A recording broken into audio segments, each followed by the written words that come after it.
Jo, Login.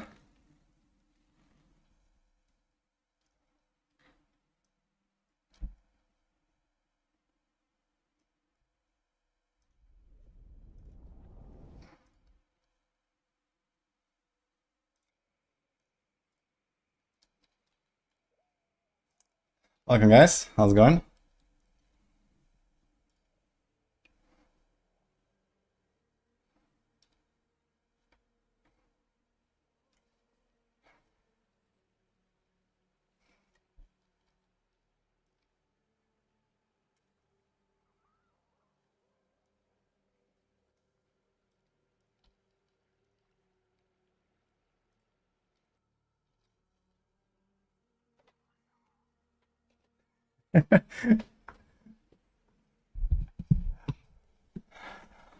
Alright.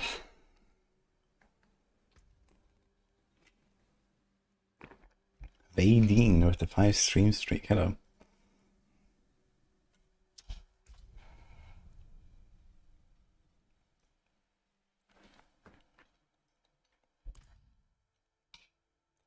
And Ma as well. How's everyone doing, guys?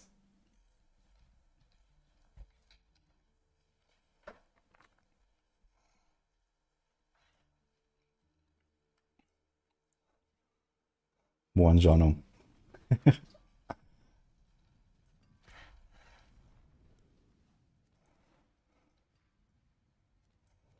Alright, what do we got? We can start here a little bit.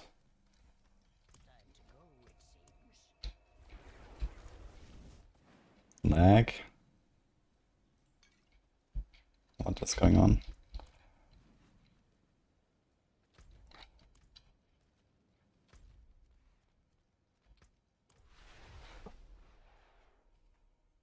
How's Razorwings feeling? Really good.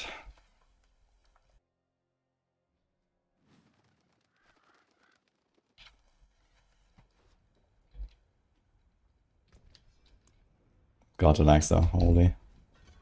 Something up with the servers again today.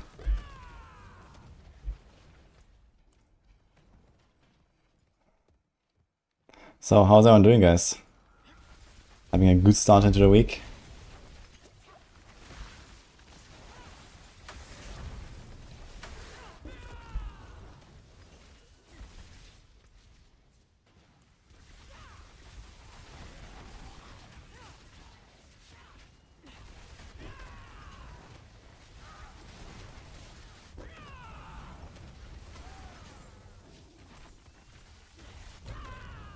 What's my favorite build class in the whole game?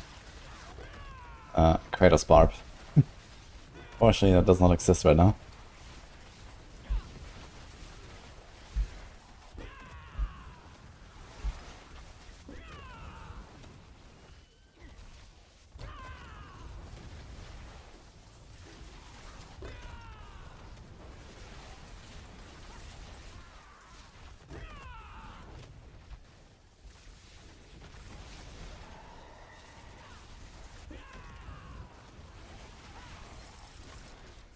We are homesick. Hope you have a good recovery, man.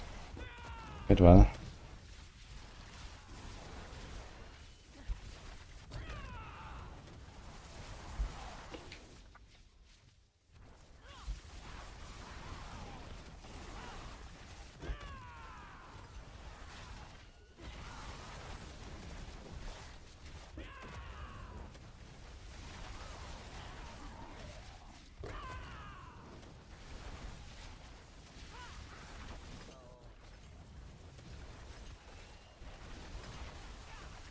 Have I ever created an OP build that no one has used or is using?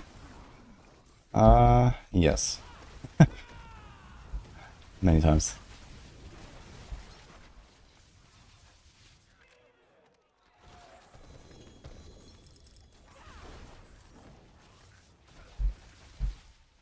Oh.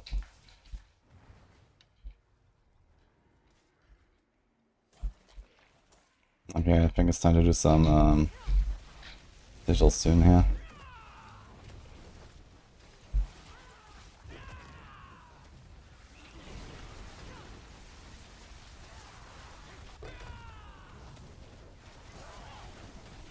I think it's always a 1. Yeah, they're always 1 Forgotten Soul. Okay. I think clicking these Hell Veins is kind of whatever at this point for me. There's no way I'm gonna run out of Forgotten Souls at this point.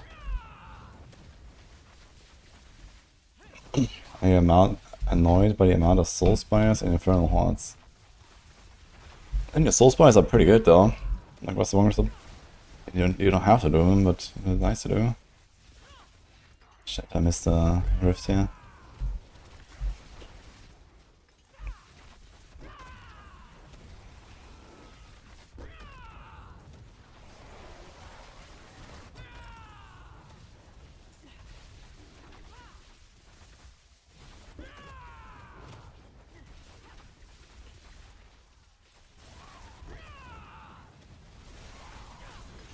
Nice.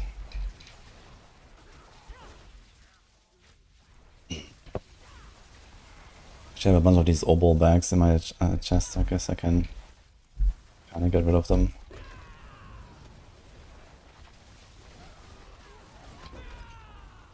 I'll just check what I can do with my mercenaries. I have some report here.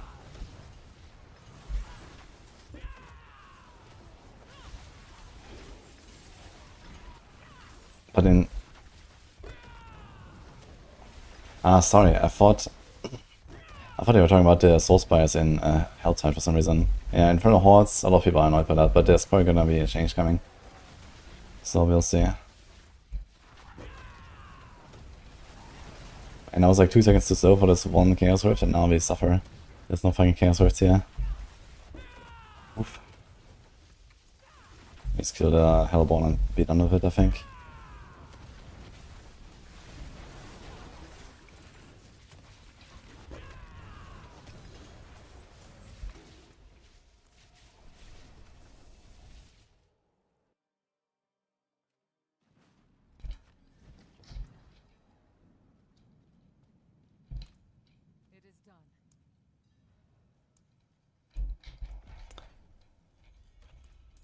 How many obos is this? 1k actually from the back. Not terrible.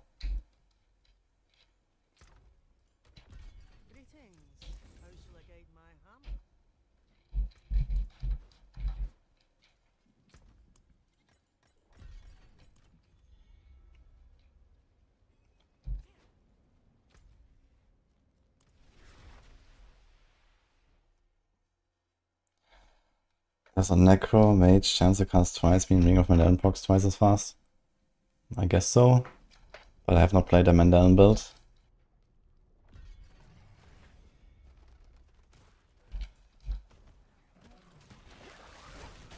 Okay, instant Chaos Rift. Many Chaos Rifts.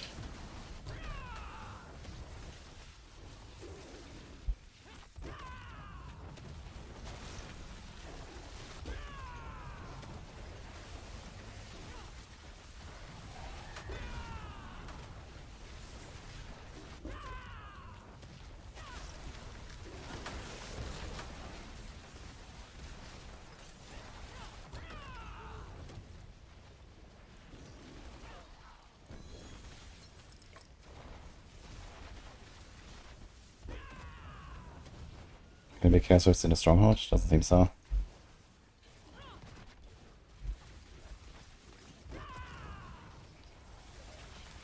There was 66 ways, you picked Hellborn 5 times. And encountered 2 Hellborn. Yeah, Hellborn are really bad in Infernal Hordes. They like over-nerfed them. God, man. Gilded Baron. I need my gold here. Give me that. Like here, Soul Spires are fine, you know, they pop out a bunch of monsters and you just complete them and it's nice. But in Hordes, yeah, I think they need to do something like either increase the radius a bit or give them the pull like always. Or something like the Wild Bolt aspect, or something like while the Soul Spire is active, it just constantly spawns 2 monsters per second inside the circle or something. So that you guaranteed complete it after like 5 seconds or whatever. So I think that would help as well with like these Soul Spires.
Have I tried Crushing Hand? Not yet. But it's very good. Actually one of the best builds in the game right now.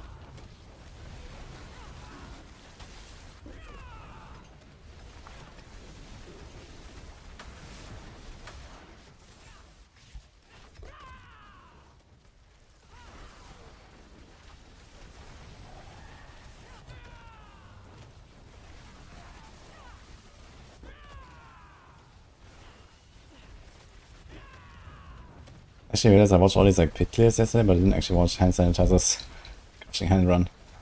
Yikes. I need to check that later.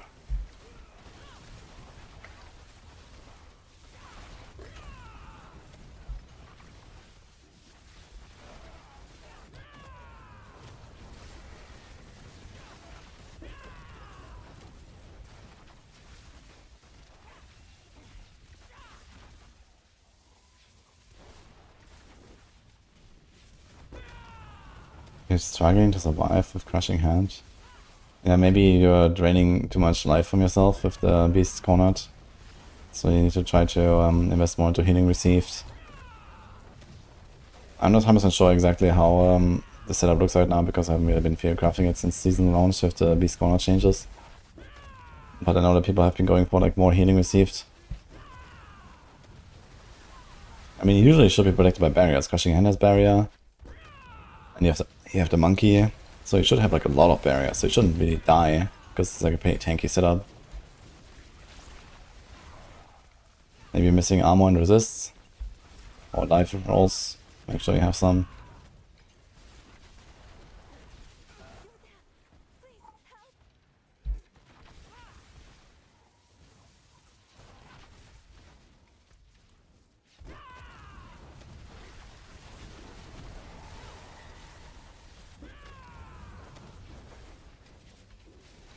Like Blood Nova from D3. Well, I guess it's not really a Nova. It looks like Nova with the Sword of Spam, but it doesn't really have the same feel, I suppose, with the Shadow Blight proccing, like, you know, individually on each target all the time. But it does proc pretty fast, I guess.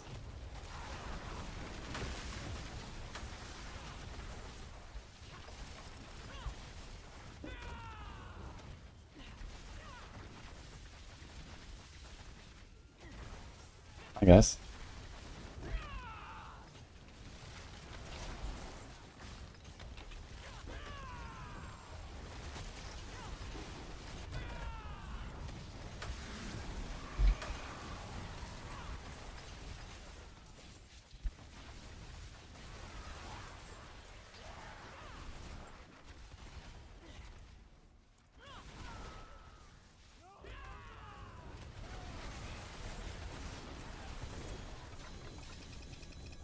What the fuck?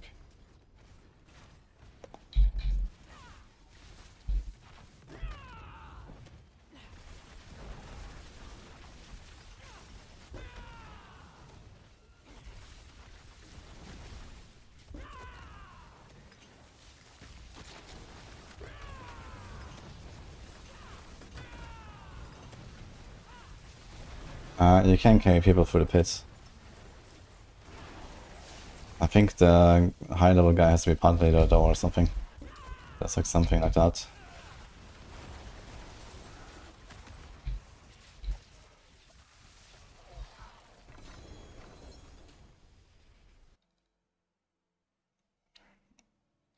Hi killers, I did get sleep. That's probably why I was offline for like 8 hours.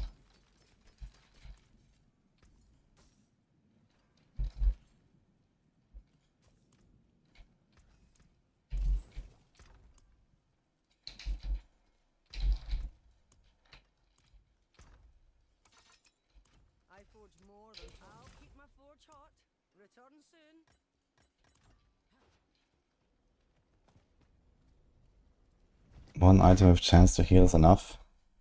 No, the chance to heal rolls are like minimal, they're like 50 or something on a proc. Like nothing. Chance to heal is not really a thing. There's Temerity that has a good number, and there's Doombringer that has a good number that you can't use as a Spiritborn. Temerity is something you don't want to use as a Spiritborn. So, Not really. Mariana can heal you though. She has a heal proc. That's very strong. So I should probably have Mariana in your setup. But it's not 100% consistent at least.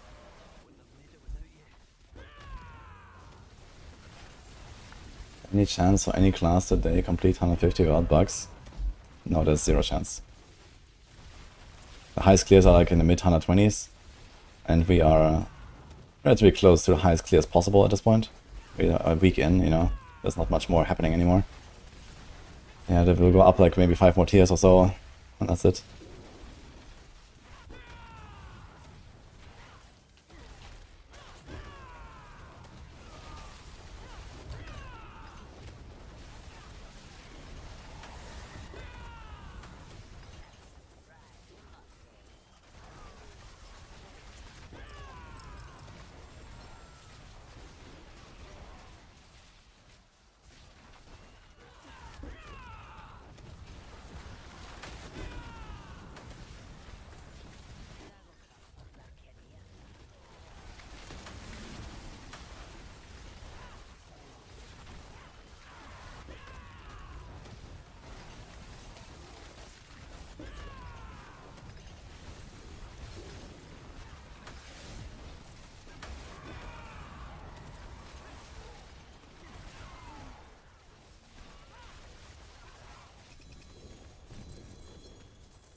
Normal, intended, not bugged, fully featured poison creeper build. Exactly. That one. Good build.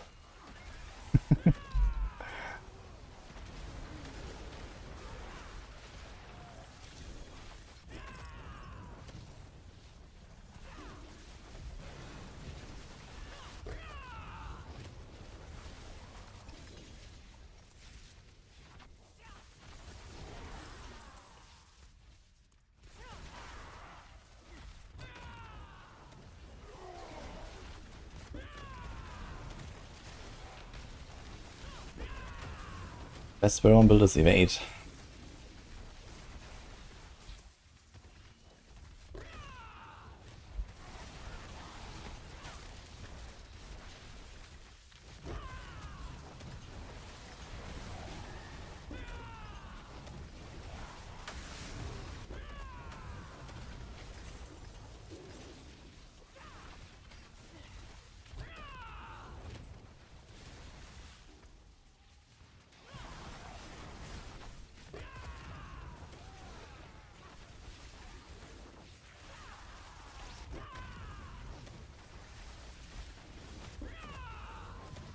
Usually Primordial stacks that Hider Sorc count doing cast, so is the Hider getting buff while being placed?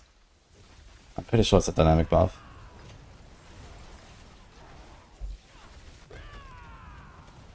I mean, usually you're always at 10 anyway, no? Like, I ever not at 10?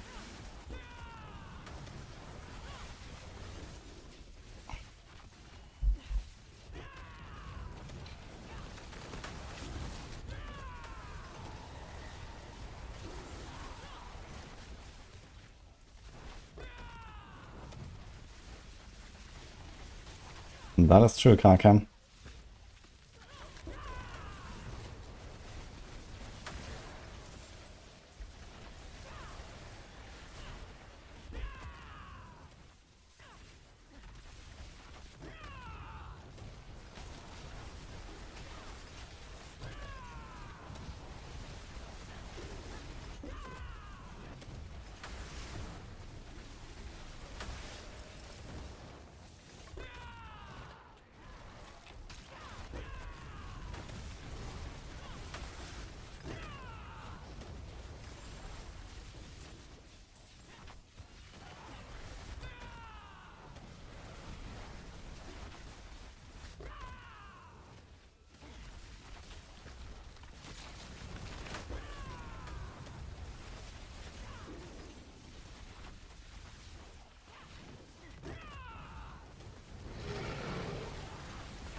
War buff, let's go.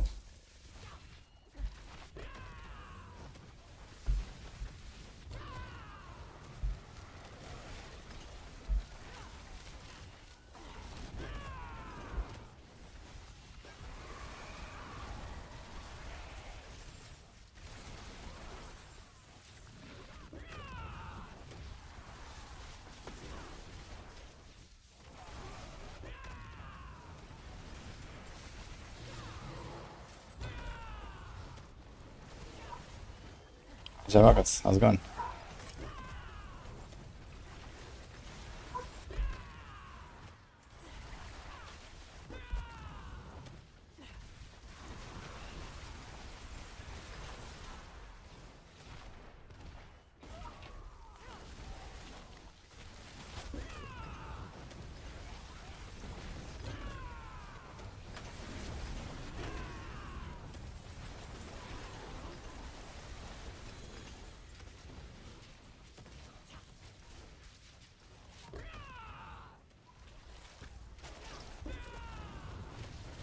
Will be the first Uber to craft a ball lighting build. For Sorcs, that's usually Shaco. Almost every Sorc build usually wants to run a Shaco at some point.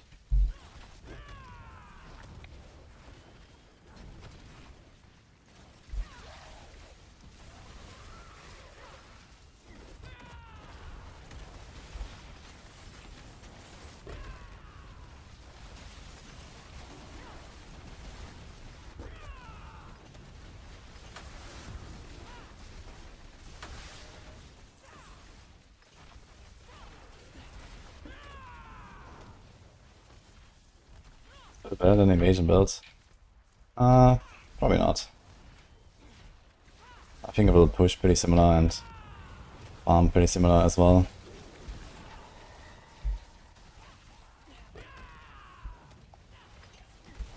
But I mean, getting close to evade is something.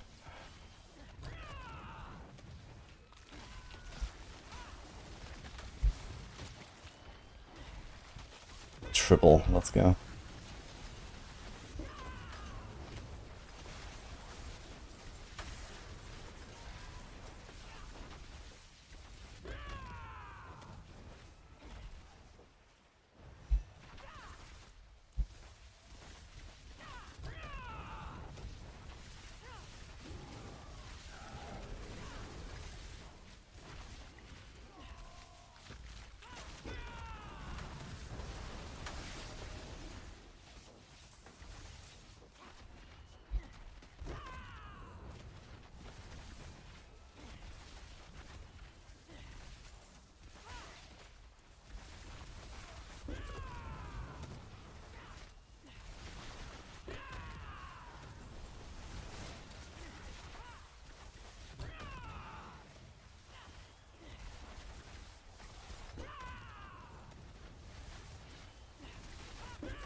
There's someone in my hell tide.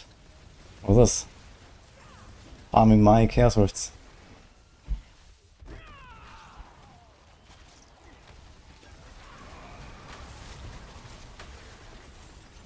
Holy, he's even using the mount, dismount ability. Slamming. Chakram vibes. Holy. Doesn't feel like Chakram at all, I gotta say. We have more fun playing D4 or PoE2? Ooh, that's a tough question, man. This season is very fun. PoE2 was also very fun. I do have to say, grinding until level 95 to not get a Citadel is kinda oof. But I guess that's gonna be improved now.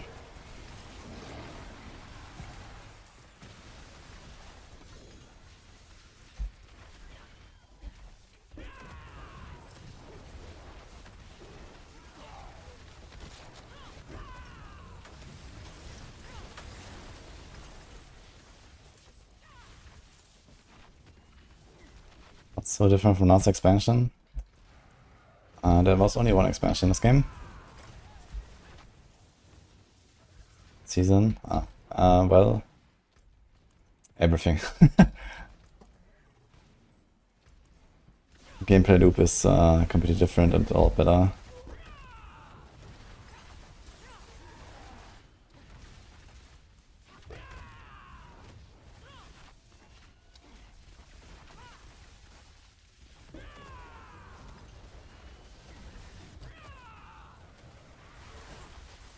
I mean, I don't even feel the impact as much as most other people, because I'm playing on hardcore, and we usually didn't suffer from dupes.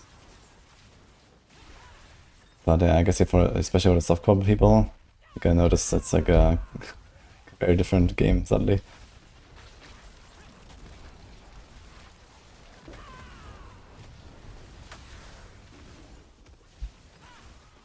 Do you want to use my cinders or do you not care? I think I might just not care. How about that?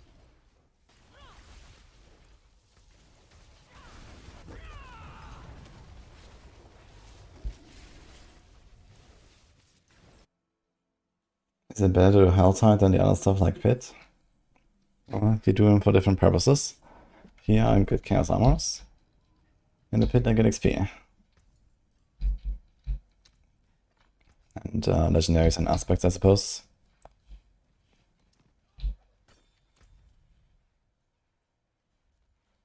Hi, Asm.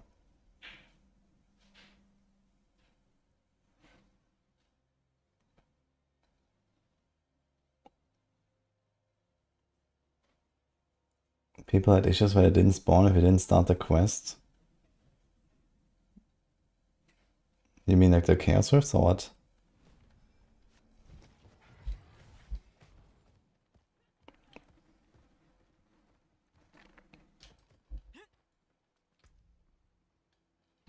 Citadel, ah.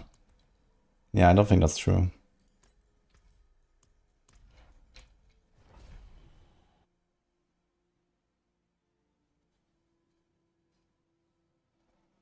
Yeah, I'm just trying normal defensive pants with the companion defense aspect. Spiritborn. And then I have double Raven size, so I get 100% easily. That felt pretty nice and comfy. Need like some high temper triple masterwork Raven size so that it feels good. You have it on only one piece. I guess alternatively you can like not do Raven attack speed on the neck and put Raven size there. Then you can do double Raven size this way. But you potentially destroy a neck that you want to use later.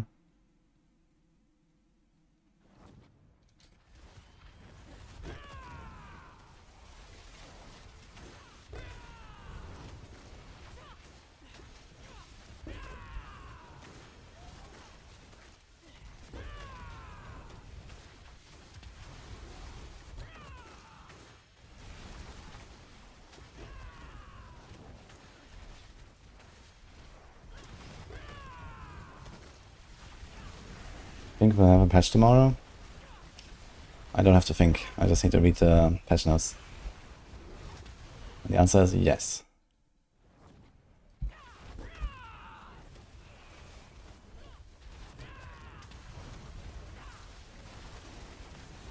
Wait, I come out here right next to the portal, what the fuck? I actually need to go around now to try to find another flame here. Holy, and it's super far. I've never seen that, man, holy fuck. If I had like the full bar already, would have been nice.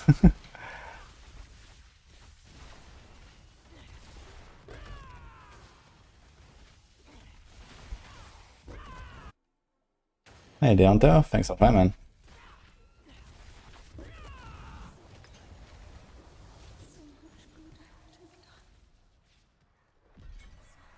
$16 shit. Well, I guess we do another boss.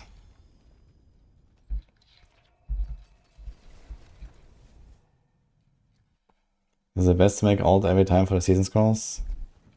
If you strictly care only about Chaos Armor and nothing else, it's actually faster to do the infinite caches.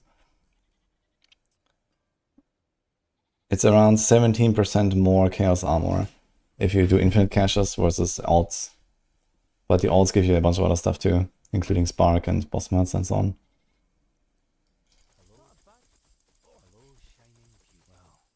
So there's a very small difference, but you get a lot of value for making alts.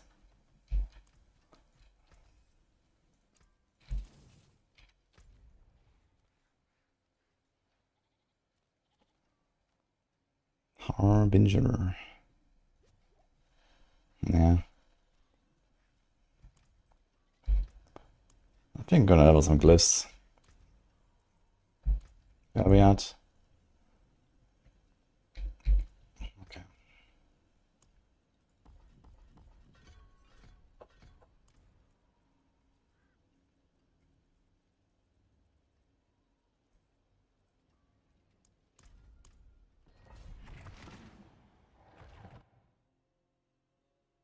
The evade, weaving, crushing hand spell a lot stronger than regular crushing hand? Yes. I mean, they did buff regular crushing hands a lot, and power creep is real, so you can play the normal crushing hand if you like the old school build. But yeah, it's definitely very strong. I mean, it's, you know, pushing into mid 120s or something. I don't think that normal crushing hand will get even into 10 tiers lower than that.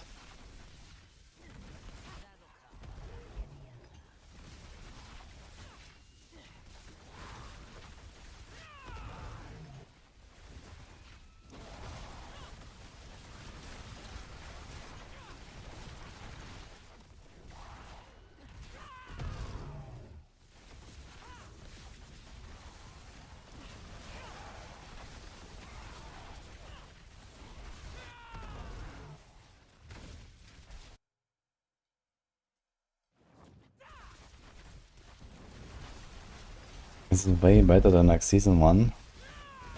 I mean, it's been 2.5 years almost. So the answer is yes. There have been like big updates every 3-4 months.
Will be in favor of adding Torment 5? No. They need to nerf shit rather. And Torment 5 doesn't really solve anything at all. All this is gonna do is it's gonna fill your inventory up with random shit loot even faster. And I'm not in favor of that. We need a lot bigger game reworks than just the Torment 5. Hi, kann ich. Like, we need juicing.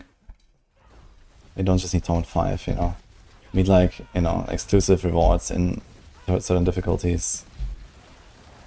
Stuff that you can grind that only exists at, you know, high difficulties. And so on. Just the Torment 5, I mean, you go from one-shotting stuff in Torment 4 until you can one-shot stuff in Torment 5.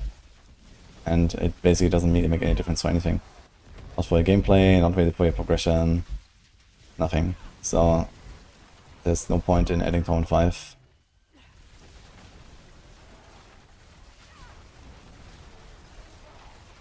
No one is gonna play Torment 5 until you can go at the same pace that you do Torment 4, minus maybe 5%.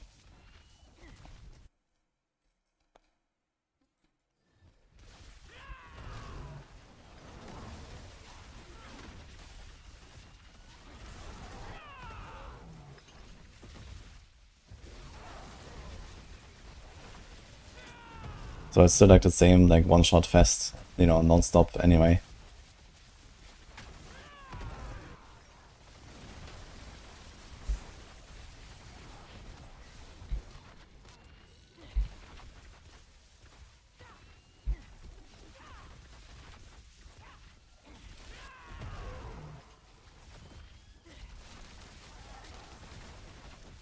$850 item power available.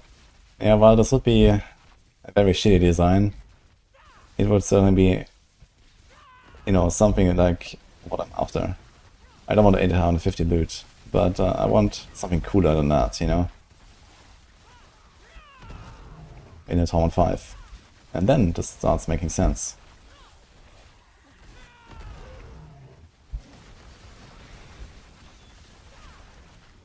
Like, I want legendary gems in Torment 5 or something like that, you know?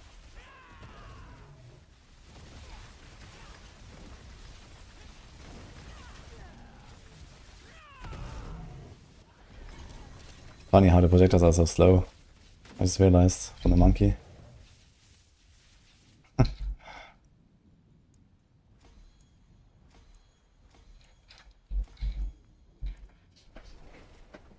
Teammate, thanks for the prime.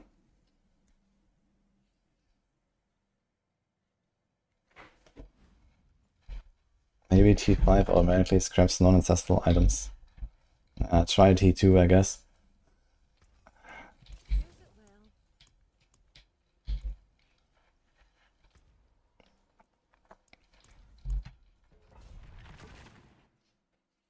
High game leaderboards of new season or new expansion?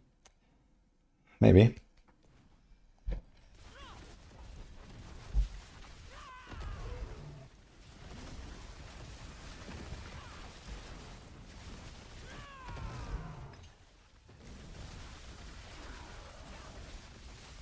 Any builds so you don't have to run out of half-life. Yeah, a lot of stuff on Sorc has mana shield, and a lot of basically all the overpower builds, they run Brawn over Brains. A bunch of stuff on Necro uses Alter the Balance. There's plenty of builds.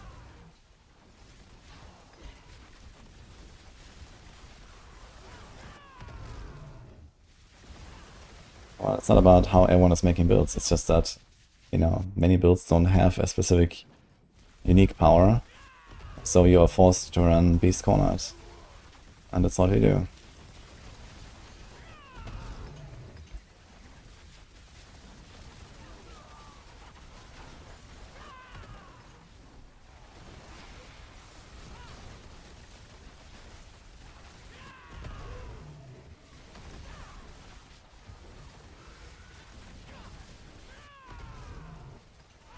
New technology for pets that pick up animals, get a prison and other collectibles. I disagree. Pets already pick up so much shit anyway. I wanna pick something.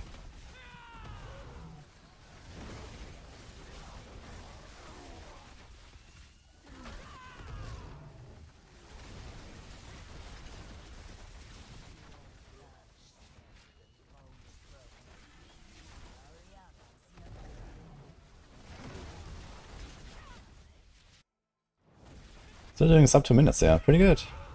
Turns out.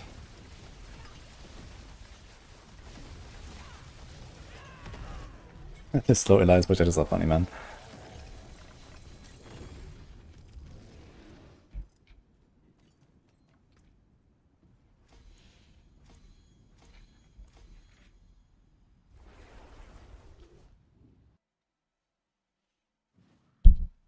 It bothers me that Bliss didn't put pits in the game at release, so much more fun than Nightmare Dungeons.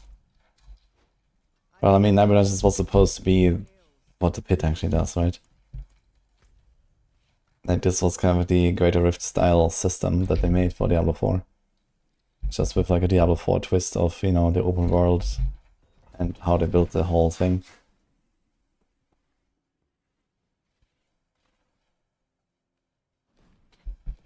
Rogue is stuck in Pit 110 and Helltide. I wouldn't call it stuck exactly, but I mean, what does that tell us now?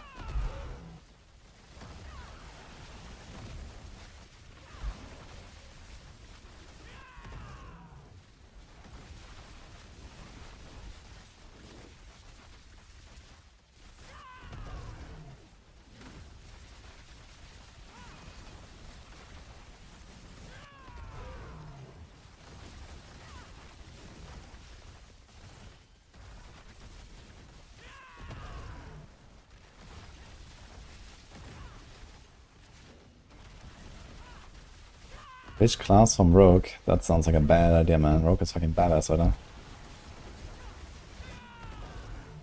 I'm super excited to blast on Rook.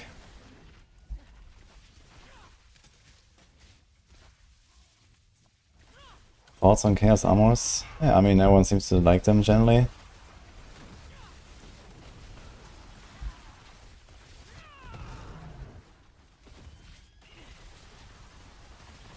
Turns out the game is fun when you have something to grind for.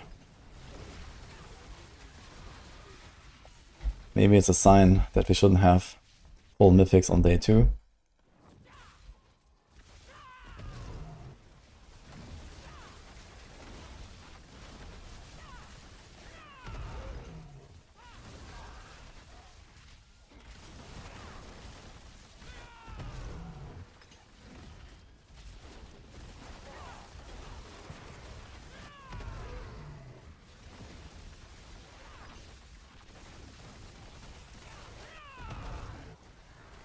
Just everything without fixing the Chaos Armor. And okay, I mean, finishing the game, if that means you're completing the season journey. Sure, for some people this is what it means, but that's not exactly a very high bar.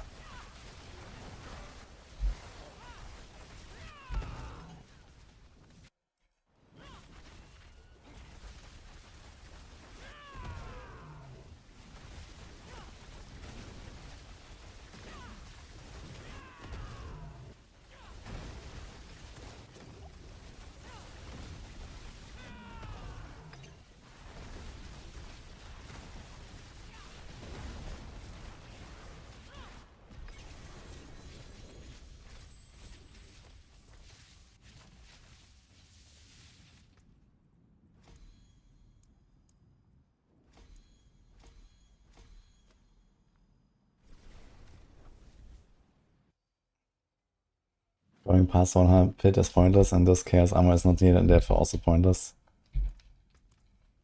Okay, now we're getting somewhere.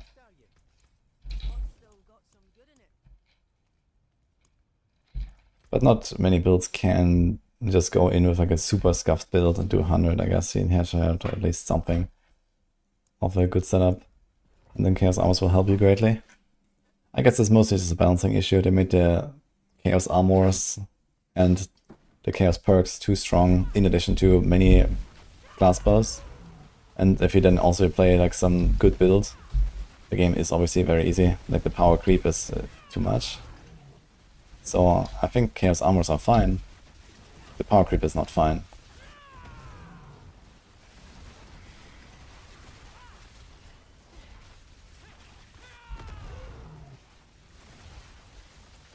I think Infernal is not the best way to get Chaos.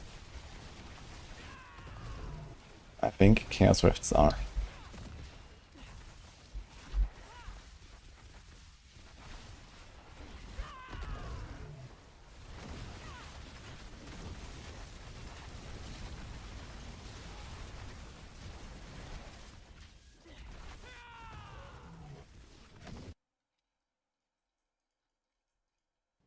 Yeah, Hell Tides and Dungeons have a lot of Chaos Rifts.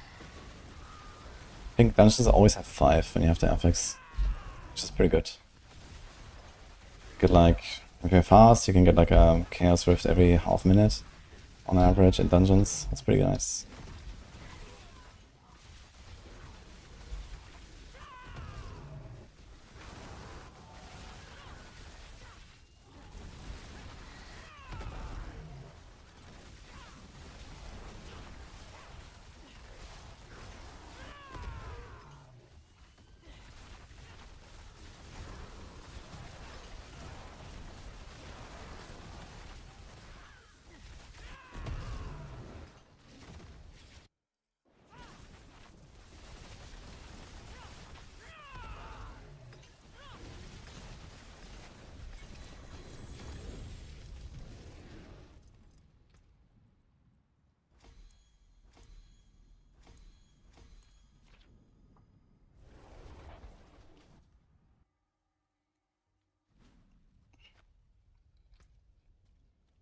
What, Tarek? I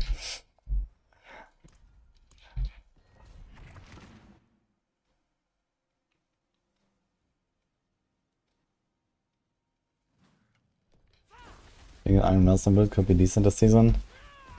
I mean, this is the season of Giga power creep. You can do any kind of memes if you want, and you're probably fine. So if you want to do Iron Maelstrom memes, then go for it. If not now, then never.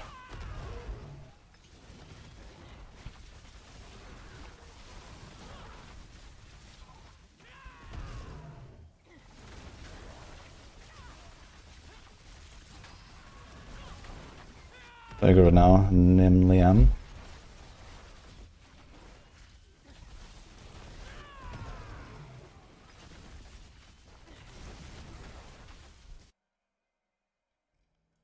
Has there ever been a high push Fawns build? Did you miss last season?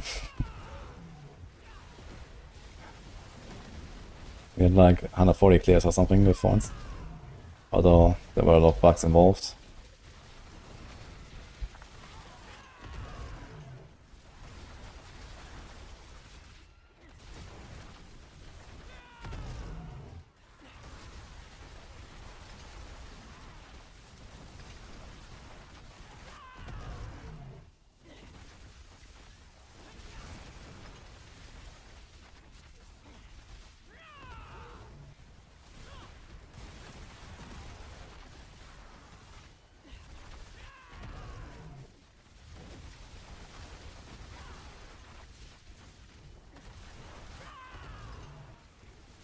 I don't know when was the last time you played Nim Liam.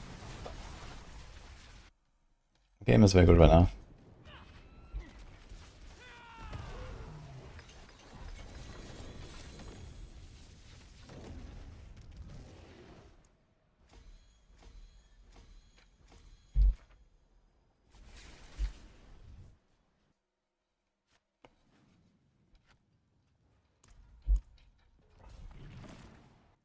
Two seasons ago. Okay, season 8. Yeah, I mean, if you hate boss farming, this is the main reason why I didn't like the game, then I have good news for you.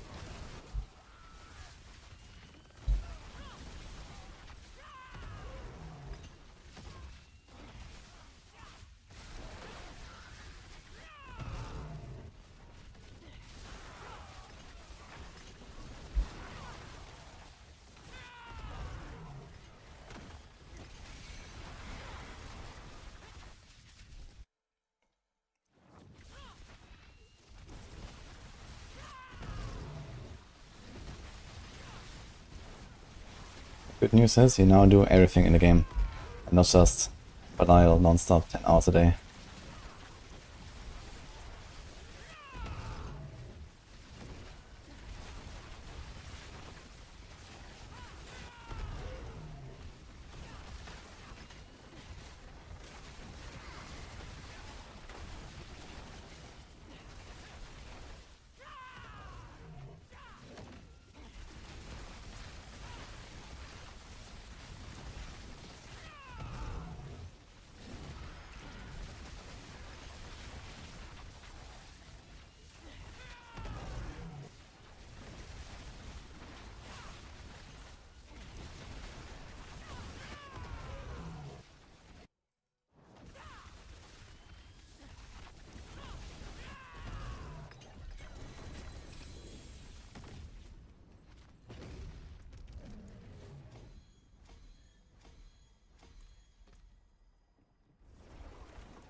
Reduce is the most impressive thing D4 has done since beta. True. It finally happened, it's incredible. I can't believe it. Like, dupes were just such an accepted part of the game at this point, I feel. Like, I was getting tired of even talking about them. And here we are, man. What happened?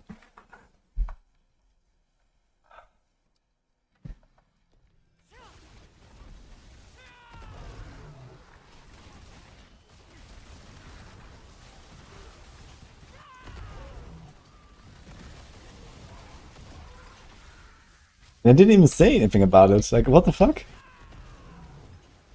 Were they like unsure And this is why I didn't want to say anything. But I'm like, this is like the biggest thing of the entire season. You know, nothing else matters as much as this. And they didn't say a fucking word about it. I'm like, what?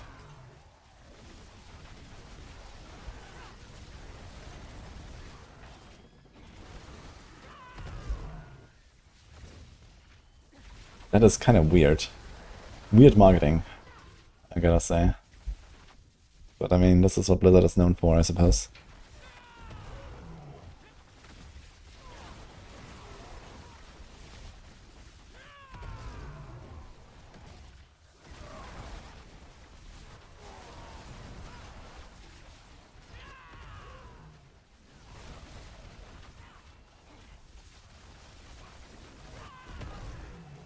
The game is so dead, even Chinese don't bother anymore.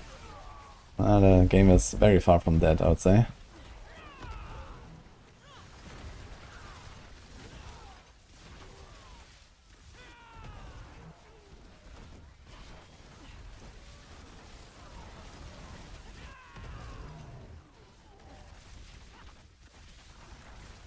They said we fixed dupes and someone found one looked pretty dumb. Yeah, I agree. Maybe it would be a bit risky to say it in advance. But at least when you do like the next campfire, they should mention something like that.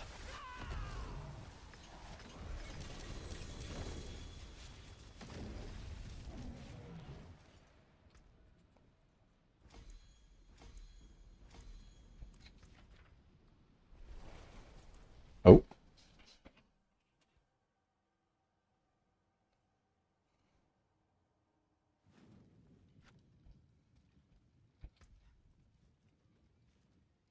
Shit. Crit chance. And percent armor. I mean, if I ever run with a Jack of Shell, I'm okay with a normal percent armor roll. But again, let's put it here. It has Mystic Circles on it. It has Stinger on it. Mm-hmm.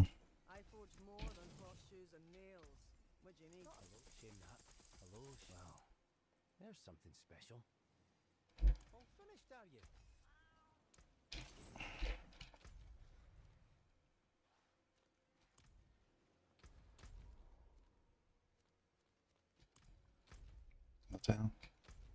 I want to see the Whisper. Okay.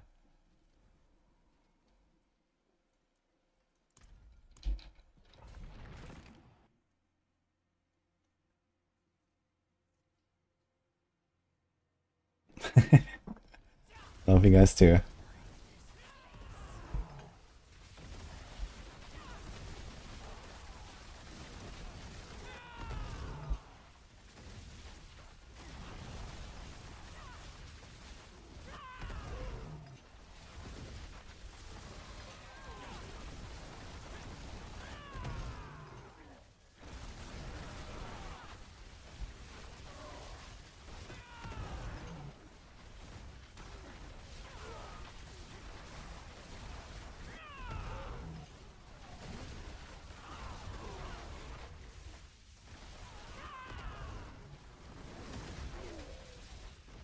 I guess it's going to be kind of eye-opening for a lot of people, like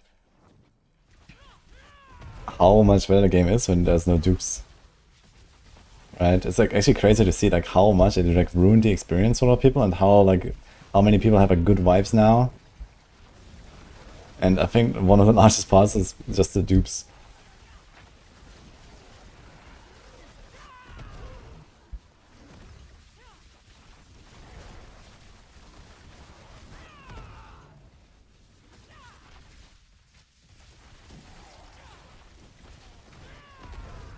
The first field chase item isn't tradable. Yeah, that too. GG.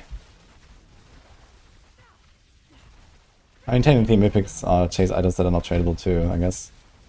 But you kind of could trade them through duped boss mats. You just have to like grind it out then.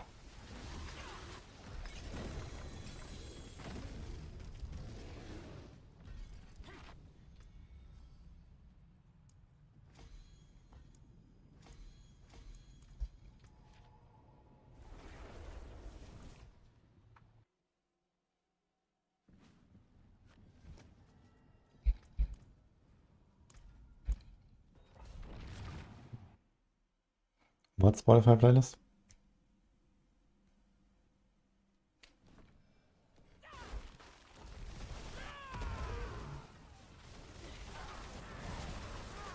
P4 probably has 5 times the WoW player base. I'm not sure about that. I mean, WoW is also pretty big. I'm not sure exactly how the two games compare, but I mean, both are pretty big.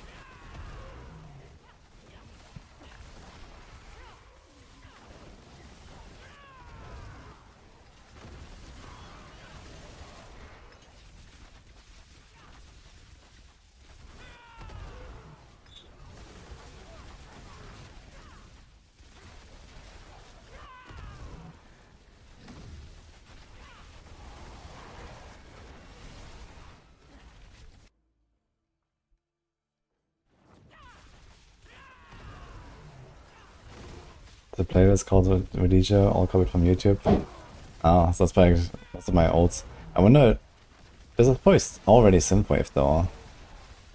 I used to have like a drum and bass heavy playlist, but I think 2020 I already was using synthwave.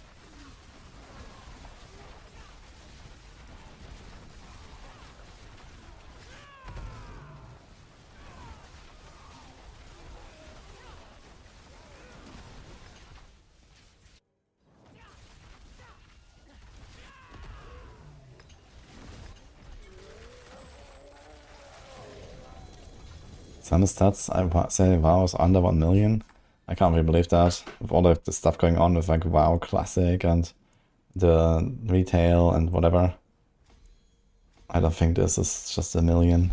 There should be plenty more. But I don't know, I haven't really checked the numbers in a long time, so I don't know.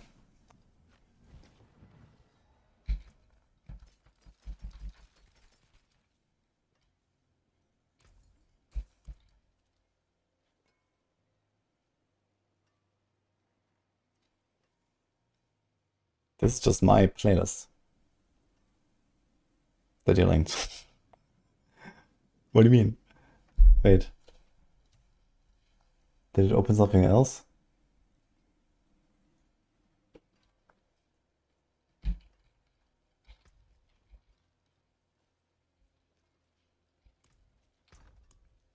But my playlist has like 1200 songs, not 300. What? Copied from YouTube.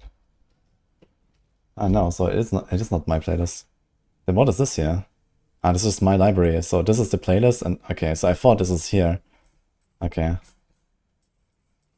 Yeah, okay, so this is, yeah, this is like some really old stuff basically. And most of the stuff is still in my playlist, yeah. Here and there I remove stuff. But my playlist is like 4 times larger now.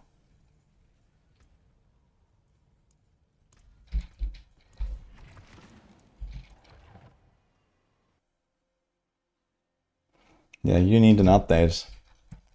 Adore me.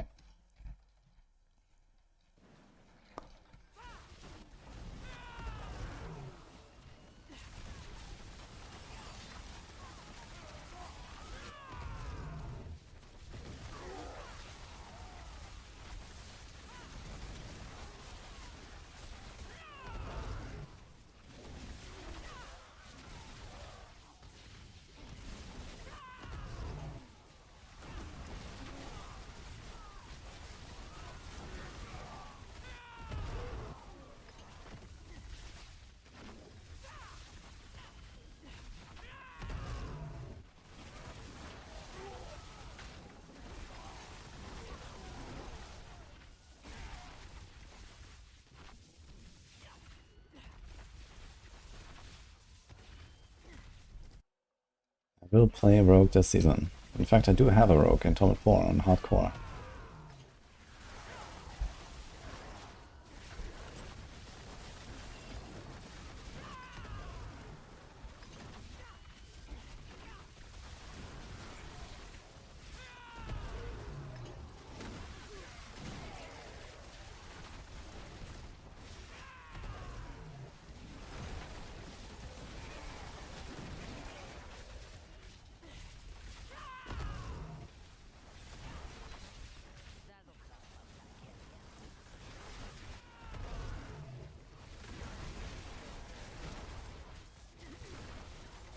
Do have a rogue on T4 in hardcore, yes.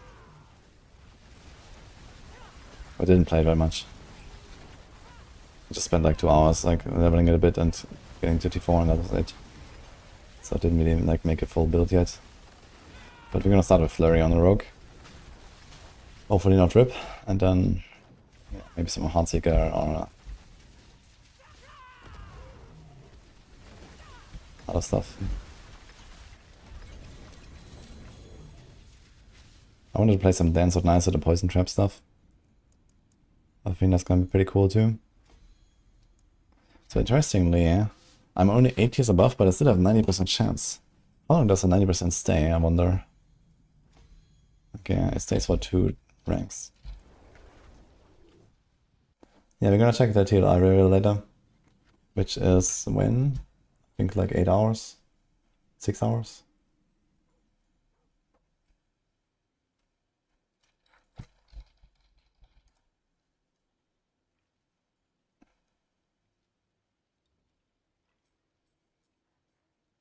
We have this posted somewhere?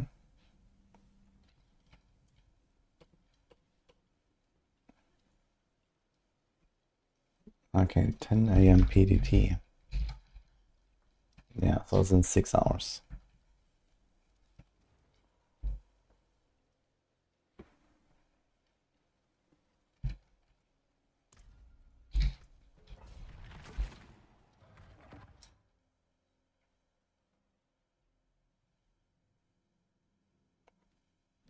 Not sure when I will play Rogue exactly, sometime this week. Because we have only until tomorrow evening to do our Druid push. And then I will probably kind of close the Druid chapter.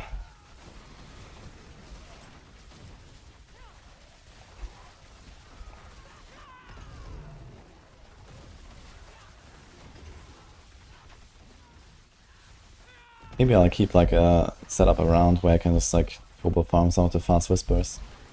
Like a boss and a pit or a Kuras or so here and there. That might be something. With my like kind of retired characters, just like log in, 5 minutes, get a whisper cache, log out. That's kinda neat. And you have a bunch of characters ready to go. You can like turbo farm whispers. Although not as relevant this season, I guess, because we mostly care about Chaos Armors.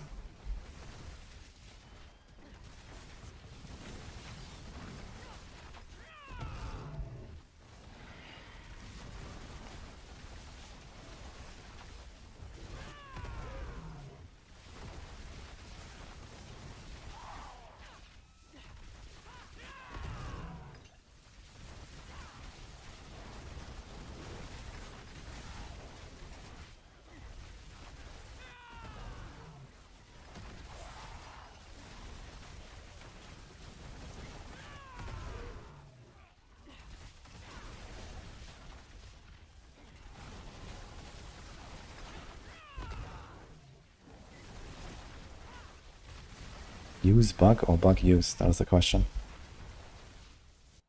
But I don't know the answer.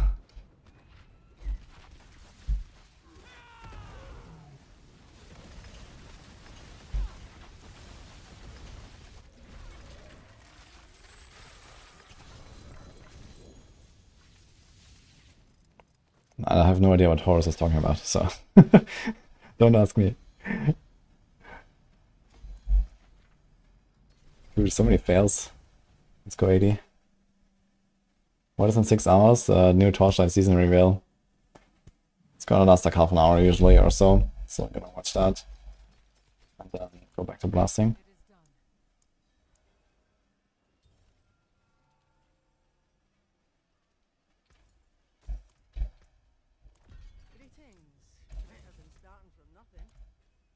The pit 150 and listen to minutes and Australis didn't see. Yeah, I saw that. I mean, this is gonna disappear potentially any second from now, so I'm not too worried.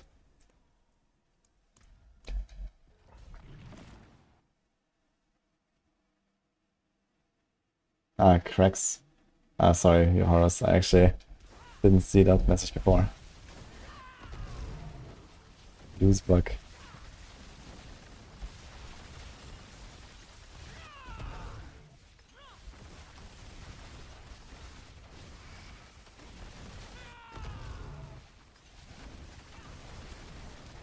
Well, anyway, I mean, that's gonna be gone soon, so. They already did exactly the same fix for the other companions from the PTR to life. Because on PTR there was also an infinite damage bug with the other companions. And now Poison Keeper is just unfixed. They're gonna fix it, that's it. And they can even disable aspects. It's based on the Wild Rage aspect. So if you just disable that, I mean, no build really cares about that aspect anyway. So it wouldn't really hurt any legit build, and it's just gonna remove the bug and that's it. And then you can fix it later. So they might just do that.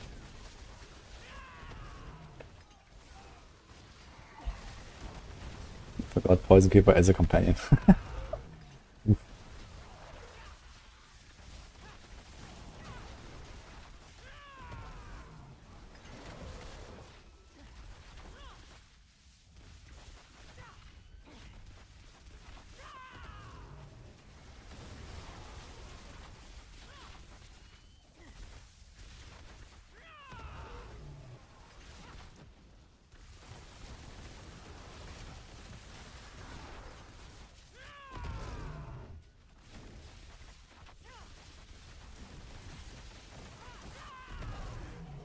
Torchlight is paying streamers more money than GG and D4 combined. I mean, I think Blizzard generally just doesn't do sponsorships almost. I think it's very rare that I ever see someone have like a hashtag sponsored in like a Diablo game.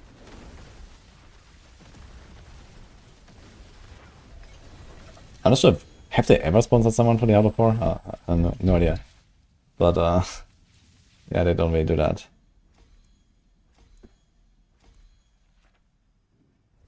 I mean, GG does a lot of like sponsorships. I have sponsorships with GG quite often. Especially for PoE 1, I guess.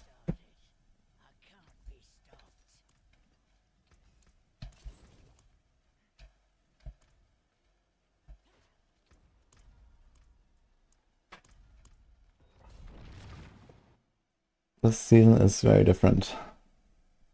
No dupes. A lot of stuff to grind.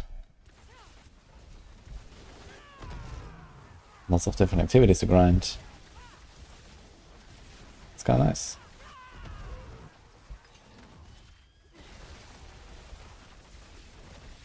And we don't have a new Helltide area. We just have Helltide.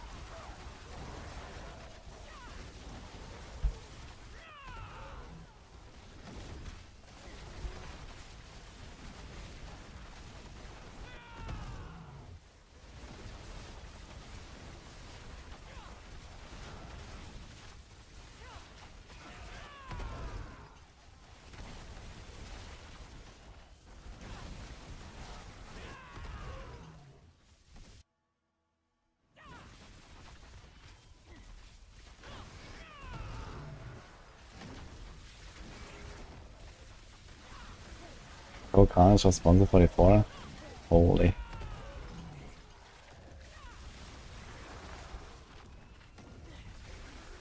Yeah, I could imagine maybe when they announce the expansion, you know, this is gonna be like part of the marketing deal, right? They're gonna spend like, I don't know, dozens of millions on marketing. So they can definitely sponsor a few streamers for like, you know, a couple million as well.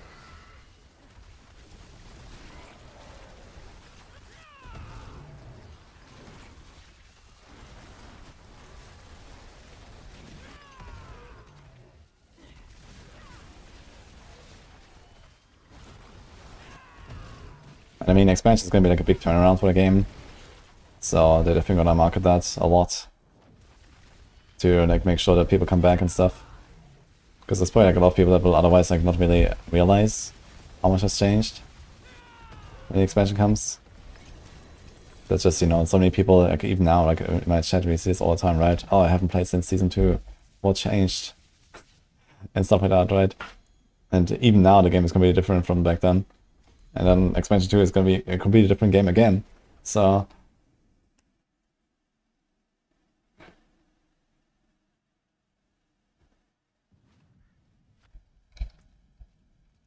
smart marketing is sponsoring people who don't already play a game and genre. That is true.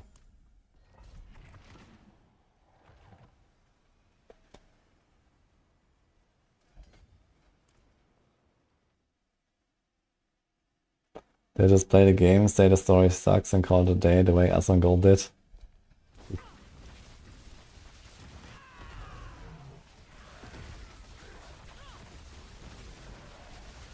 I feel like if there's one thing that doesn't really suck in this game, it's the story. I think the story is actually relatively good. I just hate Neyrelle. Can we get rid of Neyrelle finally? That'll be great.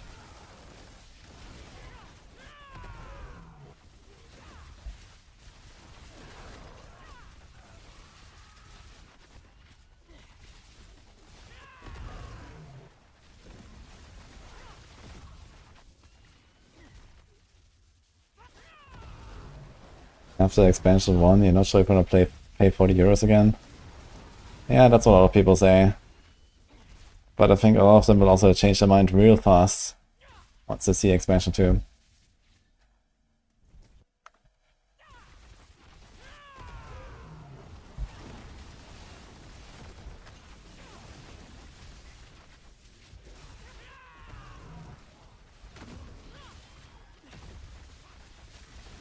Why do I hate Little Magpie? Bad writing, mostly.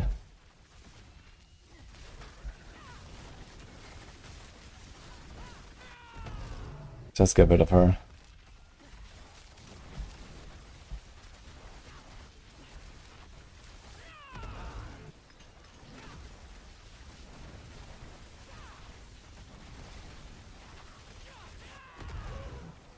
You pay 40 euros with pleasure for Paladin.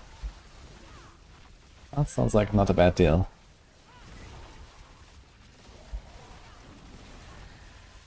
But what if expansion 2 doesn't have a Paladin?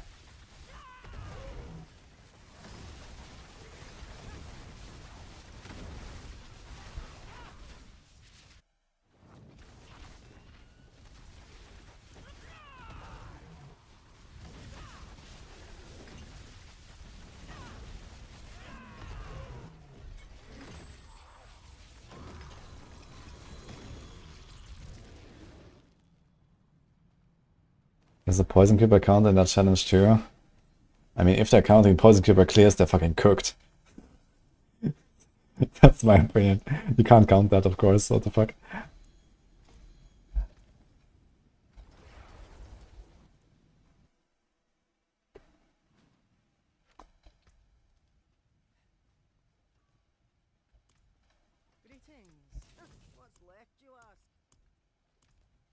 Way too broken. I mean, it's not just that, it's also just not a real build, you know?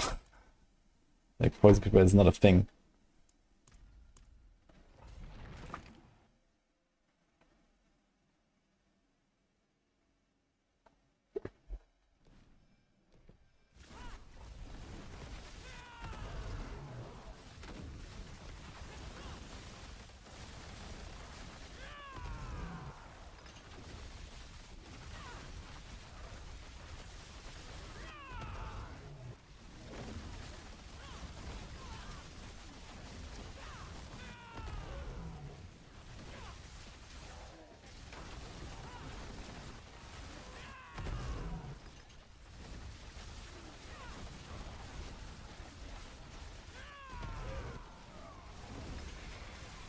I think Mephisto will make Diablo possess Neyrelle in the next expansion. Oh my god, man, look out. We already had Leia Diablo.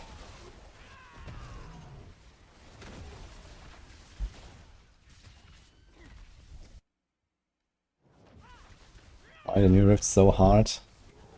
Don't try to do them while leveling. And you're gonna be fine. Or just do it like on a low difficulty.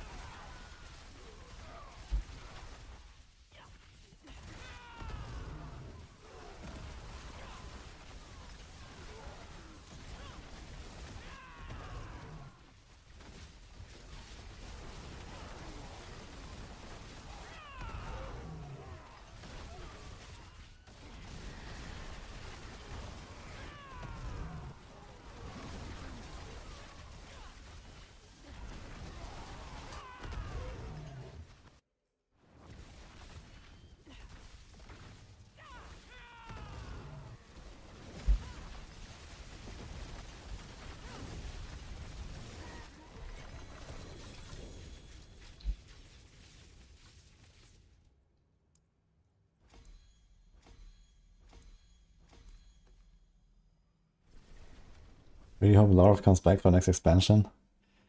Yes, Laura's a nice character.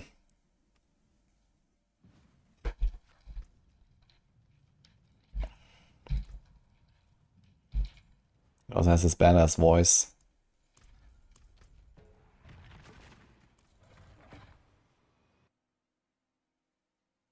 Nerel being the outer would be good, because then we can murder her. True, I guess.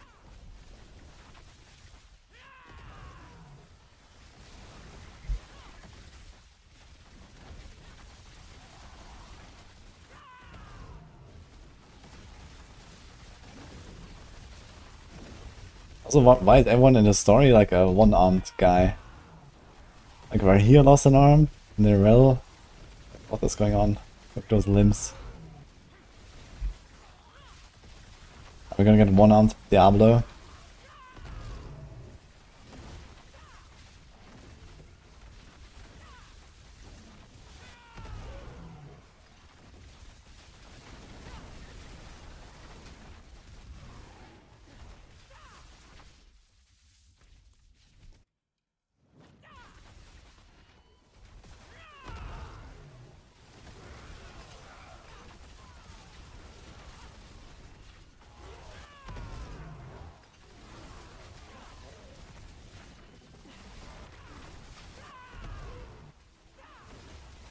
And E pay to fix the game method, crafts on tags kicking in. Wait, what happened?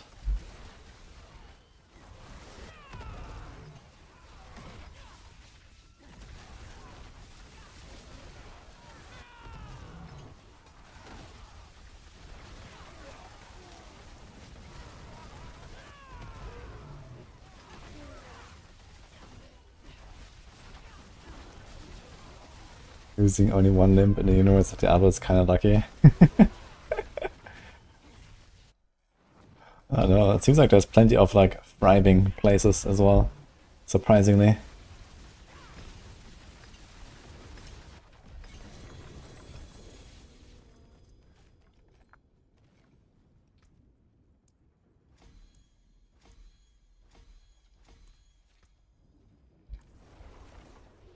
Possibly paid expansion for an E.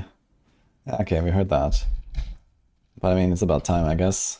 Game has been out for a while. Game needs something big.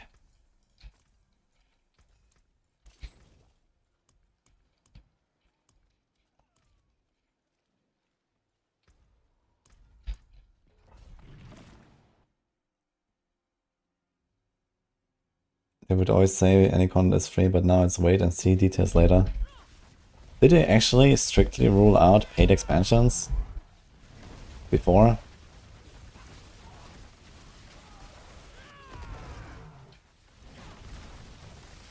I mean, I can't say I personally really care, you know, if I play LE for like hundreds of hours or something, I'm fine to pay whatever for an expansion. I think any money you have to spend on mandatory purchases in ARPGs is usually money well spent for me. Because I play these games a lot and many of other people do the same. So I don't really care if it's free or not. I don't really buy other games, so...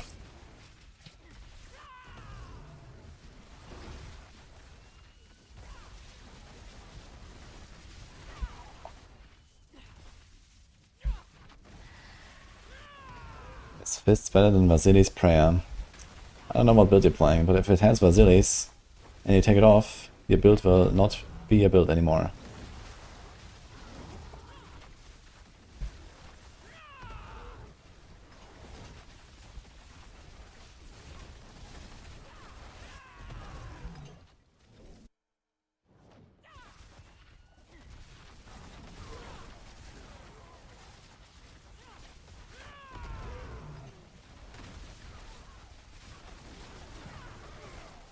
Anyway, a paid expansion that brings some big stuff to last Epoch, I think is pretty much what's needed for the game to survive in the long term. They need something to move forward and something big. And they can't live on launch money forever. I mean, they did earn a lot of fucking money with 1.0. But that is eventually going to run out. They have developers to pay. And they have not been earning much since 1.0, I'm pretty sure. Because the MTX were generally pretty bad at launch and in Season 1 or Season 2. And then, okay, they have slowly set up the game now with MTX in Season 3, but how much did they really sell? I don't know. I mean, I bought a supporter pack in both seasons, I think. But how many people really did that? The MTX are definitely nowhere near the quality of like PoE, for example. So it's really only to support them and not really for any other purpose. So I don't think they really earned a lot since 1.0.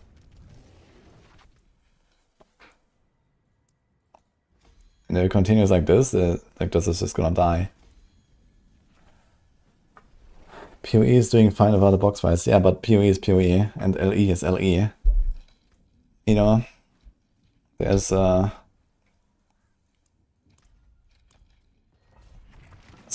subtle but important difference of 2 letters. So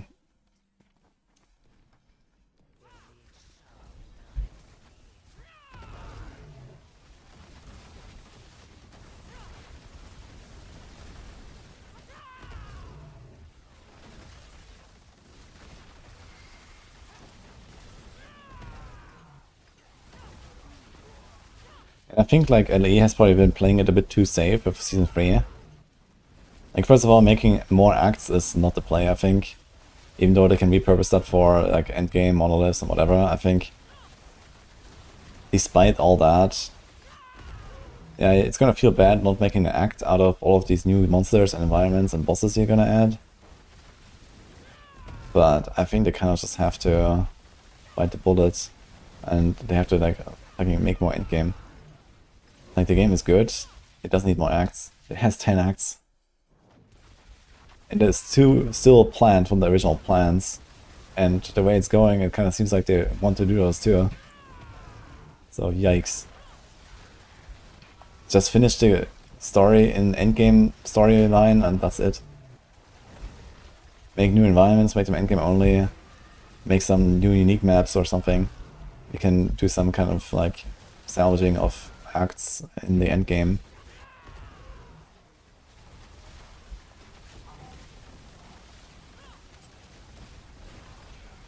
Season 3 was basically just like a repeat of Season 2. The new beasts are not really different from like Nemesis or Exile mages. Yeah, they're funny and cool and stuff, but it's basically the same system.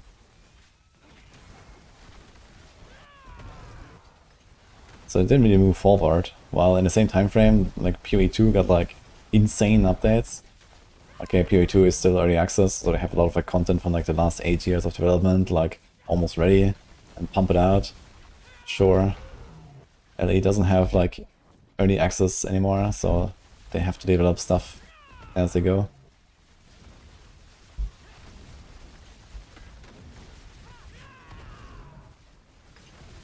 But LE is getting like hard outpaced, I think, by both P4 and PoE. Even though they're generally doing things right. Like, it feels like LE is like generally not making bad decisions with their game design. And most things are very well thought out. But they're too slow, and they're playing it too safe, I think.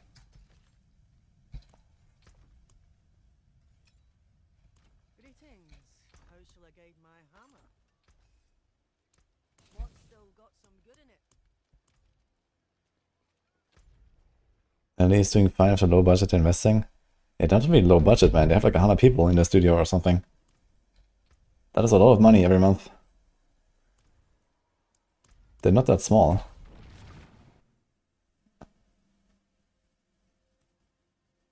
I'm pretty sure they're around 100 people.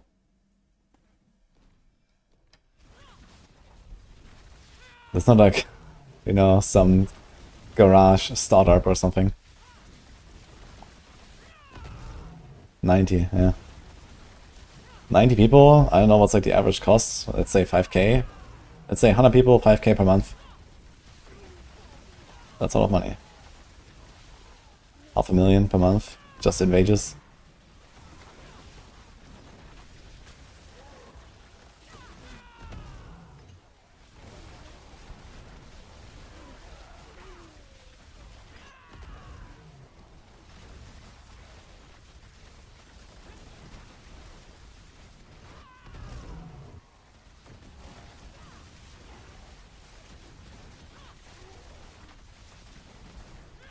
I mean, how much did they earn with the release? They sold 1 million copies. I think by now they have sold 2 million copies.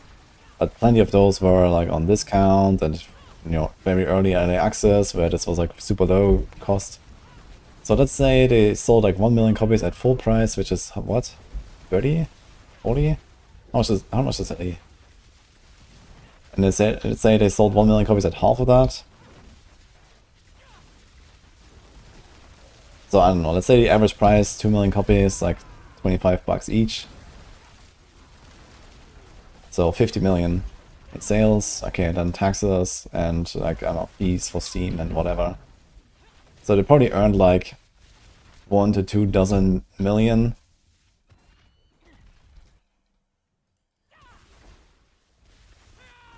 Like in their lifetime, I guess. Like MTX, I don't think they really got that much out of it. So I think the sales were really the big part and maybe some MTX here and there, but let's just say they all in all it's like 20 million or whatever they earned maybe, if I would have to guess. And per month they pay $500,000 to just wages, whatever, like rent, who knows. So that's per year, 6 million. Just for that. The funds are running out at some point, you know, if they're not making sales. They have like a nice backup, but it's not gonna last forever. They have to start getting to a point where they sustain. Right now I don't think they're sustaining at all. They just got lucky with like the big launch and it worked out really well. That was like the perfect storm. With D4 bad and PoE down bad and LE just popped off.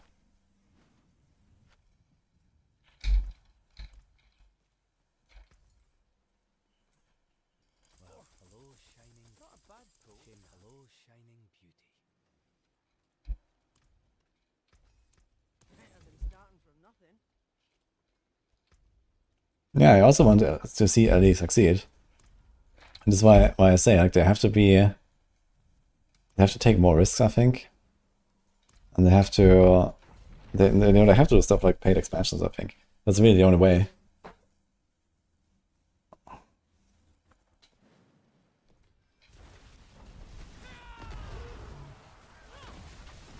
Yo, Mauro, I think the Whisper caches don't help you with Chaos Armors. Only the Chaos caches give you, and they give you like everything. Gamba can give you pants specifically, but Gamba is very bad for Chaos Armor, so forget it. So it's just RNG. I did record a video though about farming Chaos Armors. That will go live soon. Yeah, Oyani, you need the unique Druid power from Bartok.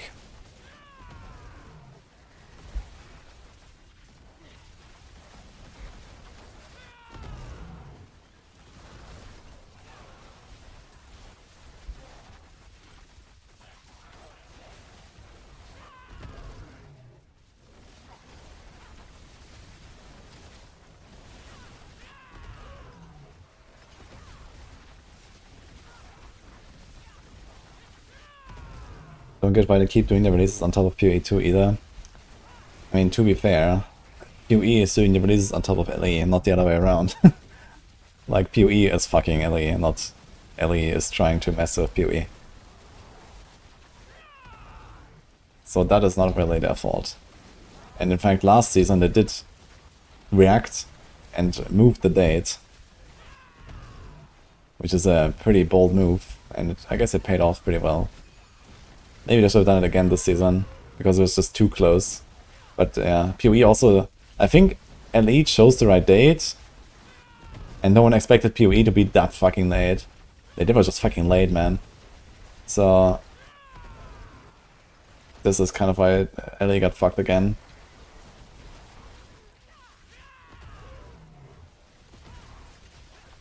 Like, I expected PoE like 2 or 3 weeks earlier than it launched. And I guess so did they.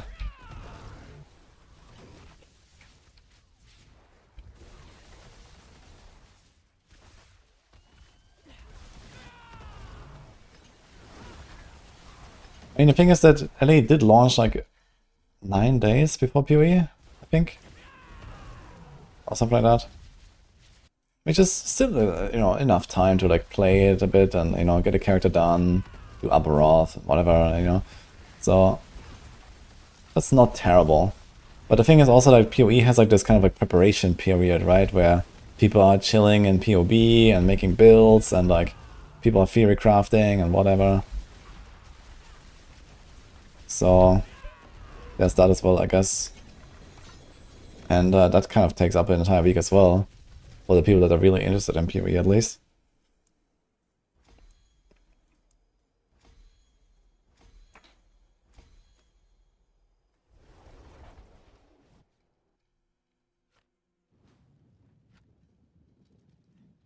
Most people don't like playing for a week.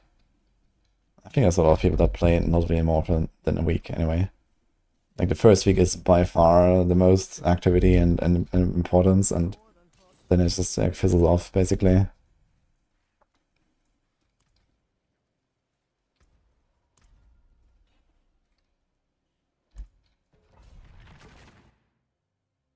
Once UG drops the announcement of the announcement, it's over. Yeah, PoE does definitely build hype very well.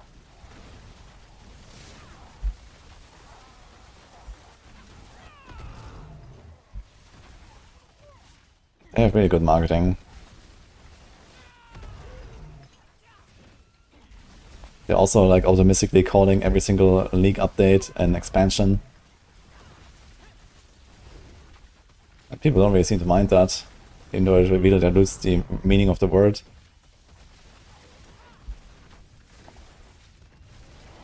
But then you can argue, okay, the GG patches are pretty large. So I guess it's fine.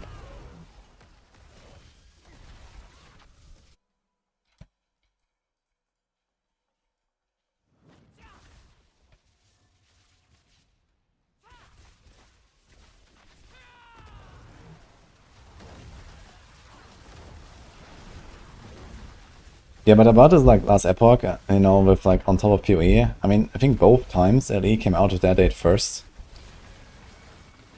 And then GG dropped theirs right on top of LE, basically.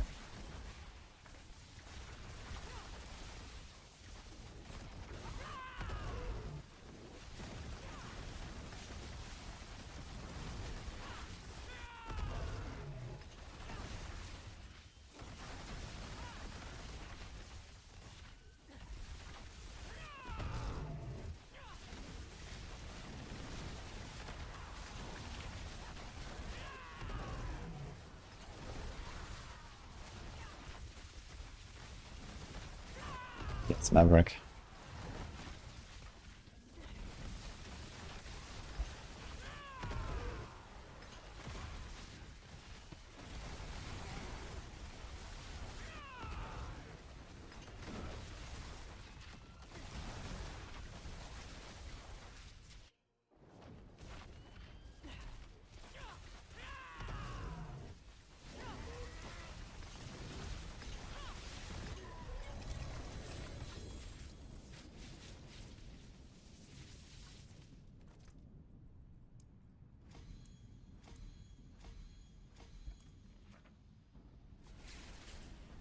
I think Titan Quest 2 will go pretty good, but it will have no longevity, I think, because it's not a seasonal game. But for what it is, it will be very nice.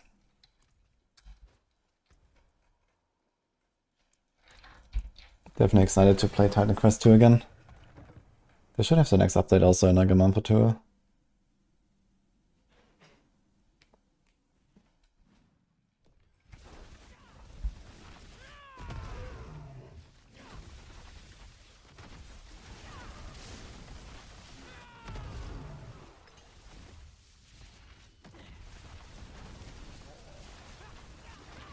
Yeah, and E season taking like 9 months, that was wild, I gotta say. And it was a good update, but man.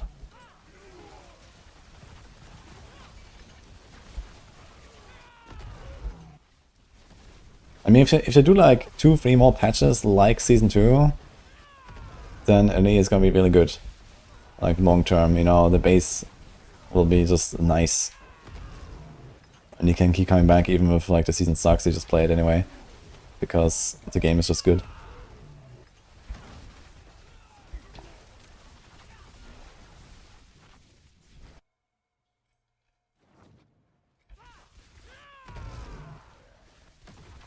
Titan Quest 2 did a small tease for Act 2 already. Yeah, I heard something about that, but didn't check it out.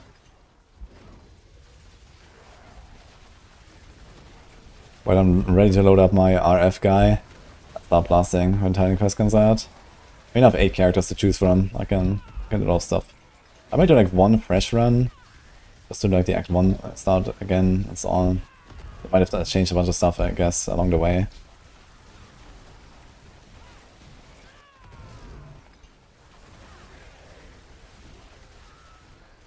Like another week of Titan Quest when the update drops will be fun. Do we know a date?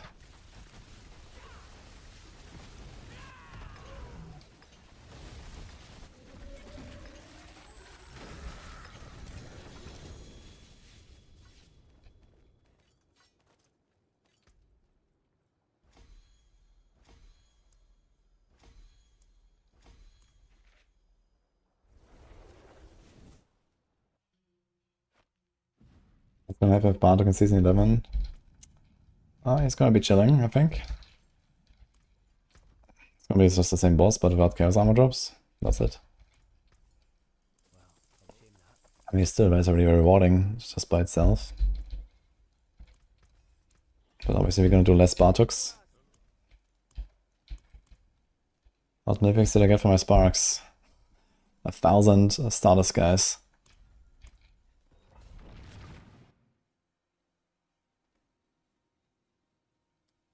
The feel of Elite just isn't satisfying. Yeah, it is definitely something to go from Elite to playing PoE 2. And that is something that is just, they probably cannot really fix. I'm not sure how they will fix that. It's just like the engine and all that, like it's like this core design. That is definitely like, you know, somewhere stuck in like the last decade. And yeah, that's like not fixable, I guess. It's just a bit sad. Because, you know, the design and the ideas and everything are amazing in last Epoch.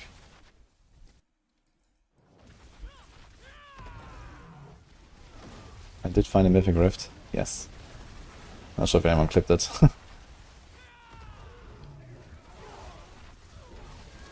My chatters are not clipping stuff.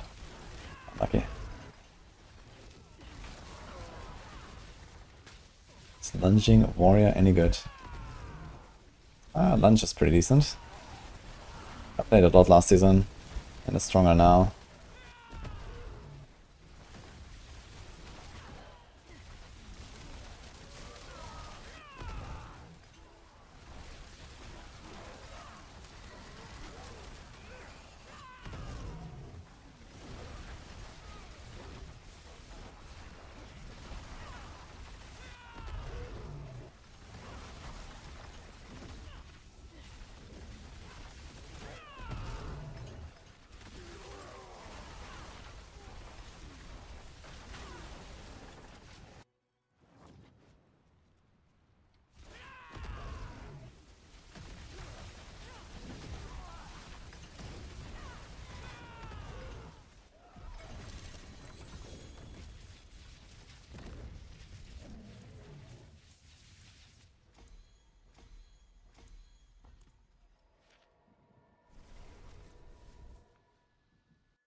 Well, plus 4 minutes alert. Give you more Uber Aberrusses to chase. Aberrusses. Yes. But it's not really enough by itself. There's so many people that have never done Uber Aberroth. Or even normal, I guess. I mean, normal is pretty achievable. There was also a lot of power creep in last Epoch lately. Like, basically all seasons so far have introduced quite some power creep in last Epoch. I guess especially the latest.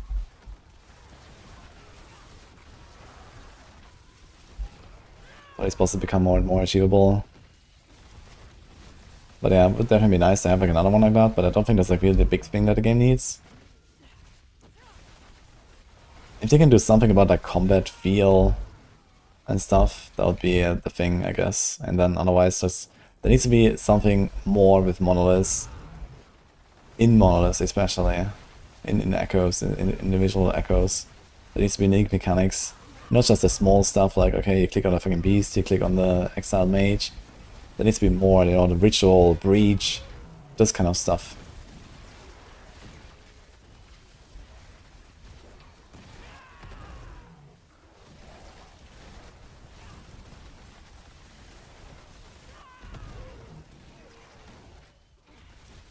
Should start working on LE too.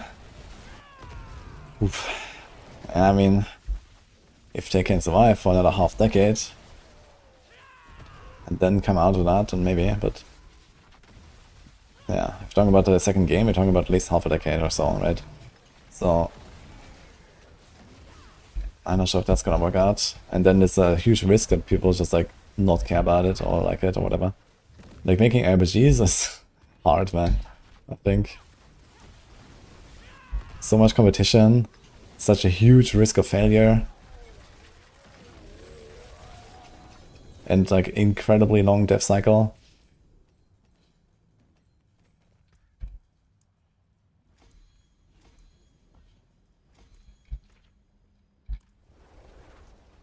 Craftsman can survive forever. Yeah, but I mean, even they have to make that consideration, right? Are we gonna make an ARPG or not? A new one. I mean, like, you know, D4 in 5 years from now is gonna be insane. And it's the same with PoE 2. Like, how is anyone gonna compete with those two games? Volson 2, guys. How about that?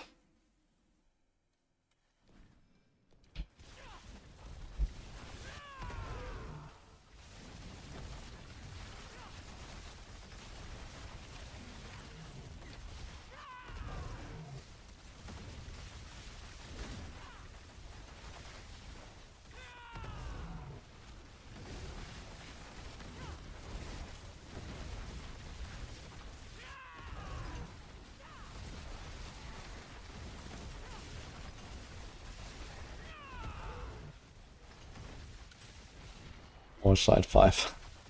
Yeah, I think Torchlight Infinite is going pretty well. Pretty sure they're gonna keep going with that.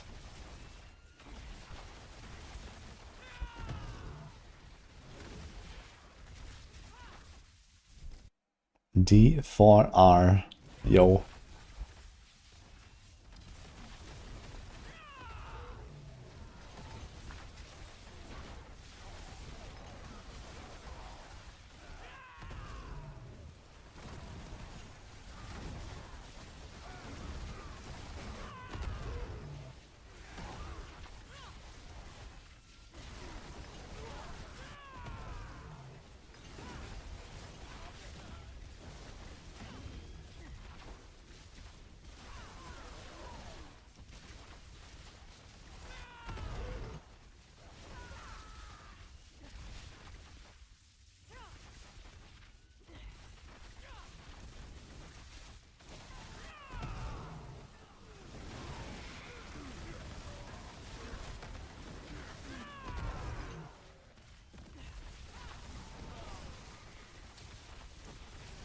Waiting for new story updates and Titan Quest 2.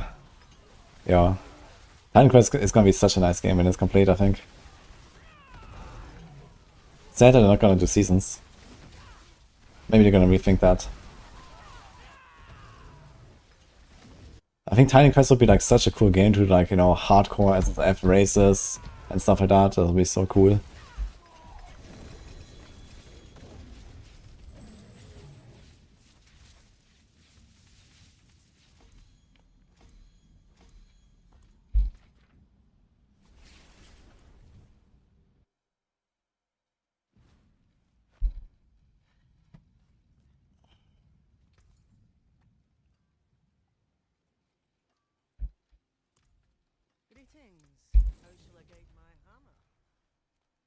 Kind of hard. And what was? Oh, I forgot about that actually. Login. Wait, I think I did like one more run that I wanted to. Alert. Hi, Dren. I'm good, and you?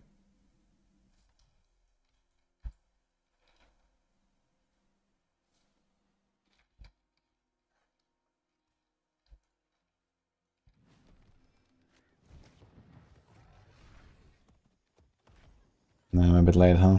Let's see.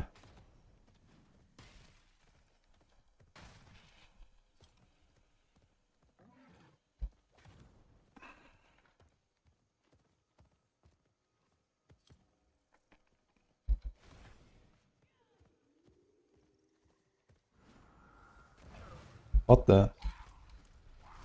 That's not a world boss.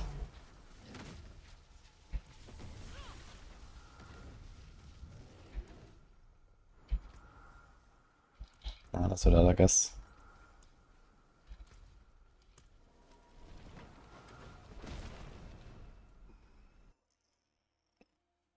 Seeing how hard it is for LE to fit in a 3-month season cycle, do we really need another season game? Yeah, it's not about needing them. Most people probably don't play all of the seasonal RPGs anyway. But I like Last Epoch. I think it's a nice game. And I would like to see more of it.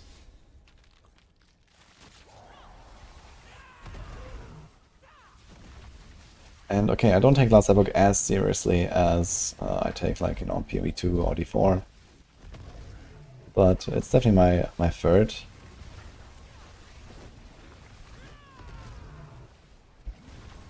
And there's so much potential in that game, so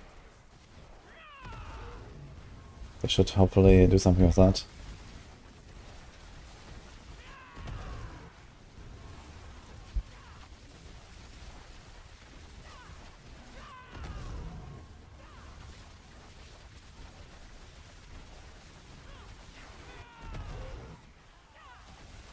You want a Sacred Remaster? Do I have good news for you, man? It's actually coming. And it looks exactly like a game from 2000. So I'm not sure what exactly is the part of the remaster. But when I saw the announcement, I was like, what? That was kind of funny, I gotta say. Did you guys see that? Sacred Remaster announcement? I was like, what the fuck, man? It actually looks like a game from 2000.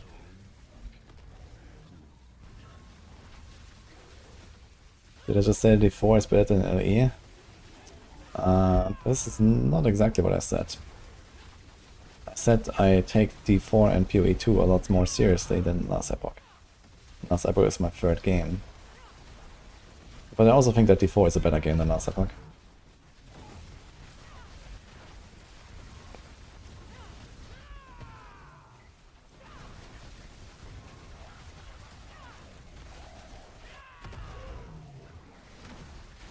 It's more like Sacred re-released. Yeah, exactly. Sacred. Sacred actually had open world. I played Sacred 1, I think. Yeah. Very old game. But I didn't play it that much.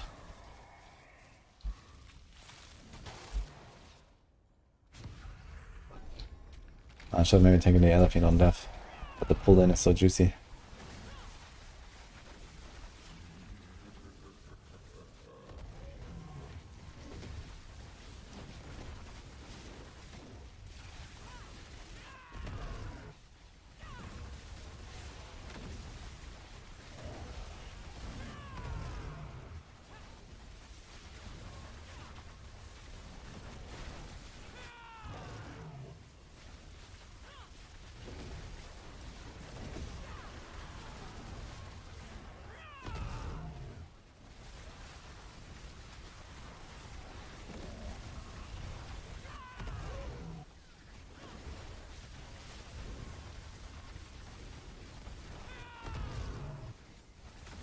Check the trailer, it looks the same.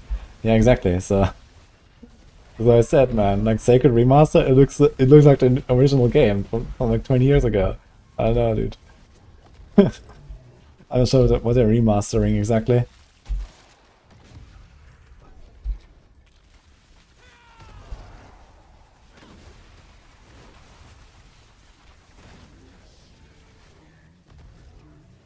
And it is getting more Chaos Rift Nightmare sigils.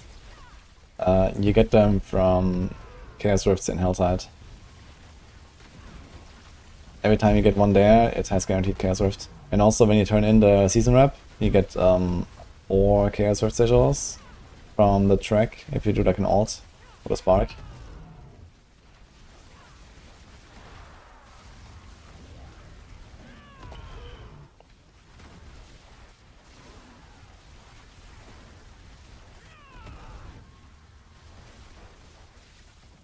Ever consider 3 passes on a neck? Generally, you want main stat and 2 passes on a neck, but 3 passes on a neck, if they're all good, sure.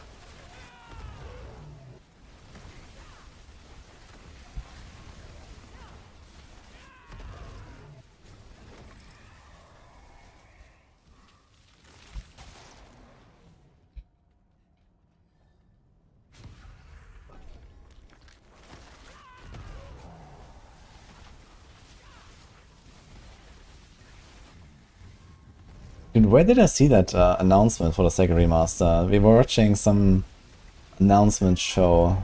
Was it from THQ Nordic, actually? There was like one thing I watched. And I was looking at the sacred thing, I was like, what the fuck? No, it was a different announcement. Some game show or something where they announced a bunch of stuff. It was THQ Nordic? Okay. I was like, man, why do you even show this? Why do you even make this? What is that? They probably did like the most low effort remaster imaginable, and then just try to like get a few copies sold, and that's about it. Hi Nepona.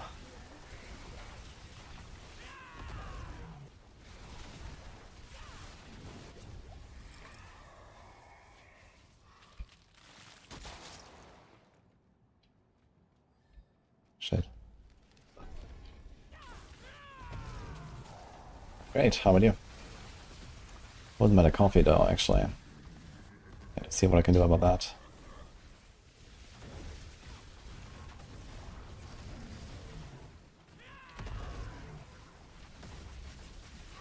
Best farm for chaos items. I'll have a video coming for that, but it's mostly chaos rifts, either in Helltide or dungeons.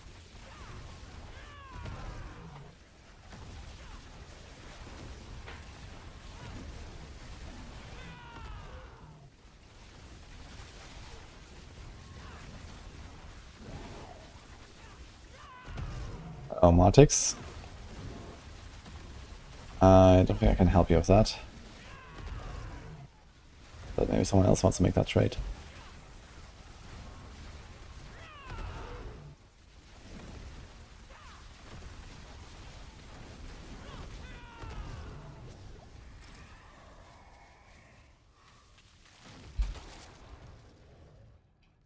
Yikes.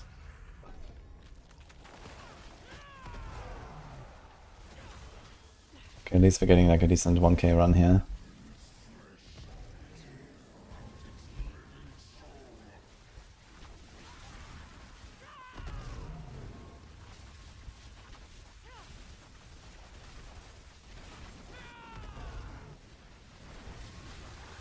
Yeah, this is my 3rd character, but I have all 6 classes at 60 now.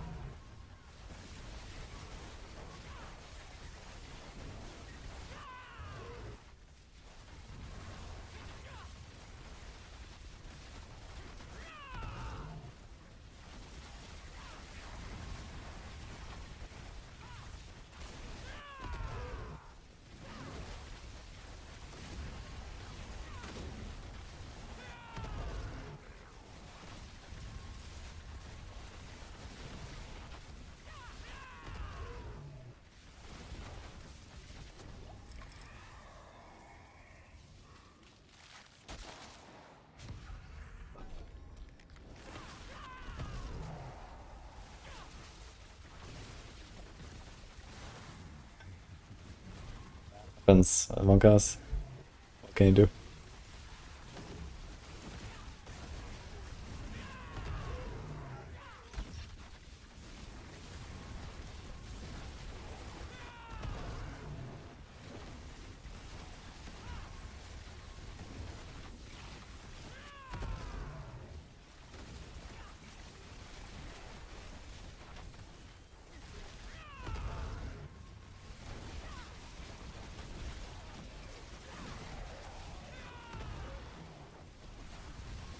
So realize, I think like half the Horde run I was not actually stacking my Sunstained. Just a random like ×4 damage buff I was missing. Happens.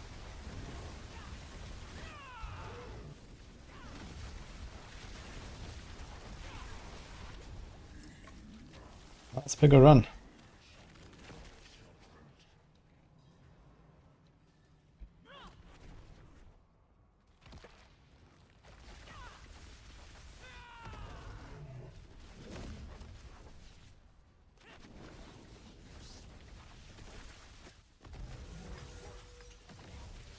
Okay, let's see how much gold we get from the chest. We have 74.5.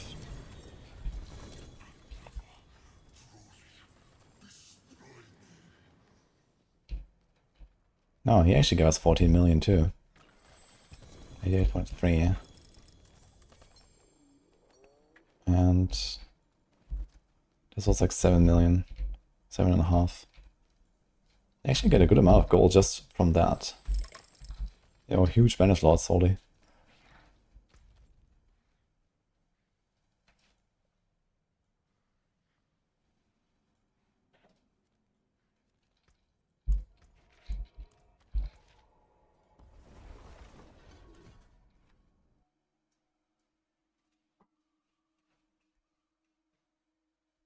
Hi, Q guys only. I'm great, how about you?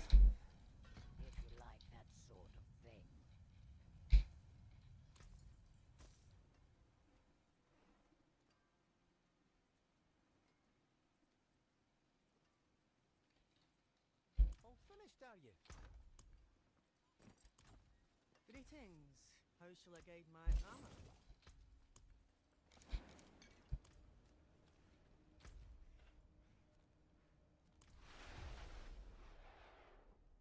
Hello.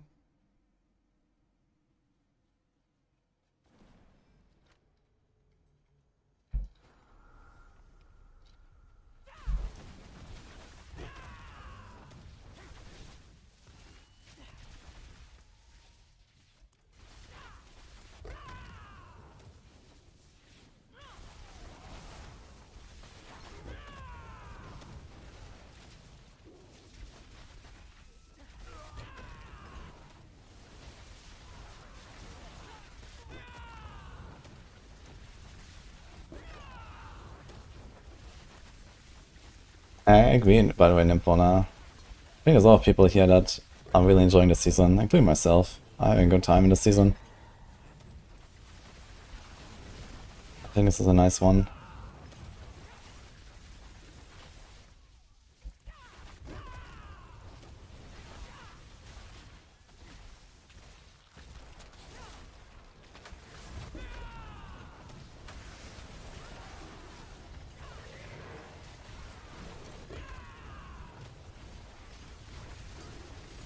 Well, you missed an entire DLC. And 4 seasons at least. It's a lot of stuff, IDub.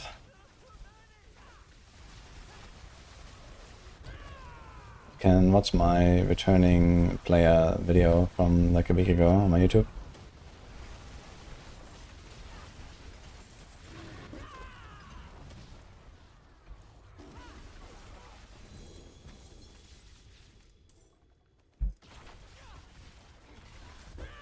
DLC coming soon. It should be between 2 to 4 seasons from now.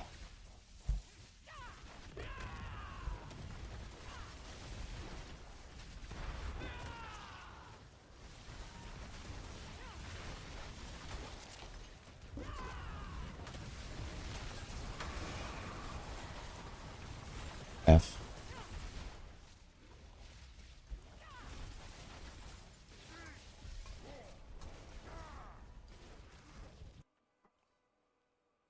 So the Chaos Rift spawned the Hellborn that completed my whispers. I didn't actually get the Chaos Rift completion. Unlucky.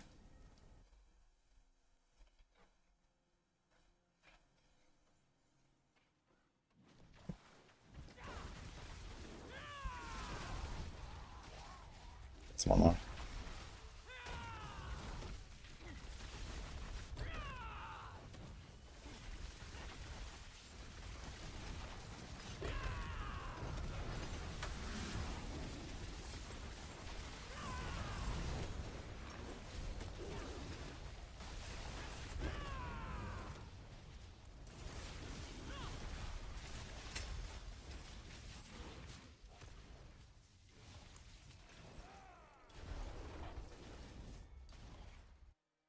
Yeah, Bartok in T3 plus always has 1 Chaos Armor.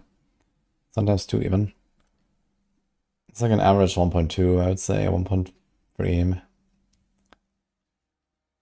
Plus, you know, the juice you get for your season rep. There's even more there.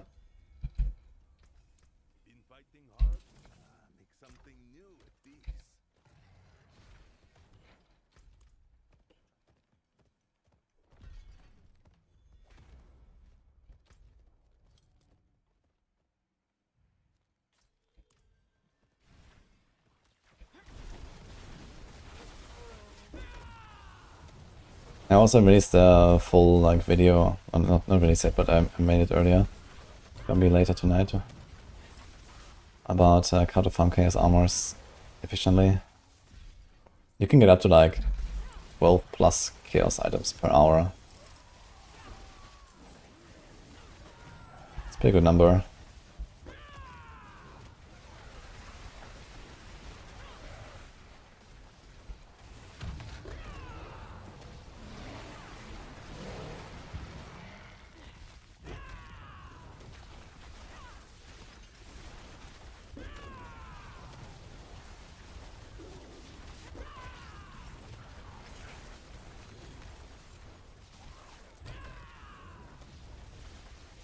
There's a reset button, Dren.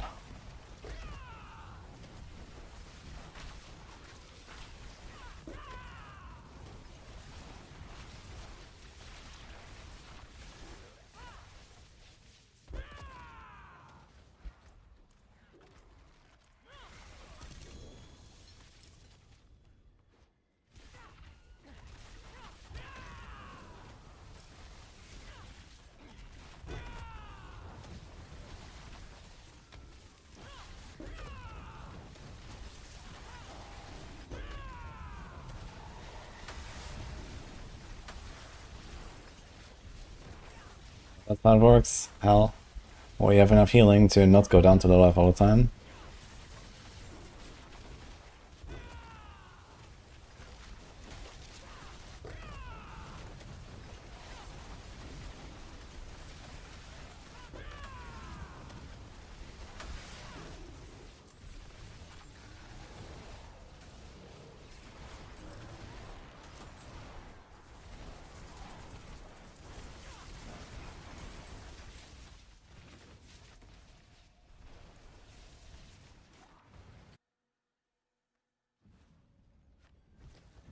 You can right click individual paragraph nodes, and you can also reset the whole thing.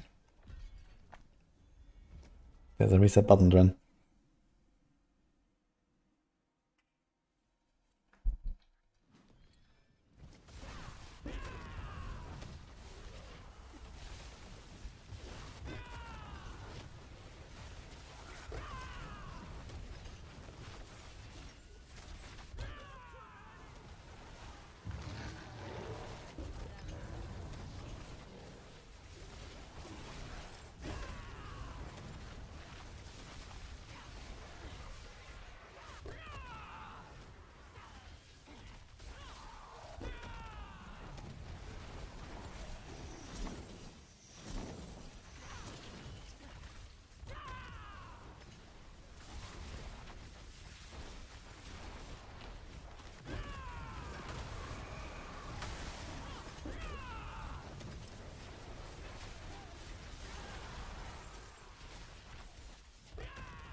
You burn the Warp 9 minutes and get 988 warp. That's pretty good. That's 4 scrolls. 5% of a spark.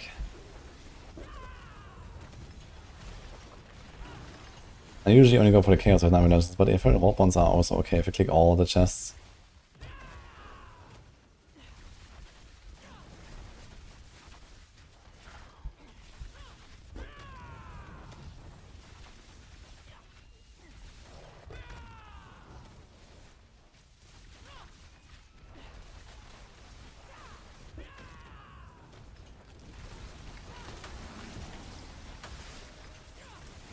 But yeah, the problem is like with the Infernal Vault caches, you have to like really pay attention to see where they are.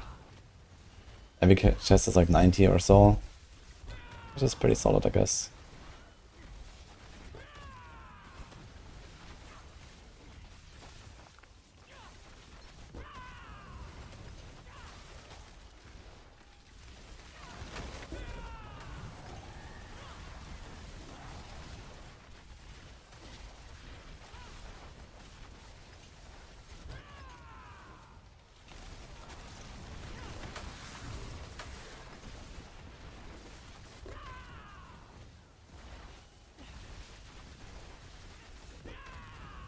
Hello.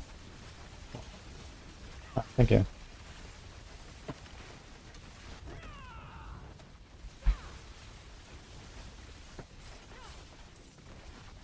You happy? Yeah. Were you hungry?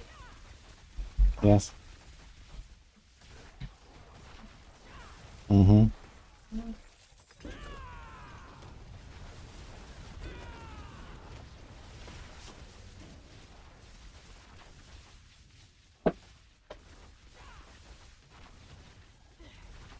What do you think about Fawn's payback build?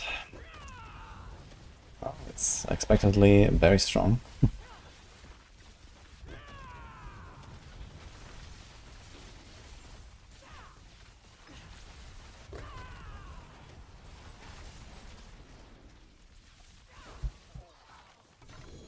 Wonder what's up with Touch of Death though.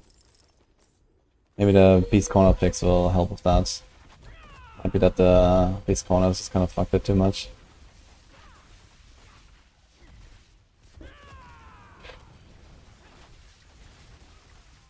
So I guess tomorrow is the patch, right? And we'll see.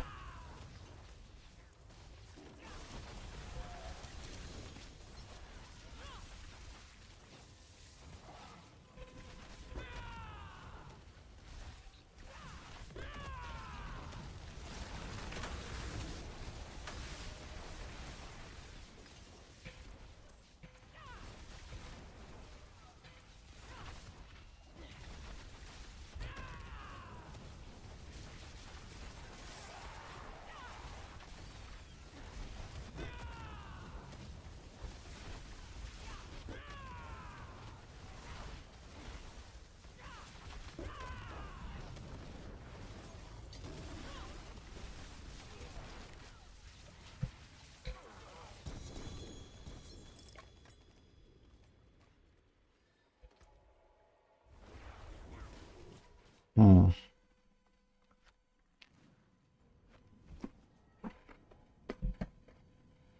Mm-hmm.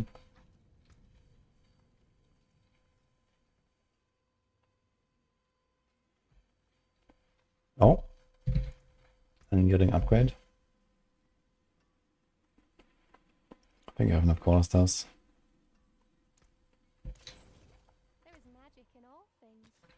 Let me show you. Season 10 is amazing.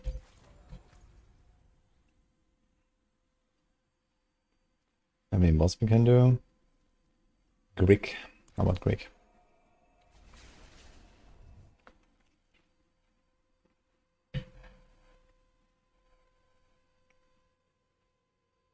Hi, Wallbreaker.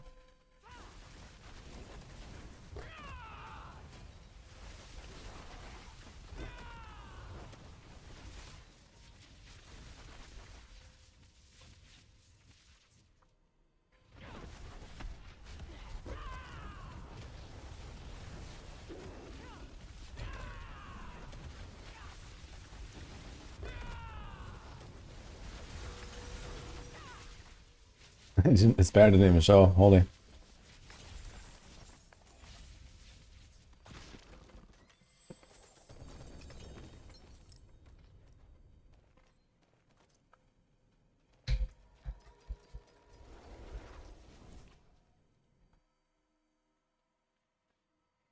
Yeah, it's almost Nutella. I think it's some fake Nutella that's not really Nutella. But good enough. 4 days, I'm almost 300. And this is not almost 300. We are 20% maybe. Have a wee 25 maybe, I'll keep my forge hot. Return soon. I think. I think this is a do a horde on Ravens angle for now.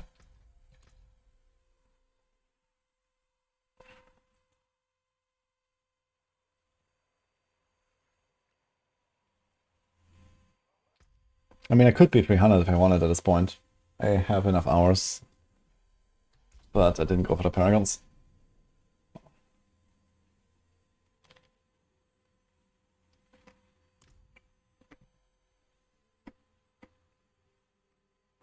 Yeah, 283 is halfway to 300. Ah, shit.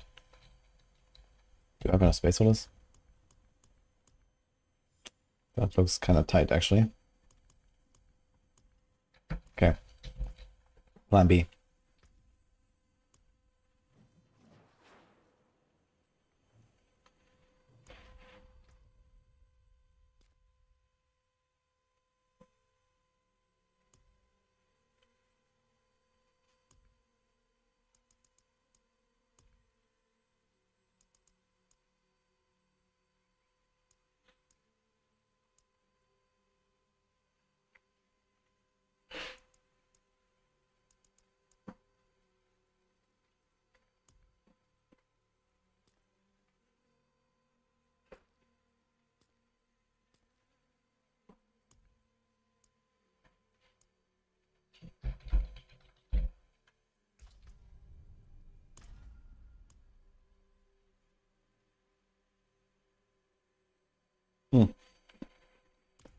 It's breaking. It was a horror. The demons just appeared out of nowhere. And now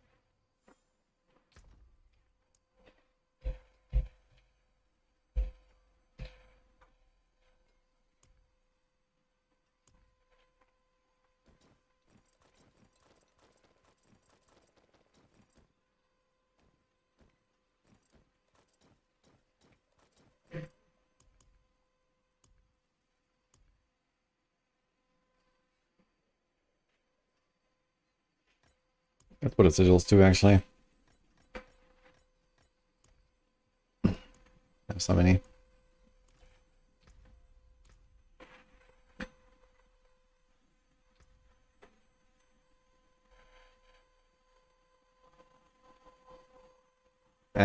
Why does it always bug out and I can't move them anymore? Whatever. Okay.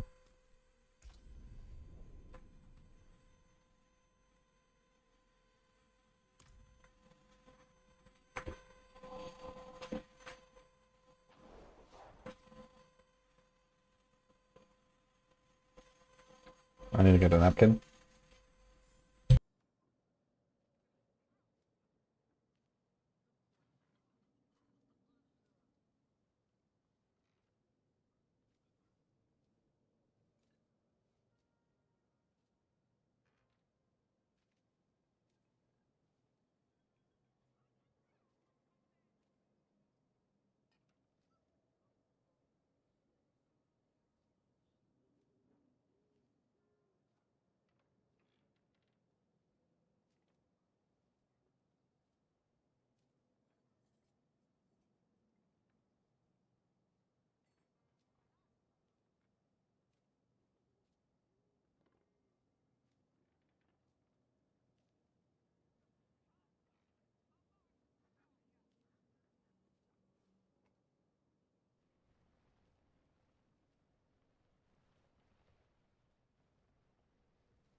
Yeah, pushing is soon.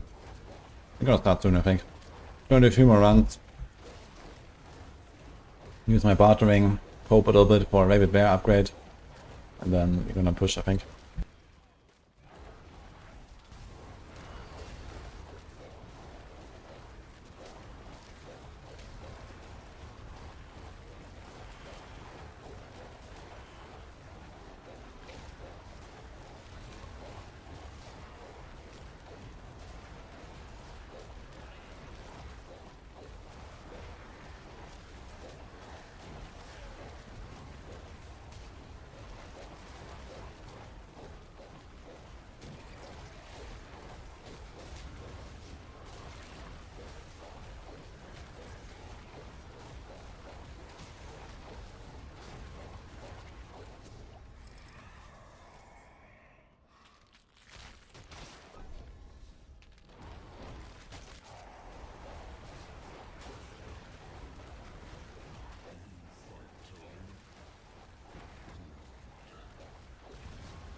Oh, let's just open my menu.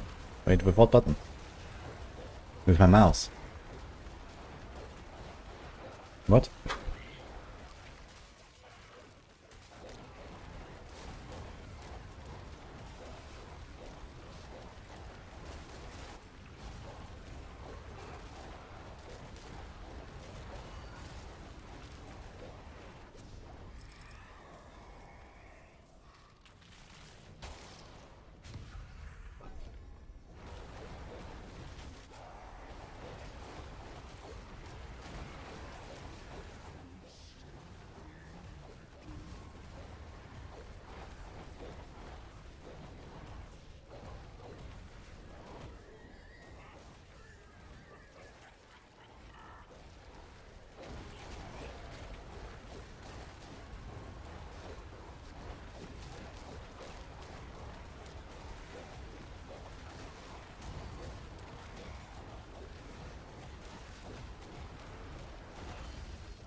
Why is it that in PoE2 I push for the hardest content, but in D4 I don't?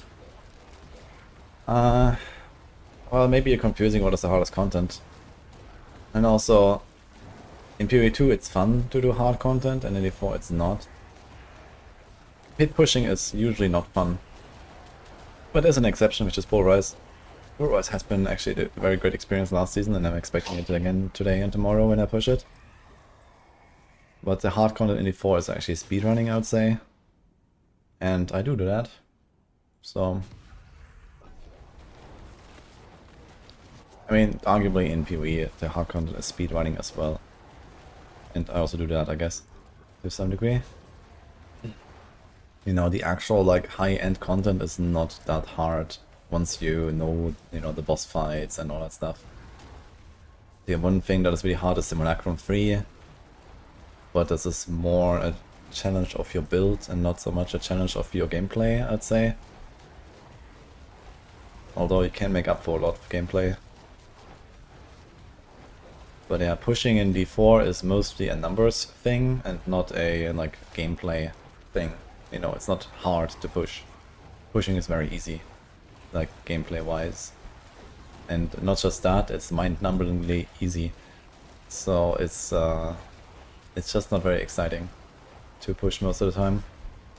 That's the main reason. Like in Diablo 3, this is like very different. For example, in Diablo 3 I was pushing all the time, and this is like, you know, I base my entire career on Diablo 3 solo greater rift pushing, basically, right? So I love doing that. But in D4 it's just not good.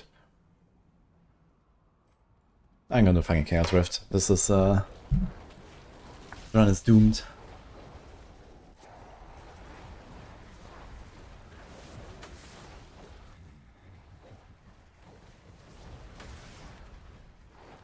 You're gonna get a Bartok, I guess.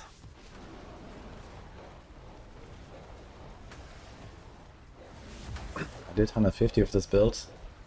I did not, will not, and cannot do 150 with this build. And in fact, no one can.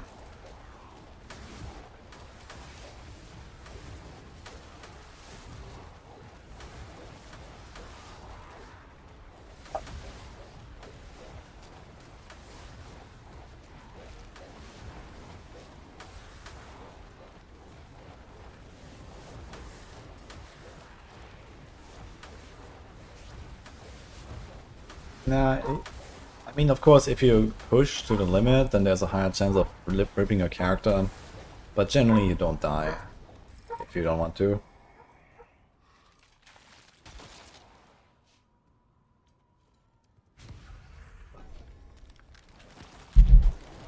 It has happened to me, I think, in Season 4 when the pits came out that I died. But then, since then, like Season 5, 6, 7 and 8, I had no rips, I think. Actually, Season 5 I had a rip, but I was like with the bugged Desecrators and Infernal Hordes.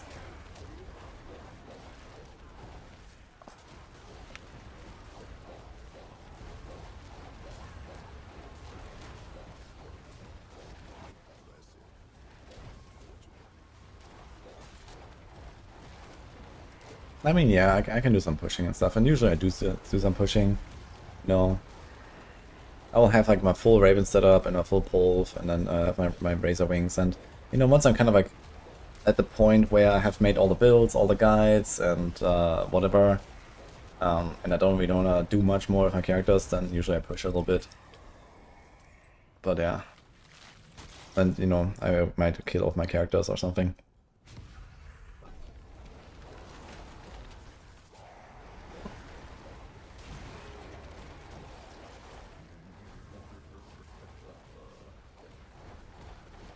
I was Ball Lightning Sorc applying Vulnerable, Lightning Spear.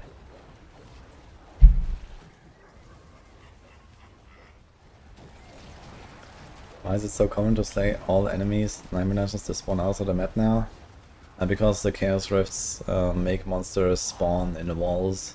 So if you run Chaos Rift dungeons, you're gonna have that quite often. So the strat is to try to get them to TP to you when you clear the map. Sometimes they TP out of the wall to you.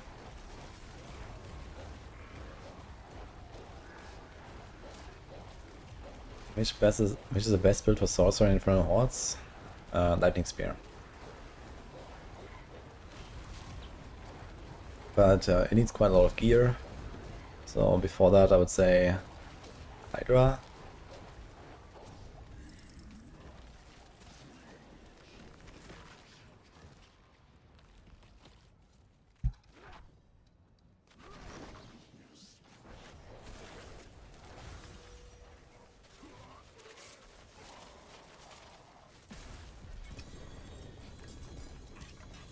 Too bad, missing like 80.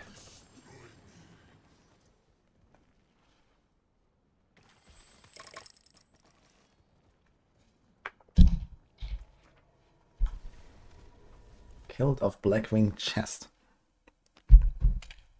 That's a nope, I guess. Even has the Raven's double damage. Sad. I still need those. Actually, I don't need anything there. I just need better gloves. We need gloves where I have like triple Raven's active size, and then we can do the Fist of Fate pants, and we're chilling. Call of the Wild 1.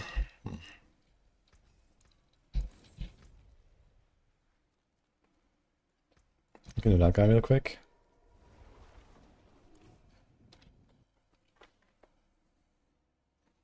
What's the strategy for hordes? Adder Fiends, Adder Lords is the best overall. Spiders, so far, is still my record, actually.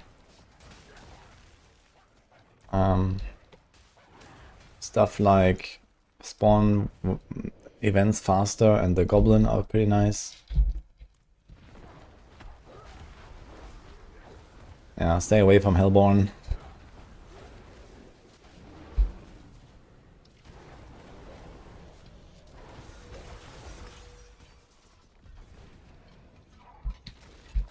With a StarCraft skin given to streamers? Yes.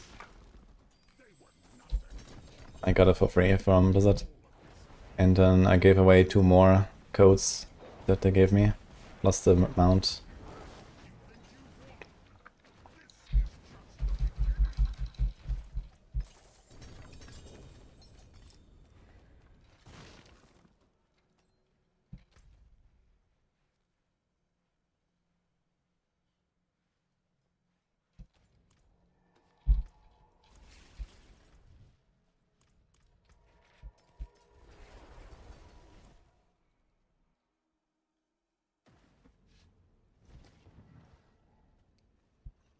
Did I play Shred? No. And I'm not going to.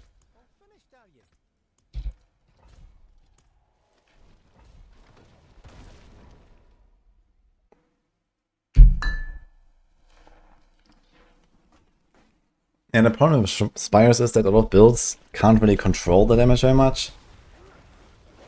Or you don't really have like a good way to like kite enemies in there because they just die on the way and stuff like that. Like this whole like stop killing and then trying to kite enemies into the Spire, it just doesn't really work out. So like here, like what I'm gonna do, my Ravens are active for 3 seconds, so I have to like not cast for like 3 seconds, then monster starts to not instantly evaporate, and then I have to kite them into the Spire slowly. If they even spawn close to me. If they don't spawn close to me, then what do I do? Then I have to kill them again, and then wait for someone to spawn closer.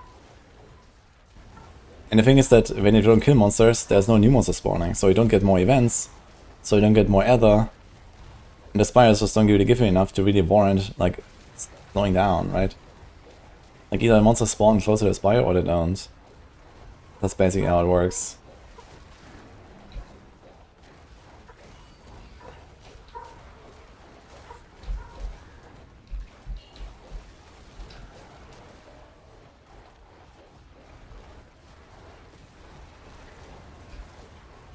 Killing enemies, Spiritborn rune is good for Spires.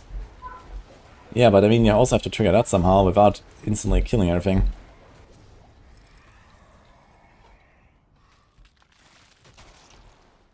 Okay, GG. Dude, these were all actually good boons here.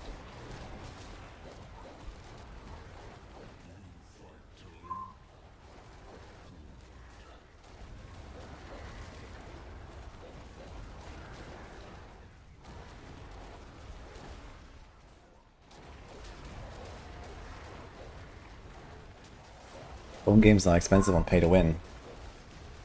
Not on skins, no? Yo, Karani. Thanks, man.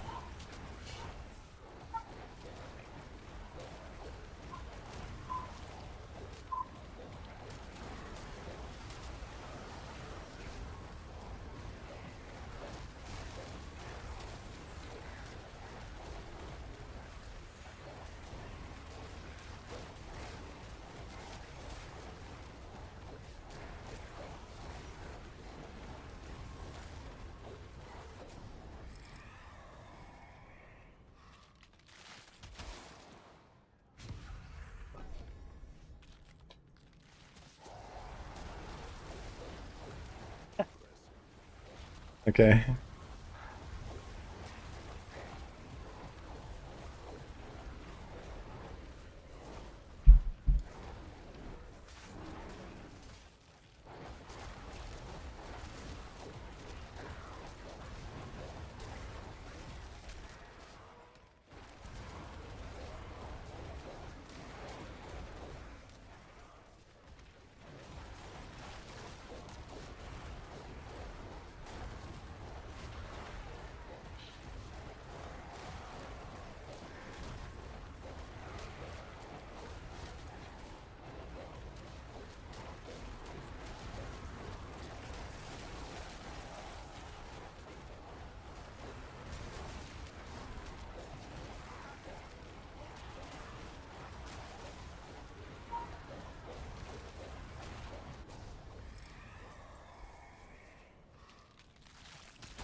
Interesting.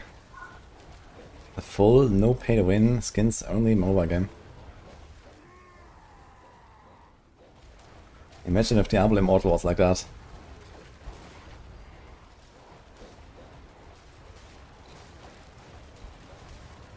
So the 4 GA banner slots of 1 billion gold. Who the fuck pays 1 billion for a banner slots talisman in this season? What the fuck?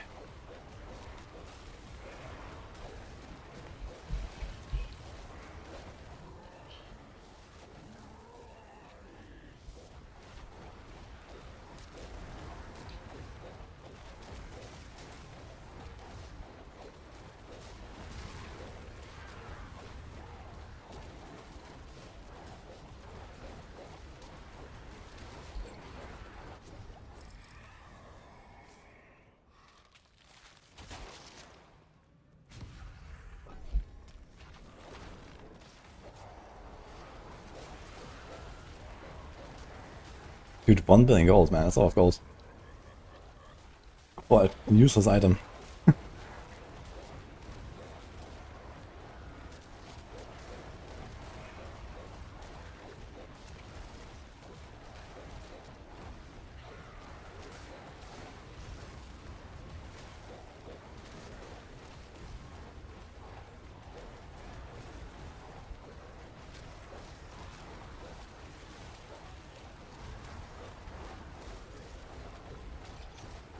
I don't buy skins, but it looked very nice.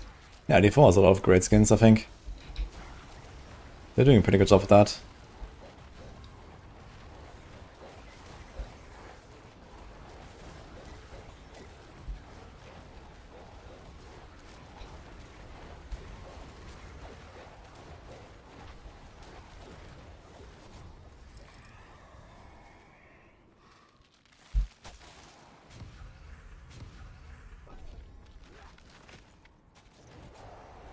Don't know what Season Blessing to use.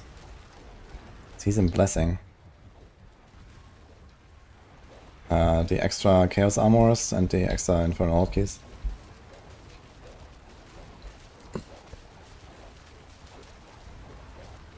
Find it amazing how every season players have unlimited gold, they always have 100 to 300k. It's quite low. I guess you mean M. But yeah, I mean this season there's no dupes, so people don't have infinite gold. Besides people that buy RMT'd gold anyway or something.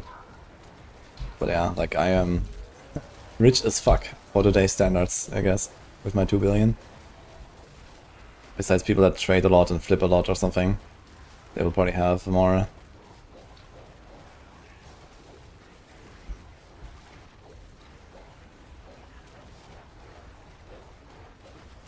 Seriously, everyone had like infinite gold because of dupes, but now they are gone.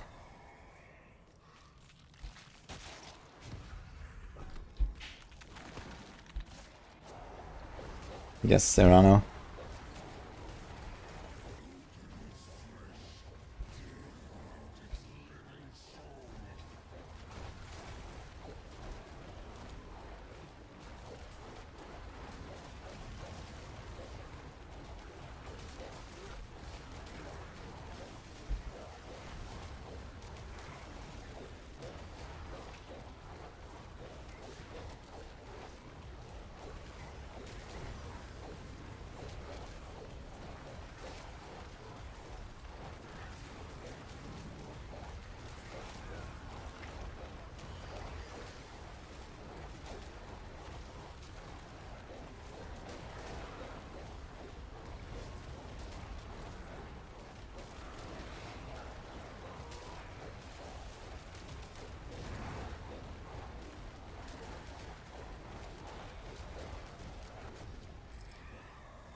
God. Let's run.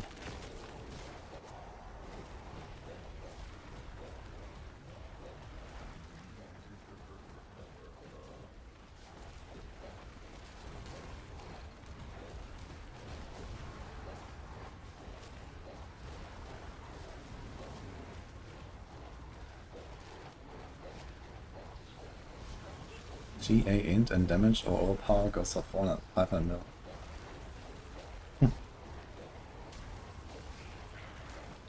Yeah, okay, for 2 GA, I guess that's an okay value.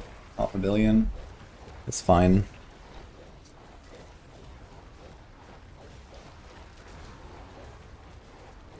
Well, you heard everything I said, Serrano.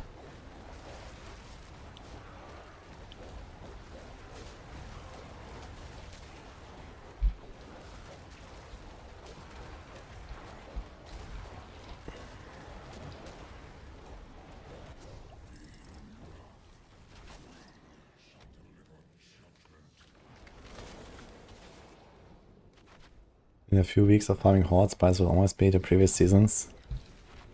No chance.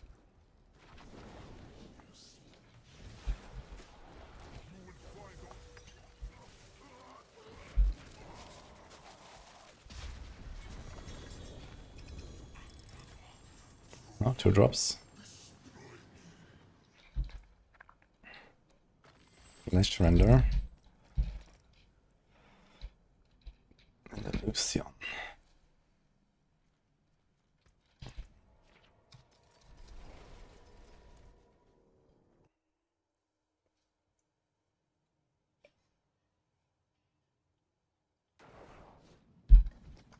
Yeah, Razor Wings is really cool.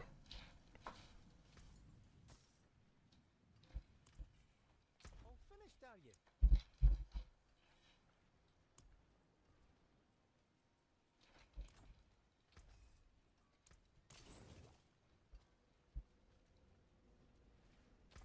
It's time for some bartering. YOLO. I need a rabid bear aspect. I couldn't find anyone who sells me one. And mine is still only 18 out of 21, I believe. About your age. I think that's right. What was his name? I 19 out of 21 now. It has improved a little bit. I think we'll try. You demand. That's what Papa says. Fuck. Check and yes. All by itself.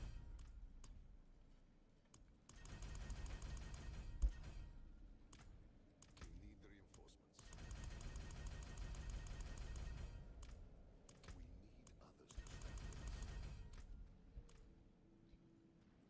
We could use some help. How much we have?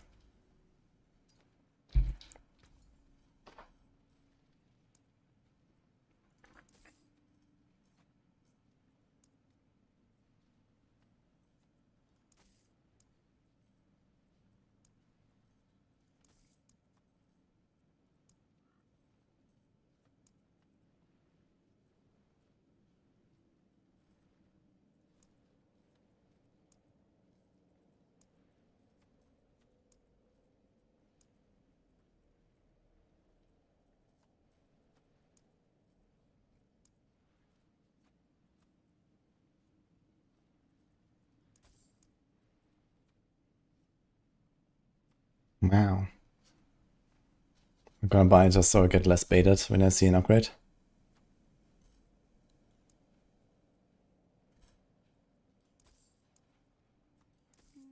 Did I count it out right? 200 X. I can get it for the Barb maybe. Although we're gonna have grandfather, right?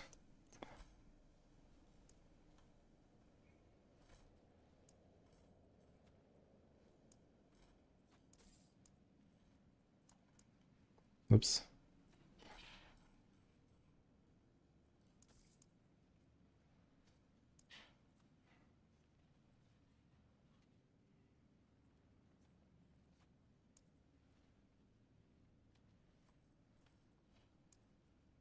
Add that, carry the one.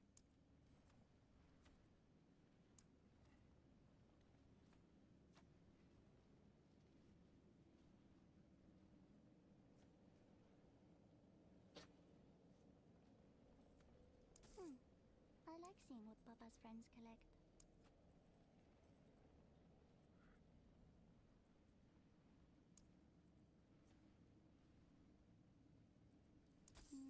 Did I count it out right? Yeah.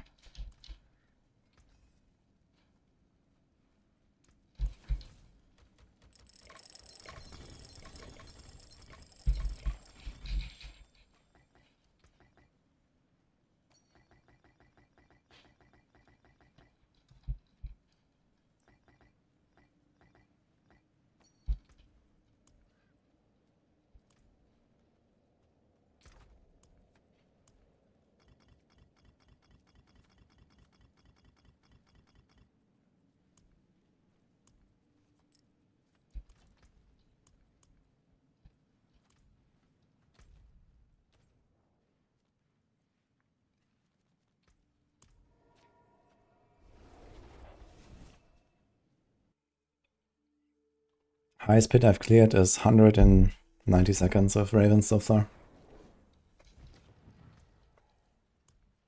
Who's stronger or easier, Spiritborn or Druid?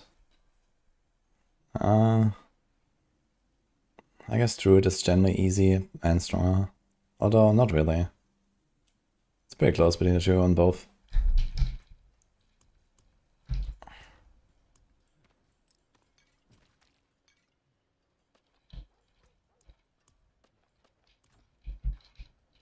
Okay, what about Merle?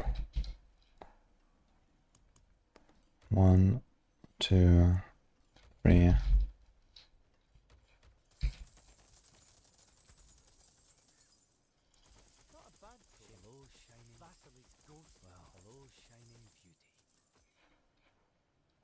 Gold Slayer Crown.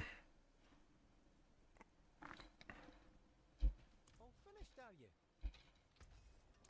Better than starting from nothing. Feels like PTR here.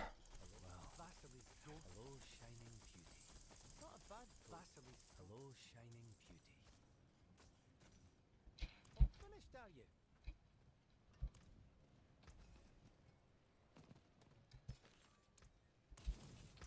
I think it's worth saving. My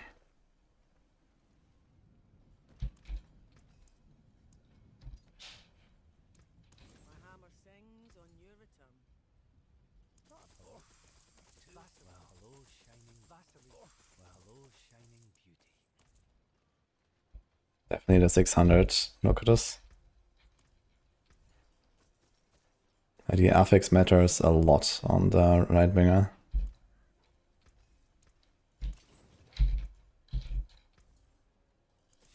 Not a bad basilisk. Not a bad. Hello, shining that. Well.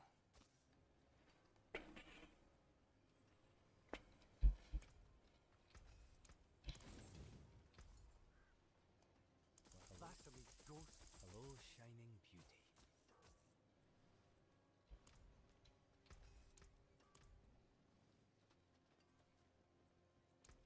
I'll keep my forge hot. Return soon. Well.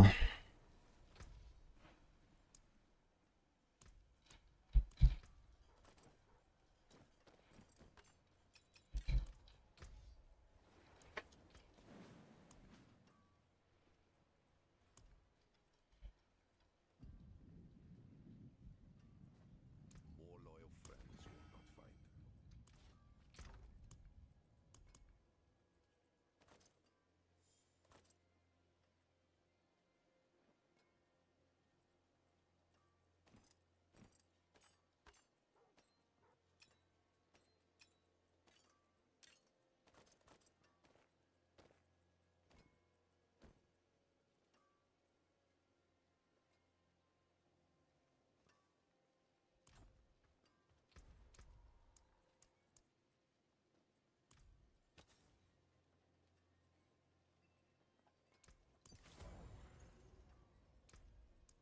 Actually didn't imprint that.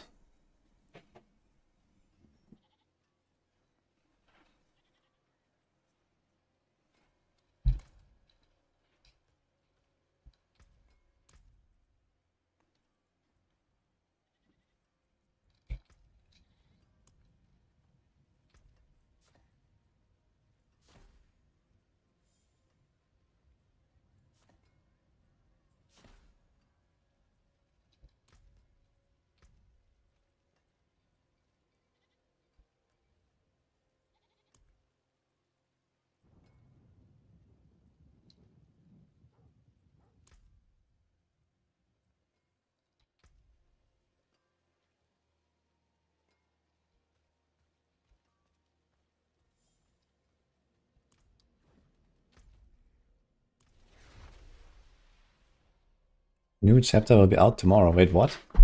We just talked about it, they teased it. And now it's coming tomorrow? What the fuck? Oh, that is some horrible timing on their part, I gotta say. But okay.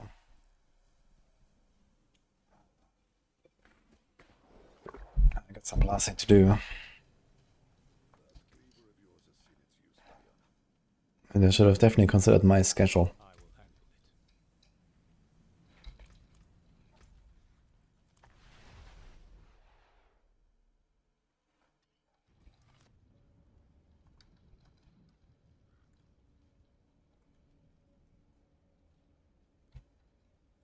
Hi, Blue Days.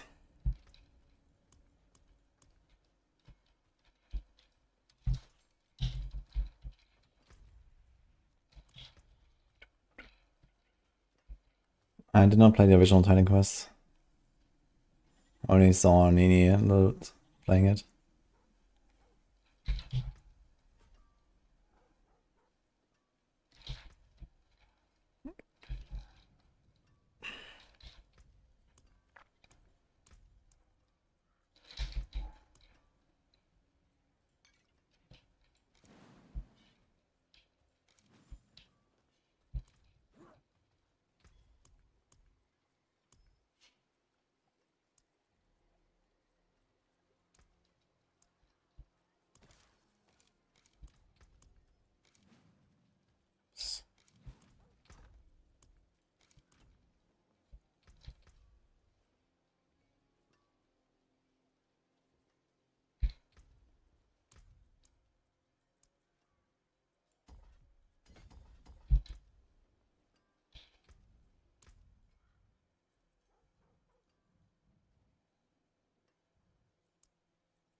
Okay, we have almost everything besides this cluster here.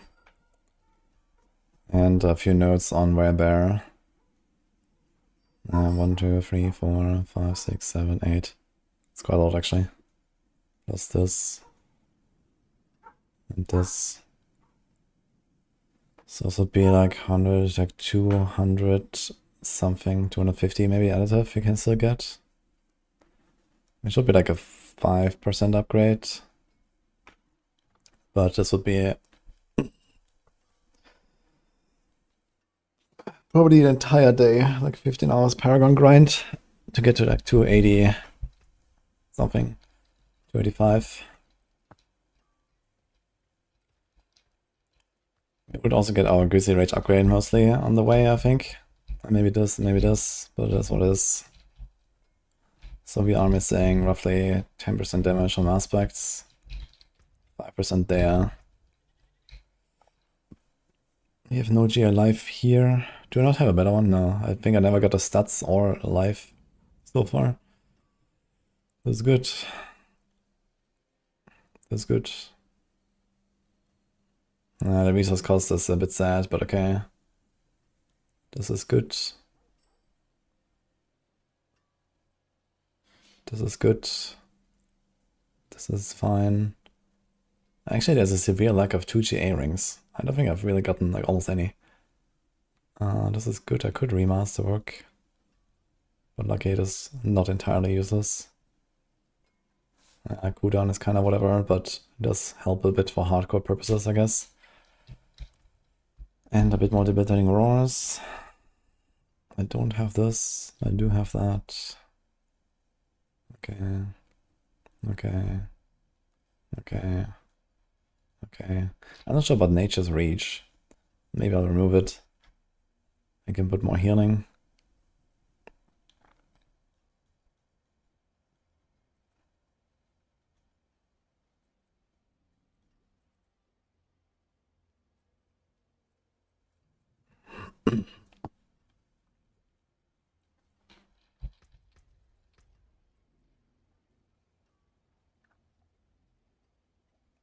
I might actually want to do the pull in instead of the extra damage on the Cyclone armor now I think about it. This might be a problem, but I can just stop it. That's 15% damage, that's 10 DR. I have Agony Q, this will trigger roughly every 4 seconds. Ahu Quacks. Pumping. Missing 1 armor. I'm triggered. I'm not even sure if it matters. It may or may not round, but I don't trust this game, so we're going for 800.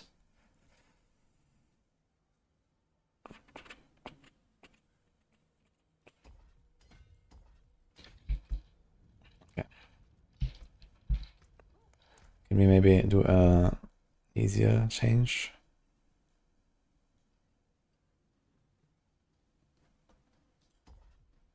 This strength node is completely pointless actually.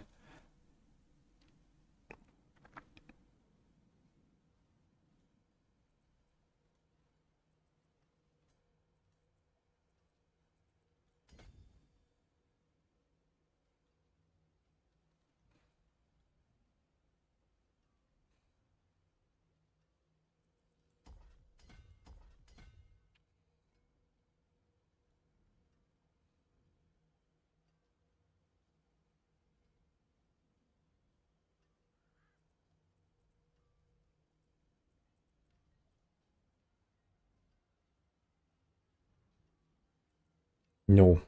Boiler. We are back. We are so back. That was a long stream. Thank you. You're arriving at the right moment. We are about to push.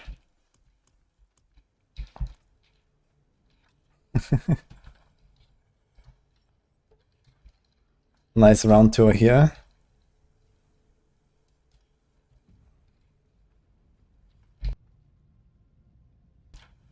I waited boiler. 11 hours ago.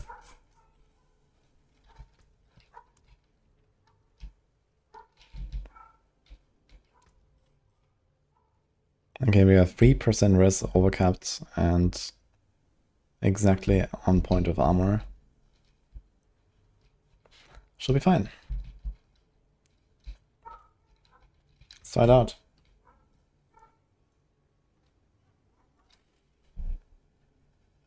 Ten seconds miss 130. Oof. 130, huh? Oh, that's a good sign.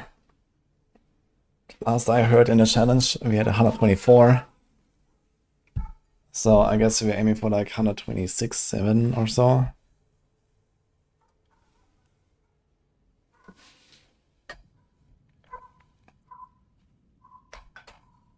Wolf versus Ravens. TLDR. Ravens faster, Wolf stronger and tankier. Both face roll. Okay. 3100 willpower. So let's start with a chill 105. How's my life? 89, 87k. So we're gonna have like 100k or so when transformed. Should be fine. We have 26 seconds duration, 41 seconds cooldown. So there will be a 15 seconds gap if I go in and don't kill anything at all. I think I do want to have my... I want to have 1 point in trample. You could take out 1 here or here. I guess we'll see how the healing goes, but we have... Wait, 10%? What? Okay. It's fine.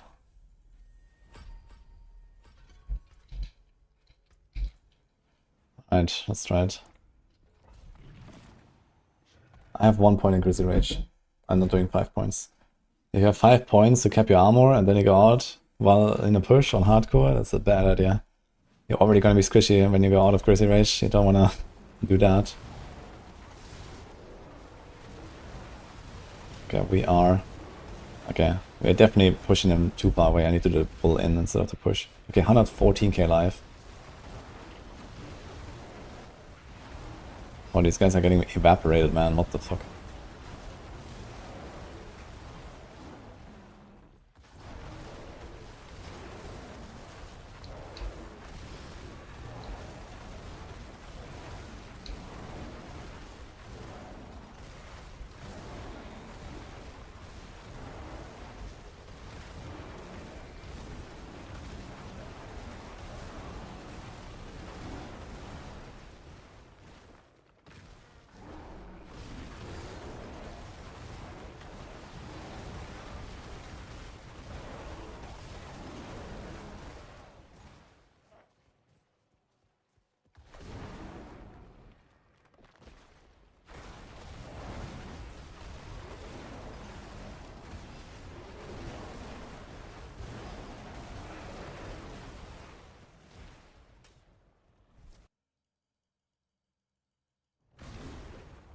Did I lose my quick shift? Who knows?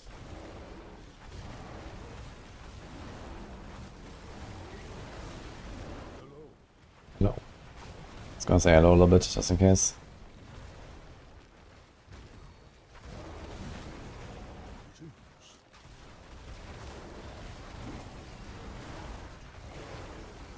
I guess you can tell from our movement speed, right? I have 189%, so it sounds like I have heightened senses up. Too many buffs on the bar, man.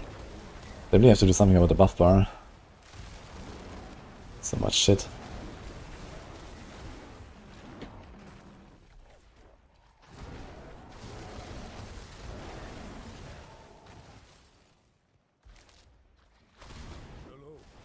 Oh.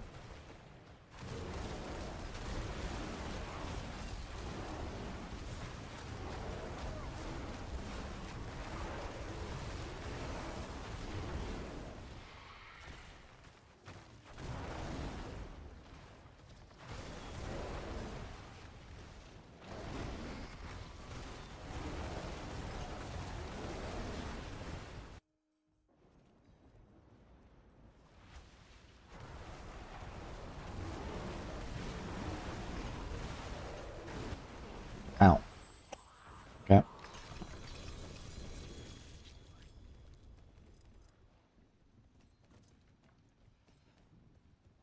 No close to level.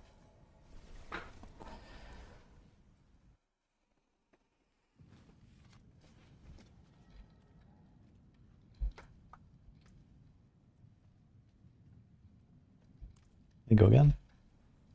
110.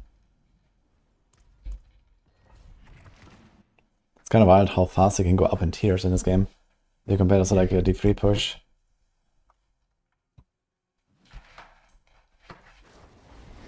I want to do the pull in, right? Not the damage. I'm not sure yet actually, because the damage will make the boss much faster. Which is kinda nice. But I think we generally don't wanna push them away.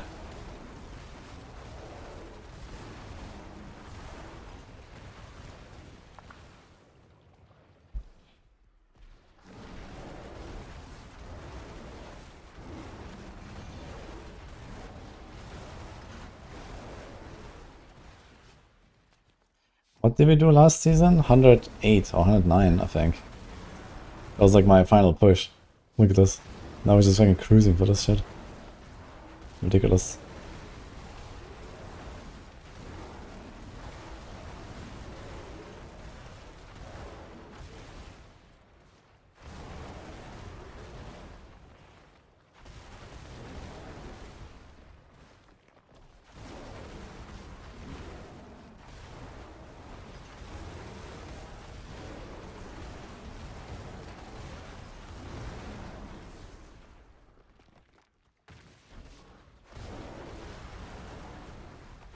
Actually, we could do a Crazy Brew. And then we can also do the Guzzler. We want to do Guzzler, right? For the 4% extra. But how did I ever use my potion? I have to go Crazy Brew if I want to do this. And maybe no Bulwark. Can I get some other, like, offensive? I can get Frost Nova, I guess.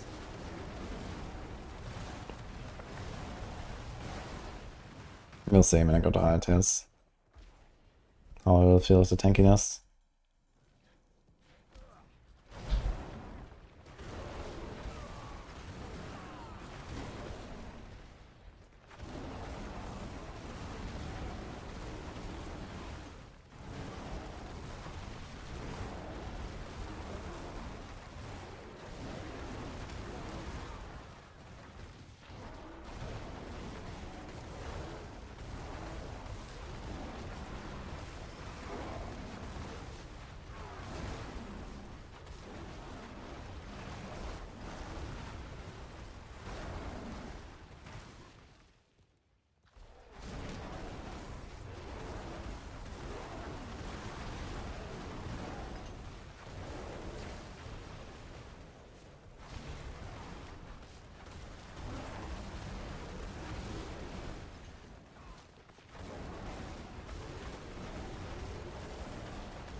We are pretty tanky, actually. Can probably tank a little place, but I don't want to do it just yet.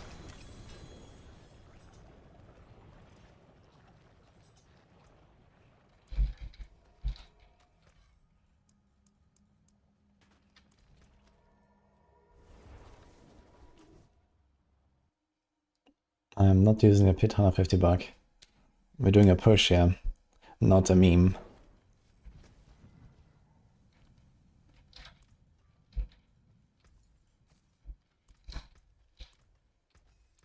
Better than starting from nothing.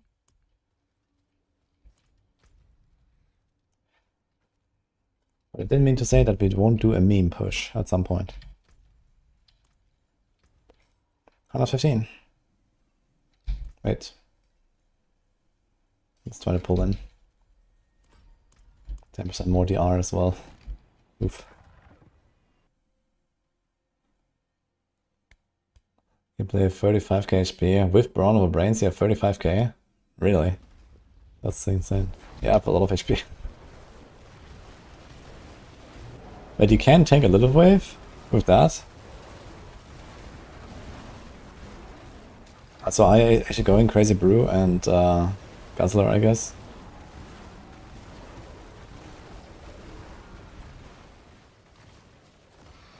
I can run the government. Well, if I get elected, I could. Well, I guess it's not strictly a requirement.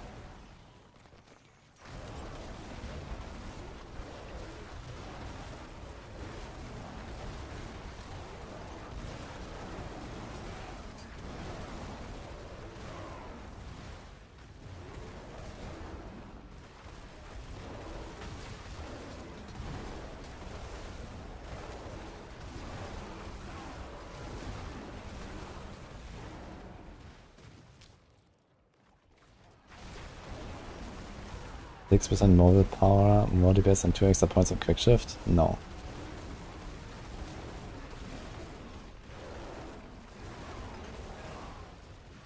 One point in quick shift is like in a range of like 5% each. After you have a few already. And 6% willpower is also around 5, so you basically get the second quick shift point for free.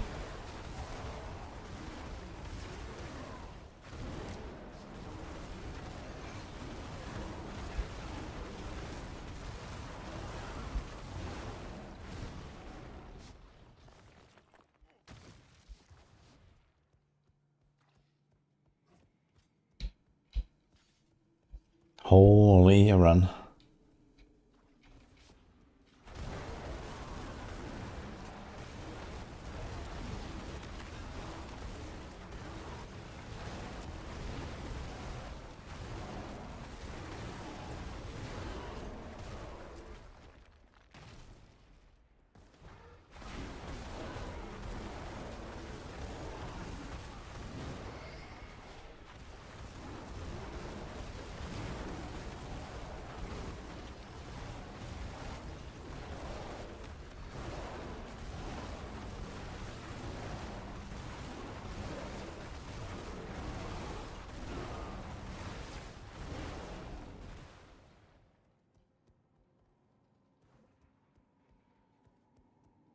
Nice, Danny.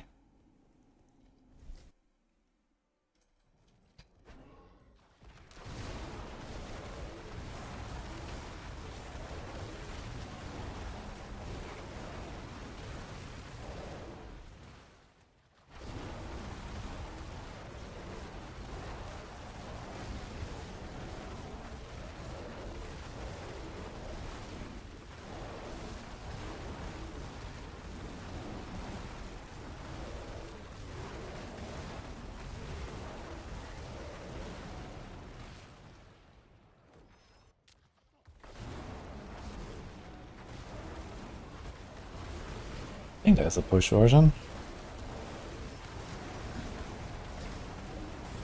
can also check the one from Boiler on Maxroll.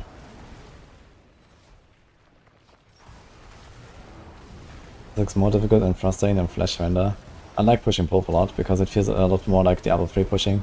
With the puddles, it runs a lot of Oculus rings. It's the first time I actually had fun pushing in this game, was with Pulp last season.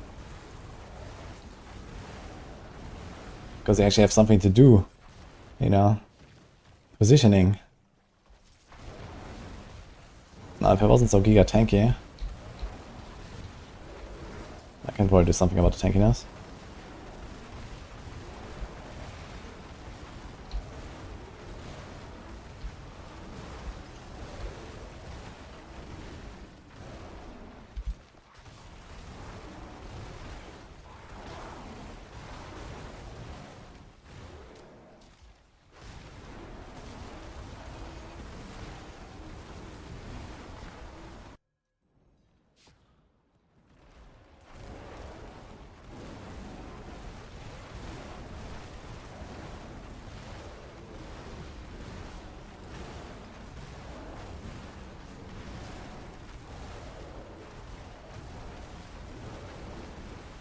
I think one of the Barb things. Okay. Not too bad.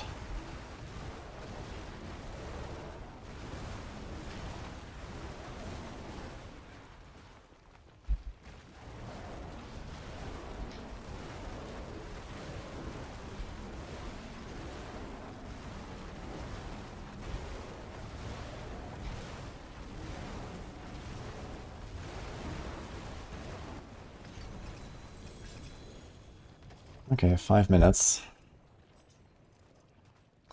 So definitely tough to go all the way to 125. What is my hat? Banished Lords. We have Banished, Fists, Rotting Lightbringer. Greetings. How's what still got some good in it?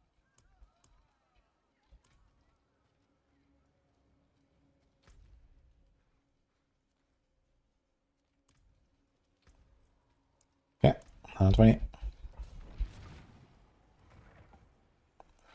do have a guide for this build. And so does Maxroll. You miss unhindered, thunderous particle, and DR disable. I'm playing with the Frost Nova boiler. I remember last season I was using Igni full. And I was just like Frost Nova the dudes. And then ran away from them, and it actually worked like most of the time.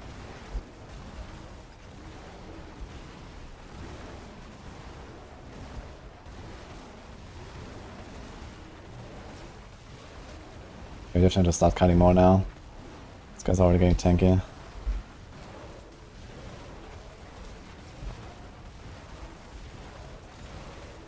The best part is I have no idea how long my Crusade Rage lasts. Nothing visible on my fucking buff bar. Beautiful. Great design. Nothing on my skill bar.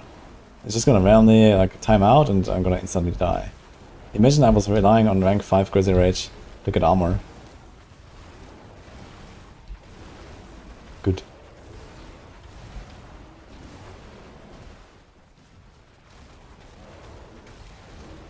This might be doing the thing. Yeah, Fist is like for overabundance procs, Quacks procs, I mean, it's very nice. I think Fist is definitely good. Like Fist by itself is 80% already, plus all the other extra synergy and some attack speed. Like Fist is insane. That definitely goes in there. If nothing else, you can leave out other resource generation because you get more overabundance procs and stuff. So that also has value then.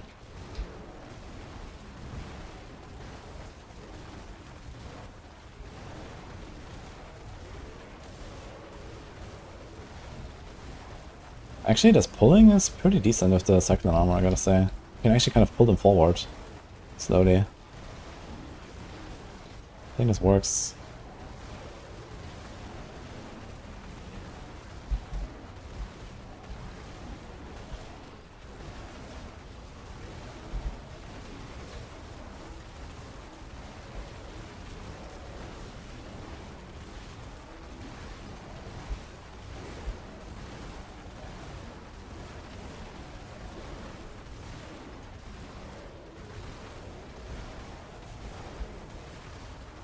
The seasonal request to delete Fist of Fate from the game. I mean, at the very least, they could make it a mythic, I guess. Fist of Fate is a mythic.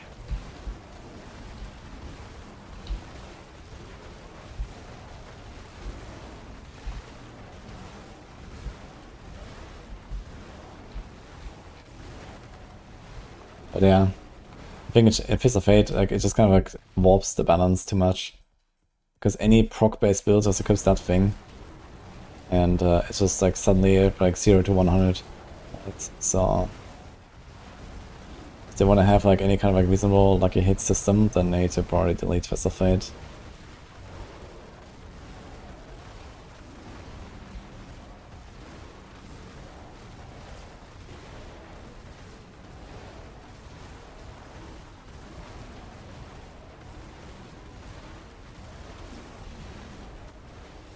The bigger problem is, if you make Fist of Fate a mythic, it's actually gonna be easier to get. There's that. They need to bring back roll ranges on mythics. Kinda stupid that they don't have any roll ranges. I definitely want roll ranges again on them.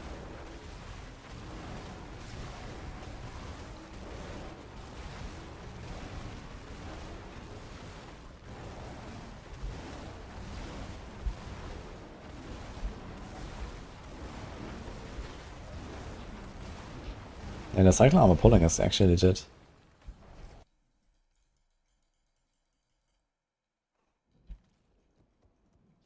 Dude, why is the black screen so long, man? Weren't they like showing it off? It's like some campfire lately? They're like so... I don't know. Wasn't there something with the loading screens? Or am I tripping?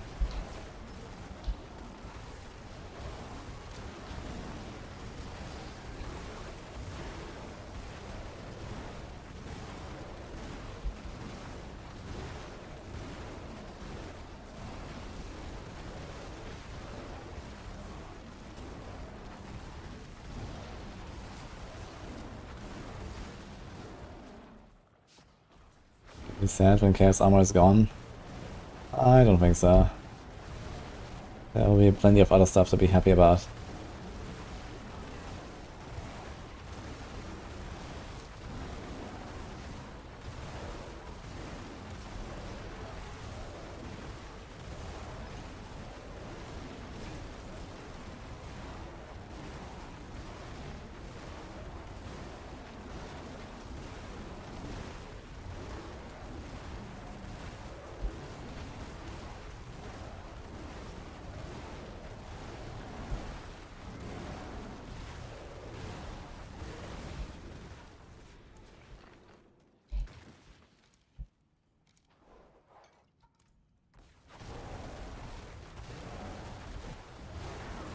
Oh. Actually dropped our Grizzly Rage here. Didn't expect that.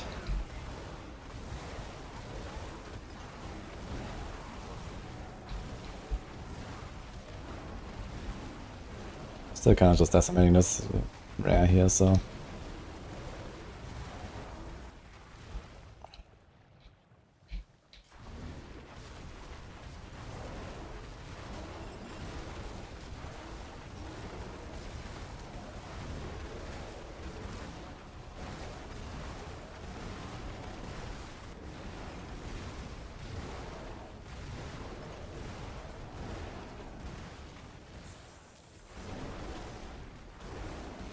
Dude, everything got pulled on me and I'm just fucking stuck. What is going on? Dude, it turns out having a map hack while pushing is pretty good.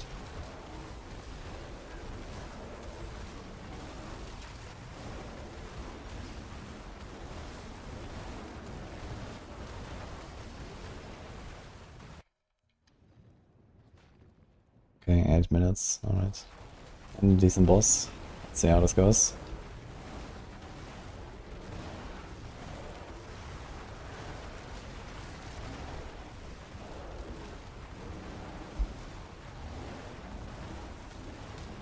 Chaos armor is seasonal.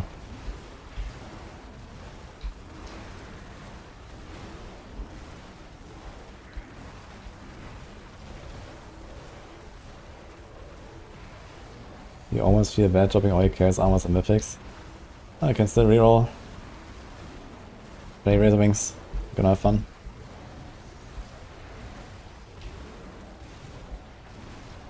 Okay, this looks like some 2-minute kill.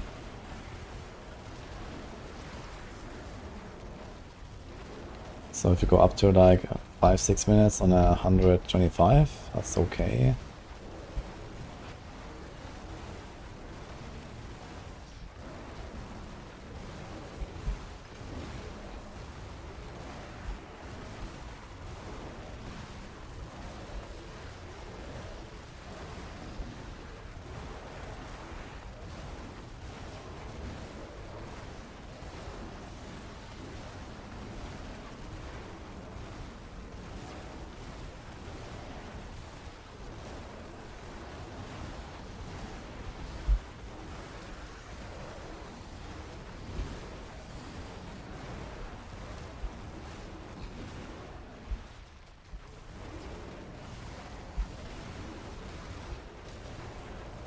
So do I have to dodge a little waves or not? I guess not, right?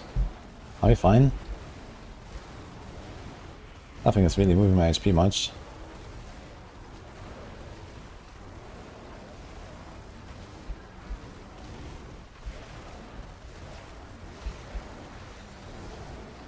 I definitely have to get some good benchmarks somehow, like next PTR or something. I have to I need to find something that I can use to benchmark how tough I am. Like this Barb motor, for example, does like maybe 10 or 15% of my life, so I can probably tank the little wave just fine.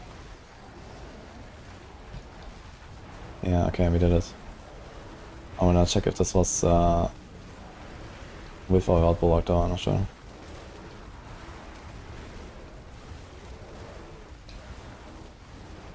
But I need like a better way to benchmark how much toughness I have. Get hit by something small and then just like multiply it to know what I can live through.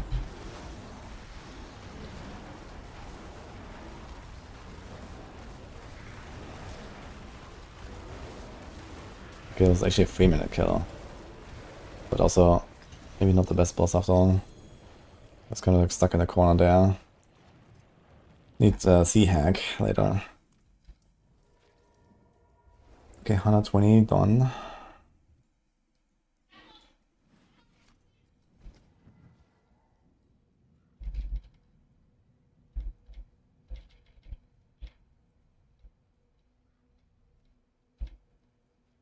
Was it this one?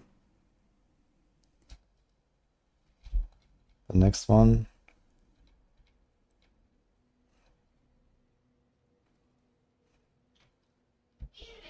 Okay.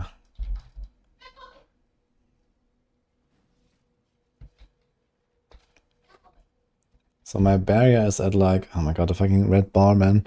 Probably like 20%.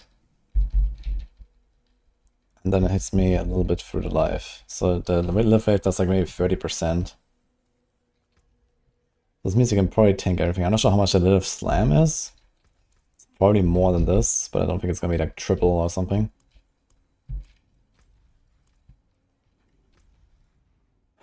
I mean, we have to beat 125 anyway, right? So let's just go straight for 125. It's not a reason not to. Why not go to T1 Lilith and just tank the spikes once? Yeah, something like that is probably a good idea. I need to but I need to understand like how much does the Lilith spike do compared to, you know, the pit bosses or something, right? On this or that tier and so on. Again, okay, like the Lilith spike on T1 is, I don't know, like maybe 20,000 damage. And like the Lilith wave in a pit 120 is like, I don't know, 300,000 damage or something like that. So I need to like understand, okay, like what is the relative difference, right? So that I can then go into Lilith T1, get hit by a wave, and I see, okay, it does 20% of my life. I cannot tank the Lilith in pit 120 or something like that. So this is basically what I need to do. Because right now I have like just no understanding of like what can I tank, right? We have a health value, but that health value doesn't really tell you anything.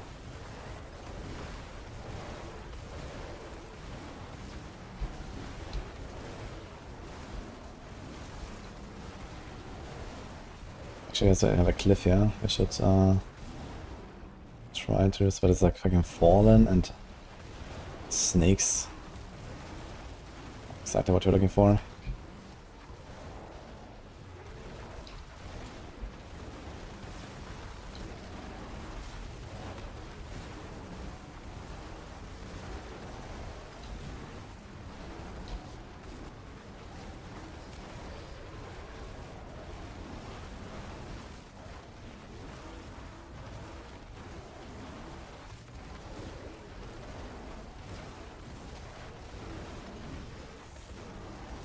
I wonder what this lightning storm's doing here.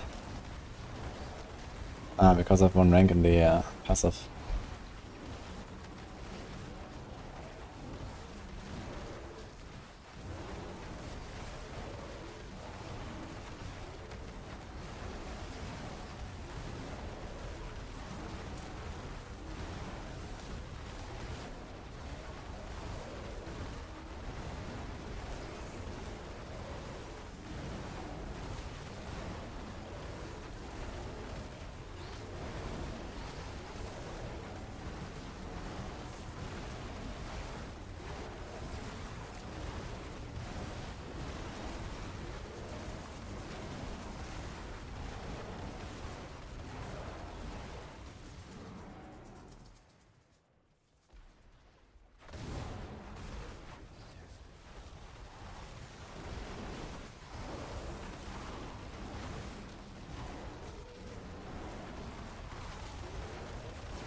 So it's not gonna work out in this one.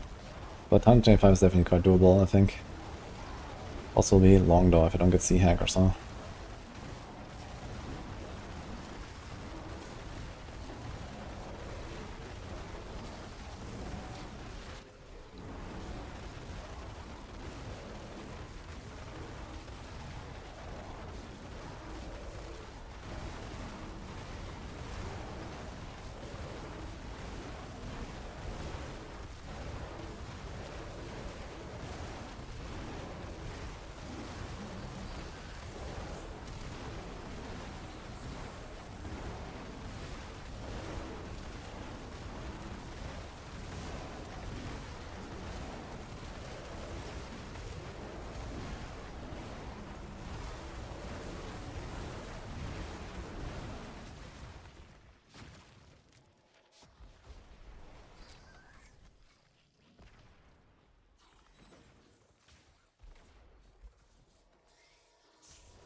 My god, man, let me out.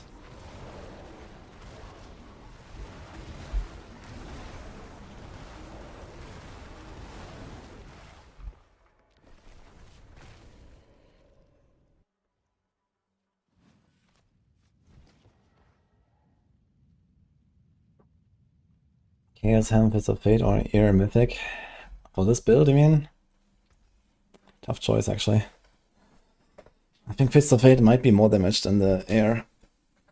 But Air also has a bit of lucky hit and movement, which is nice.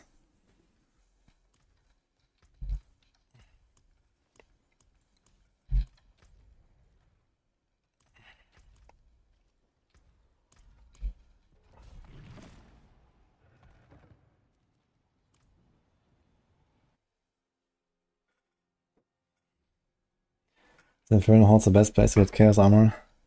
It's Chaos Rifts actually in Helltides and Dungeons. Okay, we have Wolves and Bandits. That's probably the best monsters.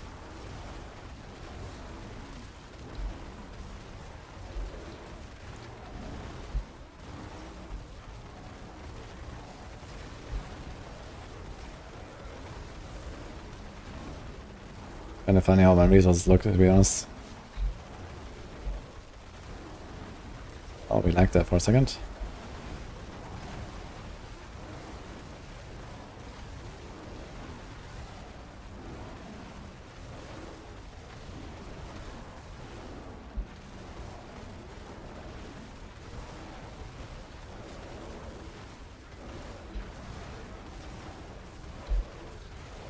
Mage on again.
Okay, it's time to do some adjustments.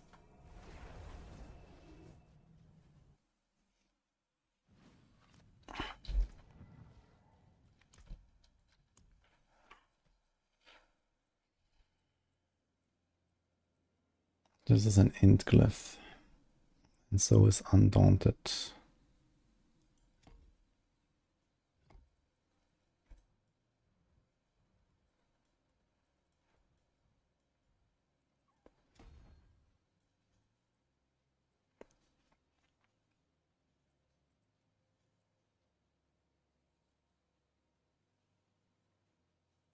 This is magic nodes. We don't have really a lot of points here anyway. And this is damage, and there's life.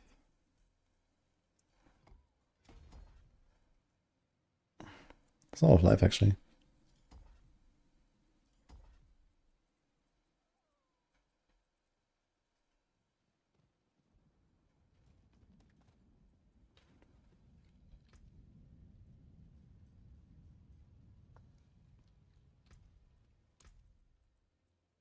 What about Keeper?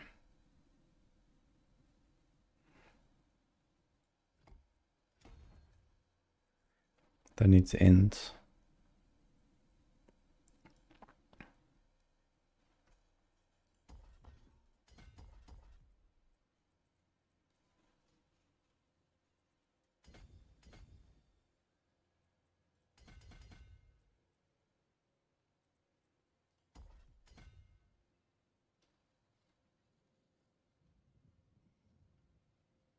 This is 15%, and it's not just close. And also occasionally I will be transforming briefly.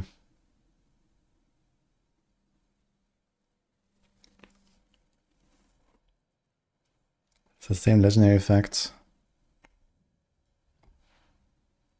545. I think Keeper might be a bit better than Fang and Claw. This is good. This is good.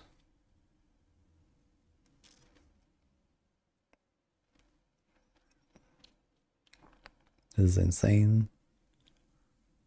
Okay, so I lost 2 times 15% DR.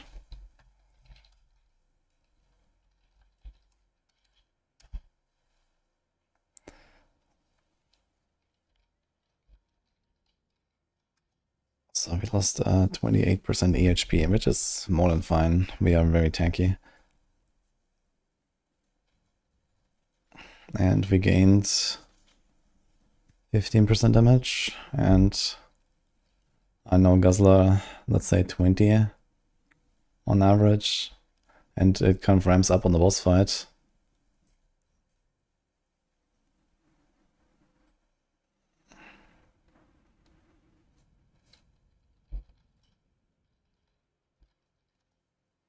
%, that's a pretty good trade.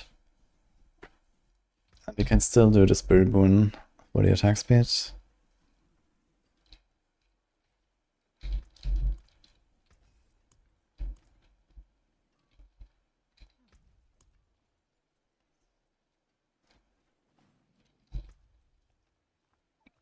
If I want to have a bit more consistency, if I'm pulling, I might do Calm Before the Storm instead of this, but it's a lot of healing.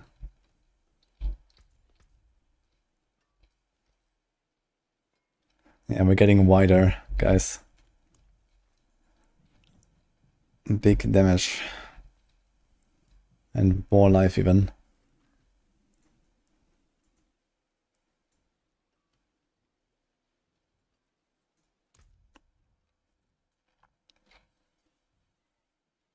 I wonder if I want to swap this glyph. How much int is here?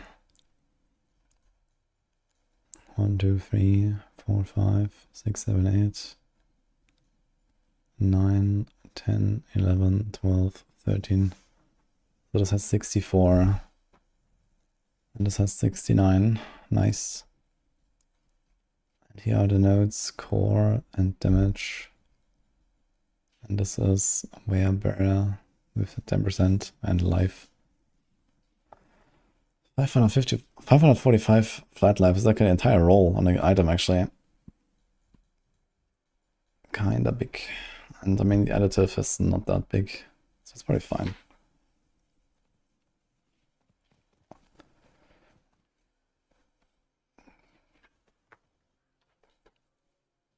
How about here? 1, 2, 3, 4, 5, 6, 7, 8, 9, 10, 11, 12. So this has 59 in it. Because this damage to crowd control, I actually might need it for this, right? Yeah, I think if I don't have it, it's before the Earth and Devastation, that's pretty fine.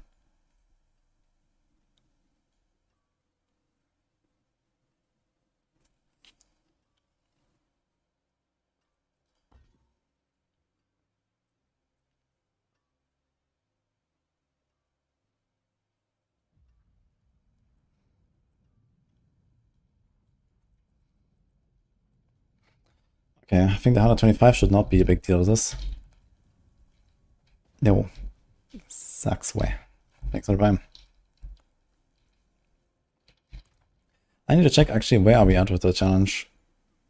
Where can we see that?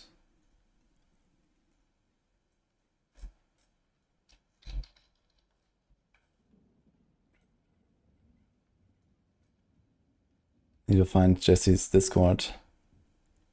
Oh boy.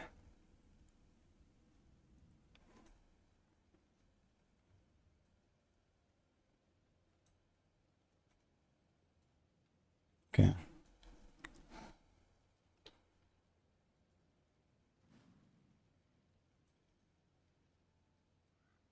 Yeah.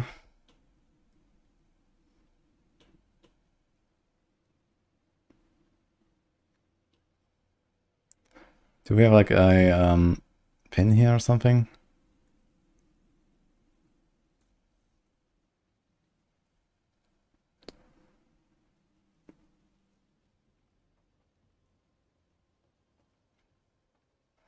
Okay, I have 125. So he has done 125, so I have to do 126. I think they only go by which tier and not the time. And who does it first. So I'm gonna do 121 and then go for 126. I think this is probably what we have to do.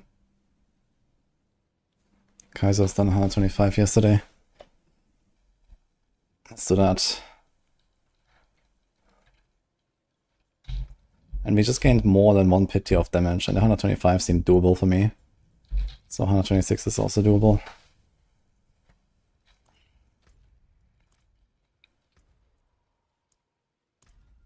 And then after 126, you might try 127 and see how it goes. But Kaiser did 130? No, 125. 130 is like rank 1 world, if it's even done. Euler was pushing 130 apparently.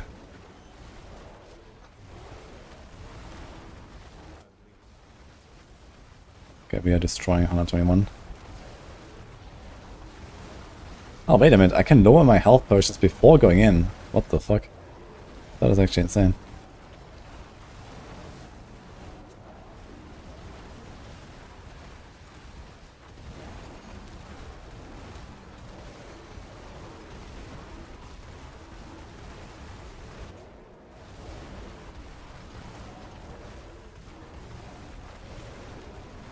Okay, in between the bulwarks, basically, I have to use some potion when they hit me.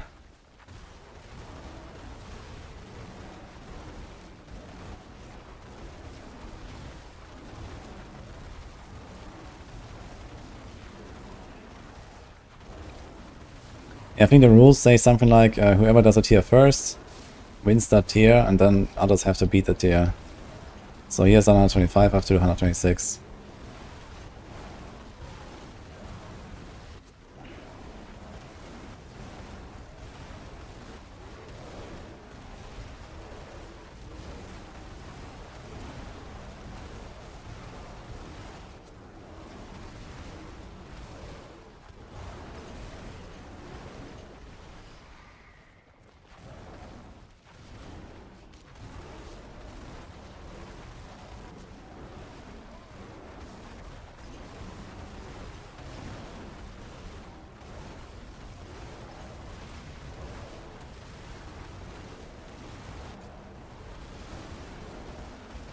Kinda weird to spam the potion like this, just to hope that they hit me, so that I can get my damage buff. Okay, we are absolutely annihilating. So it's good.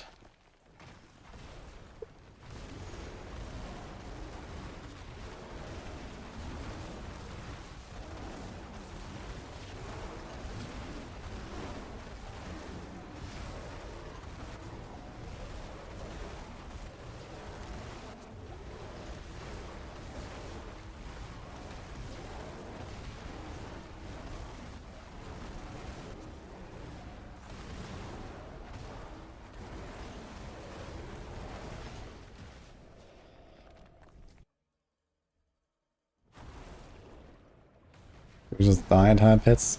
No, the monster damage scaling is very mild. You just run, you don't have enough DPS, you don't die. You need to kind of like reverse that. You need to make it hard to survive and less HP scaling. And mostly cut by damage, and you kind of become immortal on most builds at some point.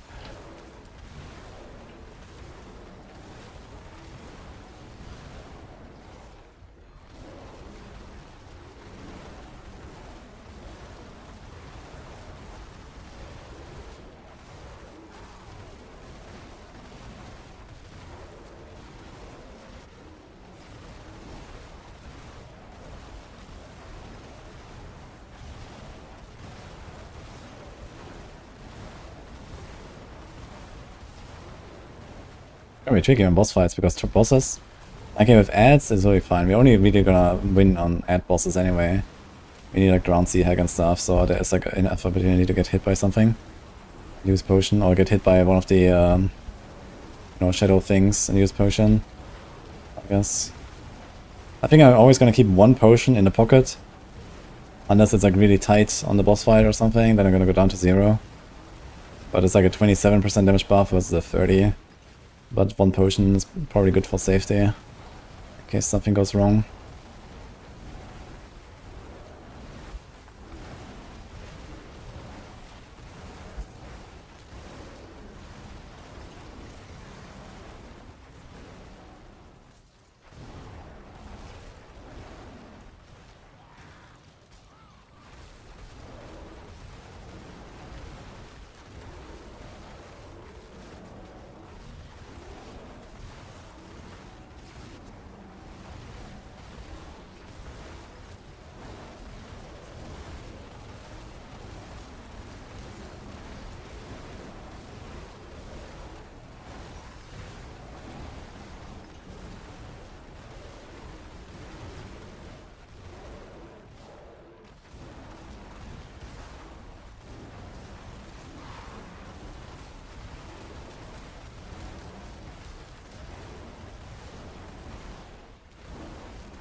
I'll check something in the training room after this.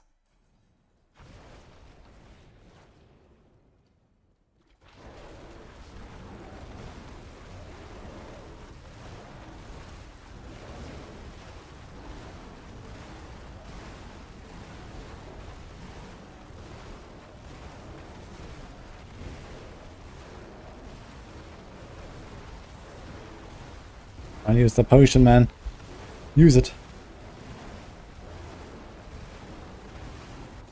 Okay.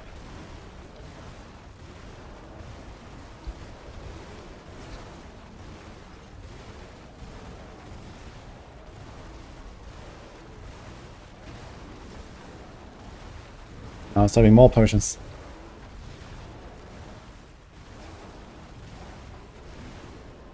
Let's see this thing. Okay, still fine.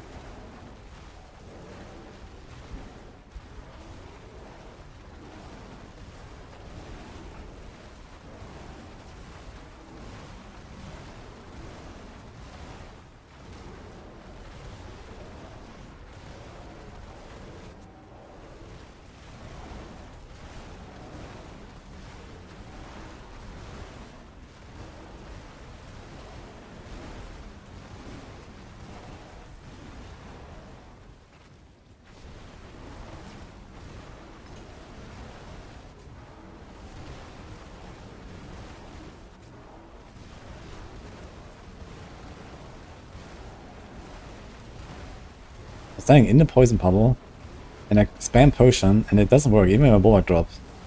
What the fuck? That's kinda wild. I guess it doesn't really register fast enough that I want to press a potion, and then I heal already for my casts. Because I have higher attack speed. Thanks, timed out.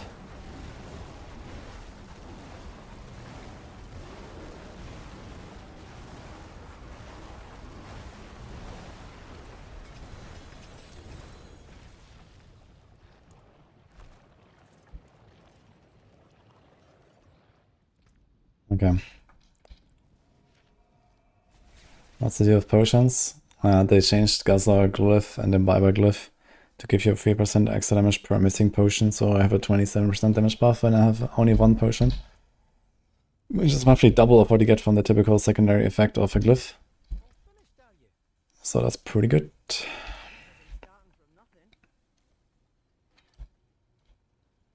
The song title is Affections Across Time.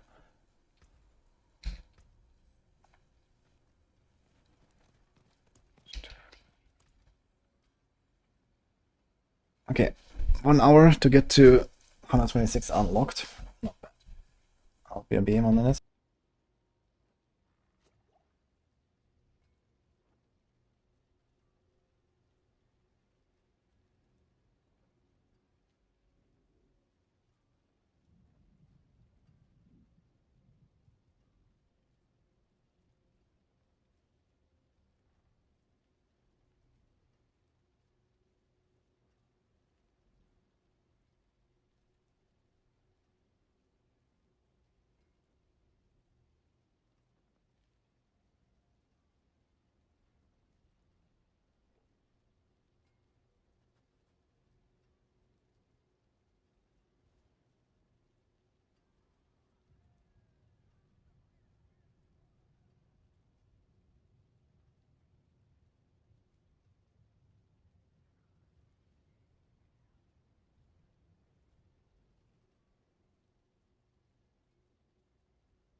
Look at him with his fries, guys.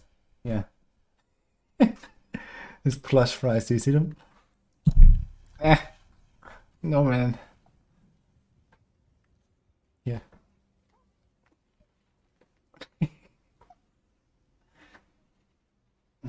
Okay.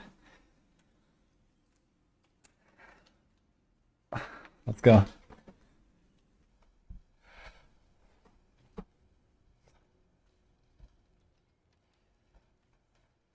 The fries are amazing, yeah. Actually, like, we have 3 pieces of them now. They got ripped apart at some point.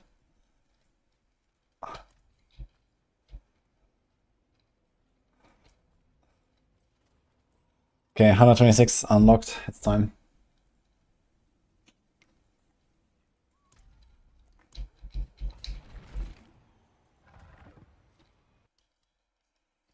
Merlin in a basket. Yeah, it's really nice, the basket, because he always jumped in. If I hold the basket, he will always go in. So I can carry him anywhere. He likes getting carried around.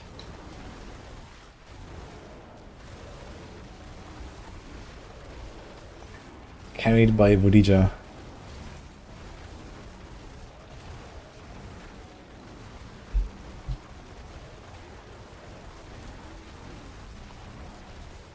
So let's see how 126 feels with our new setup.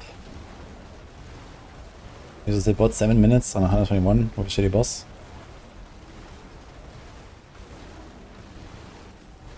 5 days up is something like times 2.5 HP, I think.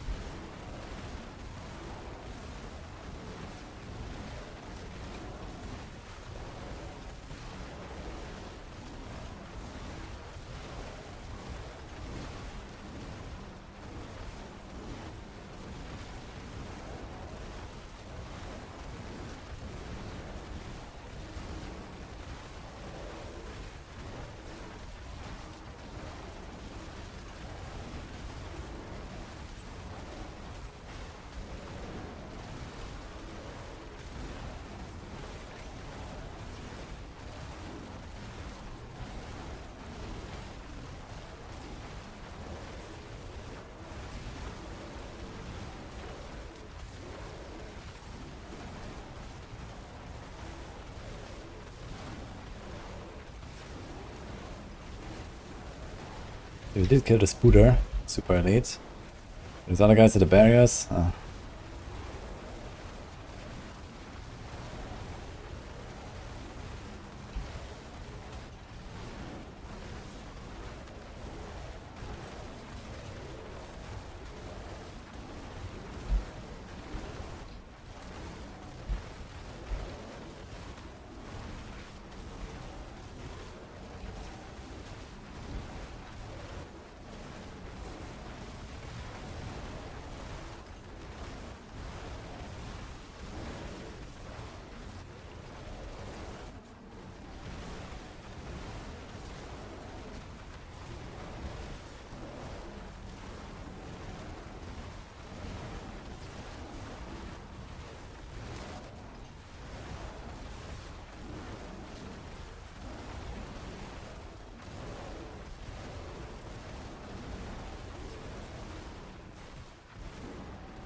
Okay, that's pretty good.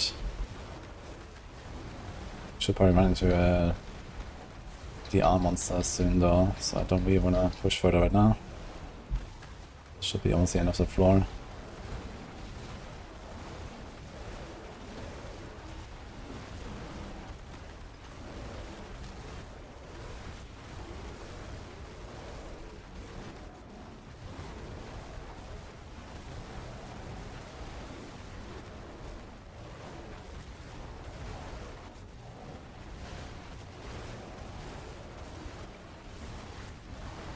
Still think some of the explosions.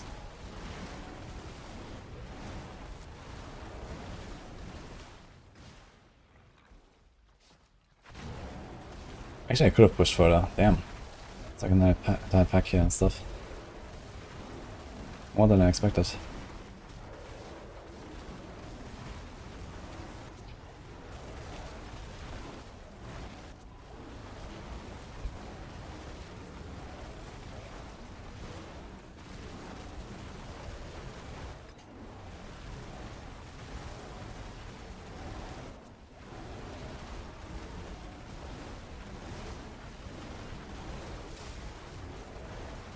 Let's go those two elites here before the champion comes in. Come on. Okay.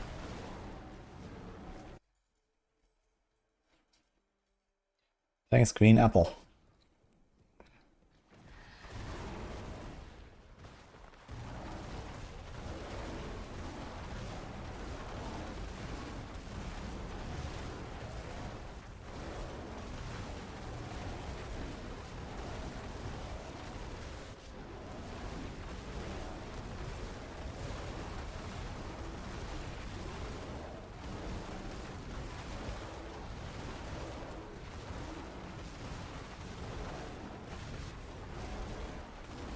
But I'm giga stuck, man.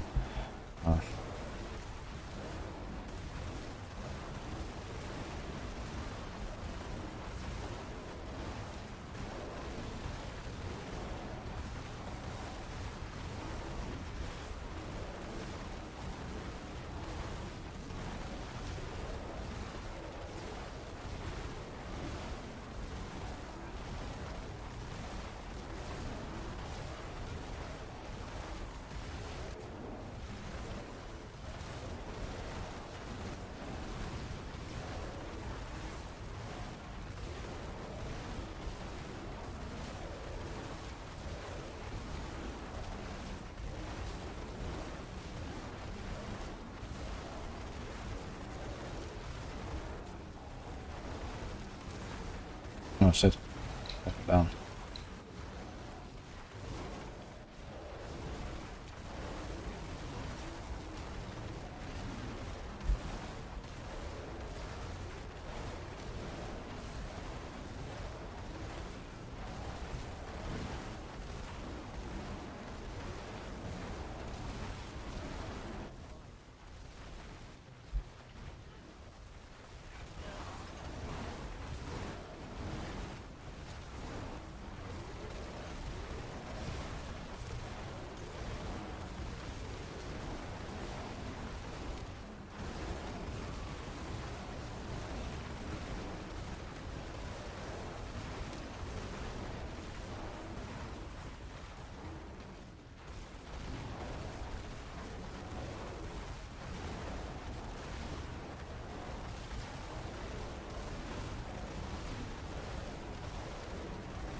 Okay. If this portal opens soon, 5 minutes for sea hack, could be a thing.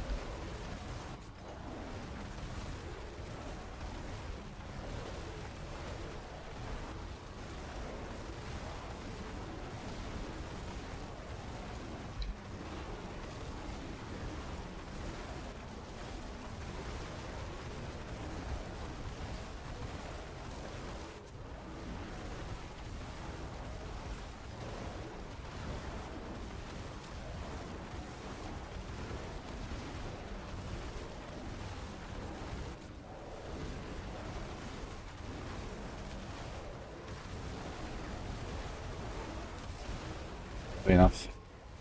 Don't have time for another pull, I think.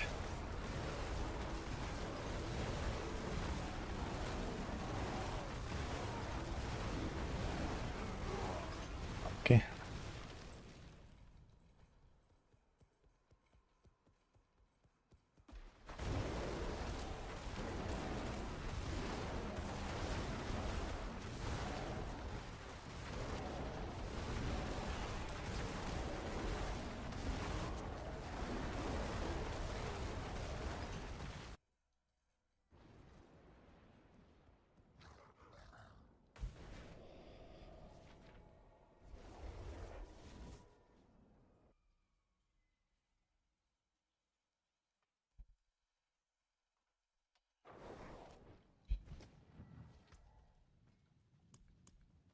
Yeah, pit pushing is like a less skill factor than in D3, for example, St. Paul.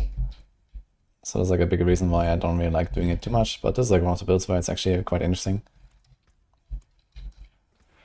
And well, whenever they introduce actual leaderboards and stuff, there's gonna be a lot of stuff going on. And I mean, we have been giving them a lot of suggestions about what to do and how to make it more interesting and skill-based. So let's see.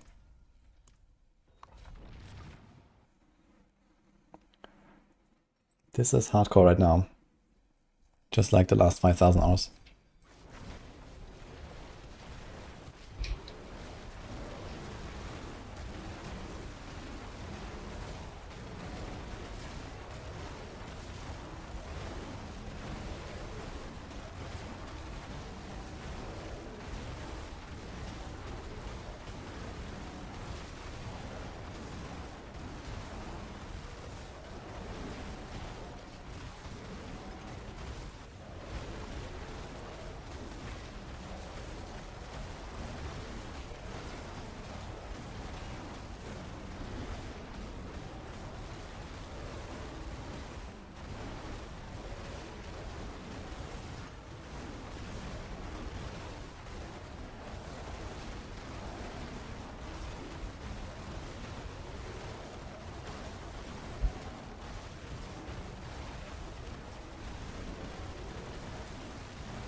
What the hell?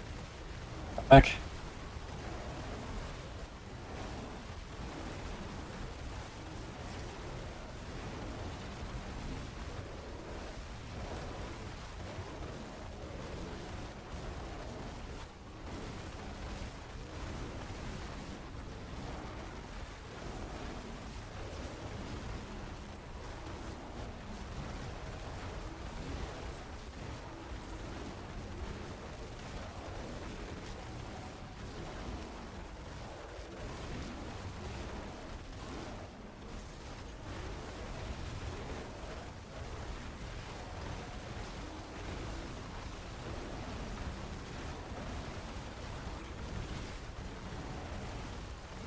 Dude, the progression is actually insane, what the fuck?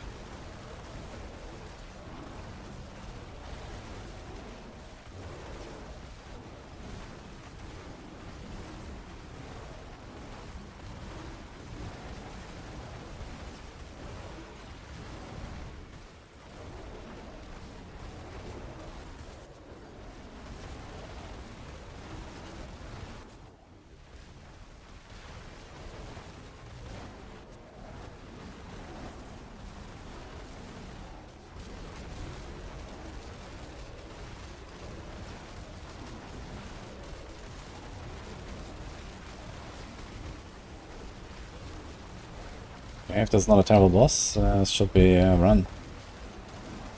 Doubling the timer right now. It's gonna kill this pack here. I suppose we don't even have to kite it anyway. There's summoning as well.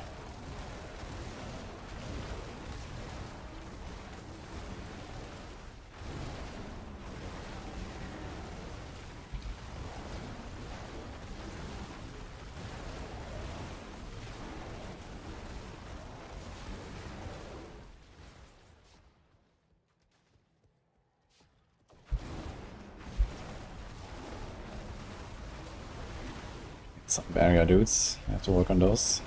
Oh, and a suppressor.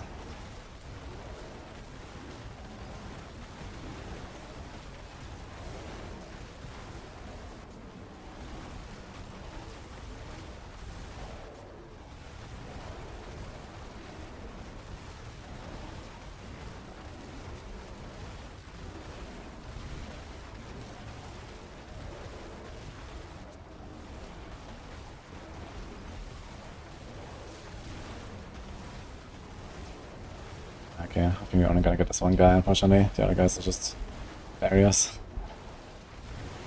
Maybe now.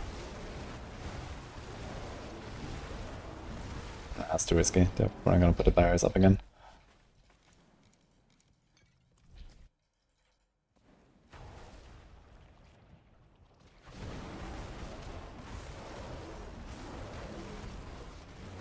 Ugh. Snakes and vampires, that's like the worst combo. But we only need like 35% or so.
I think I was gonna try the boss no matter what, just to see like how it is. But yeah, maybe I should try single target. But if it's like any like multi-target boss, I will probably try. Maybe just try anyway. For 7 minutes, who knows?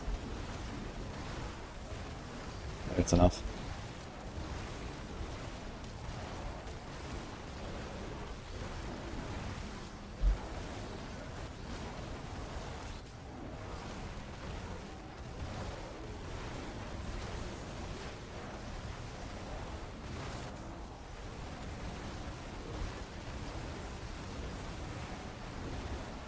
I'm still doing good. Probably need one more elite pack though.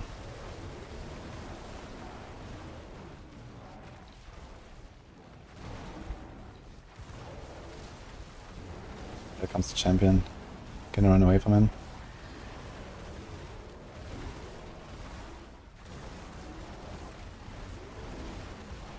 Oh. Chief Marauder. See. Big Drowned Sea Hack, this will be done here.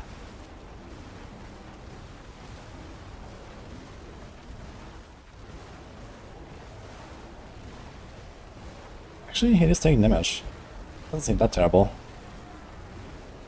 This will be hard to trigger my potions though, I think.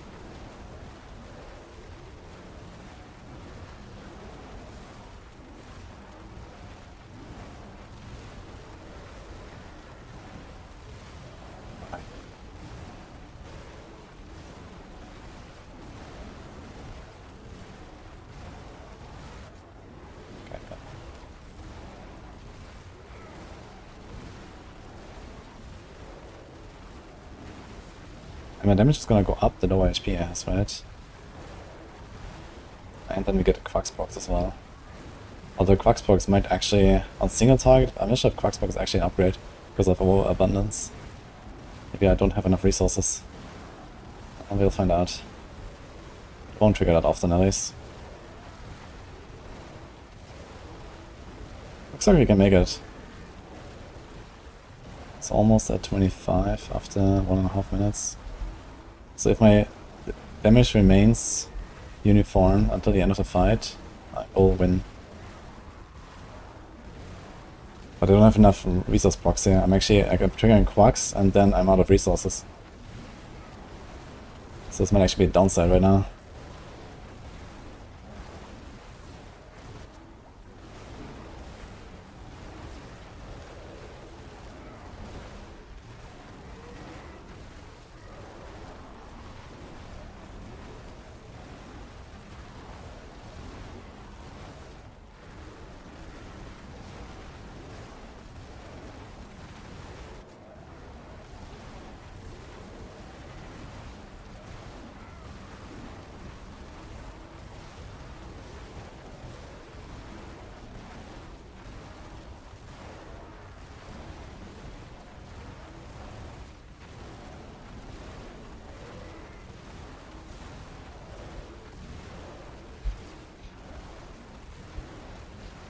I think there's no point in mauling resources, or I don't.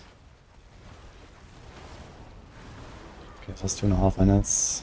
It's gonna be very tight. For sure.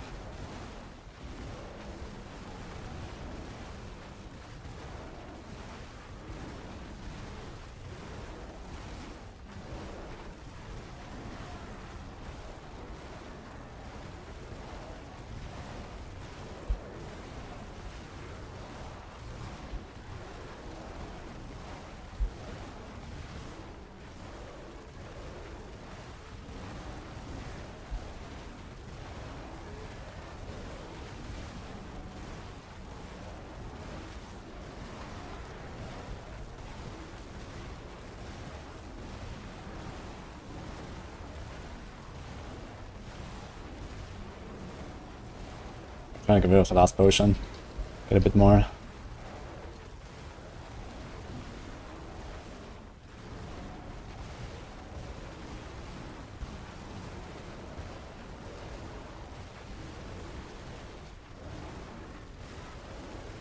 can't tell if I'm doing more damage or less damage after 80%. I think it's less actually, it's a Quacks box. Because sometimes it procs Quacks and I can't attack sometimes. Then it's kind of over.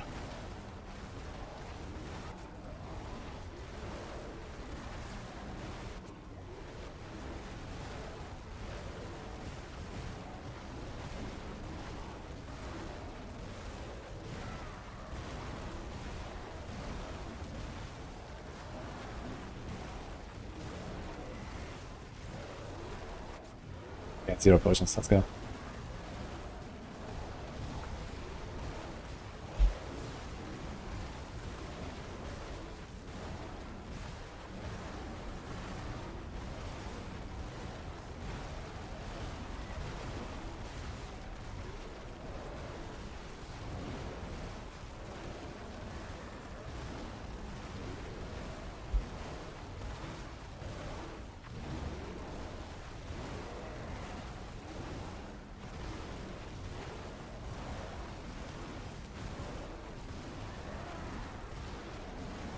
I think we'll make it 2 minutes left for 30%. I think we need like 30 seconds more.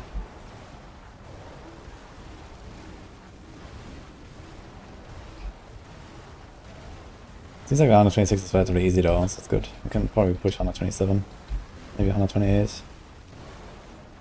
But I think we're gonna go for 126 first, just get this out of the way, and then do 127 after. 127 might take a while. If I do 126 now, I win the challenge, if no one does 127. So...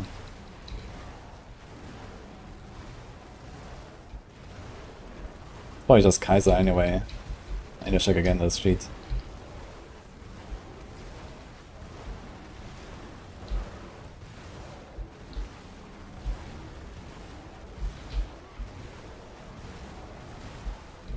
So close, man. Feels bad.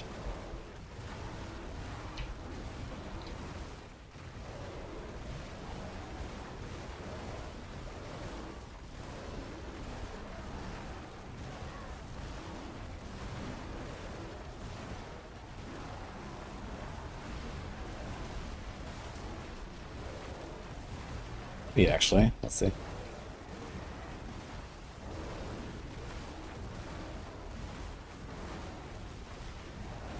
I saw my HP drop, but I couldn't use the potion. I was spamming it.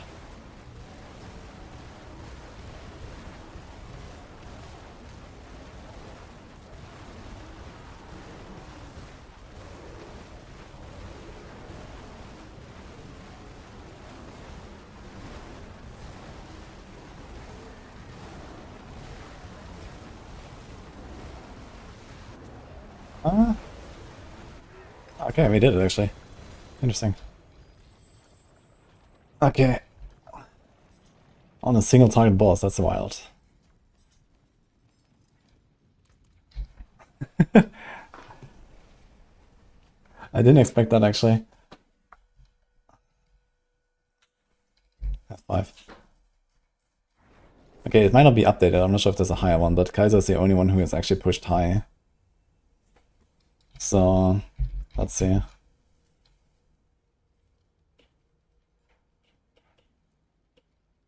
Oh, there's 128, holy fuck. Never mind. What is he doing?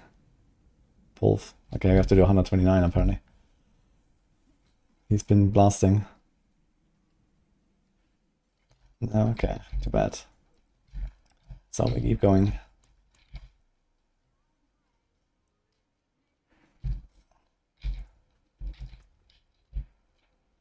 He's doing a petition. Interesting. Can we see what boss he had? I can't tell what the fuck this is.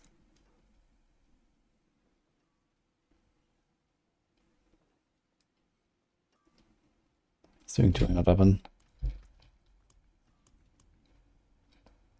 Well, Elon just hit 151. Holy man. Gaming. Well, we go plus 3 tiers. Plus 3 tiers is gonna be rough actually. I have to fish for that.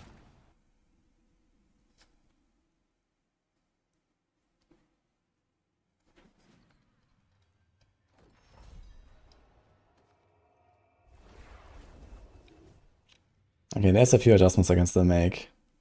I can get 20% attack speed first of all. I can get a better boss.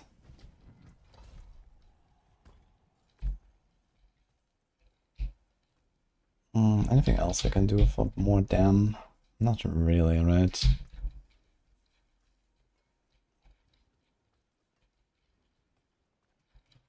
So I suppose he's not running Banished Lords. Even Petition over Banished Lords, but the rest is probably the same. Rotting Nightbringer and Fists, I imagine. And then he has only one 200 aspect, which is Rabbit. And then he has Retaliation Neck.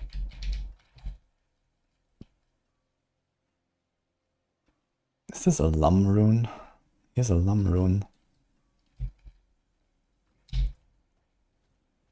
I want to see my footage.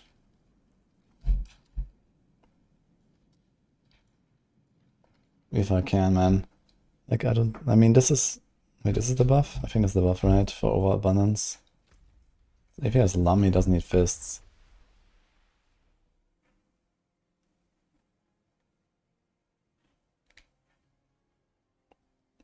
You're always out of spirit when you play Ravens. Do we have the 2 spirit boons?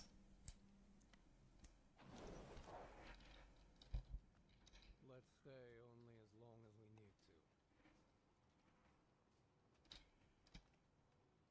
to. Yeah, this is 128 hardcore.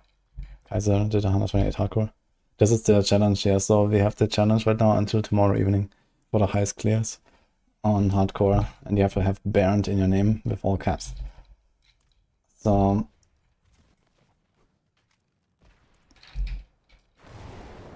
I press one button, I get 27 buffs on my bar. Interestingly, I just realized that Percy Infected counts as spending resources for Ring of Starless Skies. Which is funny. This is the damage increase here, so we have the 3 stacks. There's this. And this was on Resurrected Meta, so what about the single target guy? But I see 3 stacks basically all the time, so that seems to check out pretty well. So I wonder how bad it was on the Marauder. We don't see the buff here, unfortunately.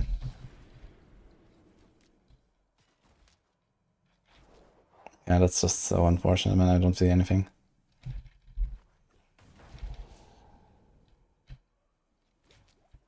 And the buffs all stayed and exactly where they are all the way. Okay, here actually is the buff. We see it at the end. So we had 3 stacks anyway, despite the quacks. Okay.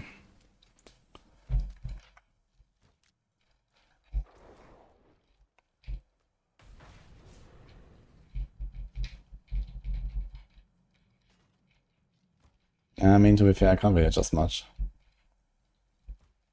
I could have rolled this off. That's probably about it. Get a tiny bit more damage there. I think it's just more fishing we have to do. And the 20% attack speed.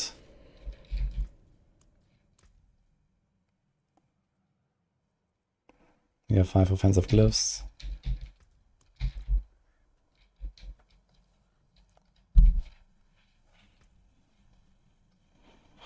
I mean, Crazy Brew is also not that crazy since we don't really get that many potions.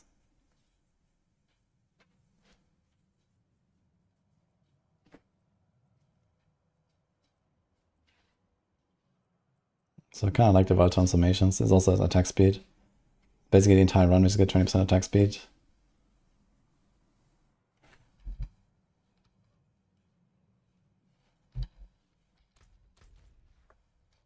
I'm gonna keep going with what I got.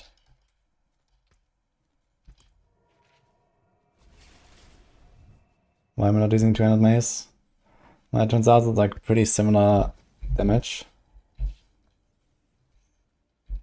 Because there's no like very like standout aspect. Usually you want to do is 200 weapons when you have like one aspect that's like way above the rest. But here we have multiple aspects that are very good. So there's Retaliation, there's Changeling, there's Rabbit Bear. They all have relatively similar value. You just put the biggest one on the neck and then go one more aspect basically. And this turns out to be roughly similar damage, actually slightly more. I think I calculated it to be like 7% more damage with my setup. Plus you have more attacks, which means you can spawn puddles easier, you get more negate procs, you get more overbalance procs, more heal procs, more Ahu quacks procs, and so on.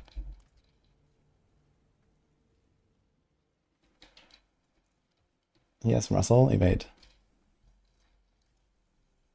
Didn't expect him to do 128 though. 128 is pretty legit.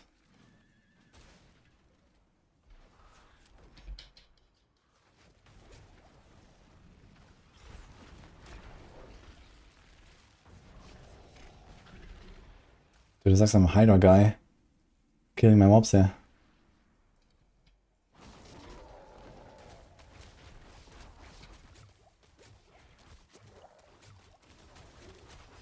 Okay.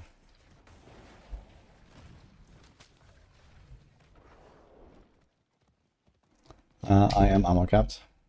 I can only have 60% with Brawn or Brains.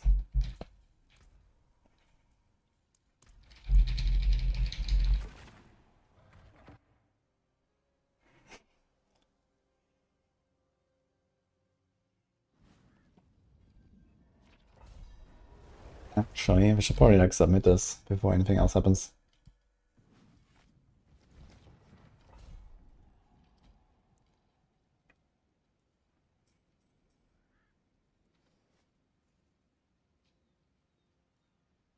We do have to do this here. For some reason they want to do a screenshot from the character screen. Sure, I guess.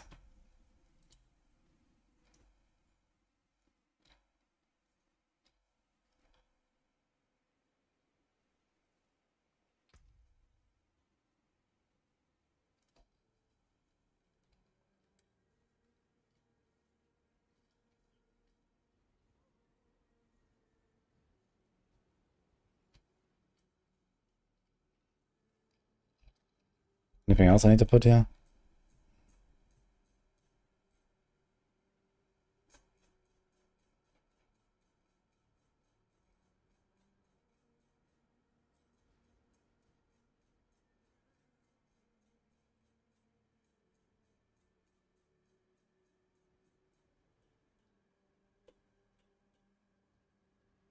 No, seems fine.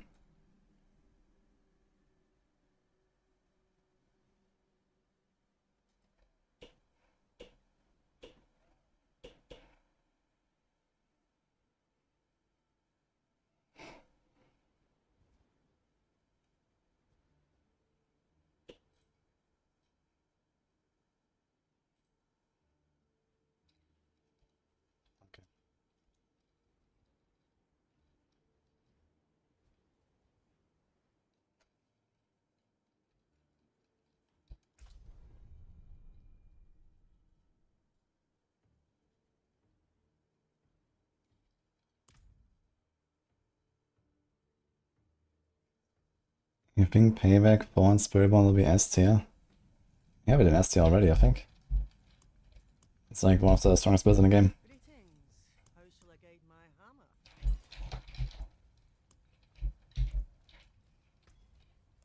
How much attack speed are we at? Does this count a boon? Yes, okay, so we're actually attack speed capped. Crazy.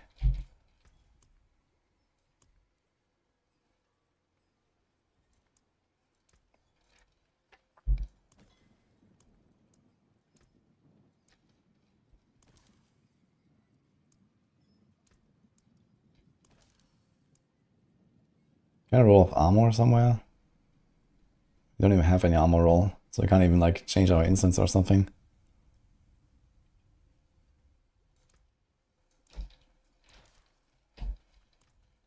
What is bugged about Beast Cornered? Nothing actually, I think.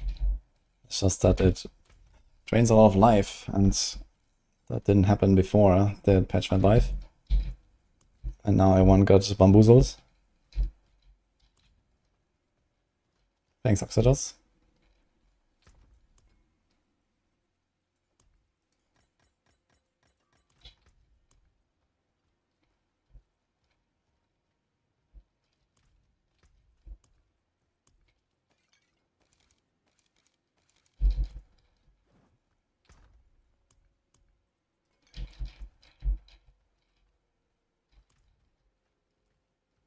Yeah, patching it on Tuesday, but I don't know exactly what I will do. Because as far as I know, it kind of works as the tooltip says. So I think it's gonna like nerf the drain or something. You died on a mana shield sorcerer. I don't believe you. I think this is fake news.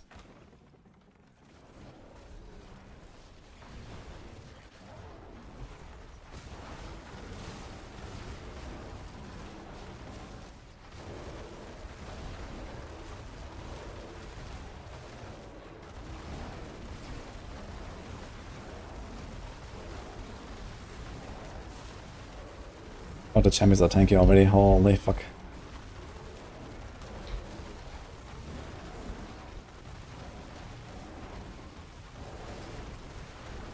Should up my grizzly rage here. Also, how the hell do I have 10 potions again?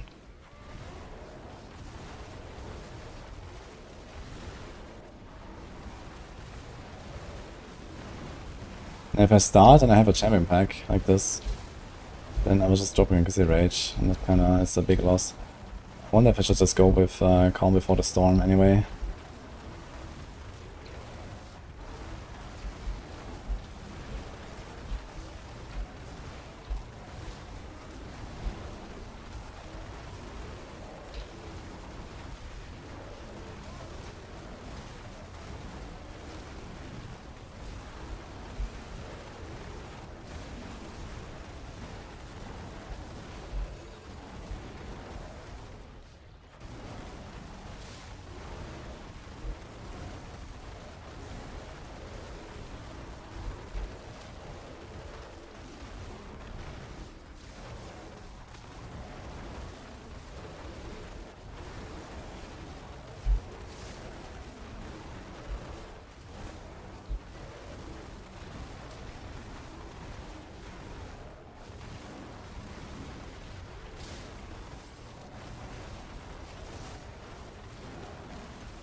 Get rid of some potions here. Is Sorc more viable than Release? Yes, something happened in the last 2.5 years, actually.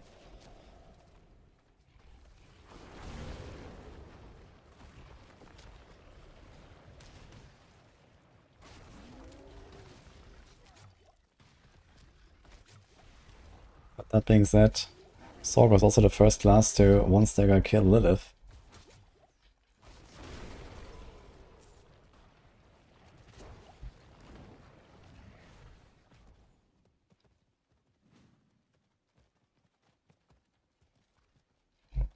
They got like 9 green apple.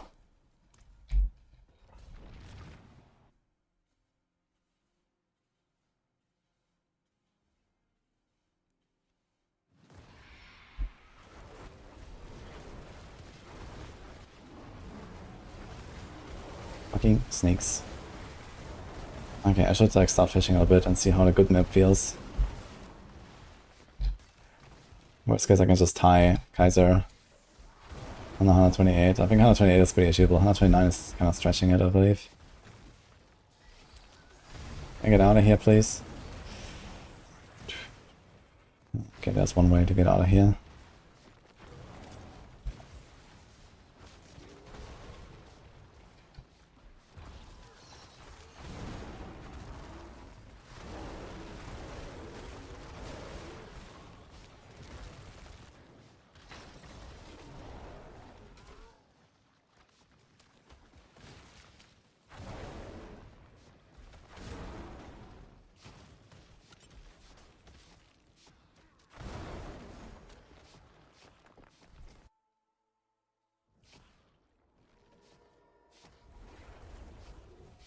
Double dipping schedule was the first to kill Lilith.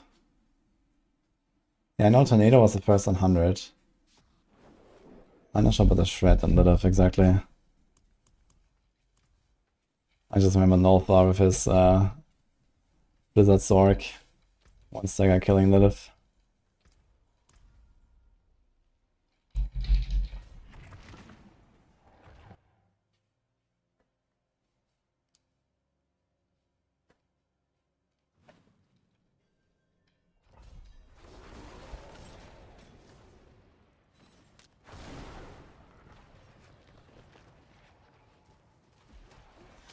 Ugh. Definitely one of the reasons why pushing is extremely unfun in this game. Maybe I should just TP out when it's not a cliffs map. It's very faster, just like suffering for the loading screens. Although this map is usually not a bad one, if there's good monster types, so I kinda like doing this map. It's just nice because you can like one floor it, almost.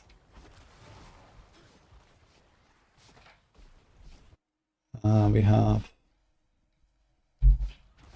91k health right now. With Brawn over Brains, so 30k effectively.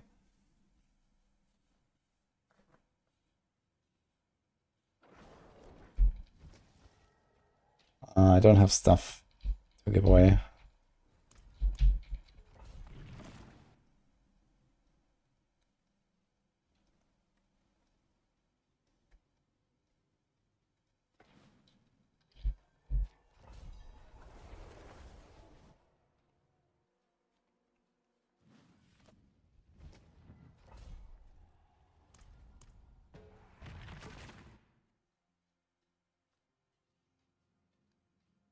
Remember when Land Medicine was endgame. Honestly, like doing the 9 Redemption push back in Season 0, that was really fun. When 9 Redemption 100 was like super hard. And almost no one had completed one. That was cool.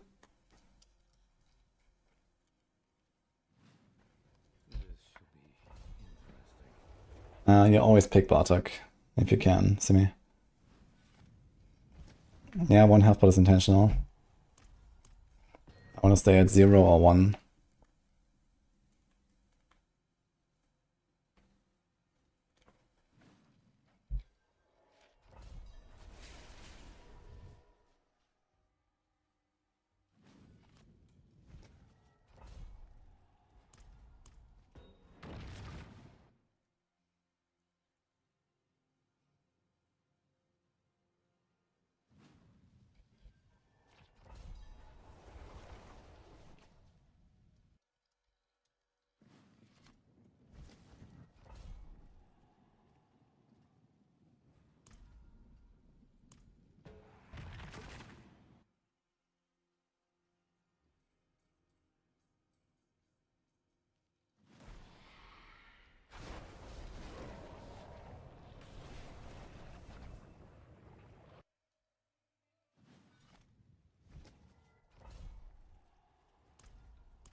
You pick up things at GA. Yeah, you need to pick up stuff because of salvage.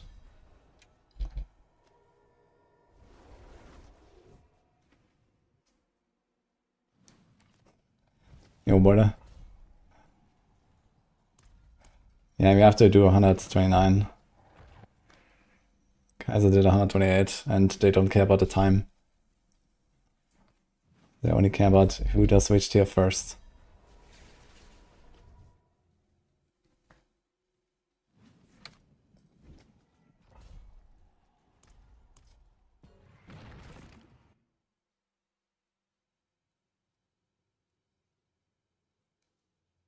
It's a good place to go and read up on everything you should be doing in D4.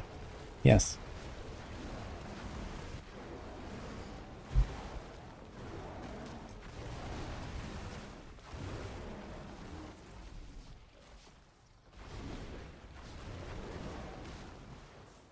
D4 is a pretty big game set. Enjoy. You have an entire getting started section with lots of information, and a resource section with even more information.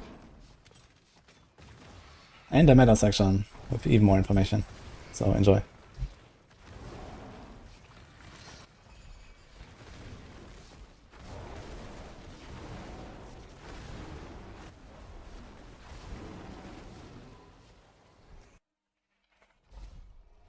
It was 128, yeah, I was pulled.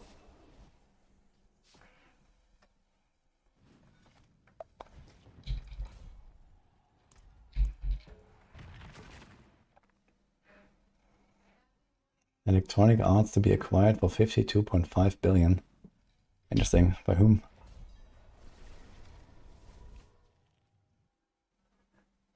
You always run out of spirit.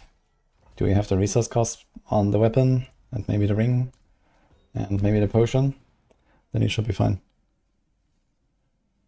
You can also try Lum Rune. Igni plus Lum, maybe. Instead of the jar. Oh shit, why did I attack them? Okay.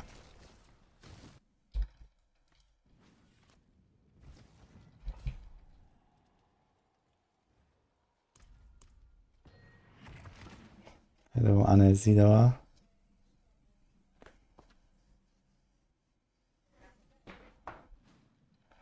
What is bugged with Mana Shield? I know exactly what is bugged with Mana Shield. It just makes you very, very tanky, more than it should.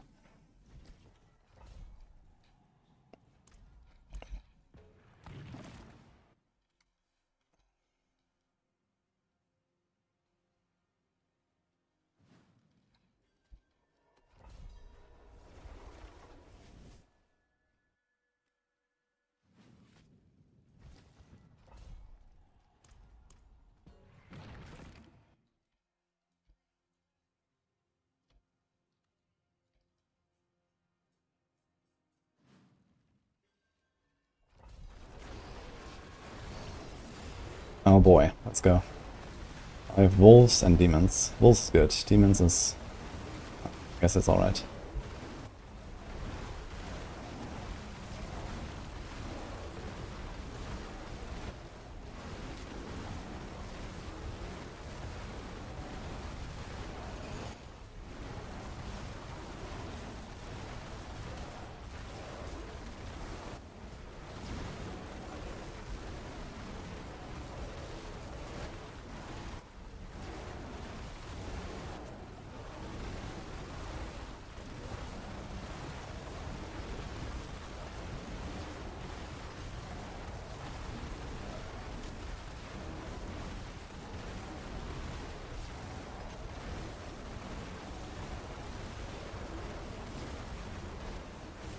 We have roughly, I don't know, 7 minutes to go through this entire map and spawn a boss. I think. Or something like that.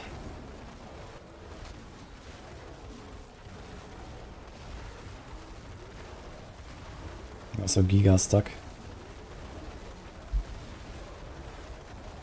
And it's lagging.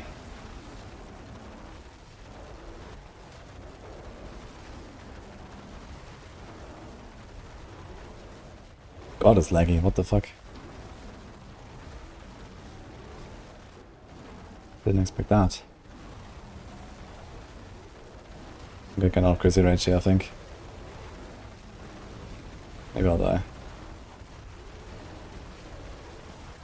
Okay, we actually did kill the champions. And there's more!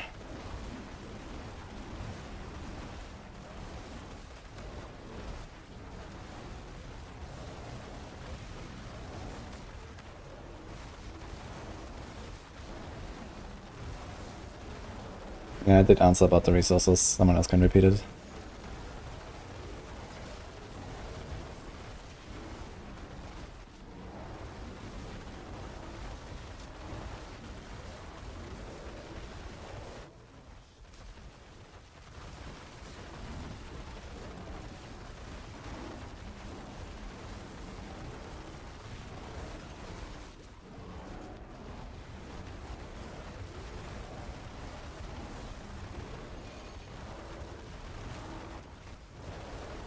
Oh, I used one potion too much actually, I wanted to keep one. I think I was on the lag. It is so laggy, holy fuck. What is going on here?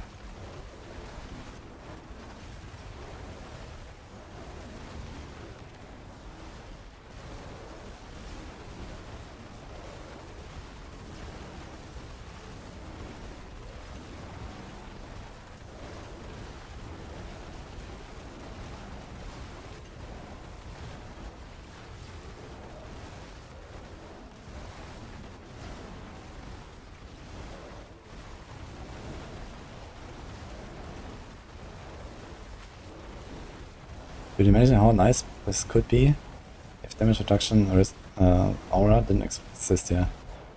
Holy dude.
Five minutes in.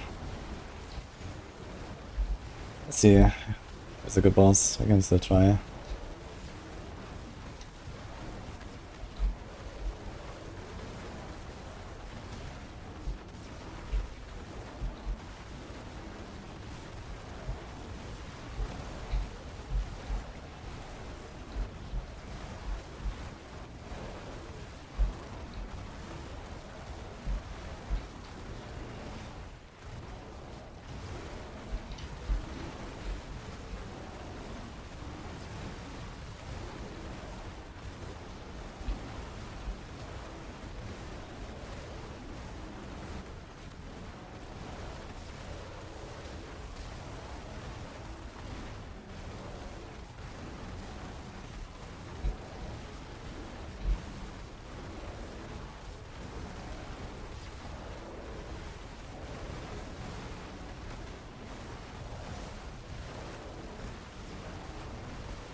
the entire map. Okay, let's finish this here. Too bad we walked into this champion, but it might be fine.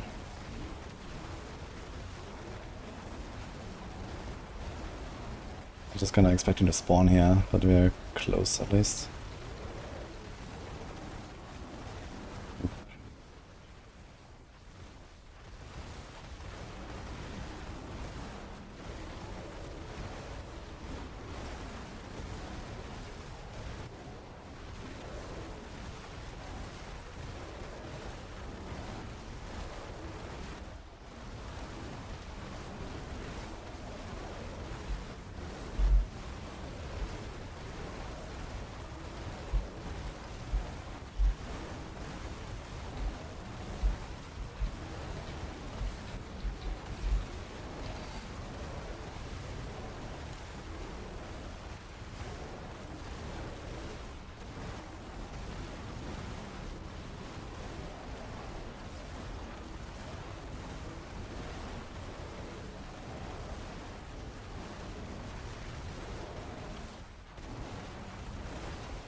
Unlucky.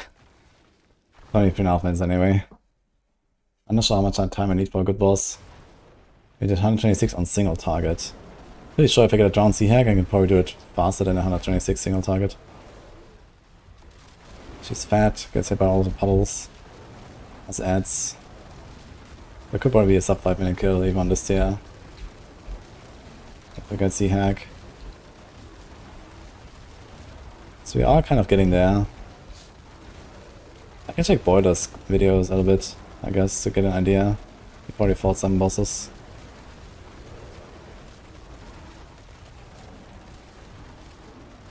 Shit. Thinking about going calm before the storm. I do drop my... Obviously. When there's champions, I drop it. Because I don't get any kills. And then I just sit here for 10 seconds.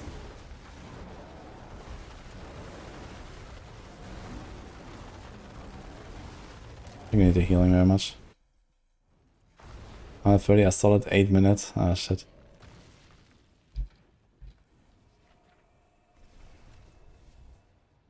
Why one-handed seems problematic? Okay. Shoot it.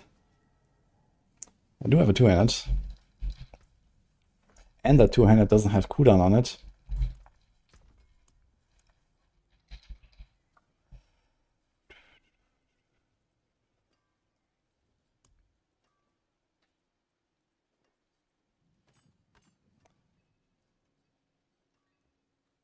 But you lose the resource roll. Okay, I can put the resource roll back, I guess, if I need it. But maybe I don't need it.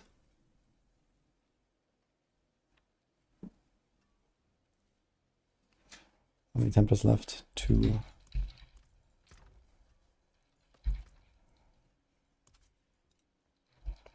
Okay, then why is my math saying I get 7% damage when I go one-hand offhand? Maybe it's because I calculated with a shitty rabbit bear. But even then, it shouldn't really make up for such a big gap.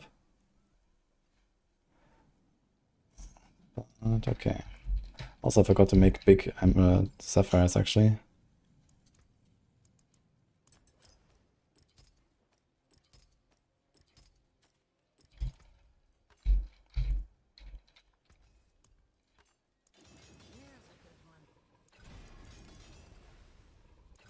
Do we want the life? I don't think we want the life very much.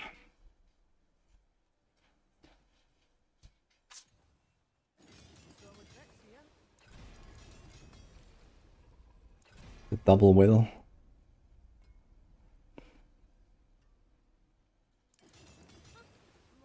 Oof. I can just try it before I remasterwork.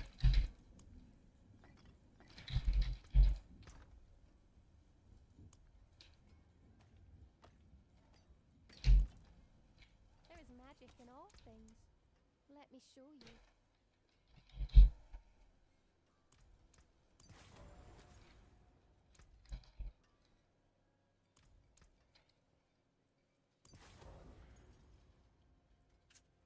$152 out of 160. Looks so bad.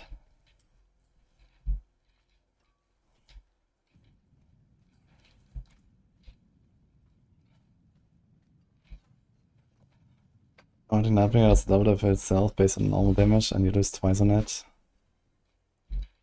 Interesting. So let's see if you notice a big difference. I guess you're right, since the puddle itself has less total damage. I didn't consider that, you're right. The puddle has less total damage, and so you lose. Yeah, I think you're definitely onto something there.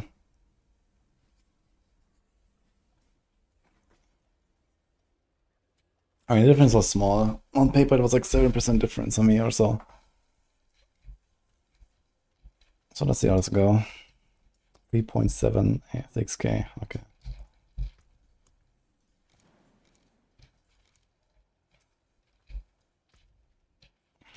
Anything else we want to change? No. I want to try this actually. It's the calm before the storm.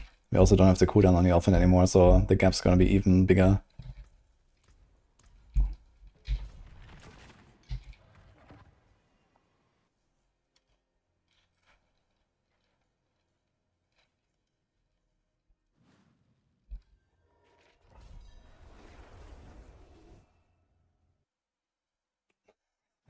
Alert.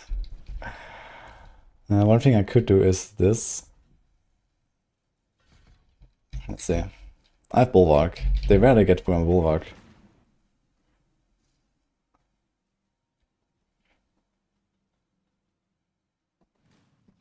Okay.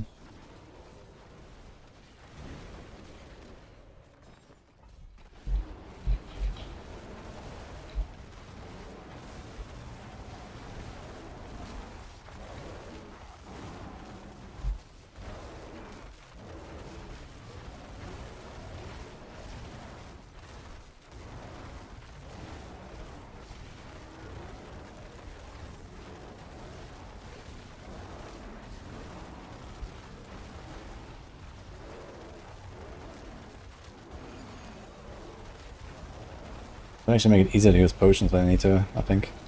With no Mazo.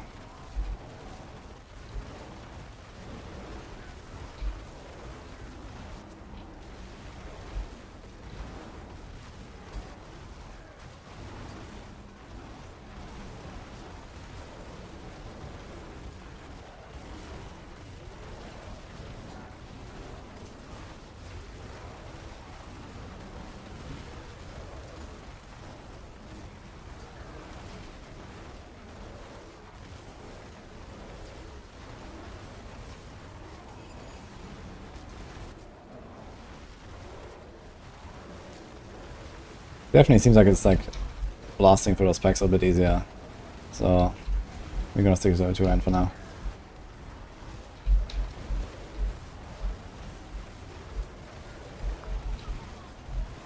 Attack speed is still very high anyway.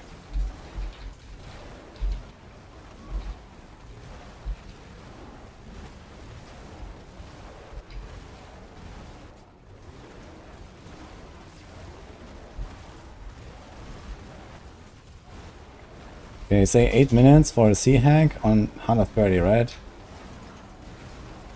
So here it should be like 6 off. I need 6.5 minutes for sea hack.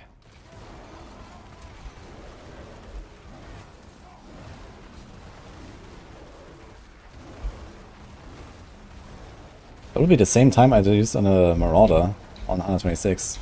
I can't believe that Fate is higher, I do the same time on a sea hack.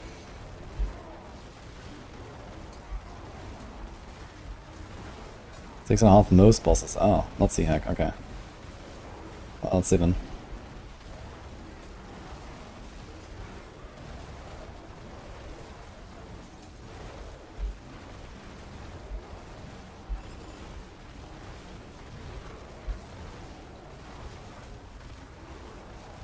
Yeah, I think that 200 is definitely the way.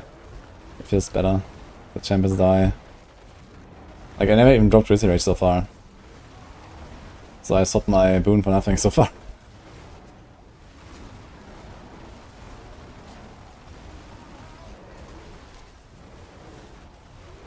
Seems good so far.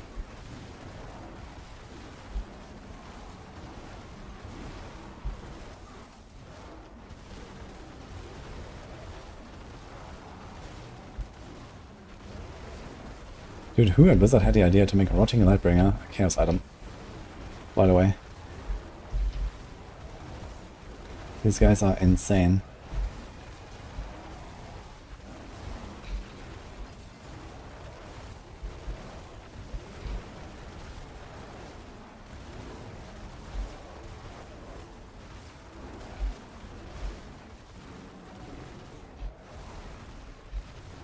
Minion in the corner with no pack. What?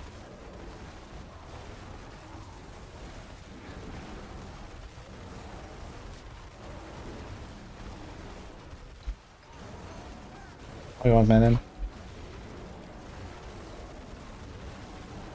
And it's very agitated. Yeah, this pulverized drop.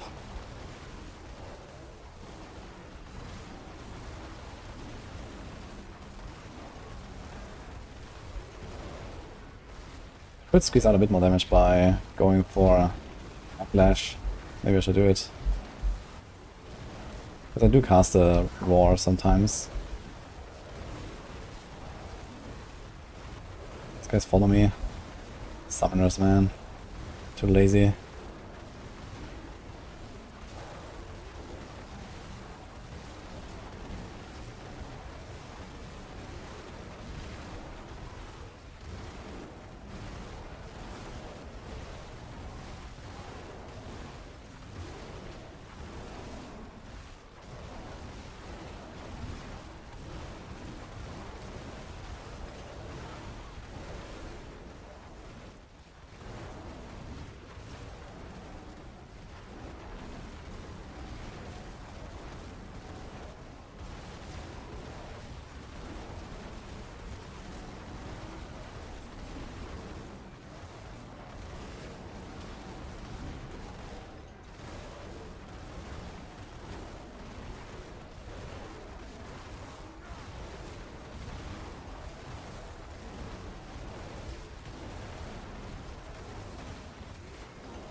Beautiful champion.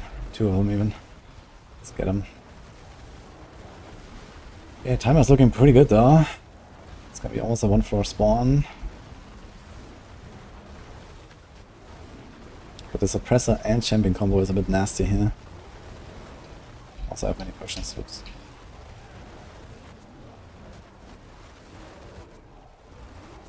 Definitely much easier to get rid of potions now without the Spiritborn. Was a bit of an issue before.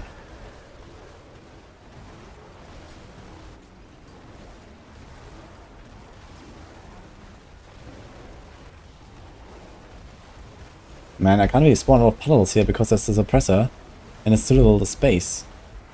I need less puddle size, man, to deal with suppressors. What is this?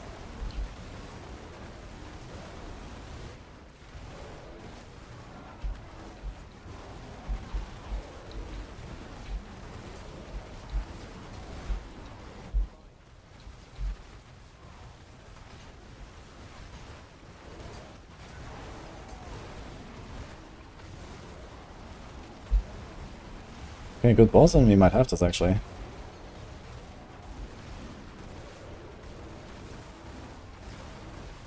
This would work, maybe even. Anything that has like ants. I was gonna try the boss and see what happens.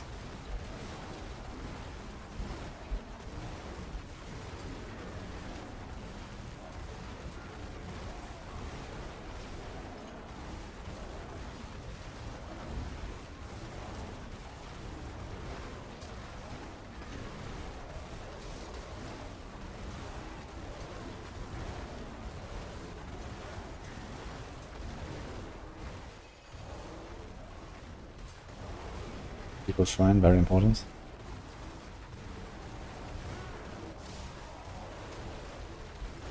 Get that speed.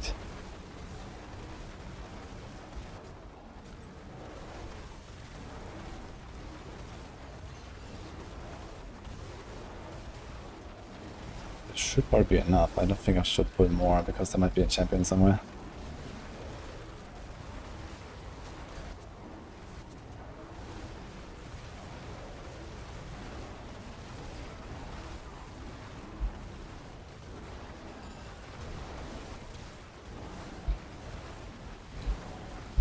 Okay, 6 minutes. Not bad.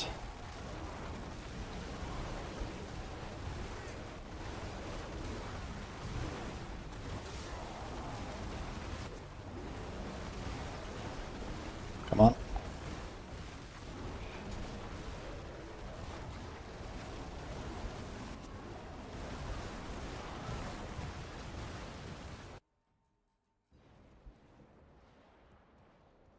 Blood Bishop. It's pretty much worst case scenario. That's my judgment, so let's just see. Full science.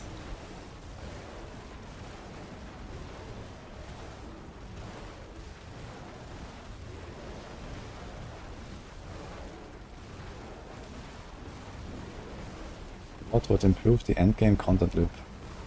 The content loop is generally fine, the gameplay is the bigger problem.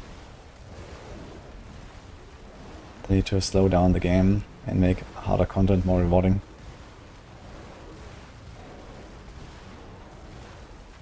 Content-wise, we are in a relatively decent spot as long as they give us more juicing and customization and Athos passive tree and so on.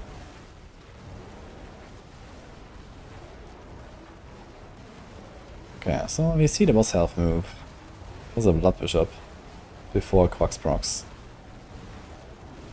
So this is like roughly a minute now. Did like 10%, so with Quax up most of the time, we'll probably do like 15% per minute. Plus.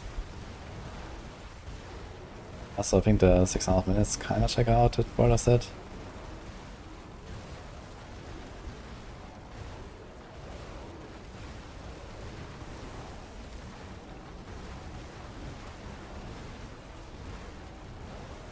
Just tank this on lookout.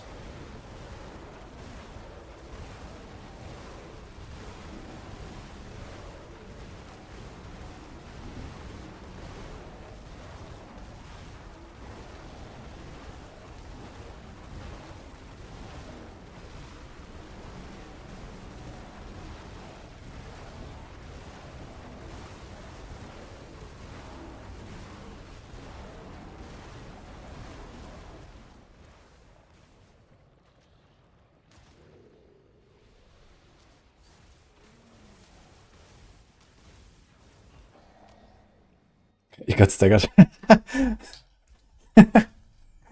Funny.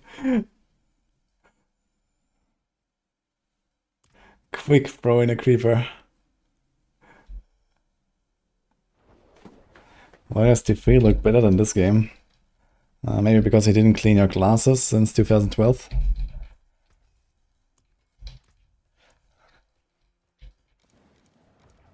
How many scrolls do I have actually? 15. So you could scroll out sometimes. And okay, we have enough herbs.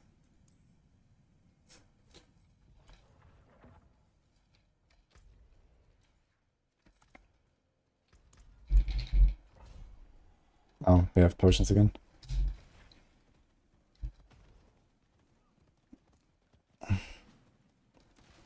Is Ravens as good as at clearing as a card doesn't set up for Infinite Spirit?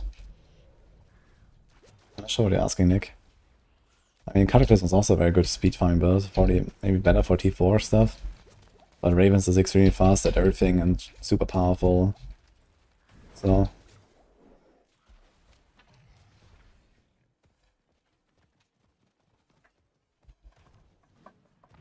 You have the dog, huh?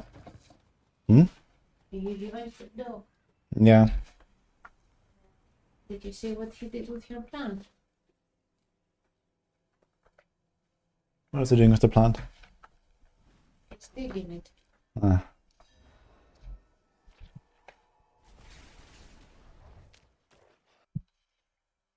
I ordered food. good Would choice. you be able to take it though? Well, I'm pushing, so it depends on when it comes. When is it coming? Oh no, 20 minutes. Half an hour. Okay, we'll see. I want to know.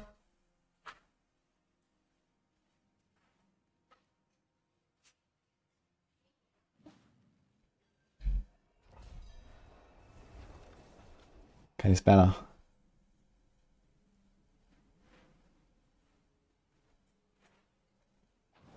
Well, I just explained it. Midnight. We need juicing and customization for all of the different content types in form of like an Atlas Passive Tree style system. With like, you know, unique rewards you can only get in certain places.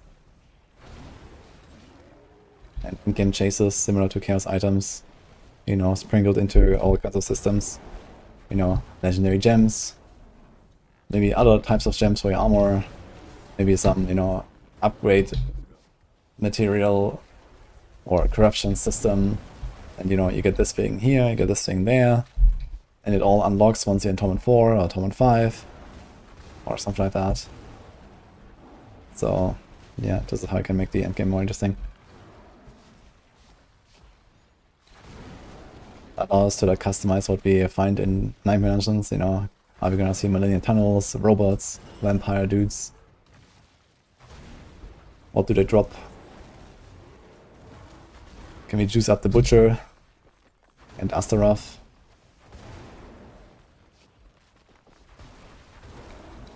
Same thing with Hordes, you know.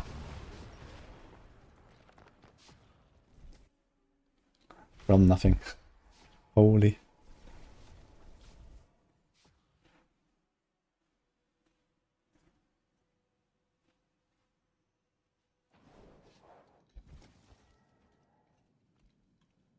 I want to juice up the Butcher.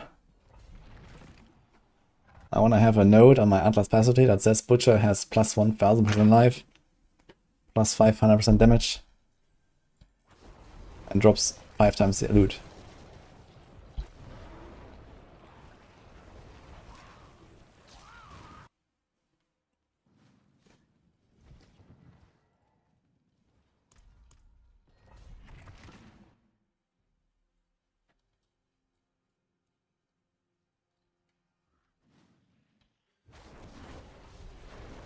Drops 5 times Butcher's Cleaver. Let's go. Wait a minute. I don't Crazy Rage. Okay. Okay, we have Drowned and something.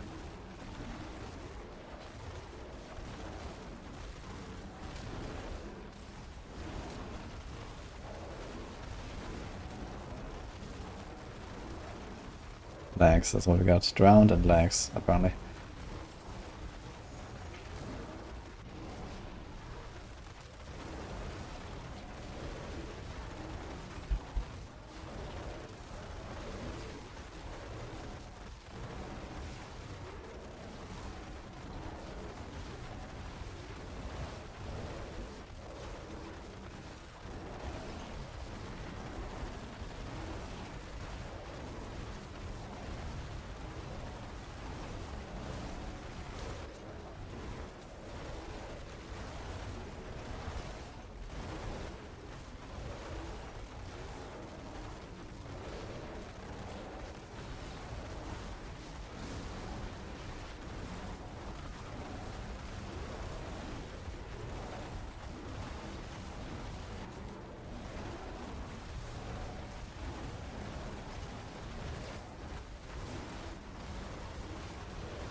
That's a lot of poison pops. Shit, some of these guys are running back.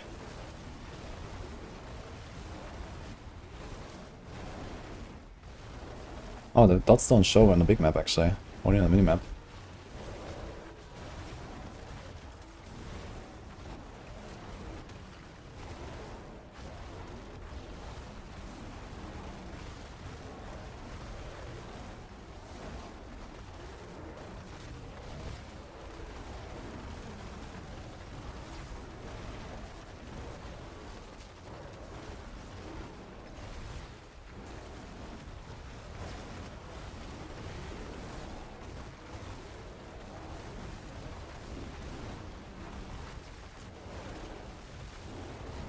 It takes long to pull all these guys.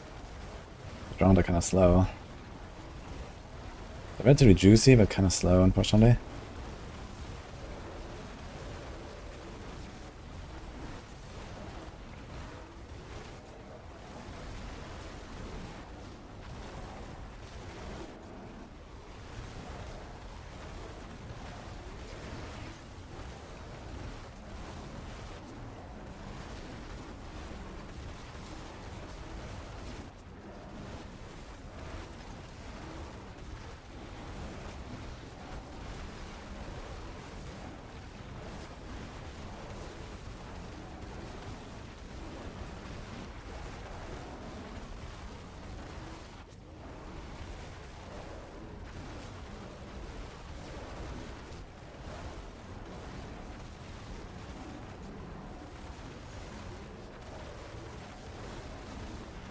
Kinda funny, man. I had like this one plague pack at the start of the run, and it just infects the entire floor, man. Everything has this plague explosions now. It's like item through the entire map.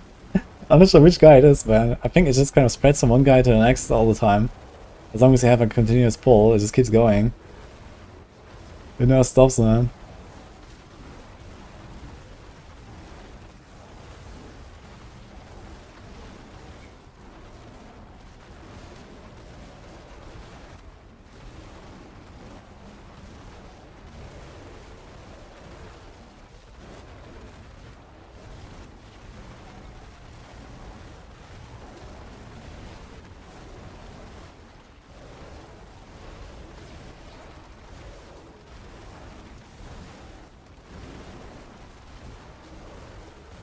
Okay, it's looking alright.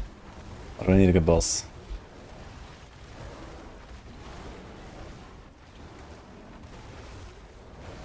Seems like you'll be able to like pretty consistently make like 5-6 minutes on a map like this. So if we just keep pushing, we're gonna be okay, I think. Eventually we're gonna get a sea hack. How many bosses are there? 14.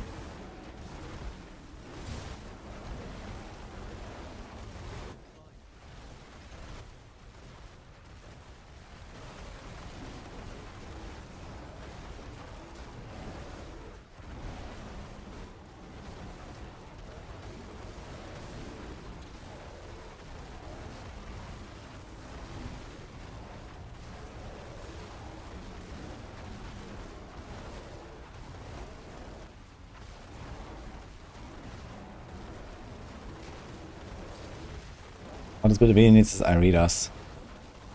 How about that?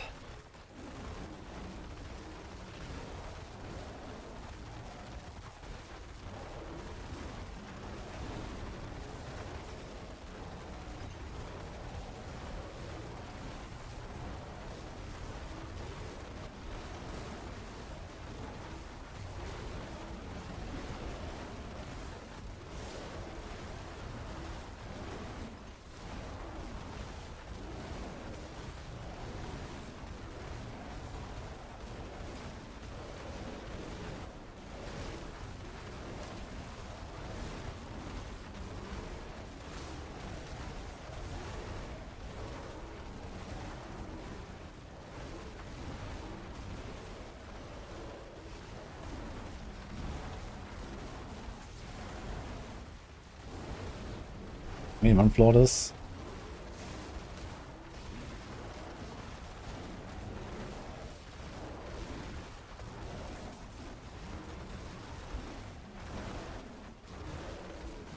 Oh, they all got pushed back so far, what?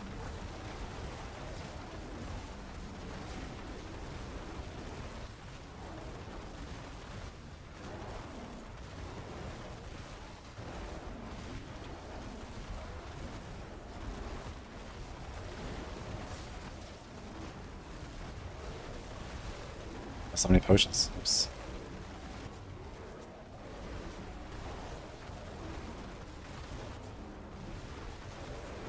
Didn't pay attention. That caused me to run, actually. Yes.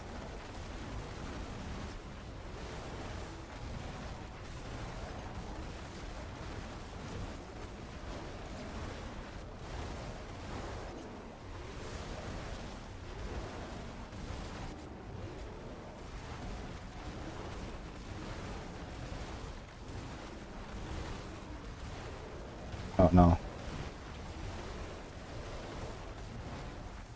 These guys are all very healthy, man.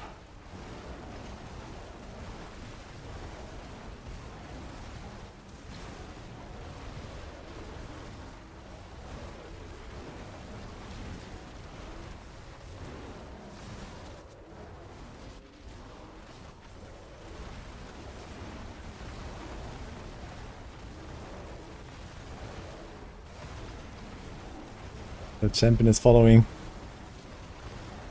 It's just out of range of the elites. But this might not be enough. I need to spawn with probably just the minions, yeah. That might be fine.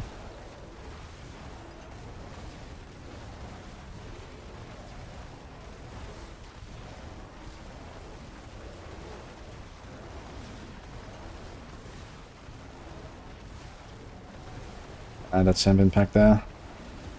Ugh. He's coming. Okay, this is ogre. Too bad. That champion ruined it there. Maybe I should have just tried to kill him.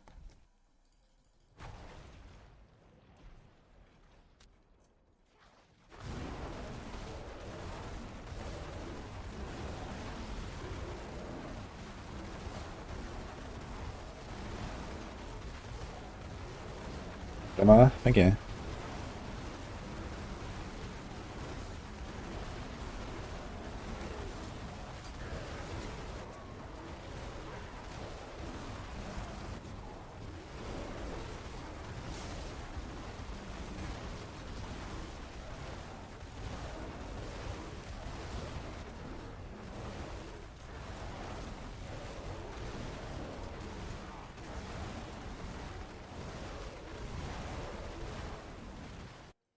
That last 2% took like in 1.5 minutes or something. Hive Master, okay, let's try him. I think 4.5 minutes is not enough even for this guy, but it is a guy that we could try.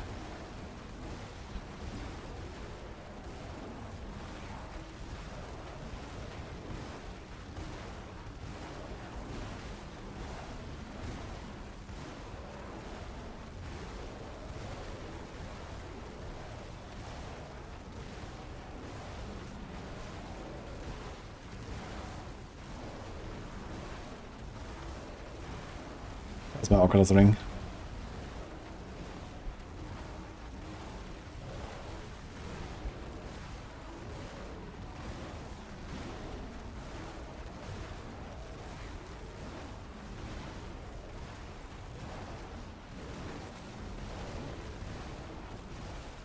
And his ads actually died too fast and spawned too infrequently. So it's not gonna be a crazy good boss. His ads just evaporate in like a few hits.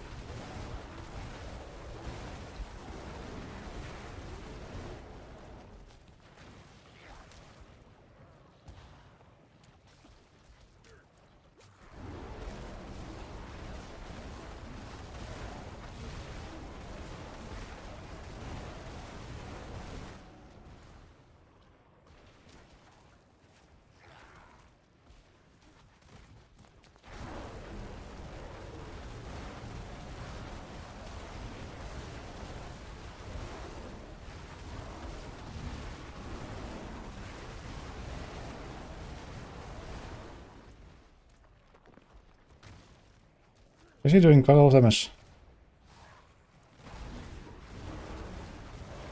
I can't really safely log out here. Maybe I should try debilitating roar. I can stagger him actually.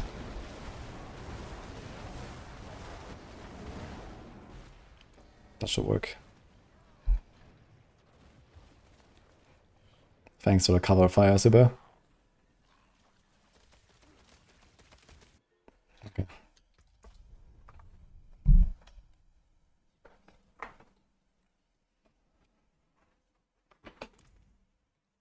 Is it possible to reintroduce the human form Raven build in the planner?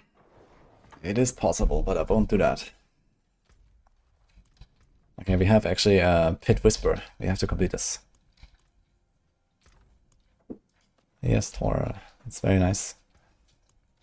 I'll keep my Trying to do a 129.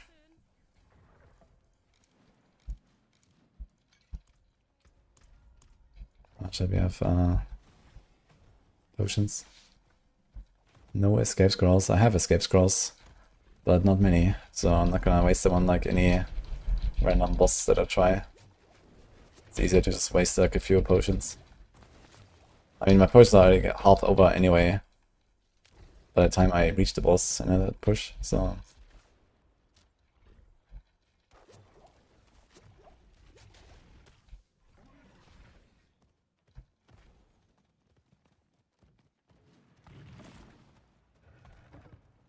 You can't quit while fighting a boss.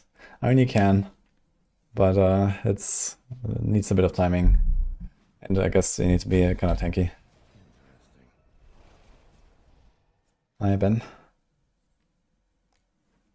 Just click to move. It's a mix of like WSD and force move that I'm doing with this build.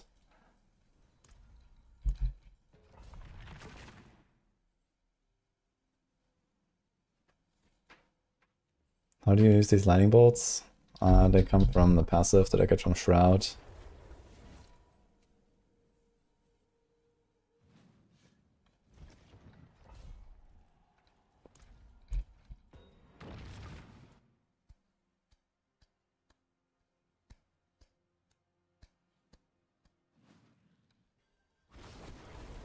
Should we try this? Just around. I can try. Let's see.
The other guy.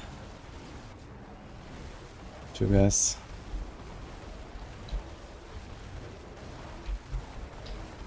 Champions take not too long, like 15-20 seconds. It's a pretty juicy pull.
Believe has Wolfstar.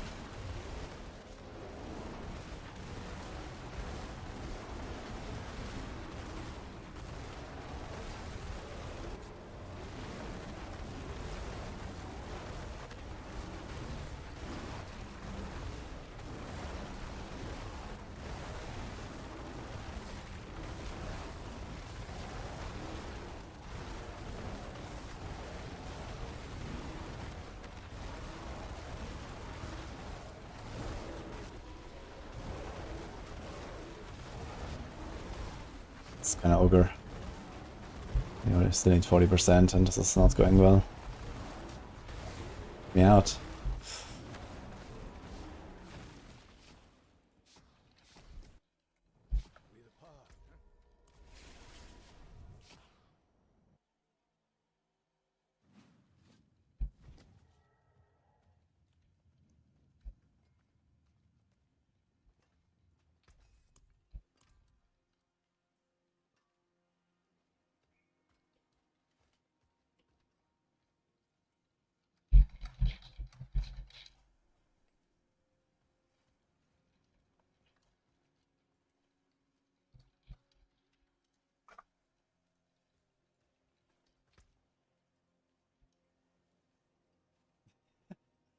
Where's the GA? Good question.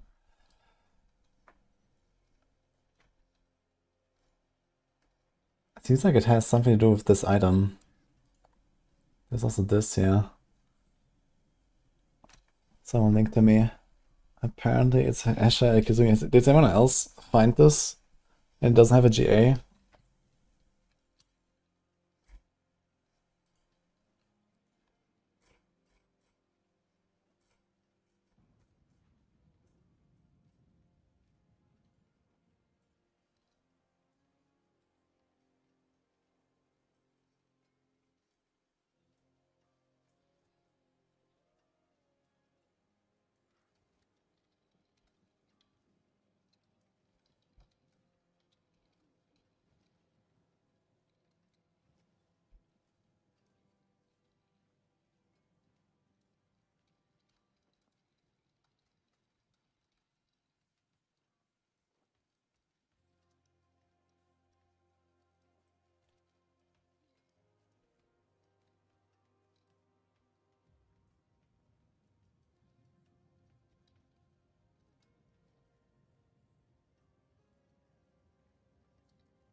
There's a quick bug report on this.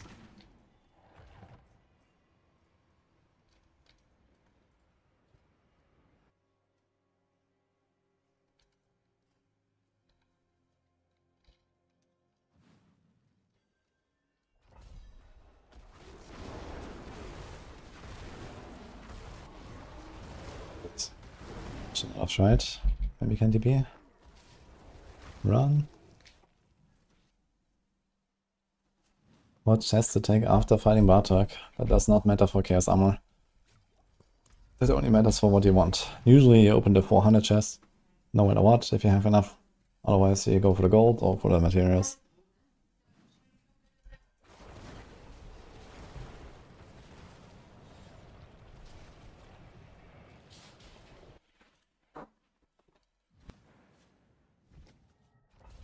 Okay, I need to BRB 1 minute.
Music is cringy.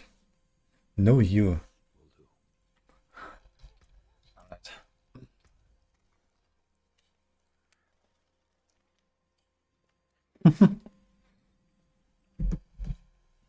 Thank you, Artemis. What's up? Your chair. I forge more than horses. I'll keep my forge hot. Return soon.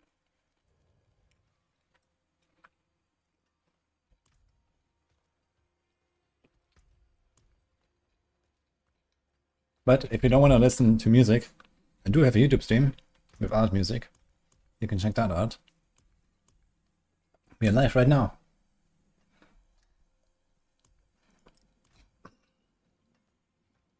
Also, I noticed I have 2 more Battle Pass keys to give away. I should probably do that.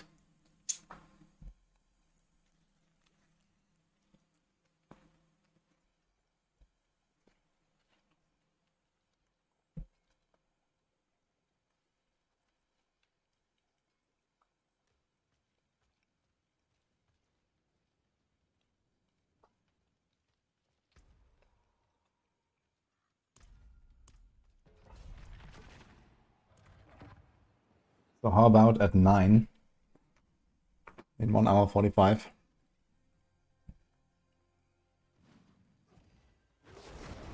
Oh. Okay,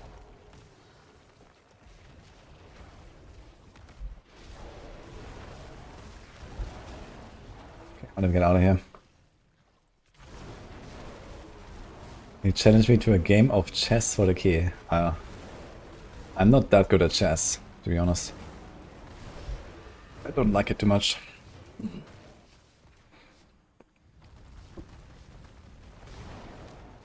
StarCraft cosmetics are better than the Battle Pass, yeah, but we already gave those away. I had 2 keys to give away for StarCraft, but I don't have any more. And I don't think it's possible for me to just buy these keys and give them away, right? I don't think that's the thing. That would be nice, but I can't, I think.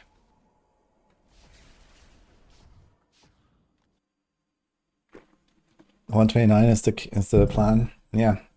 On Hell Tides, the highest clear, including softcore, is 128 actually. I know Boiler would have done 129, he almost did 130.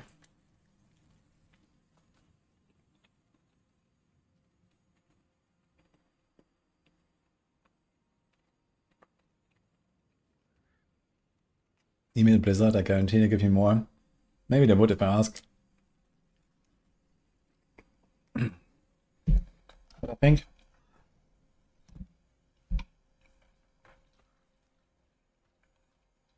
I should do that maybe next season.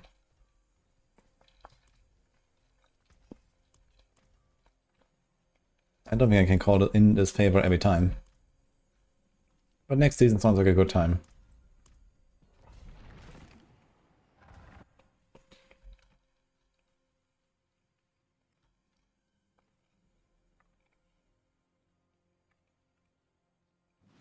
Soft and hardcore is the same thing now with how tanky everyone is. I mean, for druids, I guess it gets pretty close for sure. Not favorite class though, I think. I mean, okay, Sorcs with mana shield for sure, tanky as fuck. But there are sometimes like a little bit of like, you know, too many risks to take basically. And when you play hardcore with like a softcore setup. Like for example, I have trample on my bar. I don't use trample. I used it like once in the last hour or something. But you know, this will be like one point I could put somewhere else or something. So on.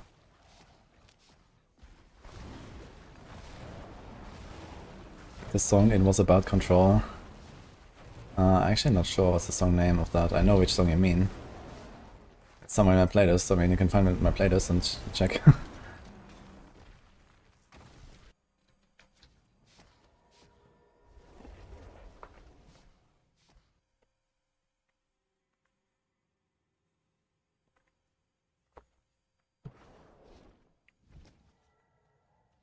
Not if the uniques are still as hard.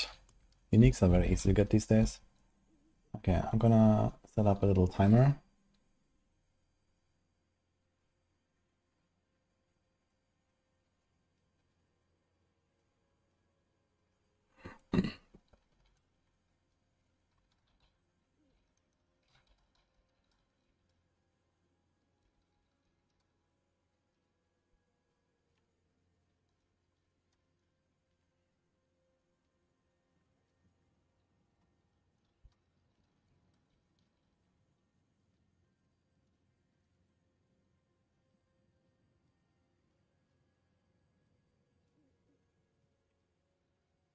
In 102 minutes.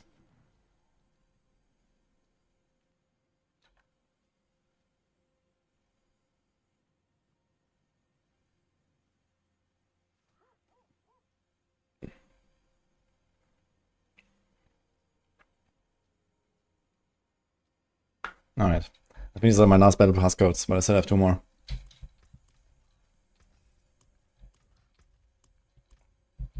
Show amulet.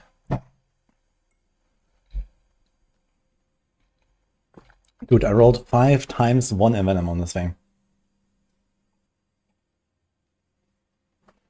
And I'm thinking maybe instead of research gen, I would have been fine with movement there. But they have pretty high movement.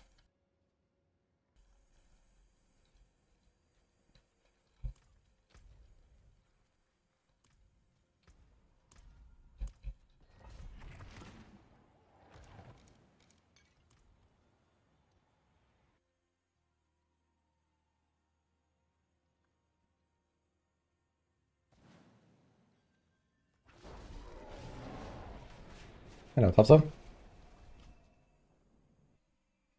When he got back on D4, he tried sprinting. Oof. I mean, D4 is relatively fast at least, and you have a mount.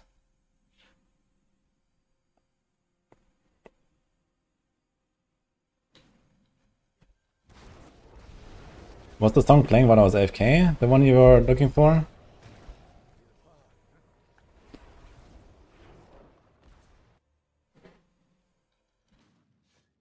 Then I can just go back a few in the playlist and check. Yes, okay. I mean, this one is over. Actually, it's almost over.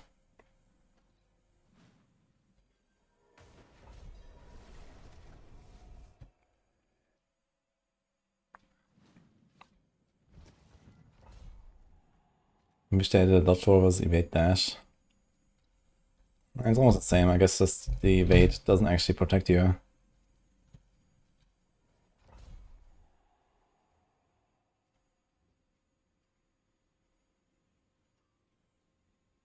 Yeah, the song is called Control Neon Droid. Now comes a banger though. Need to up this. In fact, this is the first song in my playlist, I think, after all my own music.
There's no way to prioritize out buff CC first.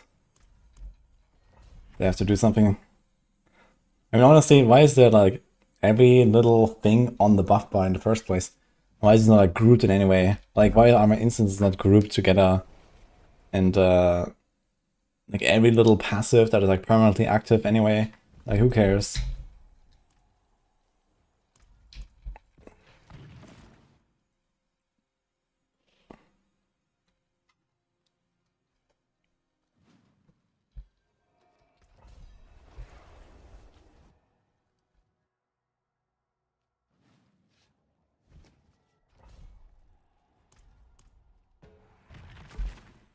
Best class and build, hammered in.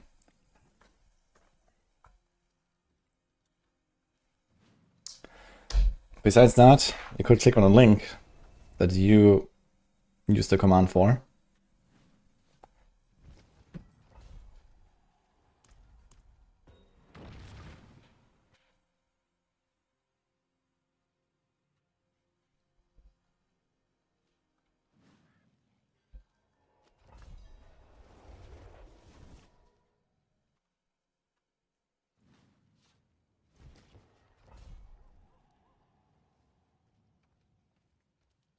Lich witch with crossbow.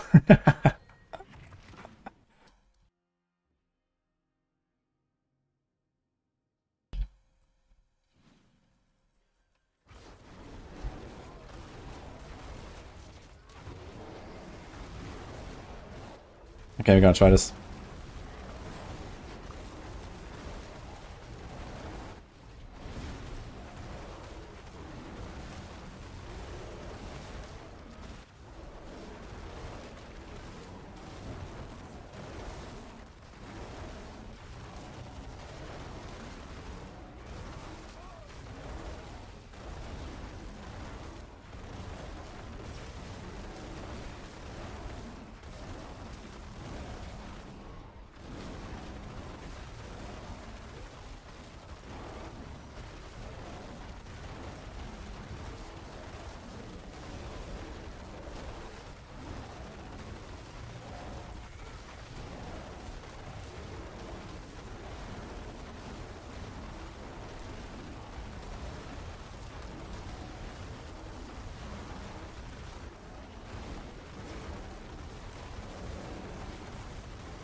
It's always nice.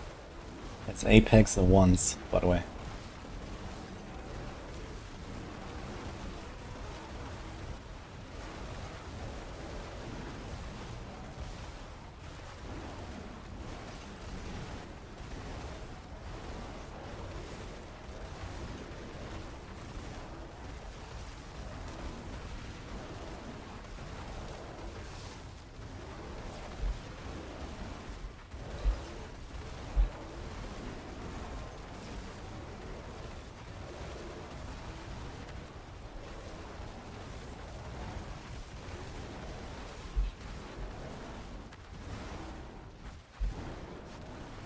This one is not going well all day. Fucking snakes. But we were jamming at least. First time Shadar. Later, guys.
Over leads. But they're all fucking snakes. Not sure what I'm doing here.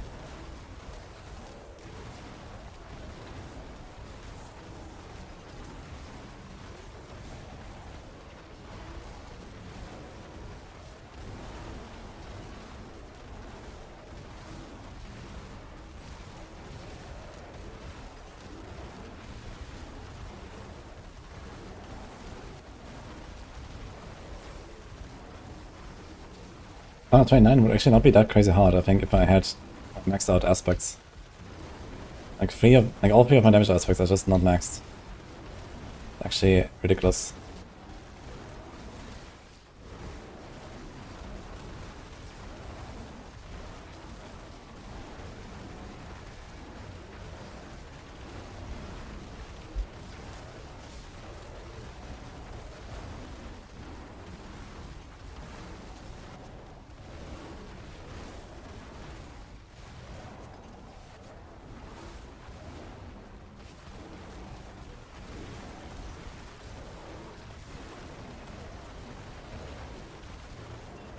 That means if we die, 30 seconds penalty.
Ah, maybe this one could be something. A good boss. Maybe 6 minutes if we're lucky. 6 minutes and a sea hack. In a dream.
on.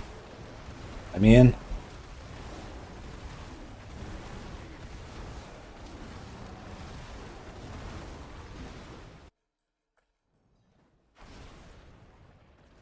Goodbye. Bramble.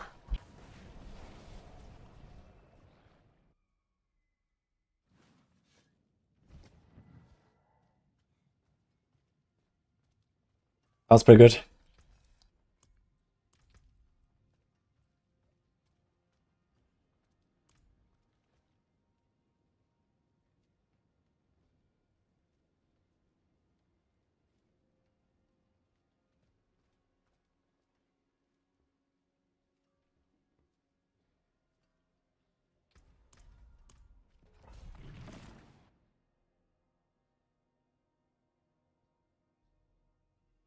I think the best boss for us is Sea Hack. Because she's fat, she has ads all the time. You want ads for the Quacks procs and for resource procs. On single target I do kind of run out of resource a little bit. Sometimes when Quacks procs and it doesn't proc that often. On ad bosses I have more often procs, so I do more damage to them. And Sea Hack is also pretty stationary, I can just like walk around her. Oh my god man, the fucking snakes again. And Fallen. This might be worse than before, but let's see how it goes. Alert, more bangers. She thick. Yeah, that's how I want Sea Hack.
What is this music? Badass.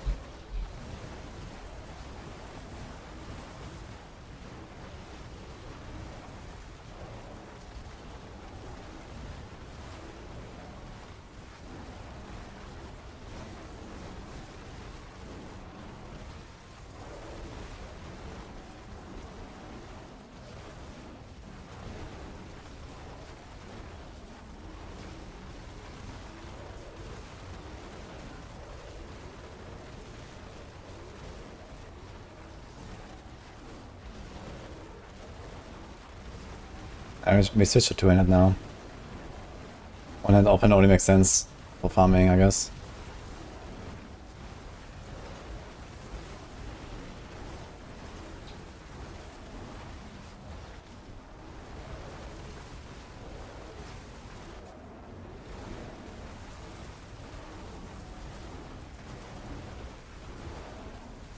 Yeah, run Guzzler.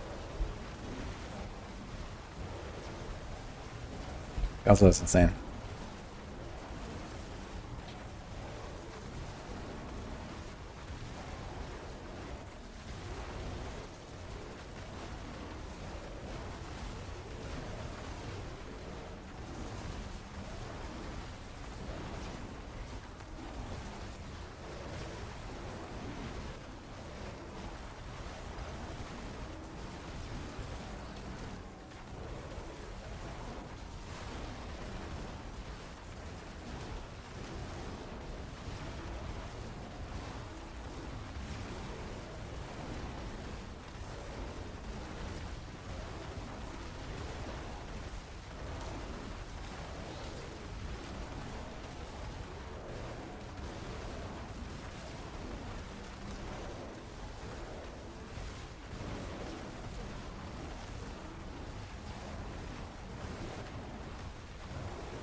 think this one is kind of hopeless.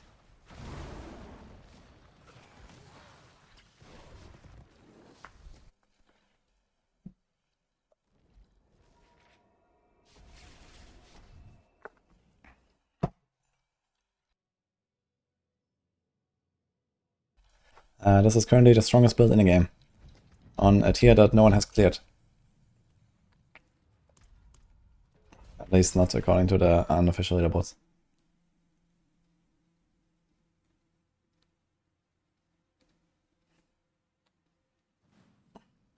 What do I have the most hours in? PoE 1 and 2, D3, D4. I have D4 around 5k, PoE 1 around 4k, PoE 2 around 1k, D3 around 10k.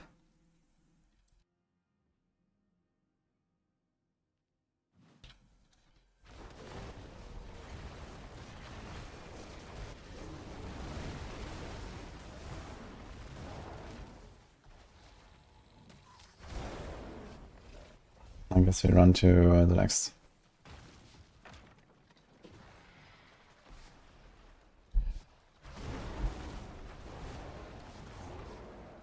Yesterday I was playing Ravens, this is polarized now.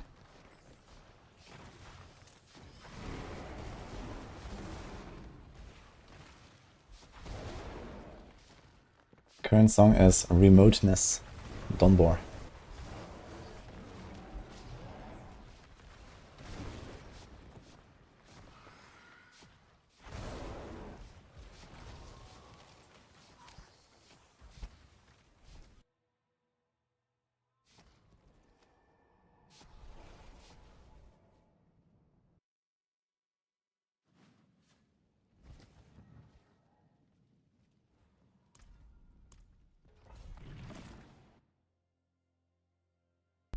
Bovak is on the rune.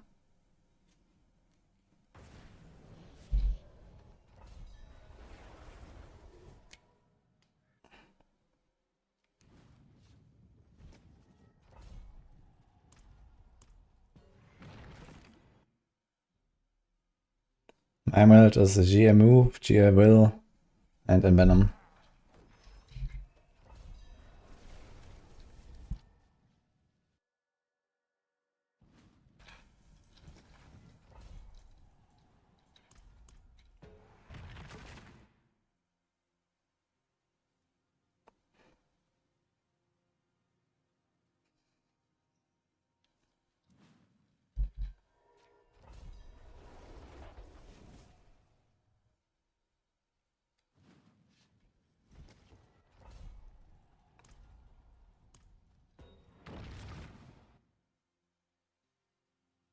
I get a Keyshot skin after the season ends, yes.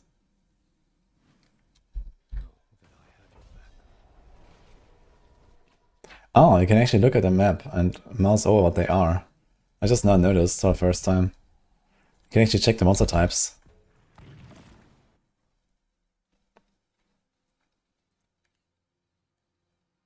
How many hours, Wonkus? Warg? Succubus. The best combo is Werewolf and Cannibals. On this map I will play that.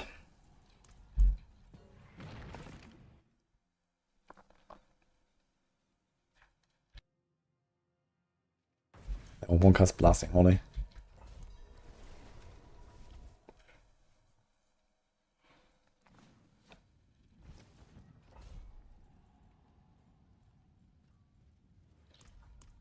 Raven seems cool, but too complicated for me. If holding down one button that just murders everything is too complicated, then I have bad news.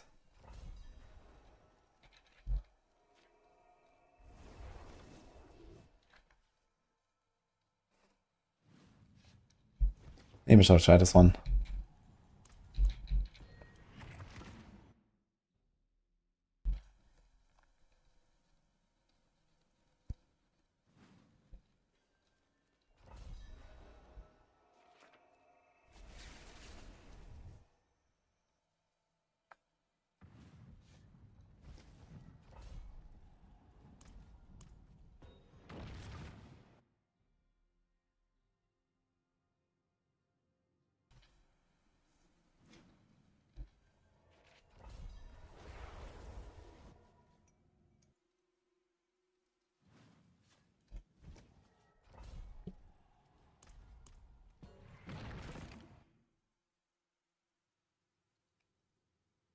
Can't find party finder in the social.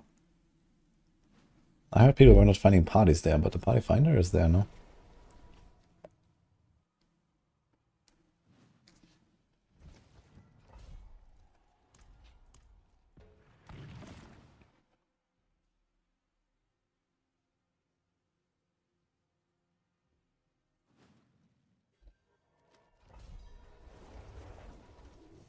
Yeah, try this.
Back in the day, they actually make expansions pretty quickly, huh?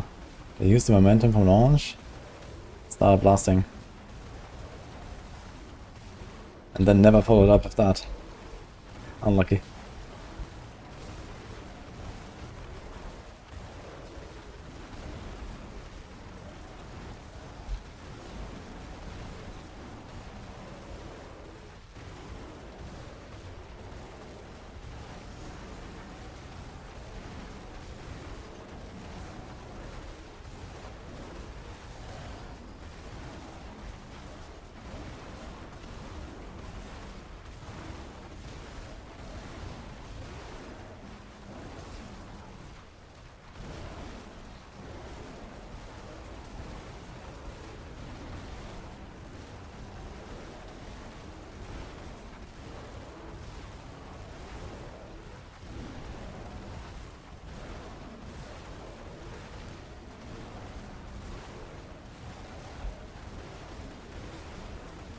Well, that's because I didn't have Maxroll one pass, right?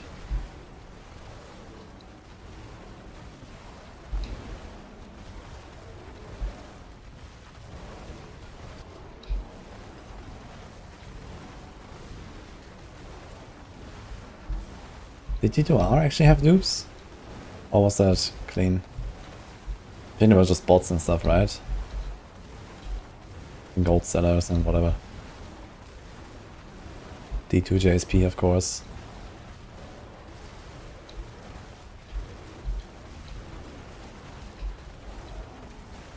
And we also did LAN parties when I was like 12, 13, 14. We played Diablo 2. Made a fresh character and started blasting. Oh man.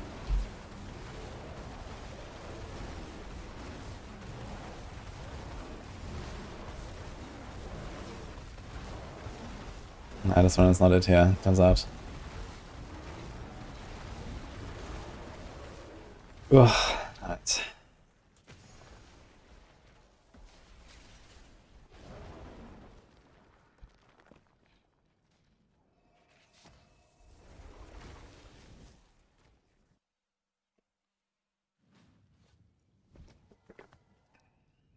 Ravens is probably better overall build.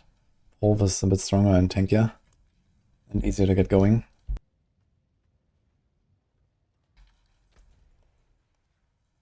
How's this looking? 19 minutes. Nah, whatever. I'm gonna chill out for a few minutes. Because I can't actually complete the full run now. We have the Torchlight reveal in 10 minutes, we're gonna watch that. And then we go back to pushing.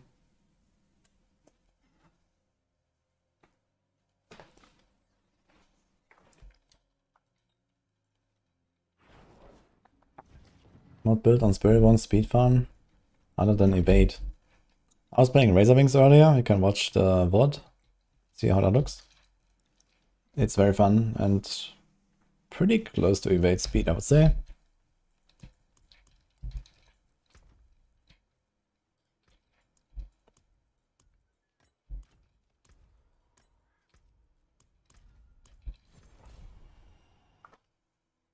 Unreal Tournament and Quake 3 Arena. Yeah, we didn't play that much Unreal Tournament, but a lot of Quake 3 for sure. Especially on the big alarm parties. And we had like, you know, 15 people or something, and then Quake 3, oh my god. That was the shit. That was so good. Why did I just find a random ancestral in Kruas? What? What happened here? The fuck?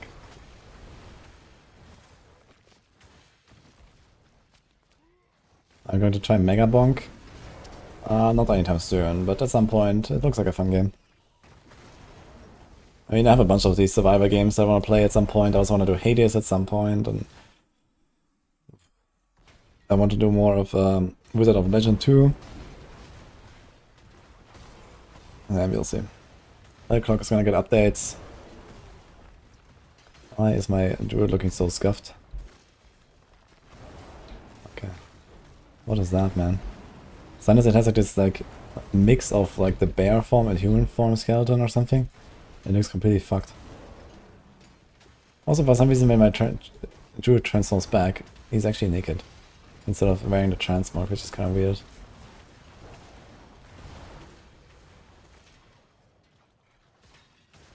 Battlefield 1942 on LAN party. Yeah, that was also nice. Yeah, I played a lot of Battlefield 1942 at LAN parties, and then later Battlefield 2 online. I played a lot of Battlefield 2, that was fun. I didn't play the newer Battlefields. I saw the Battlefield 6 footage a bit, and it definitely gives me some Battlefield 2 vibes.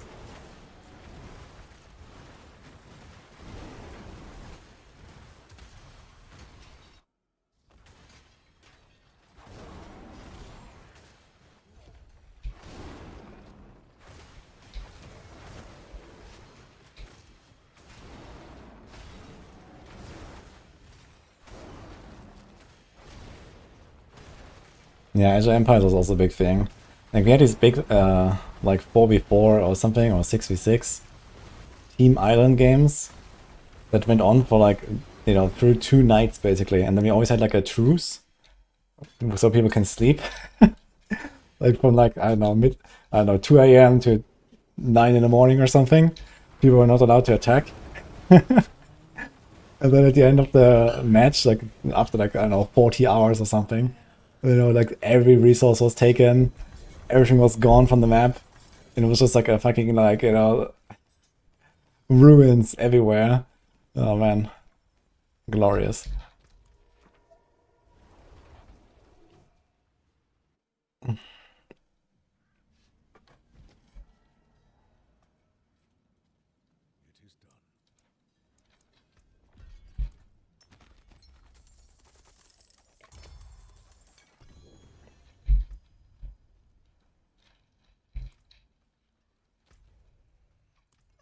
See some steel you need?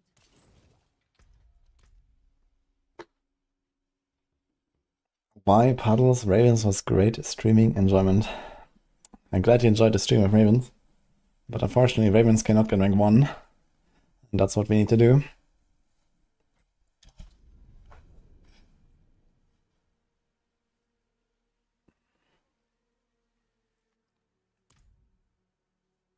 Hexen, I don't know that one. What is that? Tribes? Also doesn't really ring a bell, I gotta say.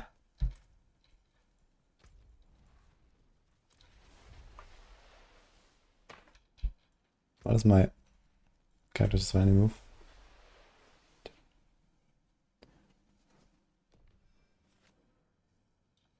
New one looks decent if to bring the bigger maps for release.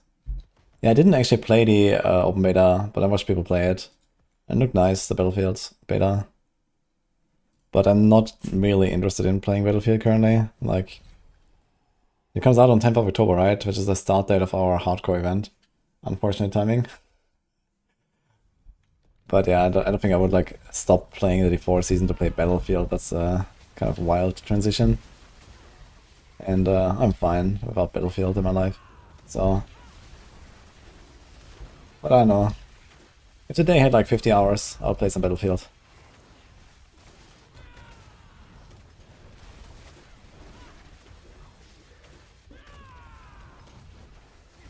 What hardcore event? I'm not sure if I updated the command already. Did I? No. But it's very close to that. 9 days, hardcore Zev. Kinda go on 100 cap, no mythics, no unique power. 8 masterwork cap. Get our points. Start blasting. What's that, Bonkers? Sim racing. What's that?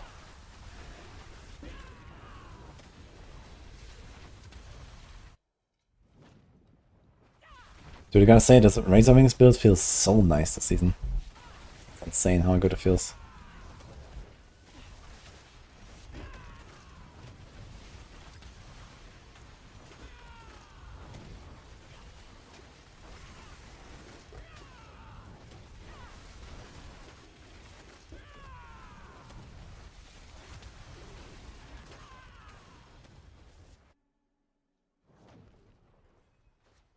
Trader for Hexen.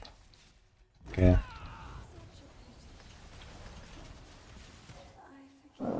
Greetings, mortal. Are you ready Nice. to die?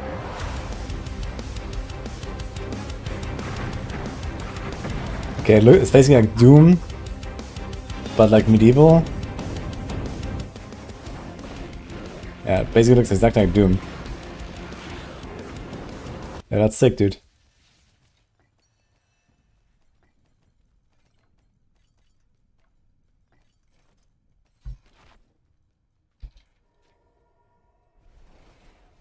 A fun build. I should try this one. Or Ravens.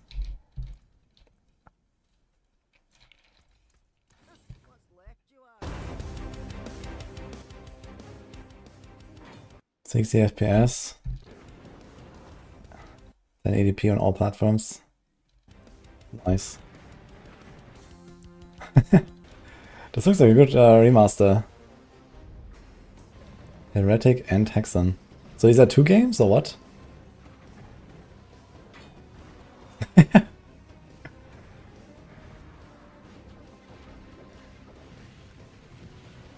Yeah, dude, this game looks absolutely badass. Actually, I want to play this.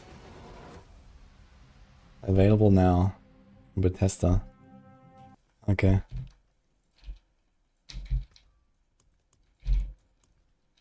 I got a Yule.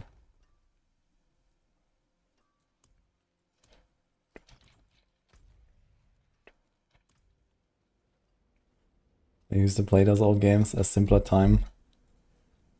Yeah, I played Doom as well. And other games back then. Okay, let's check this out here. Torchlight Infinite. Guys, we're gonna watch this. This is a little hashtag sponsored segment. It's gonna last roughly half an hour. That's their new season preview. It starts, did they announce when? Probably in 2 weeks. 10th of October. So, with our event as well. Everything's on 10th of October. Unlucky. And then we go back to pushing.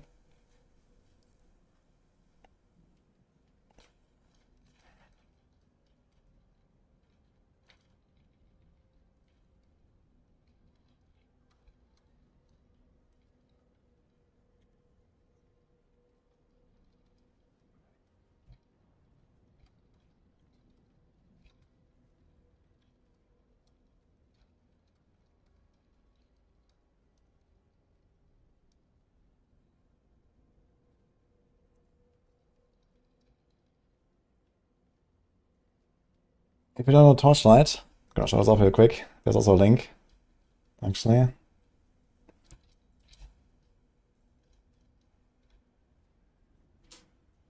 Gonna pin this while we're here. It's an ARPG, works on mobile and PC. Do we have some actual gameplay here? These are just trailers. But maybe some people know the old Torchlights. Is there like no actual gameplay? These are images. Okay, I mean, you kind of get the idea. Isometric, RPG. Reminds a lot to like PoE. In many ways. Oh, it started. Of Heist, the Outlaw season Okay. is drawing to a close. In the upcoming season, we're diving headfirst into something completely different. A mysterious, unexplored plane called the Overrealm. Let's talk about what's waiting for you in the Overrealm. We're talking a deep, Okay, let's go. multi-layer seasonal mechanic with stack rewards, a progression system that completely redefines the talent system, new build-defining gear, and of course, a new hero trait that's going to open up some insane build possibilities. Now, without further ado, let's jump right in. First, let's break down the new seasonal mechanic, the Overrealm. So, while you're blasting through the Netherrealm, you're going to stumble across these weird doors. Interact with them, kill whatever pops out, and you'll tear open a gateway to its world. Think of the Overrealm as a series of time rifts, but with a twist. You jump into the first layer and just start annihilating everything. Your goal is to kill them as quickly as possible to fill your containment progress bar. Max out the bar, and a new door to the next layer will appear, letting you push even deeper. Initially, you can go up to 4 layers Here's a link for YouTube, guys, by the way. The further you go, the Didn't do the harder it 129 gets, yet, but we're gonna the keep more trying it after wears this. out. But the timer is unforgiving. We're gonna push all night. When it runs out, your run is over. So efficiency and route planning are key. The Overrealm is dense and intense, so we're giving you a new tool to turn that chaos into profit. Meet the Bottle Shadow. As you fill your containment progress bar in the Overrealm, you'll capture random shadows inside this bottle. Each captured shadow grants a powerful drop-related bonus for the rest of your current run. Now this can be anything, giving monsters a chance to drop extra flame fuel, increasing its rarity, or even granting a chance for an enemy to drop an additional piece of matchless or higher legendary gear. So the magic happens when it starts stacking. If you get lucky and capture the same type of shadow multiple times, the stacking bonuses can get crazy. Imagine stacking fuel drop chance, fuel upgrade chance, a mod that converts gear drops to fuel, and a chance to double all fuel drops. Yeah, the loot explosions this season are gonna be insane. Now, the Overrealm isn't really a stable place. When you enter a new layer, you might trigger a disturbance. These are essentially special map mods. For example, the Resurrection Disturbance might cause defeated monsters to respawn in a new form, granting bonus drop quantity. The Fall Disturbance will cause tentacles to rain from the sky, dealing heavy damage, but also Seems like a nice system actually. So it's you go through multiple floors and gets harder, but they stack up a bonus every time. Will test you, but they all follow a core TLI principle. The higher the risk, the greater the rewards. Now your progress isn't just reset everywhere. Dude, imagine we had that in E4. Higher risk, higher reward. Incredible, man. Permanent upgrades Holy. in the containment dossier. This is basically a passive tree for the season. Looks sped up. No, the game is just that fast. Quality of life stuff like having drops gather for you, increasing the deepest layer you can reach, and this is a big one, a returning anchor. It's a personal teleporter you can place anywhere in the Overrealm to instantly zip back to. Perfect for optimizing your runs and not wasting a second on the clock. Unlocking these nodes does more than just give you passive bonuses. They also add to the pool of things that can randomly appear inside the Overrealm. You might find a reverse clock to extend your timer. A living gun may spawn, floating beside you and automatically firing at nearby mobs. Or you could trigger the anti-mimetic cage, which traps you and summons a pack of elites that drop a massive pile of loot. What the On hell? top of that, special rare enemies now roam the Paid Overrealm. 150 gets 280k gold. Floating skull Sick. and a mysterious hidden boss known only as the Door Hunter. Gamer dads don't want risk for reward? Why not? Next up, this Where else is do they a have hero Gamba? trait.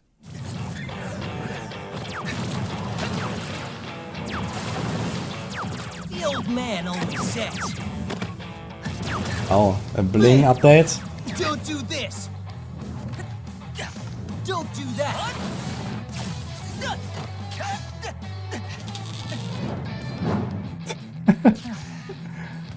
Or else you'd be backed into a corner.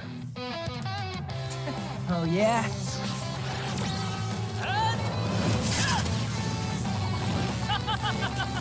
Newsflash! Inspiration and trouble are packaged deal.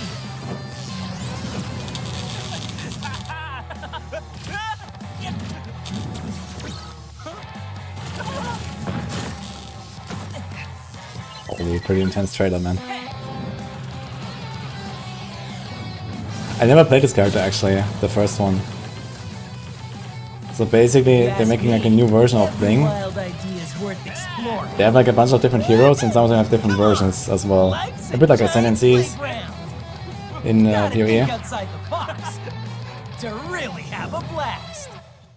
What happens when our resident demolitions expert Bing decides to trade random explosions for methodical genius? That's the idea behind his new trait, Creative Genius.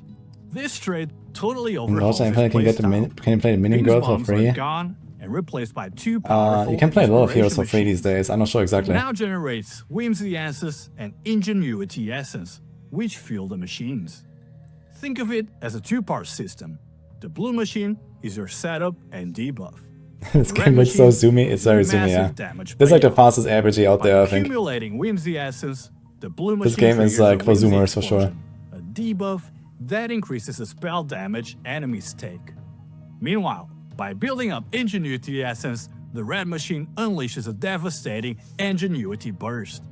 Now, this Okay. isn't your standard spell burst. It's designed to break the upper limits on burst count and intervals.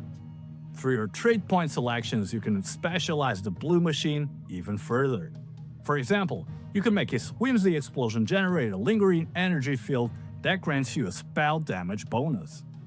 Or you can add an extra kick to the explosion, causing a larger, delayed secondary blast that executes enemies whose life falls below a certain threshold. But the real game changer These days you can is play Bing's all new classes trade except when point released. system. Okay. He now That's gets to very choose nice. an additional trade point at each major level threshold. This means he has more opportunities for customization than any other hero. You can grab build-defining traits like Supersonic Protocol, which grants a burst of movement speed when you trigger your Ingenuity burst. he wants to watch Law of Ingenuity, Yeah. which gives your burst a chance to not it out. consume essence, Torchlight. letting you sustain Yeah. your damage output for longer. And finally, Contingency Inspiration Delivery, which instantly summons 3 temporary machines that start auto-casting your main skill for a massive wave of destruction. Creative Genius transforms Bing from a chaotic bomber into a highly customizable It's on the 10th of October. spellcaster with one of the highest burst damage ceilings in the game. The sheer number of trade points lets you build him in a ton of different ways, creating a truly unique Affiliate playstyle. link And for speaking Torchlight of is pinned. customization, Or exclamation mark this season Torchlight. we're introducing a new layer of customization that will completely change how you build your characters. Let's talk about the new growth system. But the season starts on the 10th of Prism. October, The so Ethereal Prism is a new type of item that I'll you play can it a bit then install as well. directly onto one of your advancement talent panels, located beneath your base talent panel. So once socketed, it fundamentally alters that panel, supercharging I existing don't think main I'm gonna bring it talents, back in or Maxroll. even replacing them with entirely new ones. There are over 20 of those new main talents. For example, Effortless Command. It grants you What the hell? so much energy that it unlocks every single support slot for all of your skills. So for builds that need multiple 6 links, this is going to be a true game changer. Fortune's Flip, for the real gamblers out there. This talent grants you lucky damage, lucky critical strikes, and lucky evade. Now the trade-off, there's a 1/3 chance that any non-main skill you use will simply fail to cast. Guarantee Reaping. Reaping builds are getting a powerful new tool. This talent lets you consume your max spell burst stacks to trigger a corresponding number of additional reaps. Now, all of those extra reaps are released as explosions, providing some serious area clear. Finally, Dark Advance, a huge buff for summoners. Wait, how do you get these Now, new this keystones? talent greatly reduces Dark Age's They seem cooldown very cool. and increases its charges. What's more, it has a teleport to your Dark Age skill, effectively turning it into a powerful mobility tool. Beyond creating new main talents, the Ethereal Prism has another strategic layer. When socketed, he radiates energy, granting additional bonus effects to all nearby Okay, it's talent basically like nodes. threshold jewels a bit. This creates a puzzle. Do you place it in a spot that covers the most nodes possible, or you position it to supercharge a few specific crucial talents? And if that's not enough customization, you can also calibrate your prism. This function lets you add up to 3 powerful affixes directly to the prism itself, allowing you to perfectly min-max it for your character. But of course, taking into account its build-breaking potential, the talent system only allows to equip one standard ethereal prism at a time. Now, I said you could equip one standard prism, but there is also an exceptionally rare and powerful variant, the mirror prism. This special mirror variant has a mirror image effect. It reflects talent nodes from one side of the panel to the other one, centered on the panel's middle. The real power comes from the fact that the values of these reflected nodes are randomly adjusted. So you can imagine something like a legendary talent with a +1 to all skill levels getting mirrored and then rolling into a +2 to all skill levels. Now here's the final piece of the puzzle. Yeah, that seems very You can balanced. equip both at the same time, forcing you to think carefully about which 2 talent panels to augment and where to place your prisms to find the most broken placement and create something truly unique. Next up, we're bringing something totally new to the skill system. No, God, yeah, that's pretty Combo bad. skills. This season, we're introducing a completely new skill system designed to bring a fresh feel to combat. Combo skills. Think of it like a fighting game. You have combo starters to build up combo points, and combo finishers that spend those points for a massive damage bonus. The more points you spend, the bigger the bonus. So now let's look at 2 new skills. For attack-based players, there's Crescent Slash. Its combo starter is a quick free hit flurry. Its finisher is a powerful charging slash that fires off 4 damaging shockwaves. You can then use its exclusive support skills to customize it. Crescent Slash Rising transforms the finisher into a single, massive shockwave that instantly triggers deterioration on enemies, giving you immediate dot burst. Crescent Slash Flash ramps up your attack speed and the hit frequency of the finisher. For spellcasters, we have Serpent Beam. The combo starter fires a ricocheting beam of fire that chains between nearby enemies. The finisher unleashes a single, high-damage beam to nuke your target. Each supports open up I kind of new like the build idea. paths. Torrent allows the finisher to work with spellburst I system. like these combo things. Dual Spirits But I summons wonder if a it really phantom fits into this serpent game. that fires an additional beam alongside you. And of course, we've added a Might be good for full progression, brand though, new to go into, like, ecosystem Primarch of 8 really items fast. and talents to support these new skills. First, the new legendary gear. The Vachra handguards are powerful gloves designed for combo builds, but they also introduce a brand new stat you'll see this season: Infiltration. More on that later. The body girdle is a belt that provides significant attack and cast speed. Looks like perfect Ice Strike for Monk. speeding up your combos. I mean, you have all The kinds of heart skills in an this game, so... is a necklace that gives you new ways to generate combo points, increasing your finisher uptime while also packing some valuable damage reduction. We're Gain 2 also combo introducing points some from new combo kismets. finisher on crit. Okay. Dual Kismet Peerless lets you cast your finisher an extra time in a sequence, but with a stricter condition, making it a powerful choice for high investment builds. The Kismet Ascetic gives your finisher a scaling chance to deal double damage based on the number of combo points you spend. The Kismet Tiger's Chain is a big one. It turns your combo starter into a vacuum, pulling nearby enemies towards you. The more you use your finisher, the larger the pull radius becomes. Now, speaking of, with all these new items and skills kind of based around a martial arts kind of theme, you might be guessing what kind of hero is going to be coming down the line. But that's something for another season preview. We've also introduced some new mechanics to our core combat gameplay. Let's quickly go over them. We felt the pool of general It'd be good to make some kind of monk. build around needed some expanding. So we're adding a new batch of mechanics to give you more tools to play with. For buffs, we've got stuff like Hasten, a powerful new speed buff that chooses your attack, cast, and movement speed all at once, while also lowering the cooldown of your mobility skills. Fortitude, a new defensive layer that enhances your hardened effects. Aggression, a dedicated buff for attack builds, ramping up your attack speed, movement speed, and attack damage. You can now also apply new debuffs like Frail and Torment. For spellcasters and damage over time players, we're adding Frail, a Holy. debuff that makes enemies take increased spell damage, and Torment, which amplifies damage over time. And remember that new Infiltration stat we teased at? Now here it is. Infiltration is a new category of powerful elemental debuffs that not only increases the elemental damage an enemy takes, but also applies a secondary, debilitating effect. Fire Infiltration makes enemies take increased fire damage and reduces their skill area of effect. Cold Infiltration makes enemies take increased cold damage and reduces their movement speed. Lightning Infiltration makes enemies take increased lightning damage and reduces their attack and cast speed. Let's take a quick look at the build-defining items you'll be able to find in the Overrealm. Verdant Steps. These boots are a must-have for Spirit Magus builds. They grant you element immunity based on your Origin of Spirit Magus effect, and you can even convert incoming damage you take into a corresponding element, providing a huge defensive boost. Krogal's Roar. Warcry builds are getting a powerful new helmet.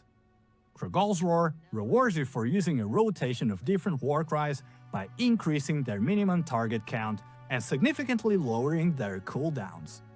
Demon's Touch. Before, you loved Death's Touch. This season made its brother. These gloves turn your offhand weapon into a pure stat stick. It disables offhand attacks, but adds your offhand's final damage directly to the main hand's base damage. The scaling potential here is going to be absolutely insane. Torturer's Touch. The popular Dot unique is returning with a complete rework. It now provides affliction per second based on her affliction effect, and unleashes a massive damage over time reap when nearby enemies hit their max affliction stacks. On top of that, we've buffed the numbers on affliction-related affixes across the board this season, so expect Dot builds to feel incredibly strong. And speaking of community submissions, one of the community submitted Kismet designs is also making its way in-game. We've all been there. You find a sweet dream item with an incredible positive affix, but the negative effect is just too brutal to use. Well, that's about to change. Introducing Duo Kismet, Destiny's Betrayal. Once you equip this Kismet, all negative effects from Dream Interpretation are inverted and turned into positive ones. Suddenly, those terrifying affixes that everyone used to avoid become powerful new bonuses. This Kismet opens up an entirely new dimension of itemization, and we can't wait to see the powerful combinations you guys are gonna discover. Now, let's talk about some of the revamps and reworks coming to classic build archetypes. To enhance the playability of some classic builds, we've reworked the selection of their core legendary items. Legendaries that convert resistance into damage, I wanted to watch some Torchlight Frozen too. Path, and Fleeting Sky have had their stats strengthened and their conversion rate caps raised. Armor stacking builds. This archetype is now getting more offensive power. The mid-game Unbreakable Armor no longer applies armor to your barrier, wants to but go instead grants drink or additional something. attack damage once you hit an armor threshold. For the endgame, Clinch Spring has the been game's still massively pay to buffed win, to grant a significant slightly. physical damage bonus to attacks based But on your total I don't think armor. it's such a big deal. It has Bloodthirst very good builds. free-to-play experience in my Core opinion. legendary for this archetype, Crimson This King, is, I has also undergone a played major basically free-to-play, or sometimes I get a now battle provides pass or a something. significant boost to both the build survivability and its damage output. Spellburst builds are getting a huge round of updates this season. First, we've removed the downside from the play-safe main talent. Yeah. It's a free-to-play game, it's a really good game, I Damage and think. skills cast normally, giving you much more flexibility. Next, the Solid River helmet has been completely reworked. Your Spellburst charge speed now grants a significant on-hit damage bonus, and activating a burst will restore life and energy shield. But here's the game changer. Once you hit a certain charge speed threshold, reaching your mass burst stacks will walk him now sometimes. automatically cast your main Not skill this week, on though. enemies in a large area and attempt to trigger its spell burst. This turns the build into a powerful and smooth autocaster. To support this new playstyle, we've also added new legendaries, like Law of Greed. It grants you a random buff What do you for win? each layer of spell Good burst question, you have, actually. and even lets your attack speed bonus apply to your burst charge speed, at the cost of reserving some mana. Also good news for melee players. Leap attack is getting a massive field improvement. We've increased its base leap distance by 50% and adjusted attack speed so that shorter leaps strike faster. Most importantly, if you leap into a wall or obstacle, you'll now slide along it, just like Spiral Strike. No more getting stuck on pebbles. Holy. Last that's season's insane. rework of the Necklace of Firebird was quite popular, and we're making a few more key improvements based on your feedback. Equipping the necklace now properly replaces your main skill with Barrier Burst, which can be fully modified by supporting gems to other main skill affixes. To address its lower cast frequency compared to other spells, we've also made it so that Barrier Burst can now trigger Spell Burst, This giving looks it so the insane. damage potential it deserves. Beyond addressing individual builds, we also have to address fundamental game progression. So let's talk about the elephant in the room, the grind. We know the progression last season missed the mark for a lot of you. Many complained the grind was a bit too much, and you know how the jump from Time Arc 8 to Profound felt less like a curve and kind of more like hitting a brick wall. So this season we are addressing these pain points head on. Our primary focus was on smoothing out the difficulty curve, especially the massive jumping time and investment required to get from Time Arc 8 to Profound. Our goal is to shorten the time it takes to bridge that gap. Now, let's discuss some of the key changes we made. First, crafting is cheaper. We have halved the Ember cost for crafting T1 affixes on all non-priceless gear. This should make the transition much less expensive. Curse unlocks.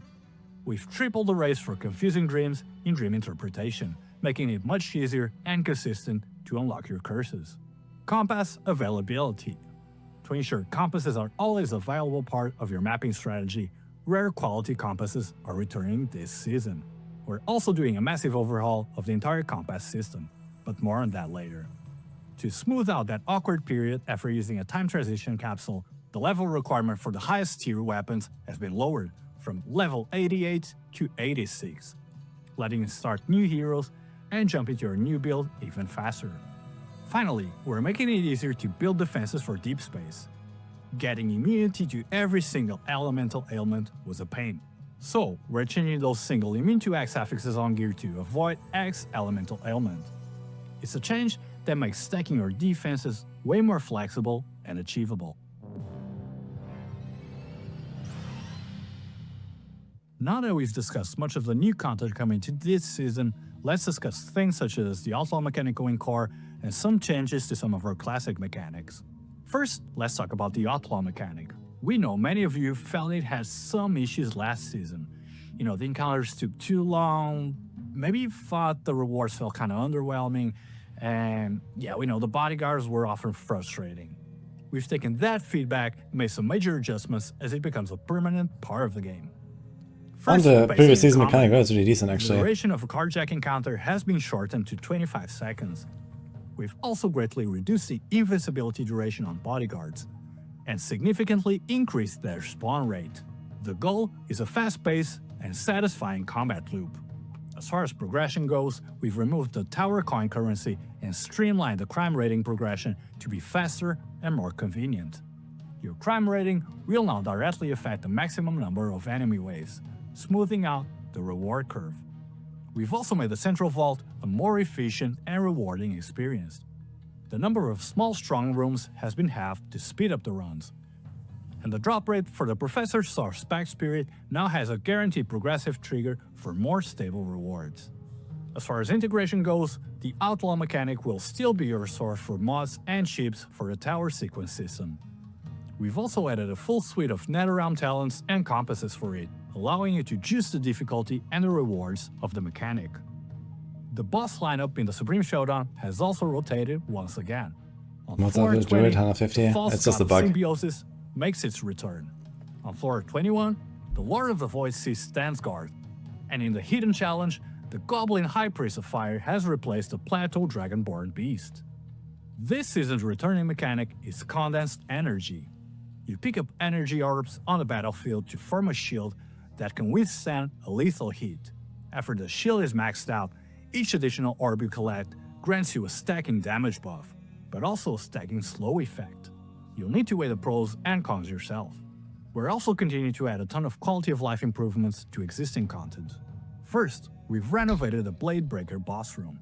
When you're defeated, you will now revive on a safe, separate floating island, preventing you from getting killed again the moment you respawn. Next, we're making the hot streak system much less punishing. Using a tower token affix no longer costs a true fossil, and we've boosted the odds of rolling high-tier affix values. Most importantly, failing a tower token corrosion roll will no longer destroy your entire legendary item. It will now only remove the base affix you were trying to reroll.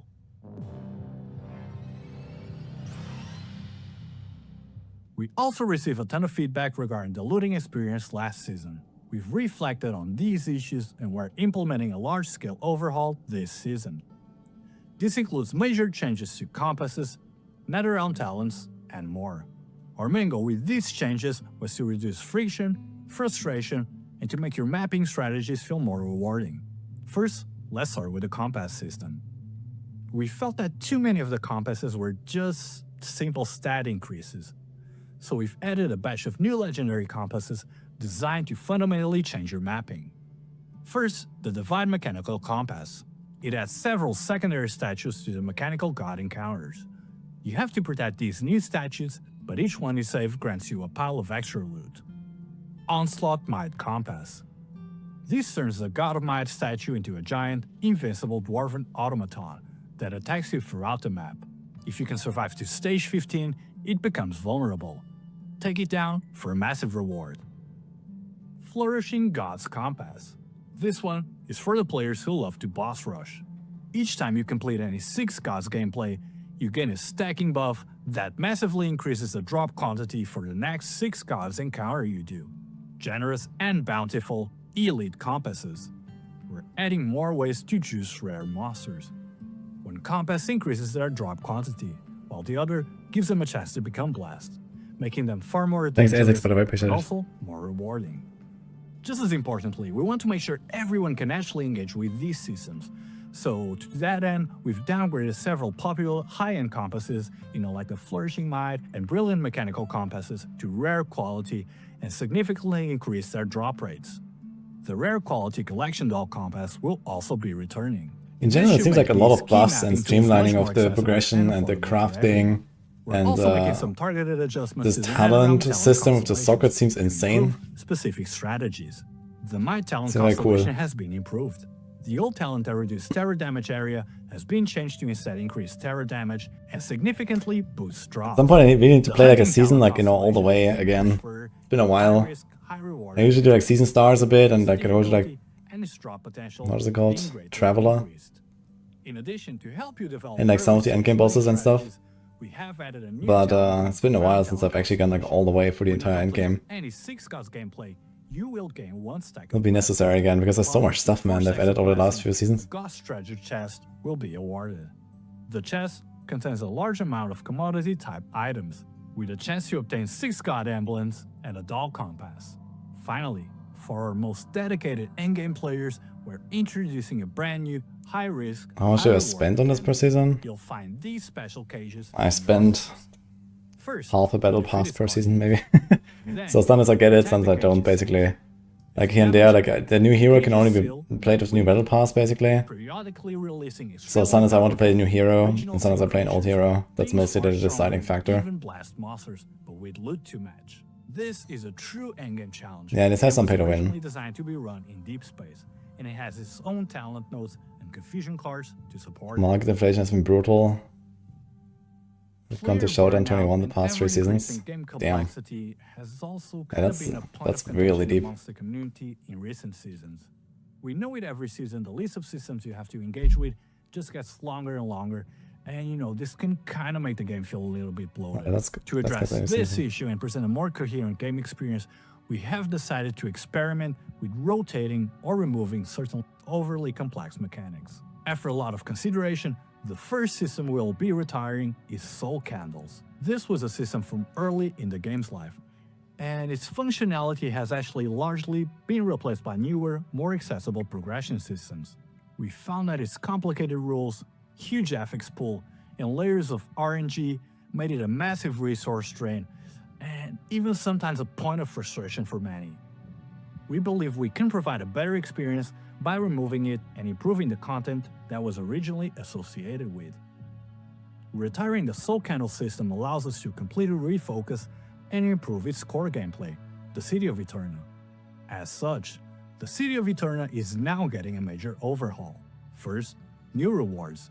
We've adjusted the loot tables and added new amber rooms, turning the city into a dedicated place for farming embers. Two of the powerful new legendaries we showed earlier, Kregal's Roar and Torturer's Touch, will now be exclusive drops from Eterna. The Sounds of Eterna talent tree has also been updated.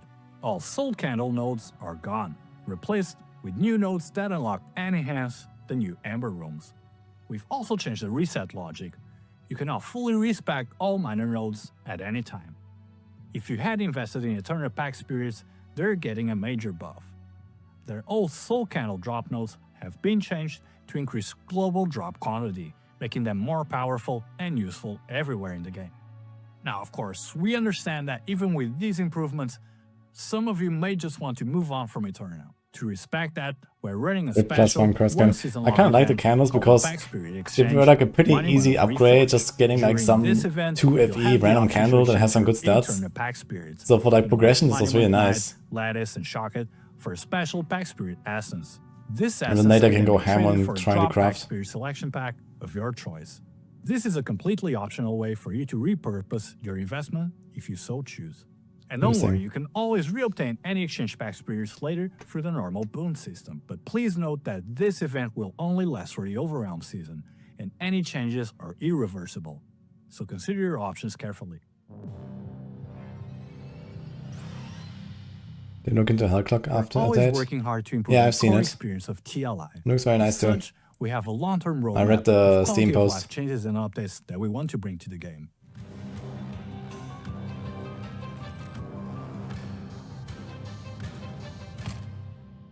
Let's quickly go over some of those making it online this season. First up, the Trade House. We've done some major back-end work this season to clean things up a bit. You'll now see far fewer items which have already been sold, cluttering your search results. In addition, we've greatly reduced the delay that occurs when listing items, from up to 10 minutes down to at most 1 minute. So now reasonably priced items can be sold much faster. We've also fixed a price checking logic for commodities, so you'll get much more accurate real-time pricing. Next, a massive change to crafting and trading. Corrosion. We found that many corroded base affixes are crucial to build crafting, but because corrosion causes binding, such items cannot freely circulate, greatly increasing the cost to obtain them and causing some powerful bases that, Yeah, I'm going back to don't default after fit your this. current build We're to just watching the lose reveal them. for now. Sorry, We also have but the this Battle season, Pass the giveaway legendary later. item's corrosion result is a mutation. The item will no longer be bound. Next up, the stat panel.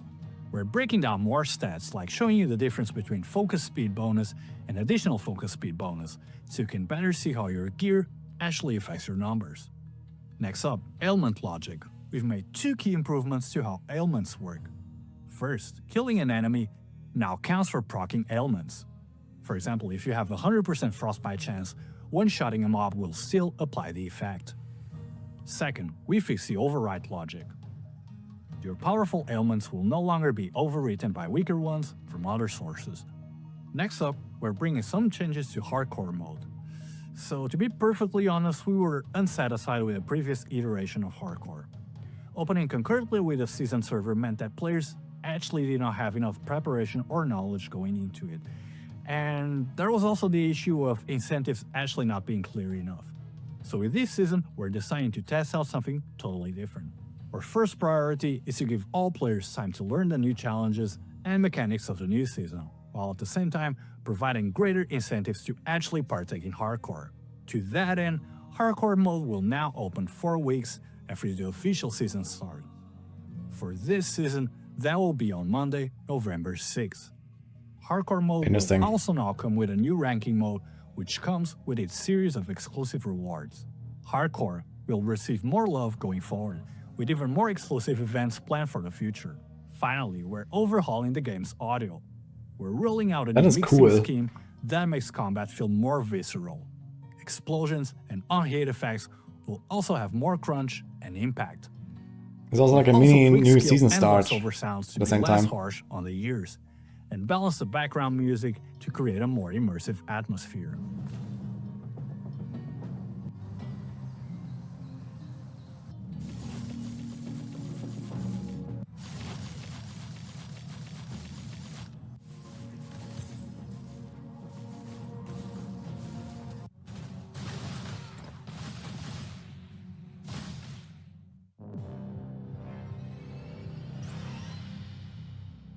And finally, let's go over the new events, pack spirits, and cosmetics coming with the Overrealm season. We have a full suite of events prepared under the Project Overrealm containment banner. First, the Anomaly Archive. This is our new daily check-in event. Log in each day to claim supplies with rewards, including up to a 10 draw for Battle Pack spirits. Next up, Case File the Door. This is a main activity event. By completing Overrealm runs, you'll earn progress towards a ton of rewards, including Pack Spirit Crystals, a rare seasonal drop Pack Spirit, and an exclusive weapon appearance. New player support. We are also introducing 2 new systems aimed at helping new players get started. First, the Dropper 7-day check-in event will net you a selectable legendary drop Pack Spirit, as well as an extra 10 Battle Pack pulls. And by completing the campaign, That's pretty good. you receive the Activation Medium Motionless to help you jumpstart smoother gameplay and mapping. With the Realm Conquest Hour, we've also added some new late game events. In Profound Time Arc 8, you'll have a chance to earn Conquest Insignias from playing Watchers. Collect enough, and you can exchange them for weapon skins that look just like the ones the Watchers themselves use. Oh, and by the way, Nice. these insignias are fully tradable on the auction house. Next up, Pack Spirits, Key of Overrealm. This is a seasonal drop pet. It has a chance to duplicate any items that drop in the seasonal mechanic and helps you capture more bottle shadows. And for her Battle Pack Spirit, meet Squidle. Her Squid Nova ability is a massive boost to skills triggered by Spellburst, making her the perfect companion for the newly reworked Spellburst builds and Bing's new creative genius trait. And finally, the Black Sail Season's Pack Spirit, Starfish Chanter, has been added to Past Memories. You can also select her from this season's legendary Pack Oh, Spirit Torchlight selection season? It pack. seems like a very nice update, I Finally, gotta let's say. take a look at all And the some cosmetics. freebies and stuff for the new players. Pretty good.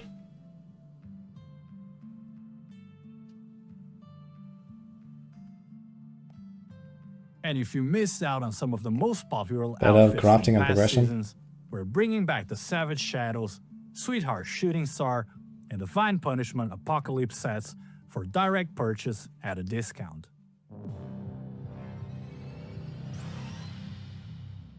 Okay, quick recap. We've got the brand new Overrealm seasonal mechanic, a new trait for Bing, the game-changing customizable talent system, the new combo skill system, a massive overhaul to progression and loot, tons of new legendaries, balance changes, tons of quality of life updates, and so much more. The Overrealm season is right around the corner, coming October 10. We can't wait to see you all on launch day. Now stay tuned for the final patch notes and more news coming soon. That's all for today, and we'll catch you all in the next one. Alright. Here's like a code here. If you use this code, can you see this? Yeah. If you use this code, you can get like a free reward in game, by the way.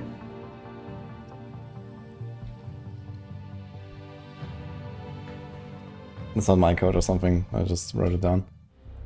But yeah, they have these kind of things. It looked like a nice update. Okay, so on the 10th of October, which is Friday next week. So we're gonna be blasting that. Friday next week is also when our hardcore event starts. I'm not sure what is the time when this begins. It might kind of overlap, so we're gonna be blasting this a bit. And otherwise, yeah, until then, D4.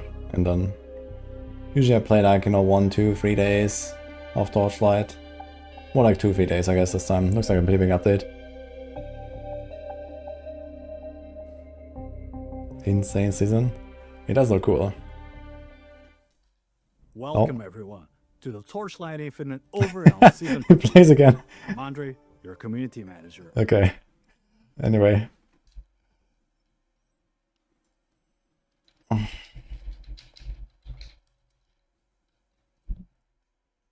I see password in chat here. Okay. He just plays again.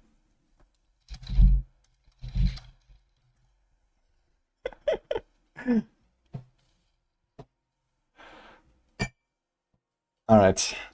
No, I got disconnected.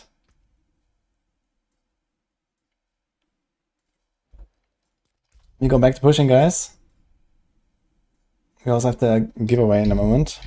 So I'm gonna do like one run or something, and then we'll open the Battle Pass giveaway.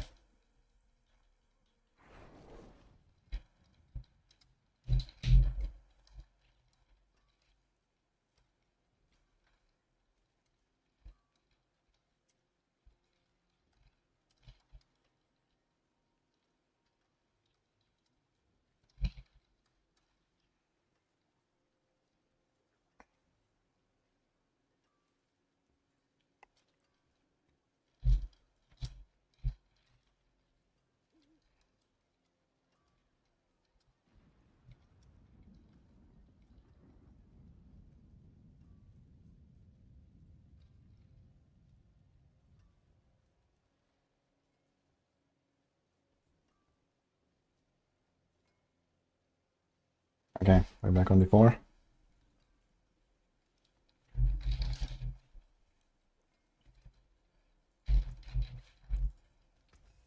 I'll keep my forge hot.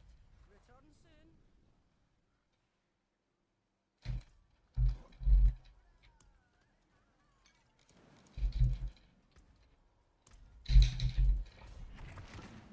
You've only played Torchlight 1 with Infinite, feel more like a refined 1. They called it like the successor to Torchlight 2. And I think Torchlight 2 was like the big one, basically. Like, apparently Torchlight 1 was decent, and then Torchlight 2 was like really cool, and then Torchlight 3 kinda sucked. So we don't talk about Torchlight 3. And this is like, yeah, like a new game. It has been out for a while now, actually. 2.5 years, I think, or so? 3 years? 44, I think. So, it's been a while. I usually play like every season, like for a few days, a little bit. And then depending on the timing, I go a bit like further or not, basically. Should not actually be fighting these guys, I guess. Shit. I remember I have to like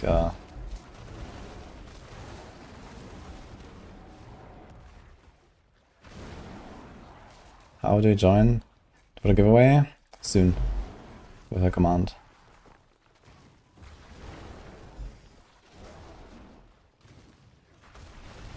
Back to bangers.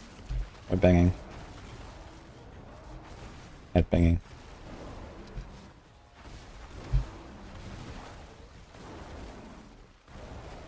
I can up the music if you want.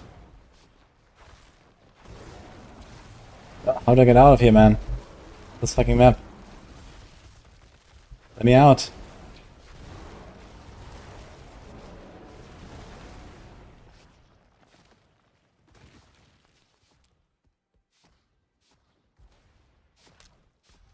Where's the fucking exit?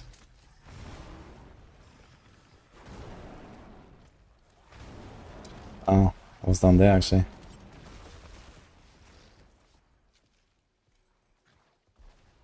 Yo, thanks for Prime. CC Vane main. Hi, no stress.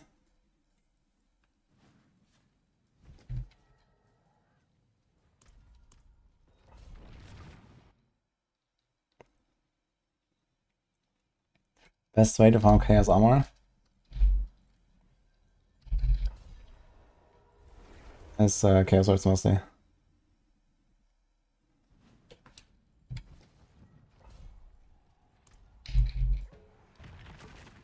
Nomination Chaos Rifts and Helltide Chaos Rifts.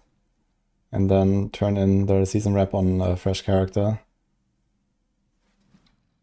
Okay, here we go. Ugh. Ugh. Vampires and snakes. Do you even try this? Let's try it. Maybe we can still salvage this. I don't think we can. Fuck this.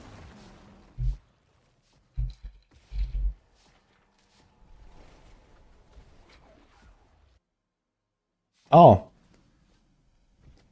Did they disable Wild Rage aspect, guys? Hog? The wonders of sanctuary at your fingertips. How may I help you?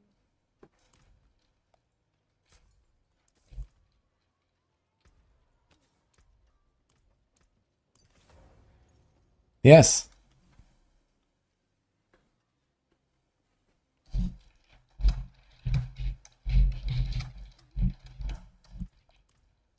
Easy.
Setting up the giveaway, 1 sec. And this is a good run. It's not a good run.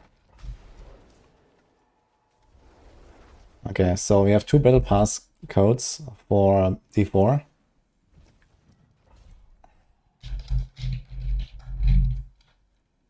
And you can enter now. For YouTube guys, you have to come to the Twitch chat. It doesn't work on both, unfortunately.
All mass battle play. I'm mostly looking for the desert map.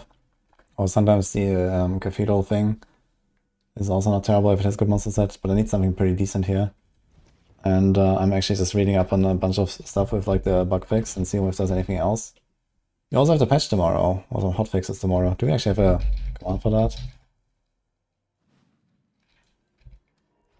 This is from last season. Is there anything else tomorrow besides the... It's also from... okay. I can find a post of like current hotfixes. News. Okay, let's check this one. Okay.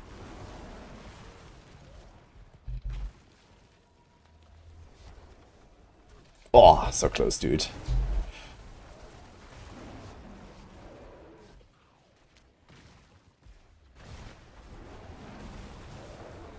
When do they post this hotfix stuff on the forums, I guess?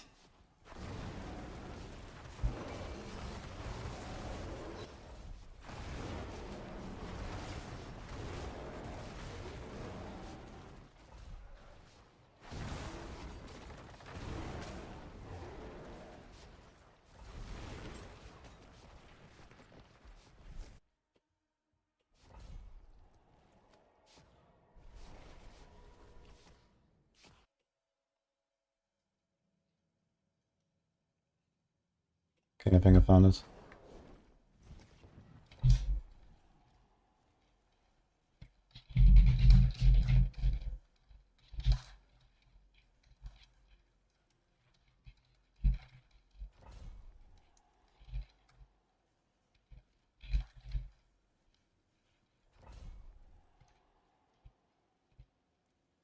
So here's the post. Wild Rage temporarily disabled.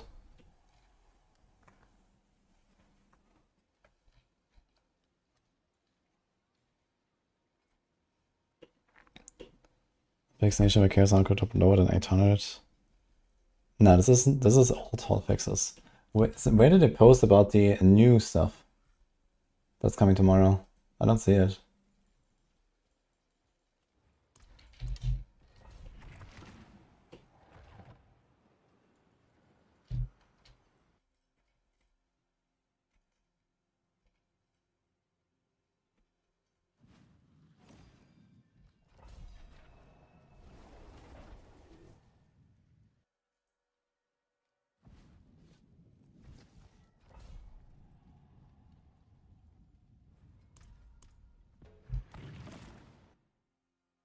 What do I think of Direwolf on boots? Is it worth? That's something for Ravens, maybe, when you don't have Starless and you're struggling with resources. But I don't really like that idea very much. I would just play the same, like, bear build, basically, and then try to get a Lum Rune in there. Or just more resource cost reduction, and it's fine. PC general discussion, yeah. Now I'm looking for what the patch notes for tomorrow. Tomorrow is a patch. I want to see if there's anything else besides Beast Corner stuff.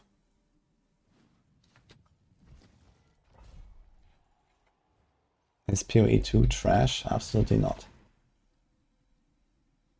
You have 2 items that are blocklisted. How did you manage to get 2 of them? Well, blocklisted means it's disabled. You can't equip it and you can't get any benefit from it.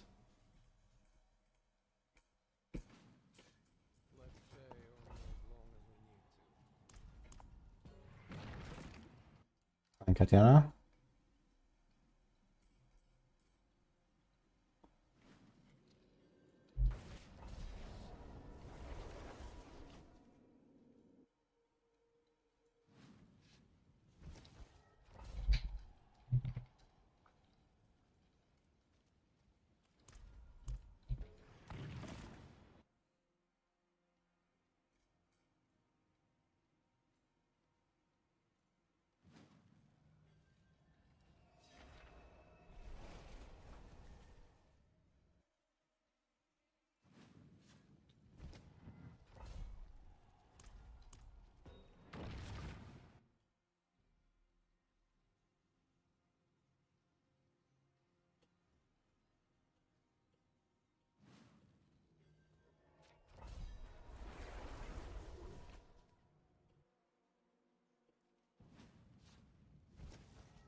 Does cap 1 or cap 2 attack speed?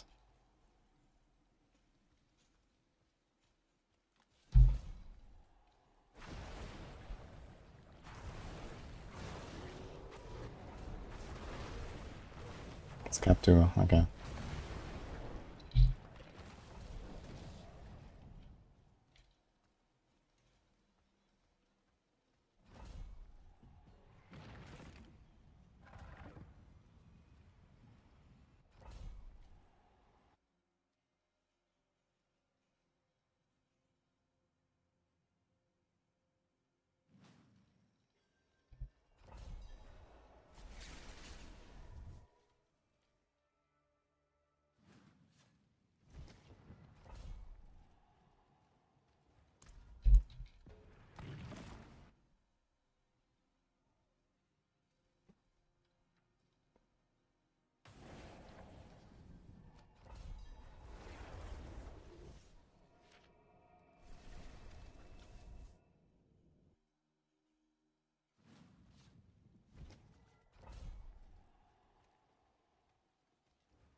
I'm gonna end one emote every time, Katiana.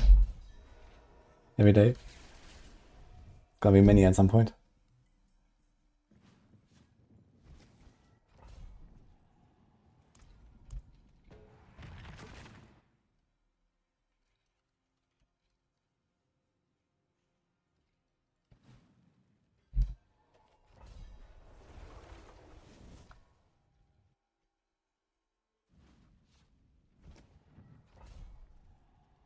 Okay, I guess we pull the winner.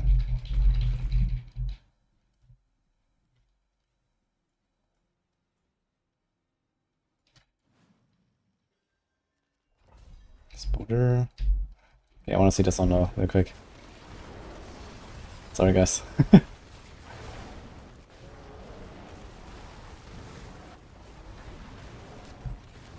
Might be a run. What tier would I place Razor Wings in? I would place it wherever it is on the tier list currently.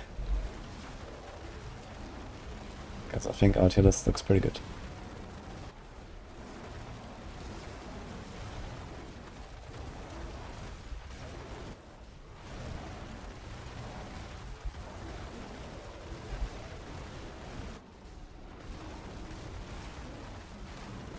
I think I have it in A.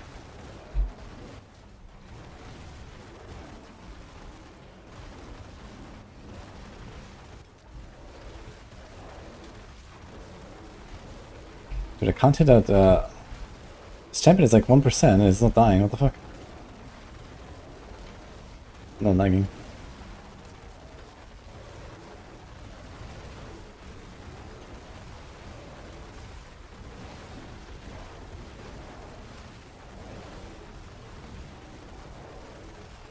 Okay, screw this. Going out. Oh.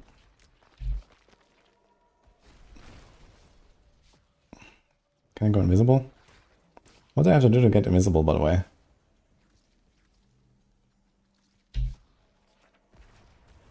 Hello?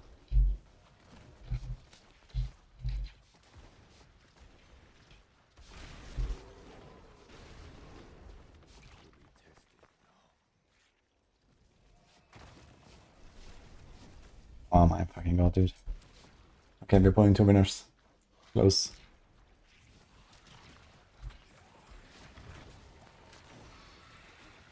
So D4 battle pass codes go to ding ding MP Melefs and NX and then I don't know how to say these names, but congratulations.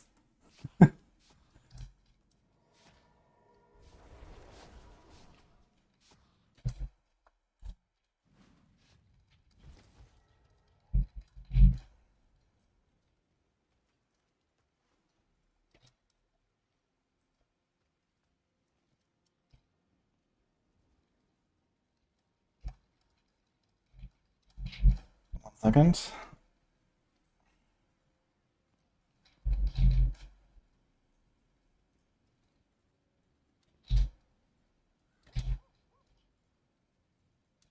Okay, check your Twitch DM.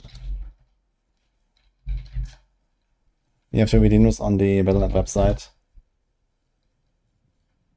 Alright, that was my codes, guys.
I'm not sure if I really want to do 129. Maybe I say 128 is okay.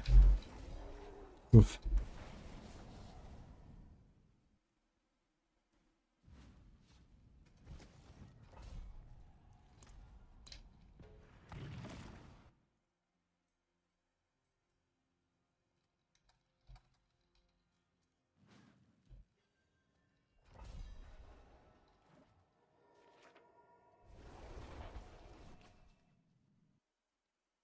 $1.1 billion on unstable power Barb. Nice. Like, are you like cycling different basics or what?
Alright, anyway, I guess.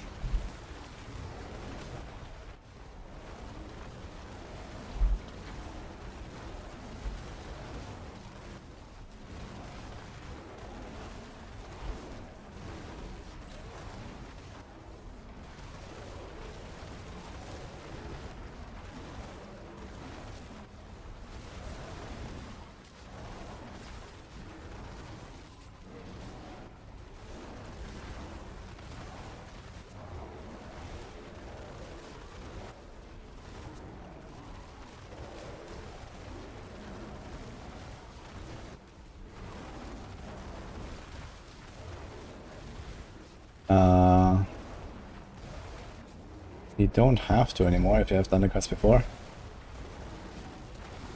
Otherwise, they just drop when you level up. If it's like a first time playing the Druid, they just like drop everywhere basically. You should have them by like level 40 or something.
And I changed the potion glyphs to now give you more damage when you have less potions. So that's why I drink them all.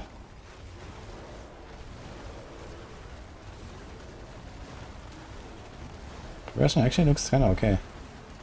Look at that, we have a lot of elites there.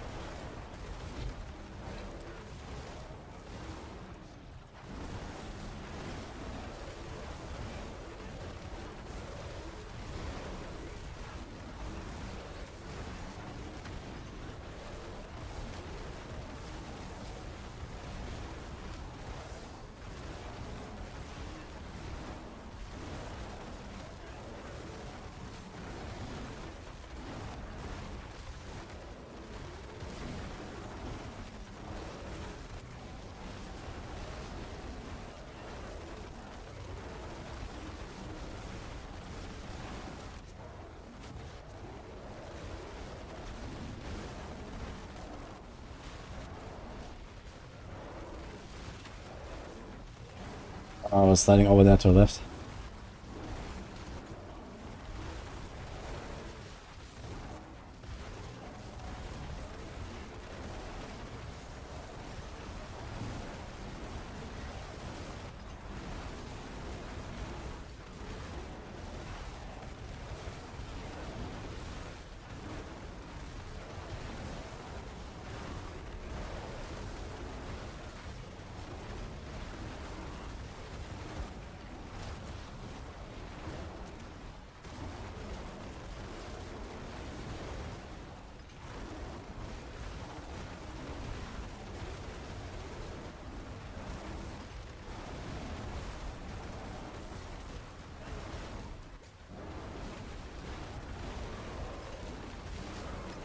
Holy progress, actually.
We have to finish off all the snake at least though.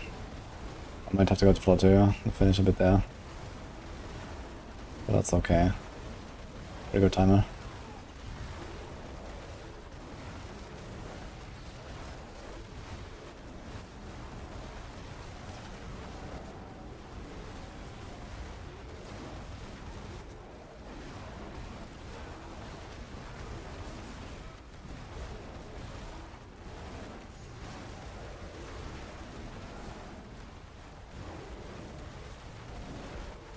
Ah shit, of course there's a fucking champion here.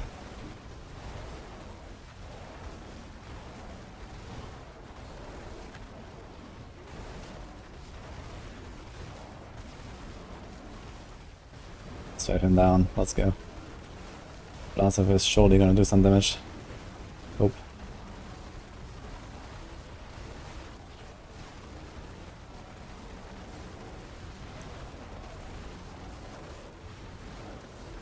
I might have like 6 minutes or so. Be good on a sea hag.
Running to a champion now.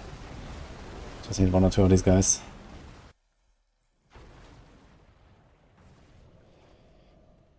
Oh my god. Ramble again.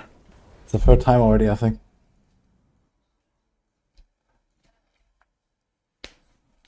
Never lucky.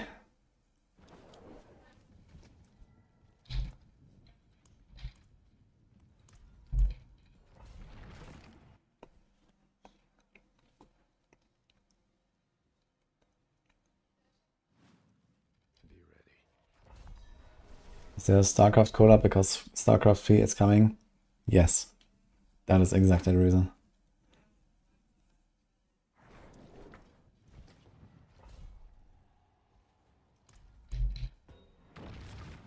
Hi Dan. One item of your build is block listed. What can you do? You can use a different aspect. If you were playing the Poison Creeper bugged build, I have bad news for you though.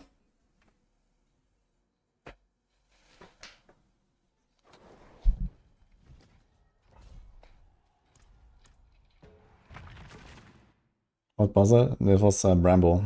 And I quit because it's a single target boss. We're not gonna kill a single target boss in 6 minutes. Okay, we have vampires and Khazra. Ah, that's right.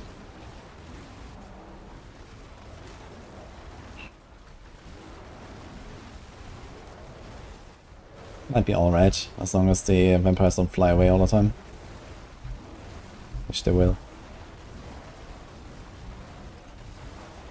But we get like not many of the flying vampire dudes late, but to get them early, we might actually be able to finish them.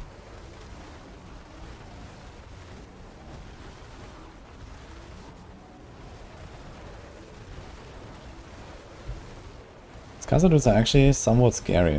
They hurt, plus I get bombarded with mortar.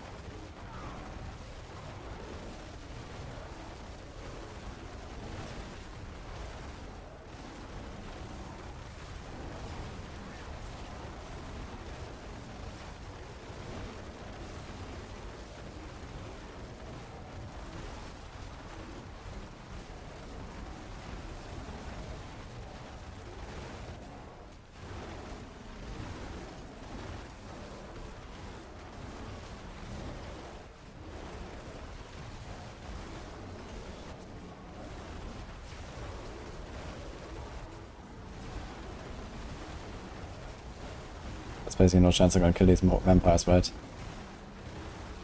And you get rid of that suppressor guy.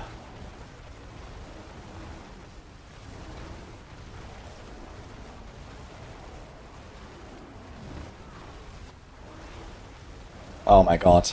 The level up gives me full potions.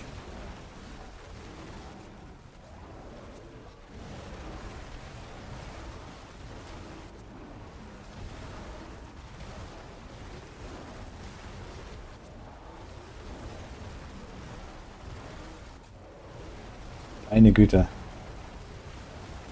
Oder Heiltränke, meine ich.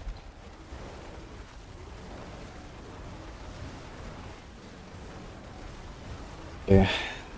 Nehmen wir einige Elite-Pakete.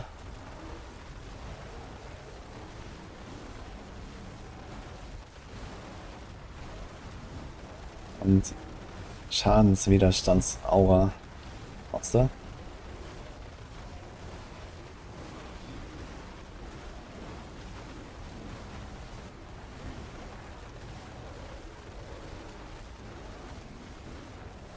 Ist das hier noch in der Ecke? 2 Fledermäuse, wunderbar.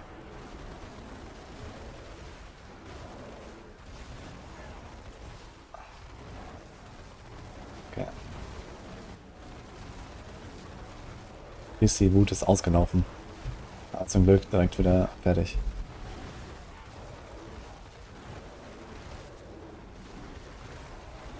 Okay, Unterdrücker.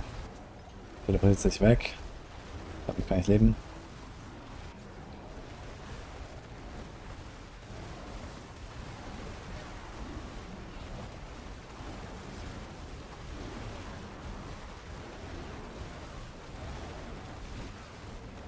Okay, wir müssen die hier weiterziehen.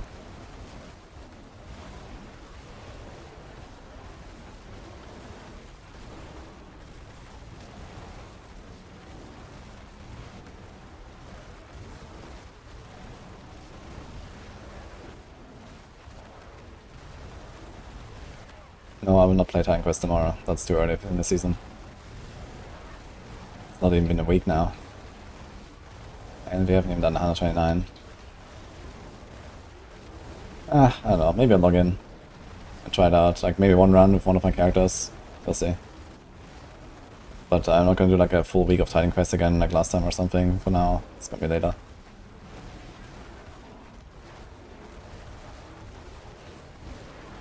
Is there a time, like an hour when it drops?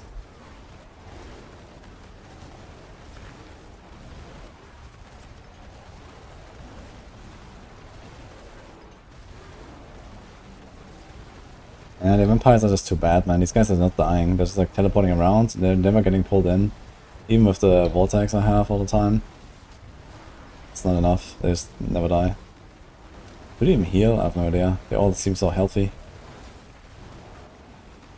I need a conduit, man. Where's my conduit?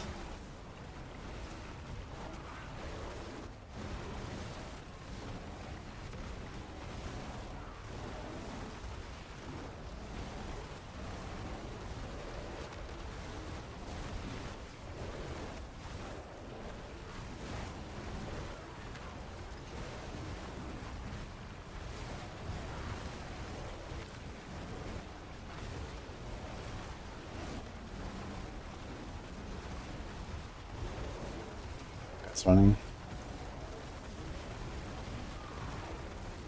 Oh, 2 of them are running. I mean, these vampires probably would never die anyway, and one of them was a suppressor guy, so that might be good.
fine. When all these guys die, and a few packs, we are okay. Even the vampires are dying now slowly.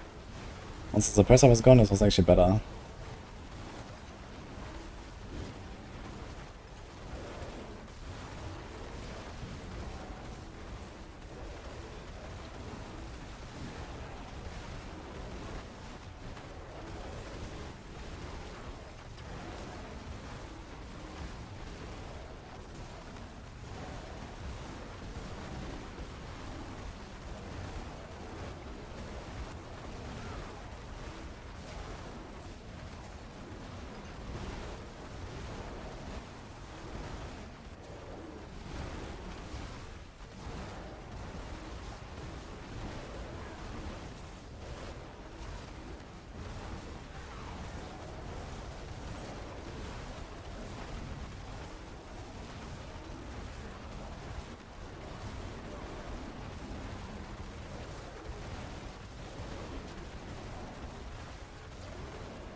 Relics are about to die here. Some minions, the big guy. Come on. No champion now.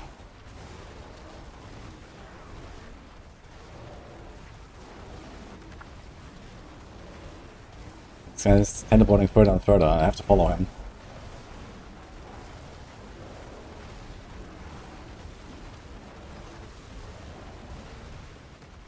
Okay. Let me in. Fuck. Den Mother.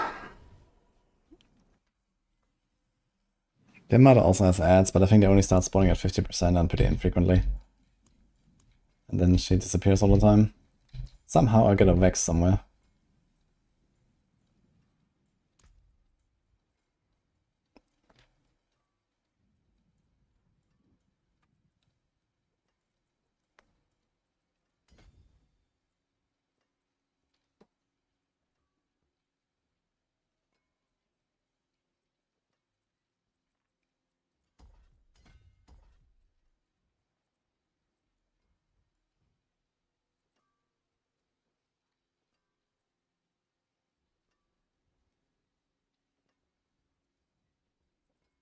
Huge. +5 will.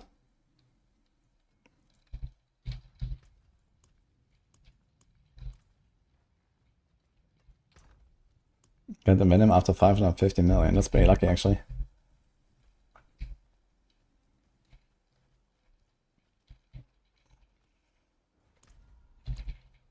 I want to see like one good boss fight. Even if it's kind of late, I want to see if, like, in how long does even, like, John Seahack take or something, or Resurrected Malice or something.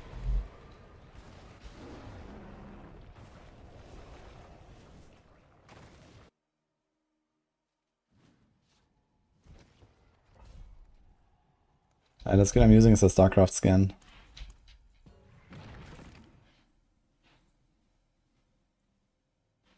What does blacklisted mean? Blacklisted means the item cannot be used. They disabled the Wild Rage aspect because that was cause of the infinite damage bug.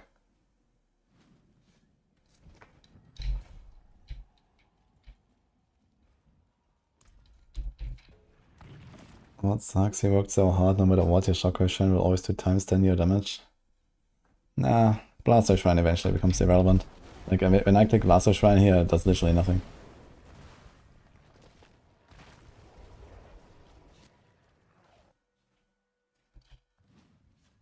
It's a real grind to use paid skin and transform into a bear. Yeah, but you have the loading screens. And we have plenty of them right now. Isn't that nice? Look.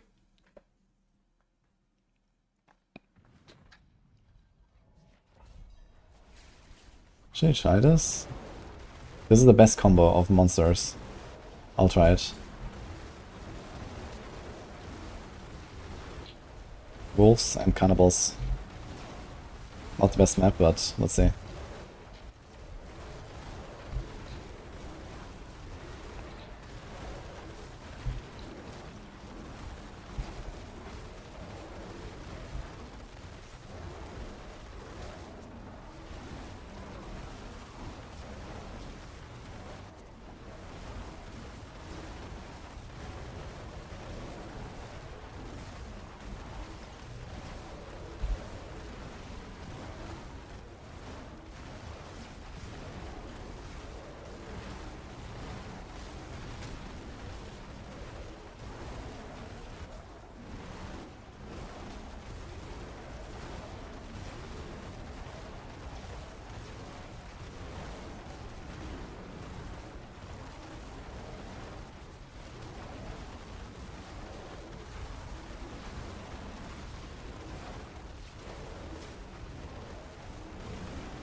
I guess the map is probably not good enough. Yeah, I'm making decent progress. Yeah, if that was on the cliffs map, that'd be insane. Because I could make way larger pulls. Yeah, it just kind of takes a while to like pull them through these corridors.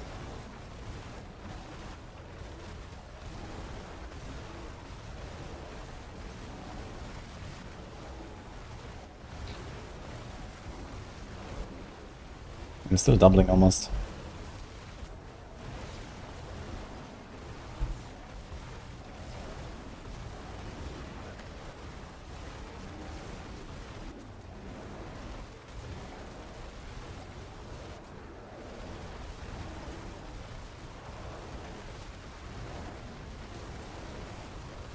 See, Mega Flower is good.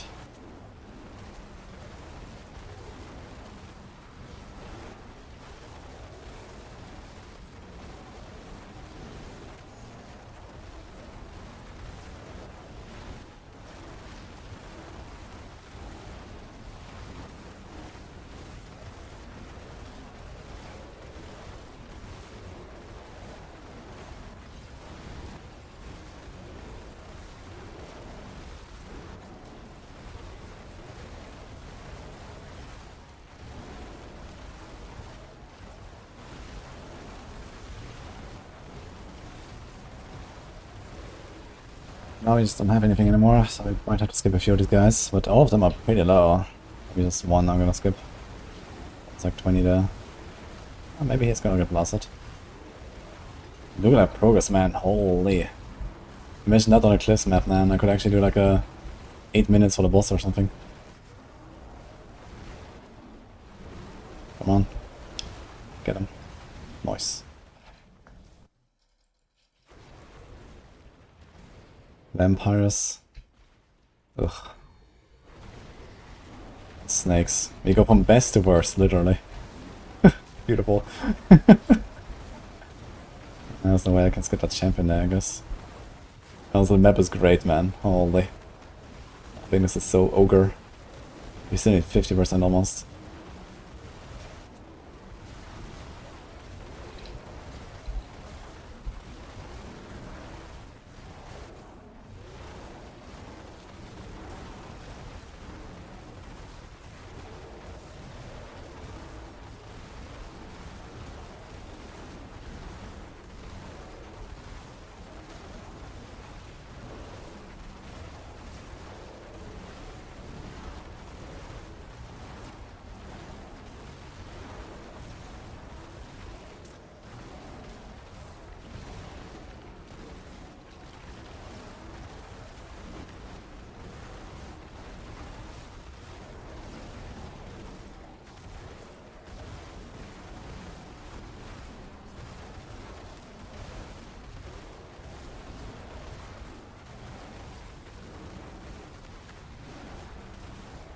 Just try to salvage this run, let's see.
So spawn in 6 minutes or something.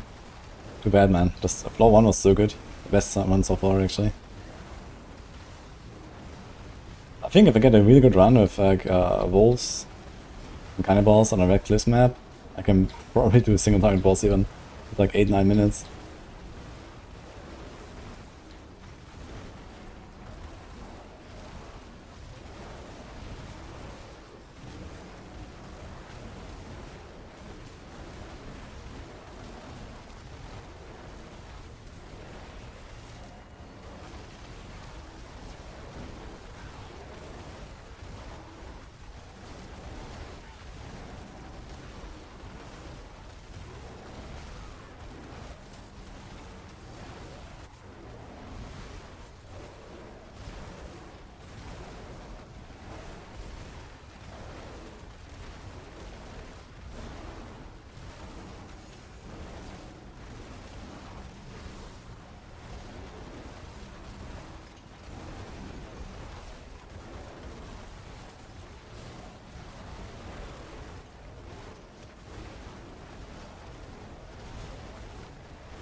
This will be that terrible, man. That's insane.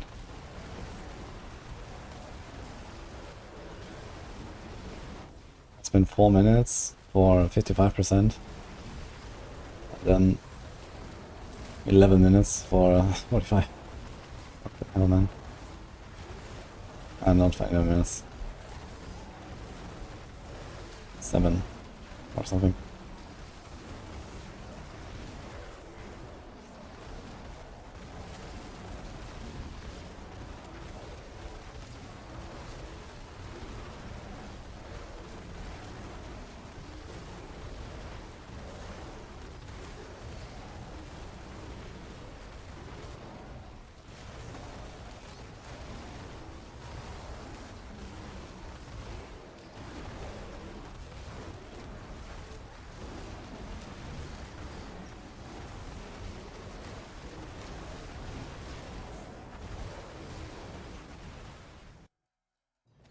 I think even Sea Hack won't work. Okay. Actually, I want to check something real quick in the reading dummy room.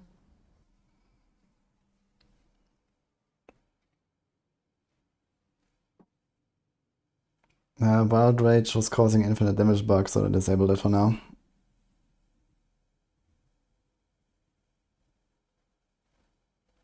The pull is from Cyclone Armor with Wild Transformations and the Q rune.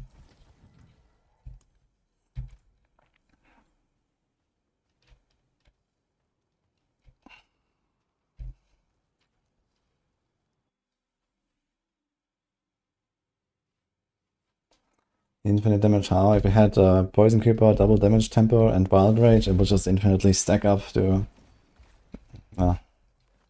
one-shot everything, basically. Holy fuck, so many buffs.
Let's go.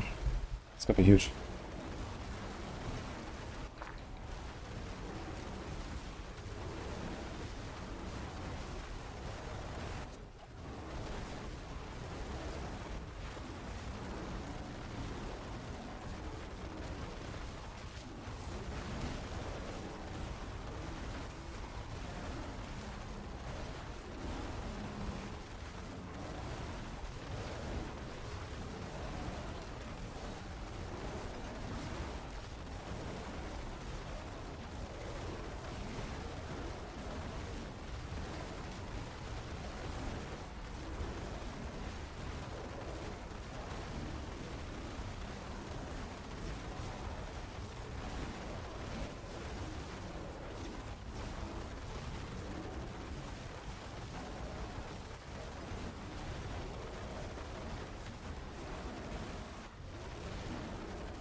We can get it, the triple elite as well, I think. It seems like we're close to the end, but maybe there's like another pack. Please. Seems very empty, damn it. I think we have to need these, it's sad. And we got more cannibals. And what is that? Round?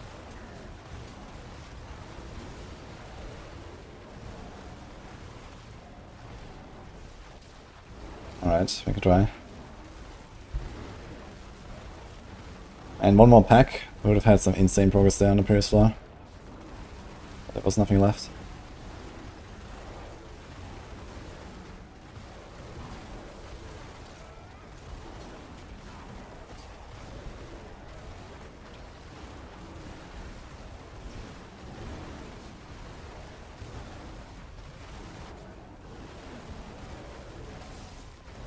Not the greatest way to pull everything here.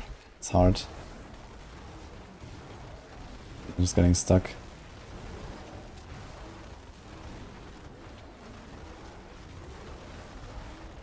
I can't make puddles.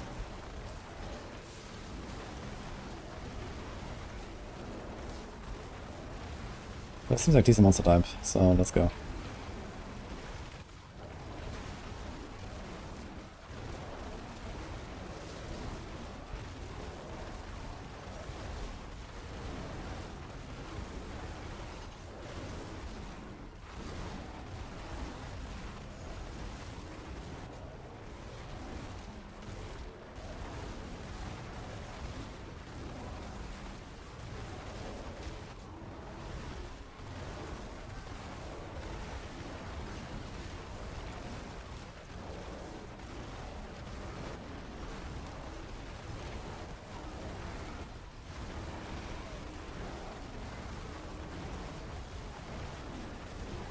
Okay, let's get the champion on the right.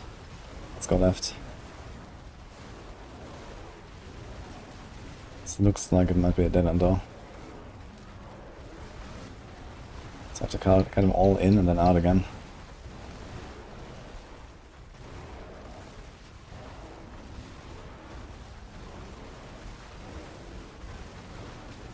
Oh, we finished them.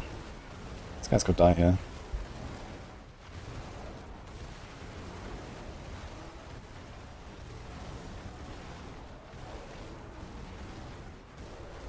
Oh, never mind.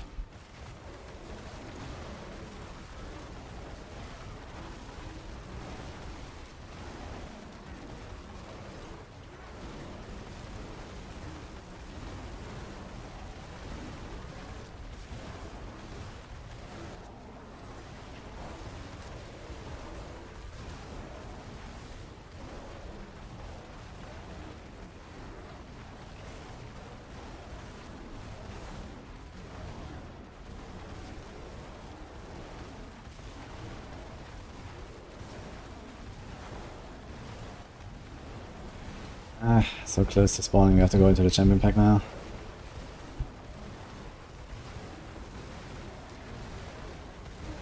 Or I can try to skip it.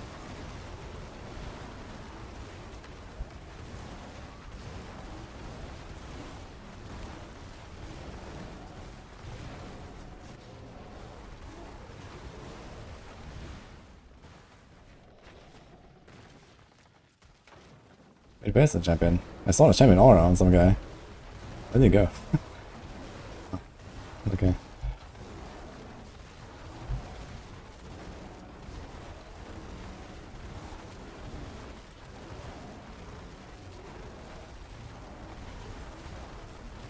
The floor 2 was okay, but we definitely lost time here.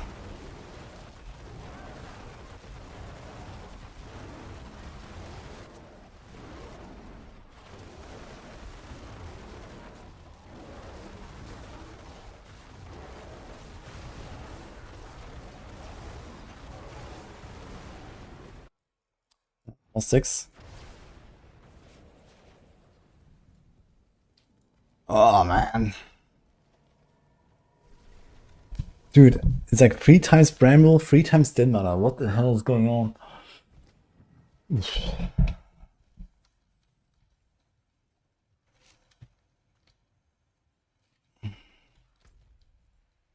World boss alert.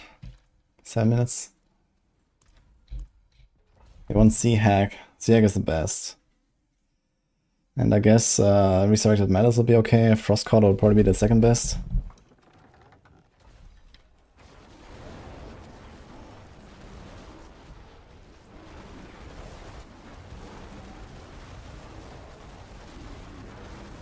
Try this a bit. Relatively decent map to cut everything.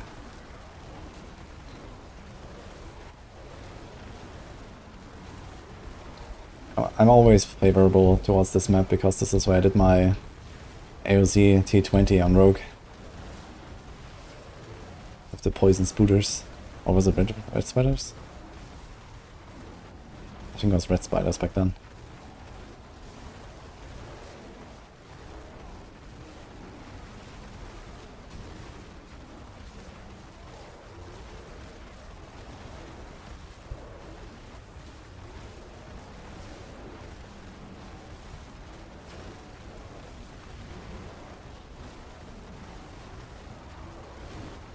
I mean, worst case, if I get too annoyed, I'm just gonna like do a tie with Kaiser, do 128, that's fine. But 129 will be juicy. Depends on how long I want to keep pushing. I don't really like the idea of pushing it that try hard though, and my aspects are not even maxed. That's kinda sad.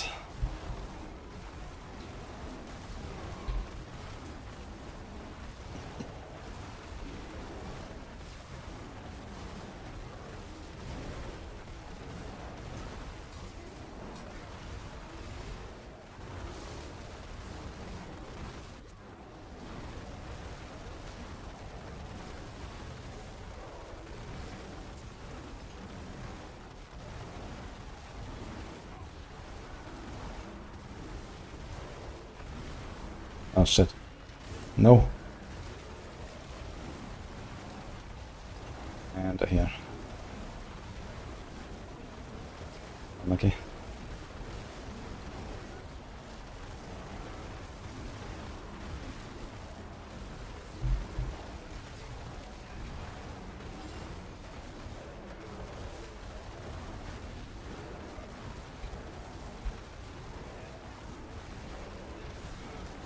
I think in hindsight I would have probably appreciated another damage passive on my neck instead of the movement. I think you don't need the movement that badly.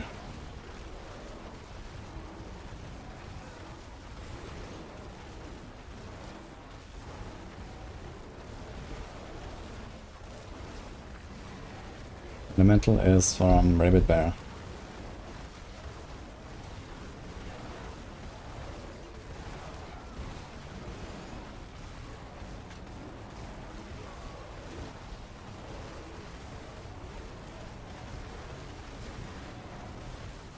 Was sagt ihr? Was sagt zu?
Yeah, this one is doomed.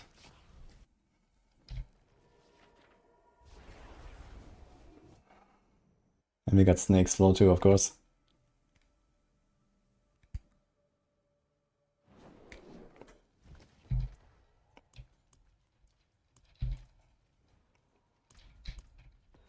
Big words. Tags.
Completing a live service game.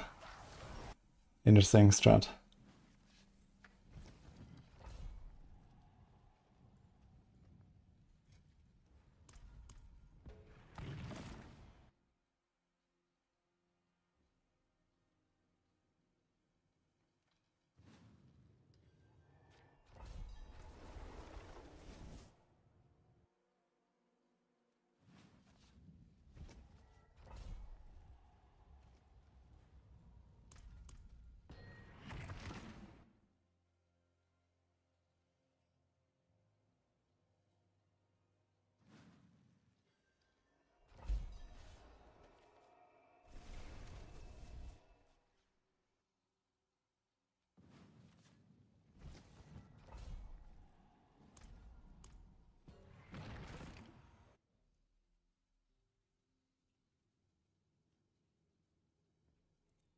The best boss is Sea Hag. But I would also be fine with Spirit Caller and Resurrected Malice in 6 minutes or something, I think. I think 6 minutes is probably a good time to shoot for the boss with like one of the top 3 bosses. I don't know exactly, I haven't had one of them to try.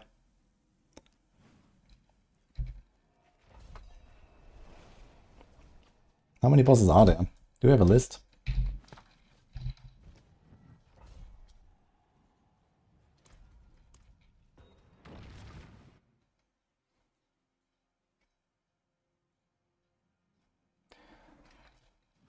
Okay, the bosses are Blood Bishop, Bramble, Chief, Marauder, Den Mother, Hive Master, Judgement, Malice, Scourge, Sea Hag, Slither, Spiritborn. Scourge should also be okay, actually. This is in total 2, 4, 6, 8, 10, 11. It's 11 bosses. It's actually not that bad. 9% chance to get a Sea Hag. We've only done like 6 spawns or something, or 7. So we're almost due.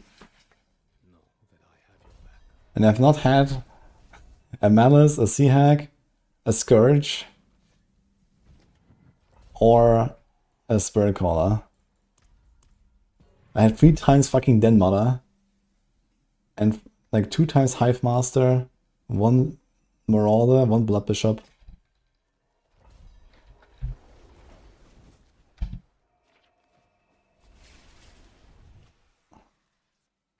And 3 times Bramble. Fucking Bramble, dude. So the only bad bosses I have not gotten so far are Slither, Judgement, and that's it. And I have not gotten any of the good bosses. So I have 4 good bosses. And the best should be Sea Hag.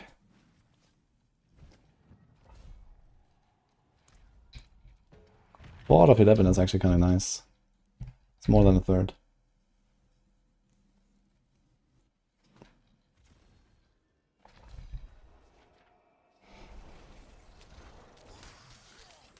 Fucking god. They hit Subo and I was like, Subo was staying on me while I was stealthed. Fucking hell. Actually, I want to remove the... Can I remove the stun from him? I don't think so. That's like his ability, right? He's just gonna stun stuff. Why am I zoning in and out? This is because I'm looking for good maps. And this is not a good map. Especially with snakes.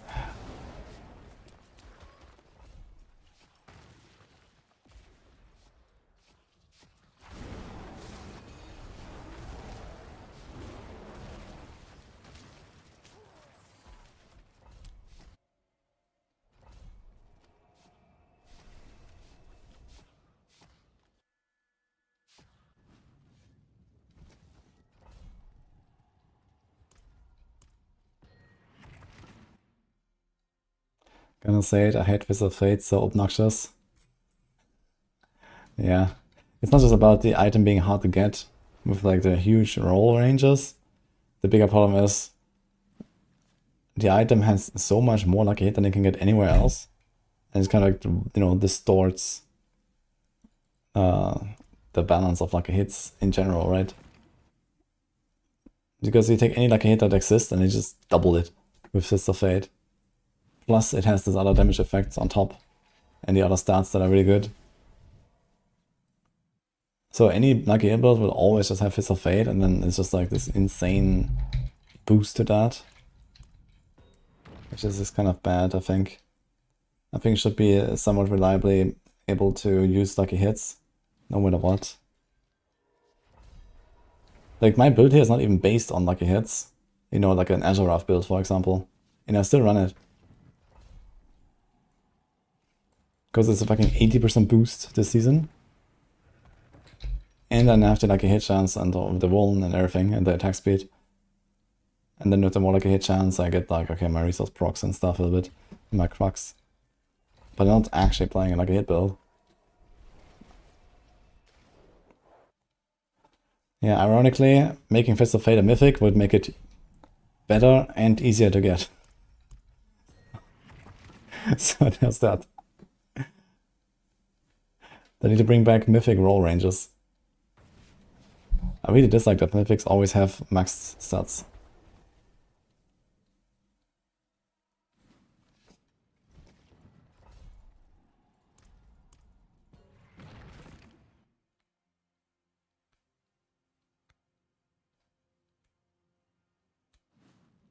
Now, if they make something like you can only have one mythic equipped, then Fist of Fate mythic would make a lot of sense, suddenly, I think. So I have to choose between, like, you know, Shaco, Perdition, Stardust, Fist of Fate, Shroud. So suddenly this would actually be like a reasonable choice.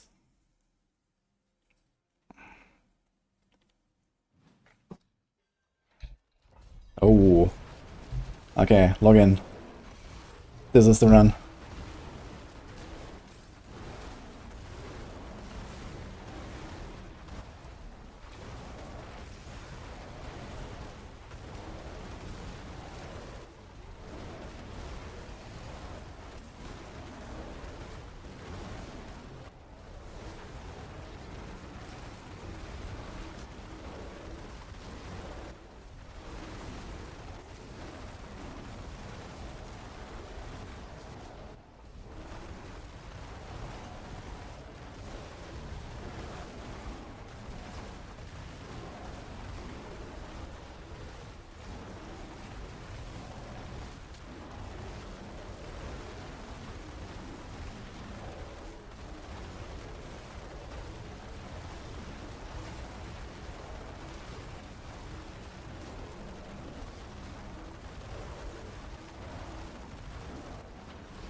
Lagging.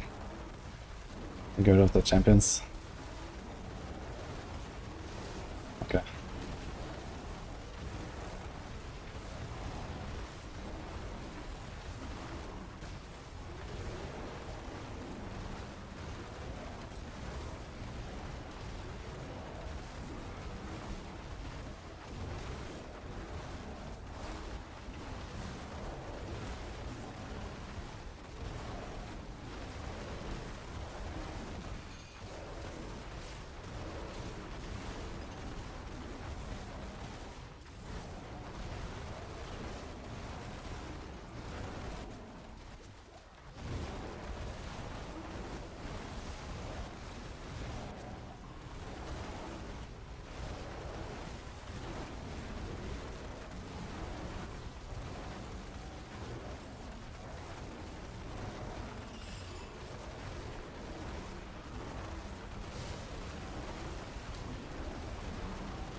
Oh!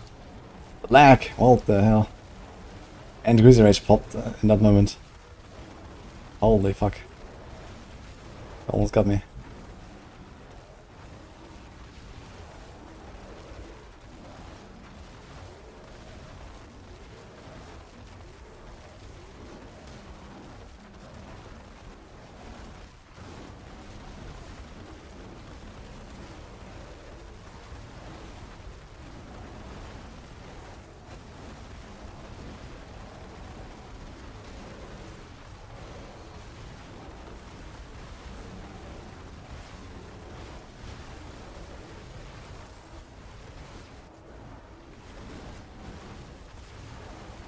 We got progress.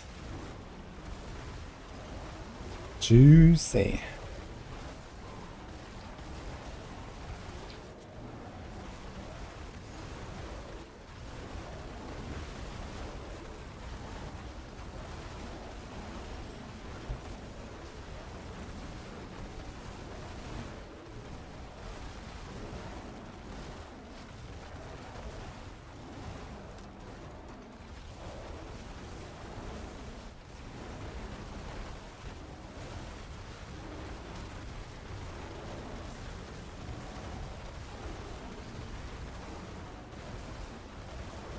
It's another champion.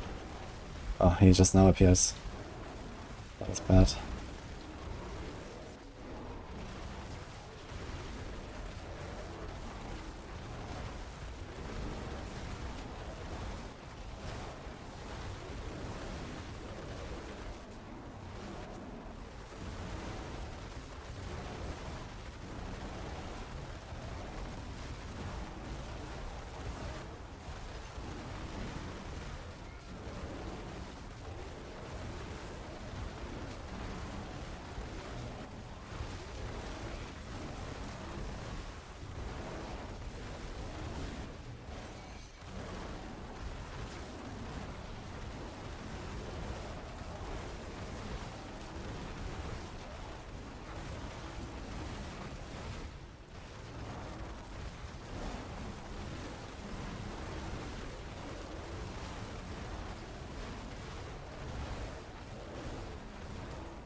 No.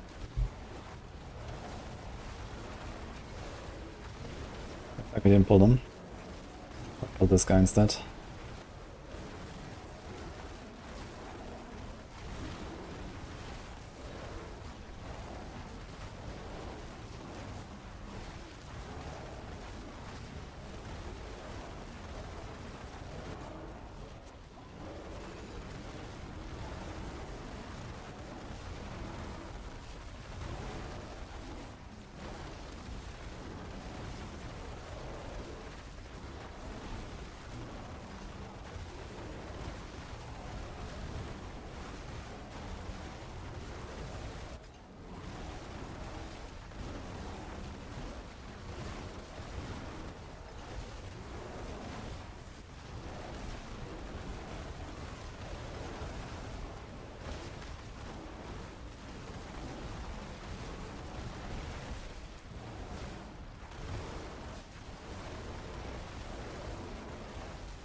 Need to see hack, come on.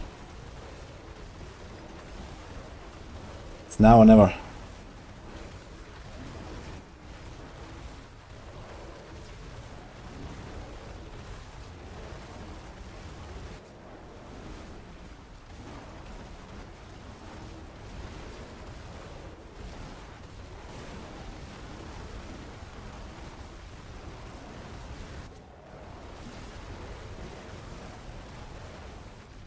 Seven and a half.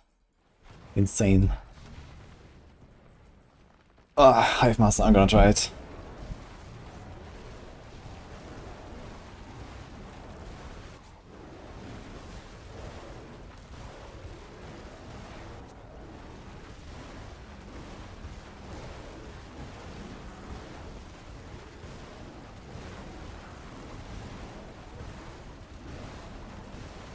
He does have some ads, but they die pretty fast, unfortunately. It doesn't spawn very many.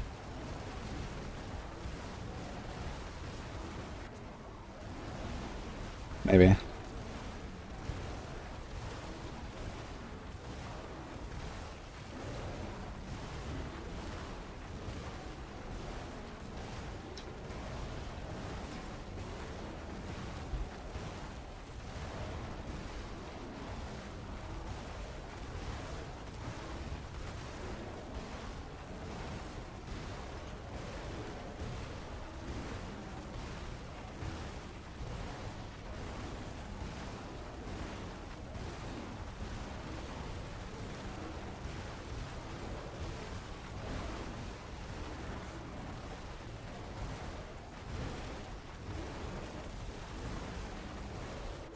Yeah, it's barely helped, to be honest.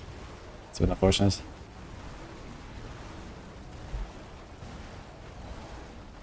Just 1.5 minutes and he's down like 18 or something.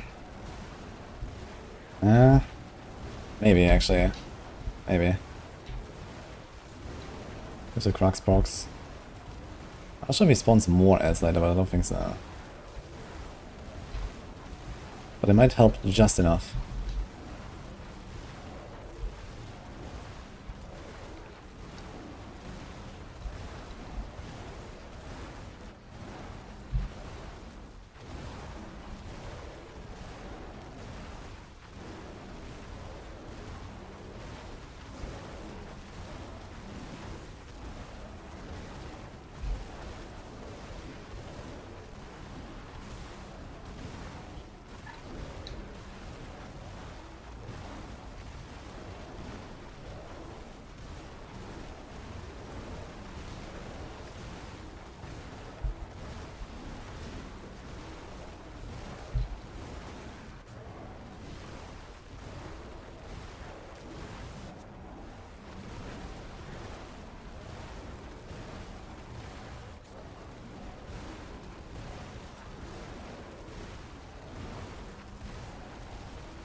It's probably not doable. Doesn't really go faster beyond 80%. Not really getting enough Crux procs, the ads are just dying. It's not enough.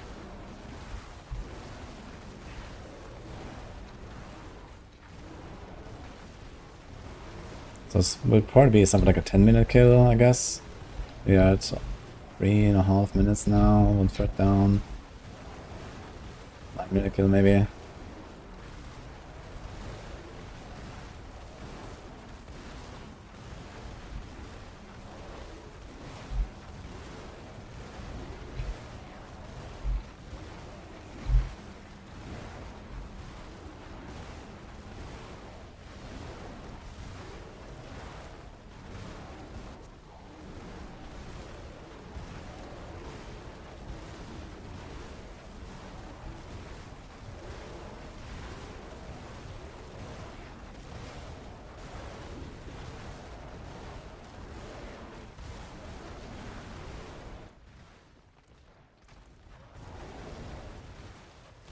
Okay.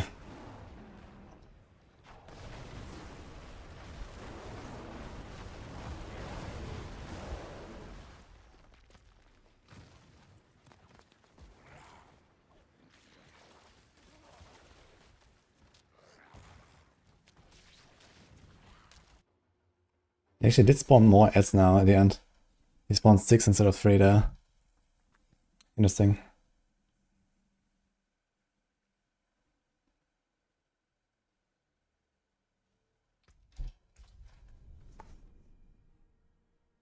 What's with the aspect on Druid? They disabled it because of the bug. They can't use wild Druid. It's interesting to see how many people are using that aspect. Why is anyone using that aspect? Very sus, guys. Wild Rage. Yeah, there was a bug of it, guys. So you can't use it right now.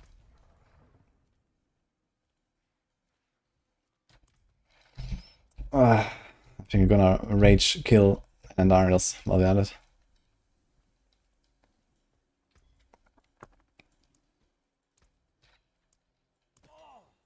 An exquisite concoction.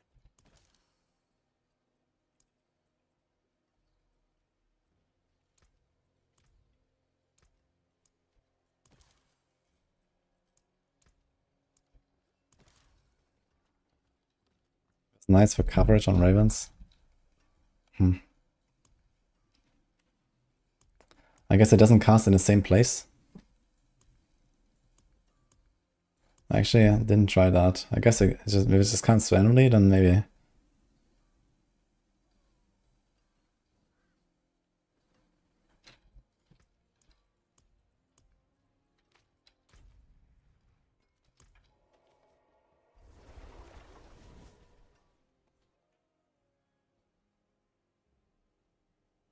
Yeah, two-hander is the way. Boiler enlightened us.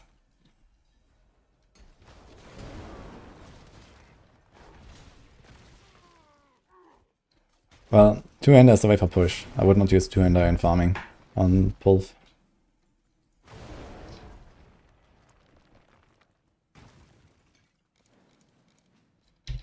Okay, let's see how this Endial will go.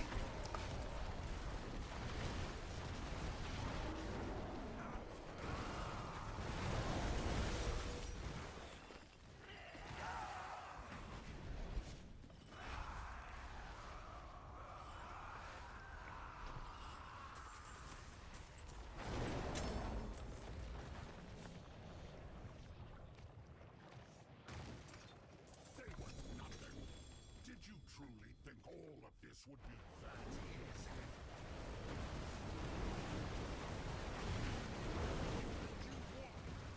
This is just the beginning. Yeah, so basically what happens is with Rotten Nightbringer, because you have one hand and offhand, you have less damage per hit, and the puddle will have less total damage. So every time you splash a puddle, you splash it for less damage. So even though you have higher attack rate, the difference in the puddle base is important enough to matter. So you want to have the slowest weapon possible. That's the spirit. Give it a go.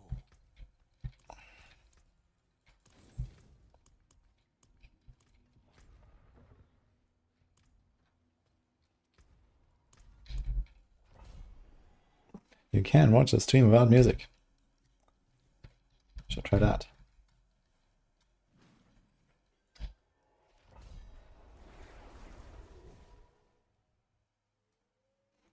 How come Pulverized Druid on Maxroll has PTR, Rotting Nightbringer pants that says PTR? I have no idea how that happened. Weird data mine stuff. I can ask Rift to look into this. So maybe there are actually two versions in the data set and somehow this is the one that was chosen. It's an item that exists in the game files, so apparently that's the thing.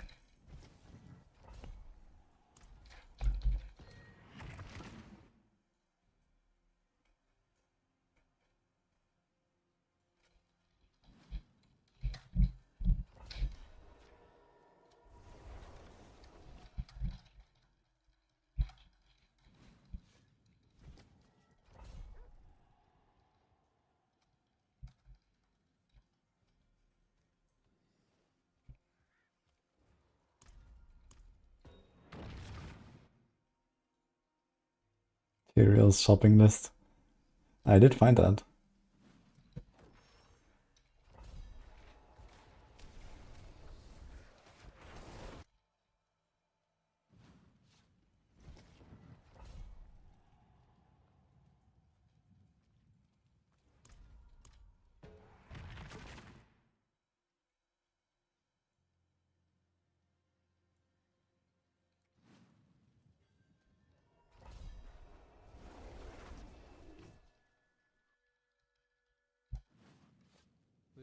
Gonna update push, I guess.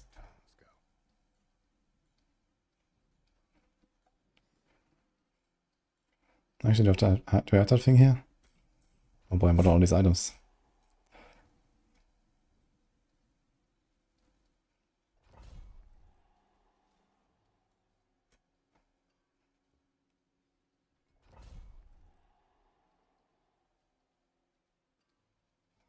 That's actually the one. Ignite Q, Hook Max. You also get Sapphires, which is nice.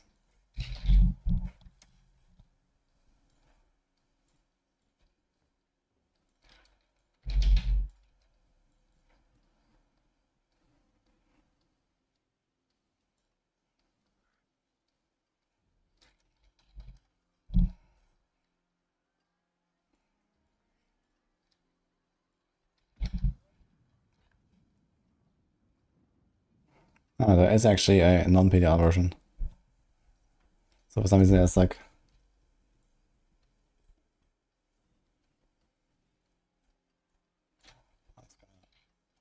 Get that.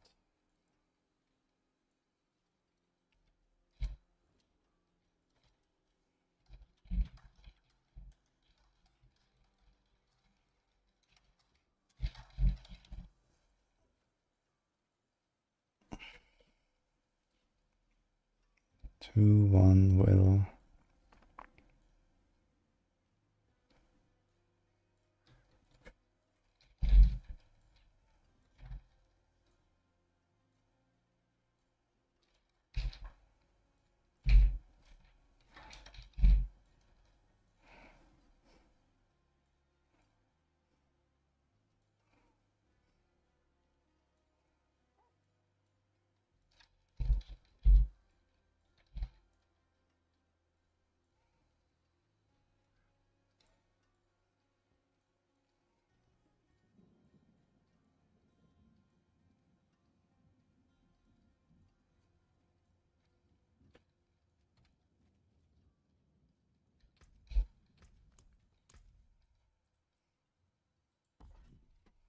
Actually don't need that point in there.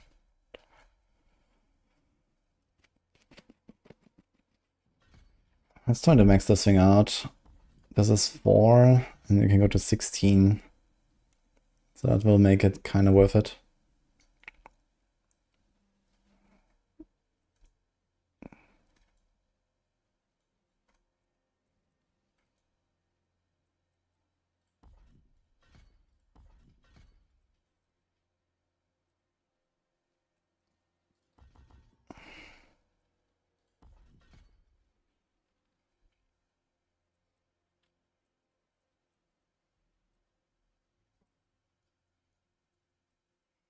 Yeah, I have no other option. I have to take out defensive passive. Do I need this?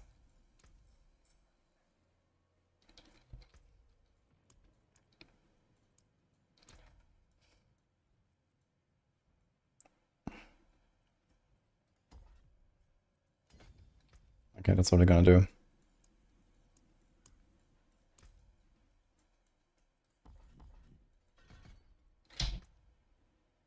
Perfect. So we lost a bit on the DR from Vigilance, but that's okay. So this doesn't activate when I trigger Debilitating Roar from the Bulwark and the Wild Transformations, but it does activate when I cast my Roar.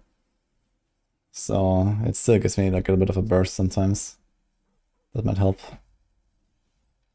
I think I can remaster work. This is pretty good, to be fair. This is pretty good. This is pretty good. This is perfect.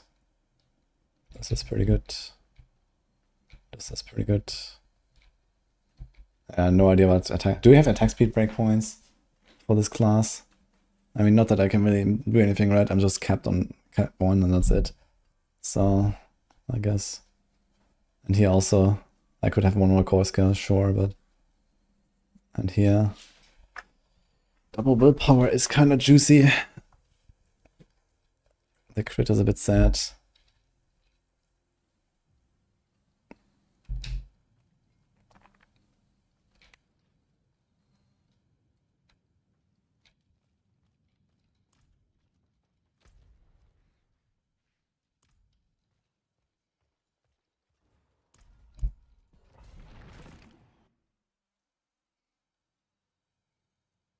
Exclamation mark, warp.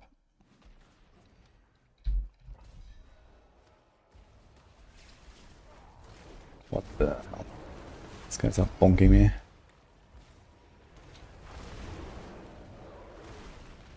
Dude, pushing on a Sorc must be so nice because you can just TP out no matter what. With mana shield. I need that in my life. Why is it that 6 seasons have passed and we cannot get out of the fucking pit when we push? How did that happen? How did we get here? The funny part is even on softcore I can't necessarily go out. Because if there's something in aggro range from where you spawn, he's gonna aggro them again when you get up.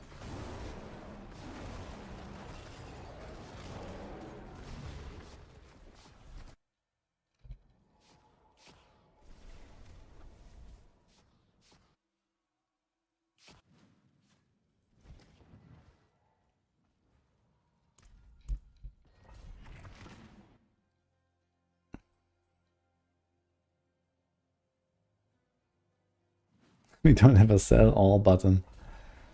Yeah, I think they didn't really intend for us to render as many items as we do.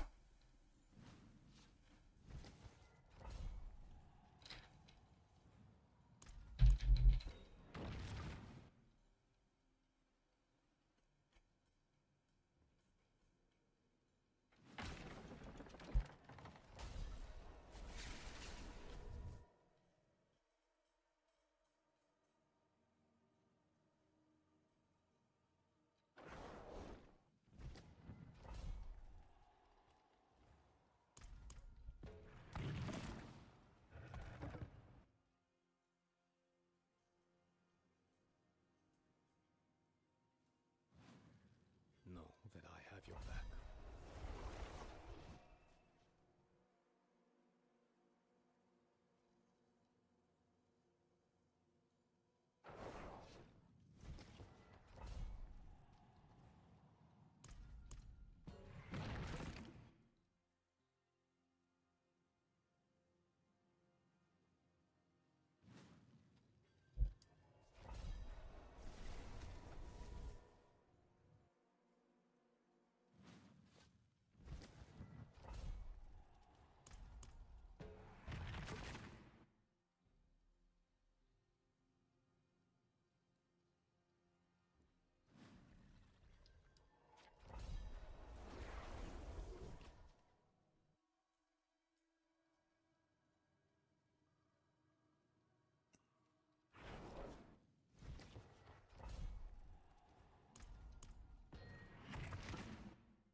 Right.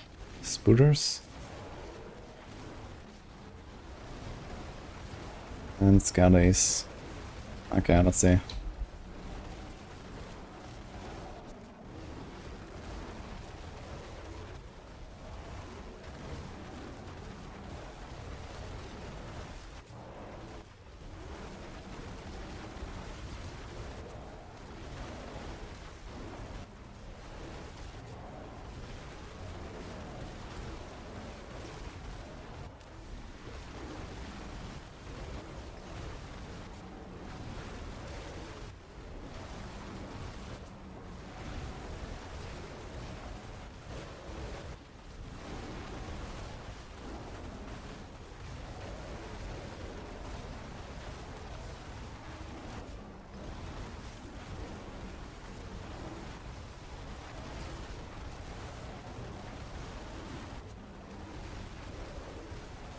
For some reason I had like full potions there, I'm not sure how that happened. Got a B-locked, I guess. Forgot to empty them, but we got them.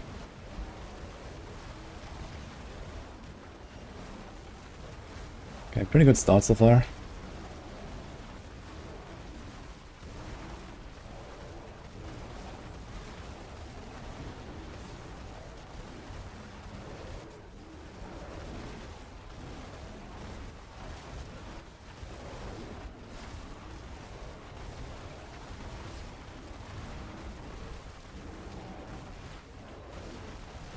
If you get a champion that's only wants crossbows, you can probably leave him in the corner, but there was a second guy, so I decided to go in. Else I would have tried to cut out.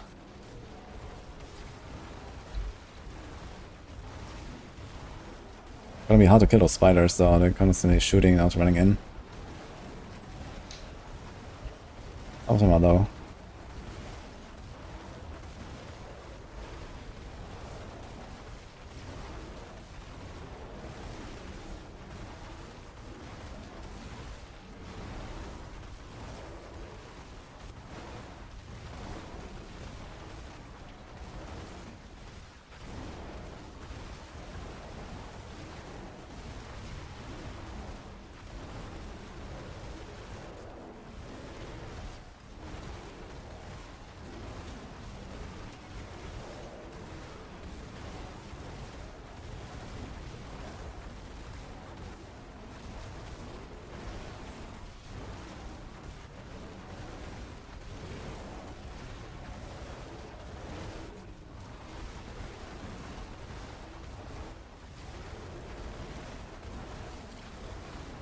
Doing good.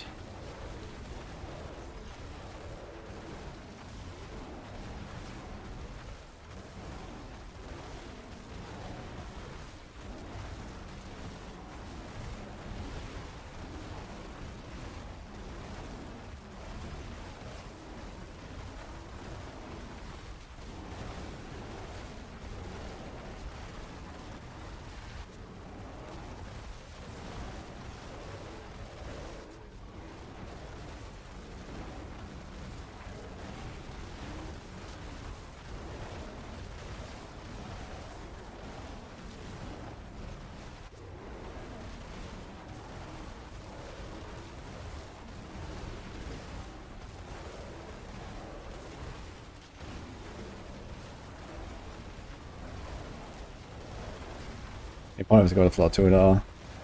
There's definitely some spiders left behind and stuff. We might not be able to kill all of the skellies.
Okay, Z-hack time. Or Scourge. I wonder if Scourge is better than Z-hack actually. I think he has less HP.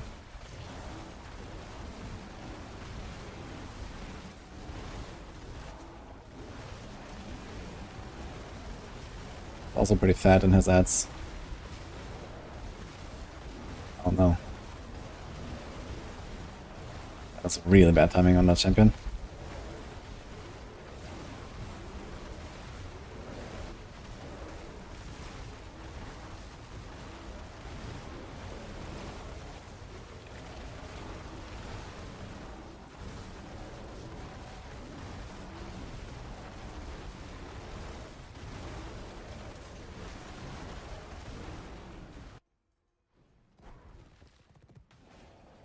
Oh my god.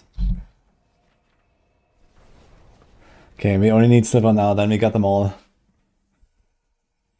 All the bad ones.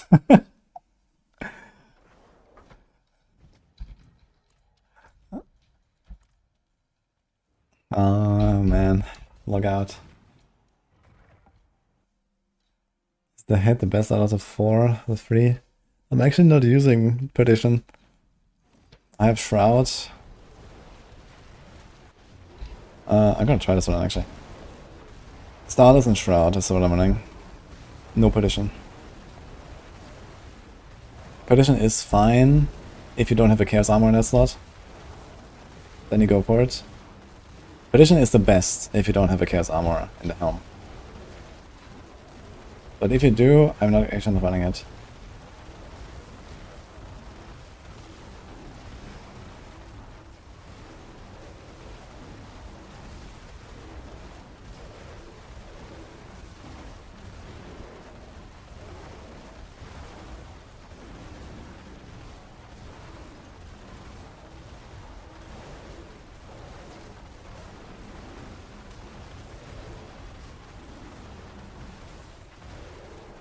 I have Banished, Fists, Rotting, Shroud, and Normal Glove.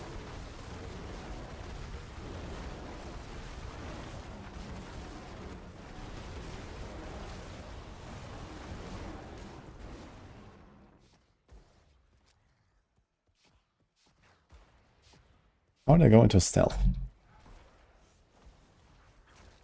I'd like to know that.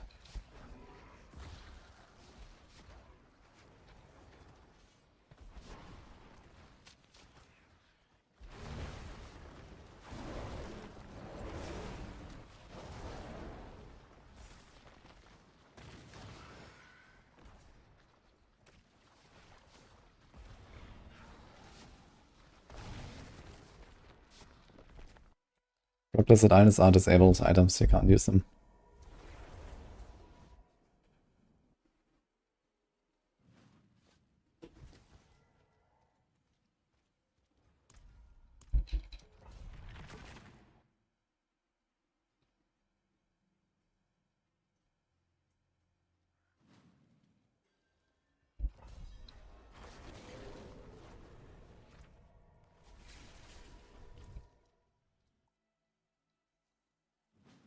I guess that's why I can't go to stealth, because of like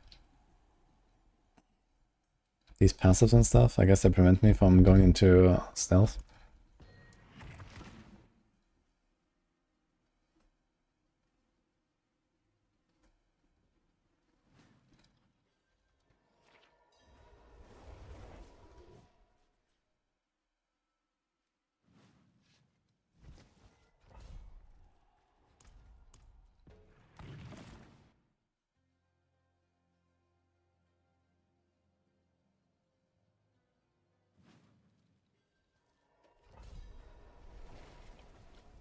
You don't pump mana city without tributes.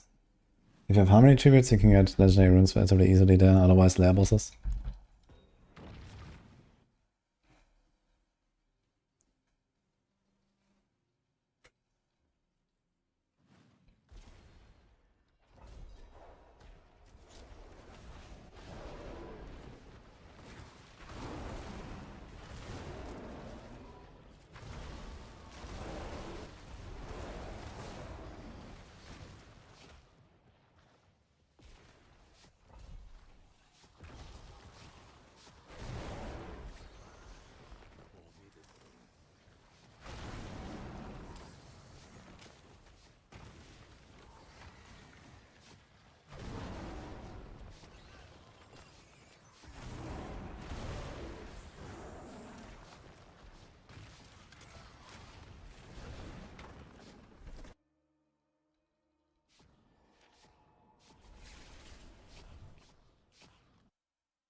Tito, I cannot answer that. If you want to progress on your own and cook something and explore the game, then do that. And figure it out if you want. If you want to blast more through the game, then you can follow the guides. I'm having a blast.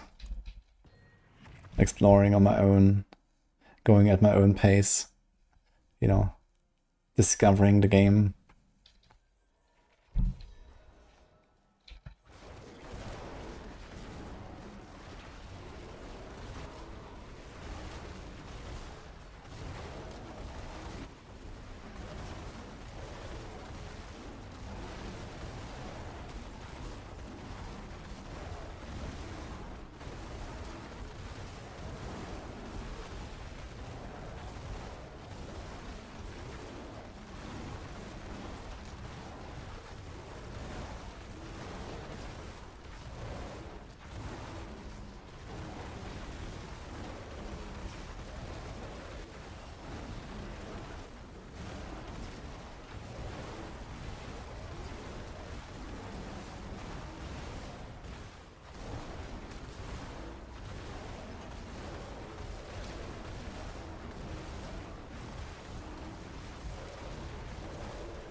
Yeah, let's go.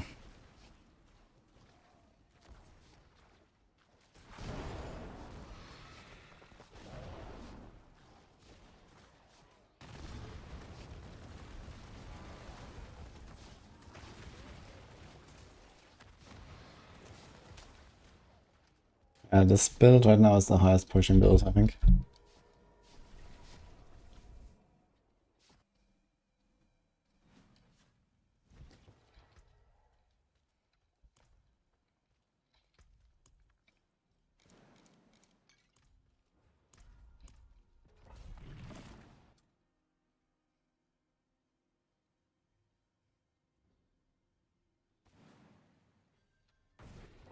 Yeah, if you're playing a build that has Wild Rage, it might be Raven or something.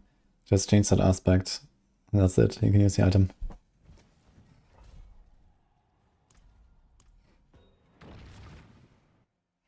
I was not even running Wild Rage on my setup. I had a Stampede there.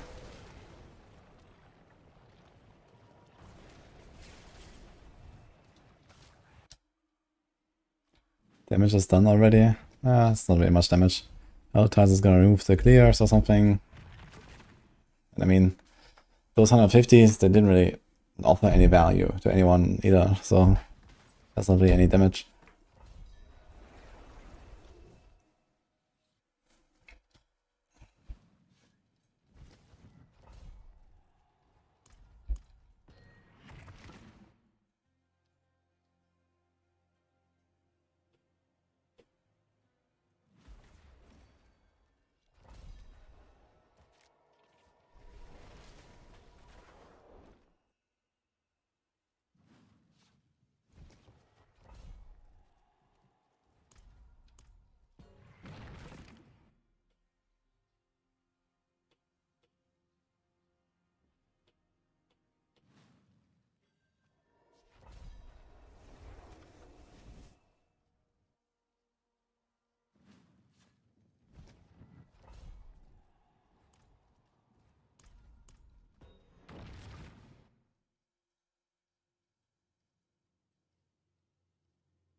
next one.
Again, for me, it's okay.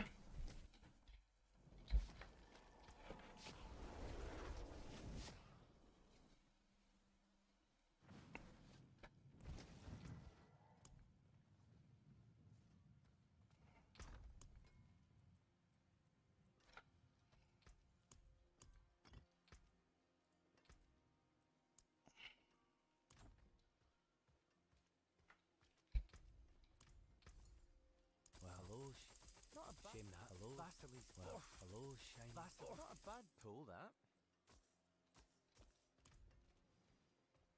Greetings. How shall I guide my hammer? What's left, you ask?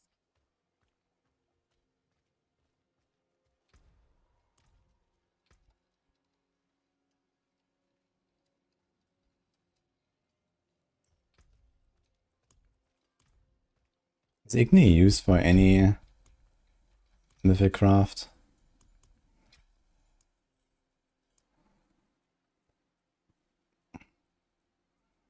No.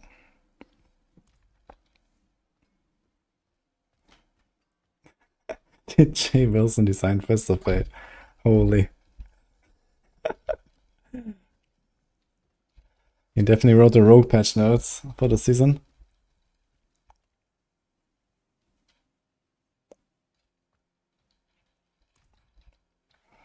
He had a way of resetting a potion's cooldown. Was probably Decrepify, if that works.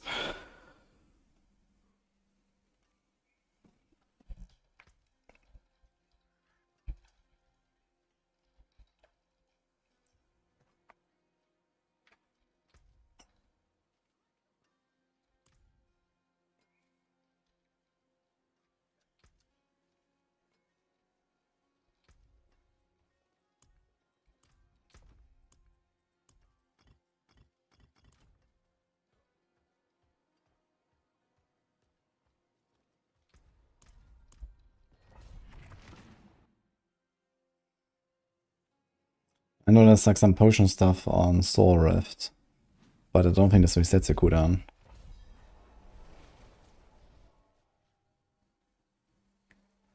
What's the most fun build this patch? Play Razor Wings.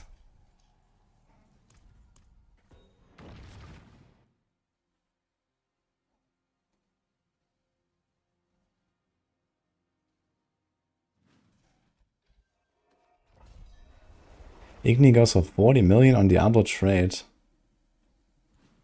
For real?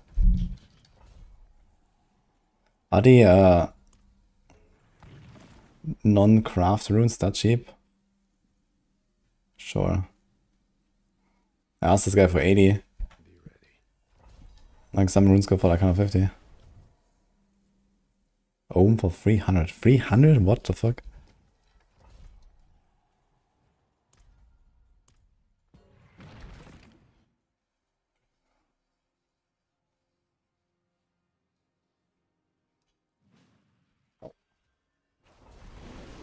Okay, this could be good.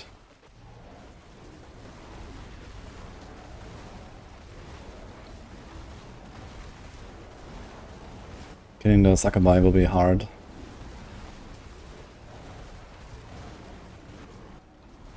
But we got the werewolves.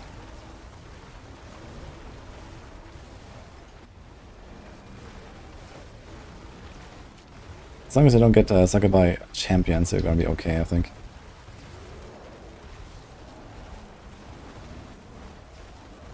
Shockwave doesn't work with the puddle, that's why you don't run it. It's only early game stuff.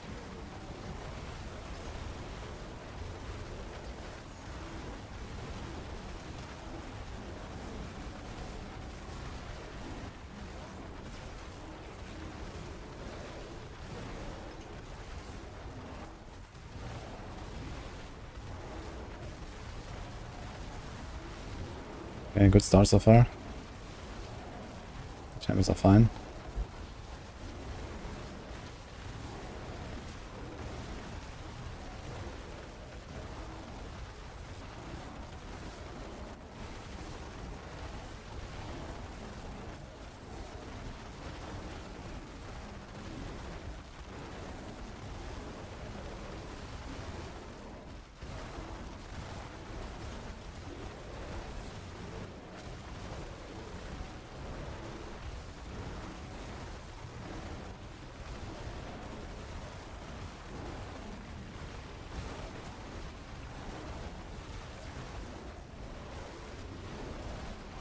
I wonder what is the juicier part of the werewolf cannibal combo. It kind of appears like it's the cannibals. The werewolves are just nice because that fast.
Thanks, Caleb.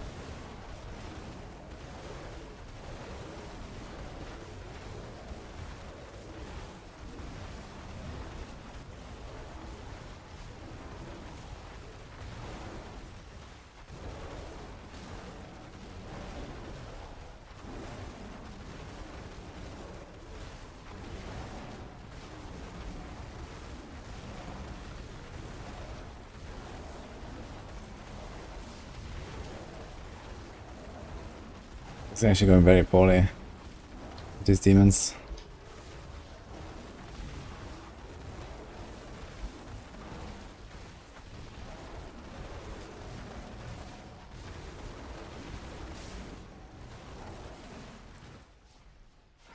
Okay.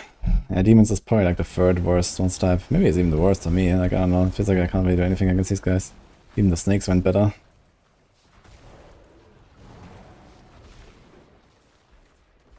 I guess because I was able to pull in the snakes better.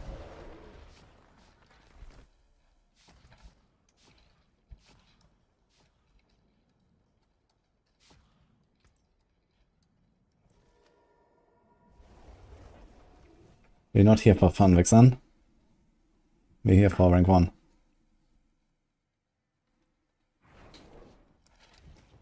But I might decide to put a 128 up first. And then maybe tomorrow I'm gonna do 129.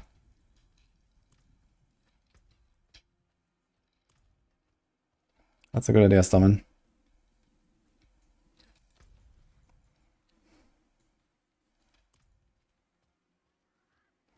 No, not 120. I have 126 done and I'm doing 129 right now.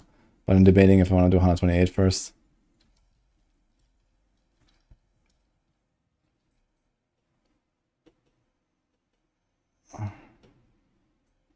Helltide has only 129, which is Boiler.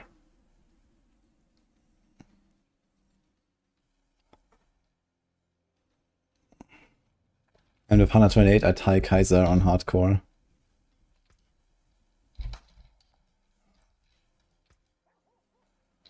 I'm gonna do some 128s. Let's see. The best pitch results on this or Ravens? Well, this push is like a handful of tiers higher than Ravens. But Ravens is better farmer.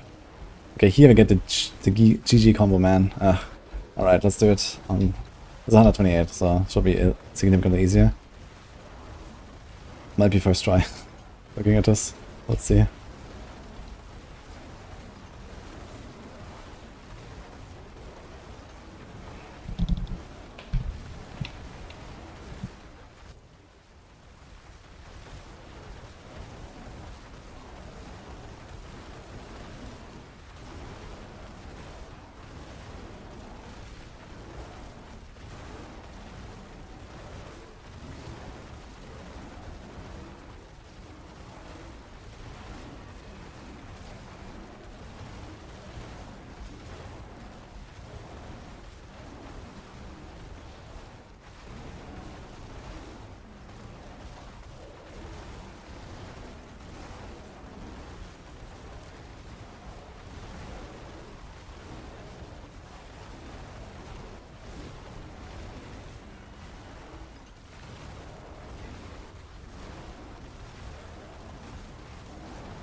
Crazy how much easier 1 tier is actually. It's insane. It's getting, I think it's 28% more HP.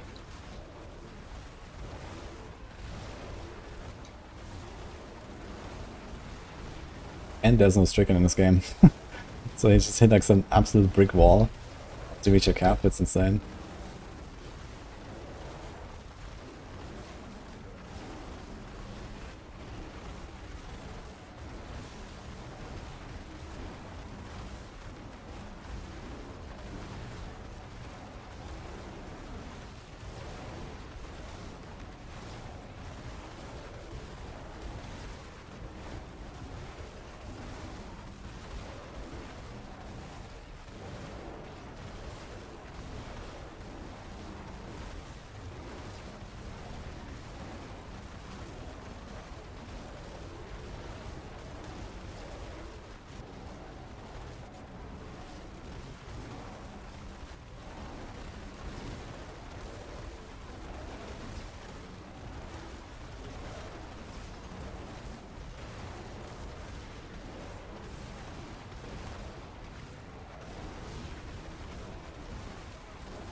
Pretty dense.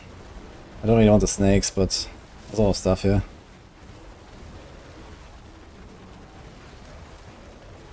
The suppressor's making it a bit tough.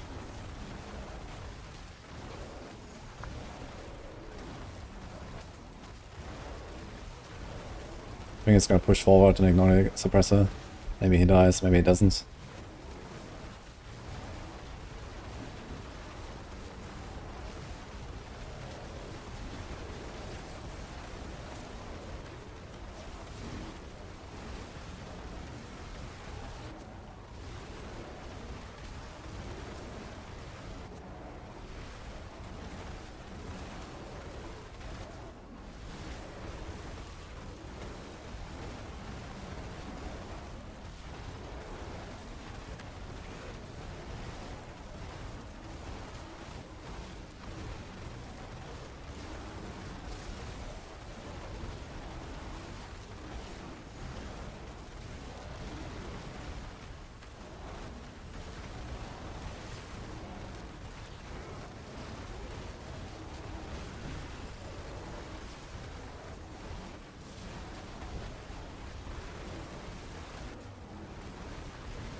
All stuck here.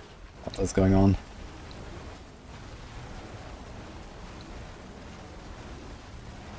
So many elites.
Not going in. Let's see. 6 minutes. 6:15. Minus one here, so I should save us at least like 1.5 minutes. And here's Malice. Okay, so that should be 128, I think. 6 minutes on this guy.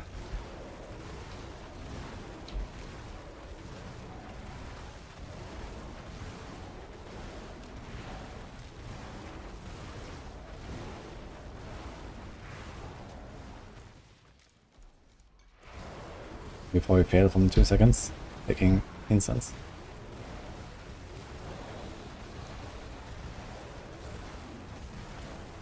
It's not very big, but maybe it's fine.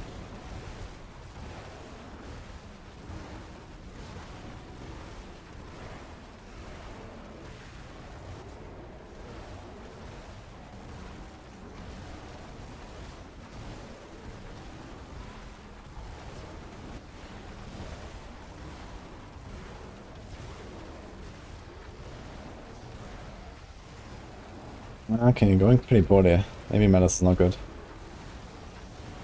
He might be too small and moving too much.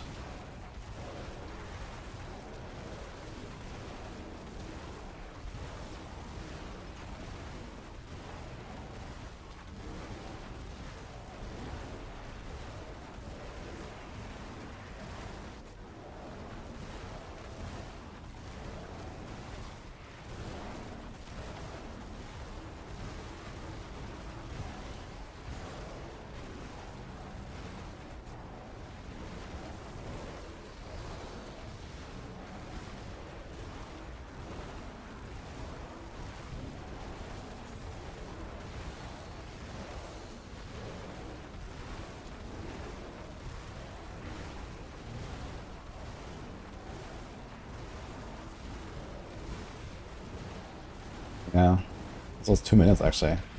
It's staying very slow, surprisingly slow. It's worse than Hive Master.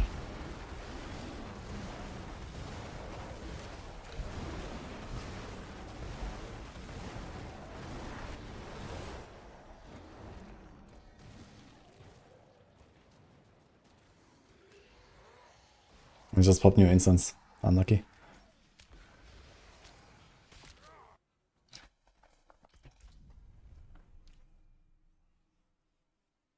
$129 is done. Damn.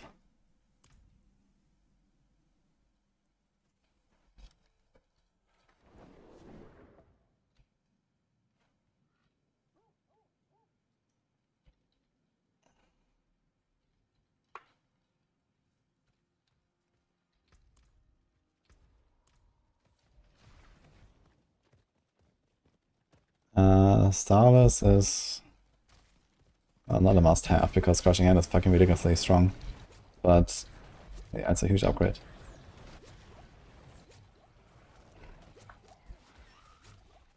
That's because of the resource scaling with Kapaleka.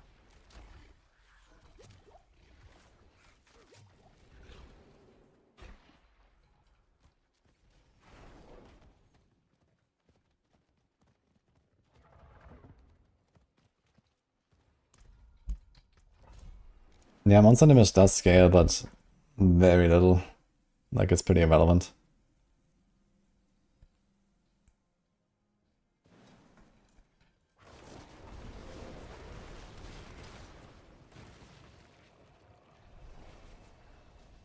Raven as an auto-killing build? No. You have to press Ravens.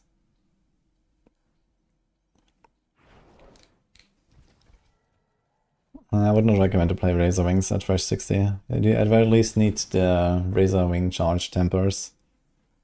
So once you get those, I guess you can start playing the build and ideally also get some extra skill ranks from Hesha Kazungi.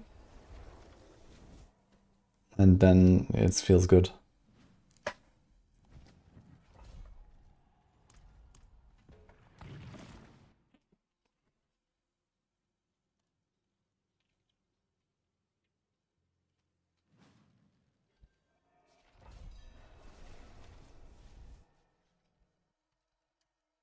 Yeah, the 128 was very easy.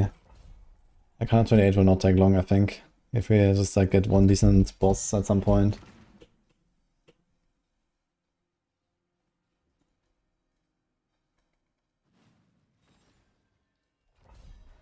This was like first try, I had 6.5 minutes or something. But Malice apparently is not a good boss, so the pool of possible bosses is shrinking.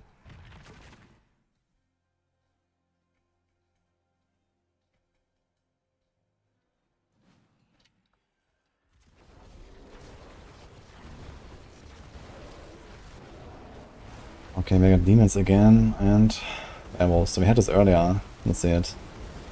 It wasn't great earlier because the demons are just like flying away all the time.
Yeah, this one stab is just not it. Fuck these demons.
Okay, GG, let's go.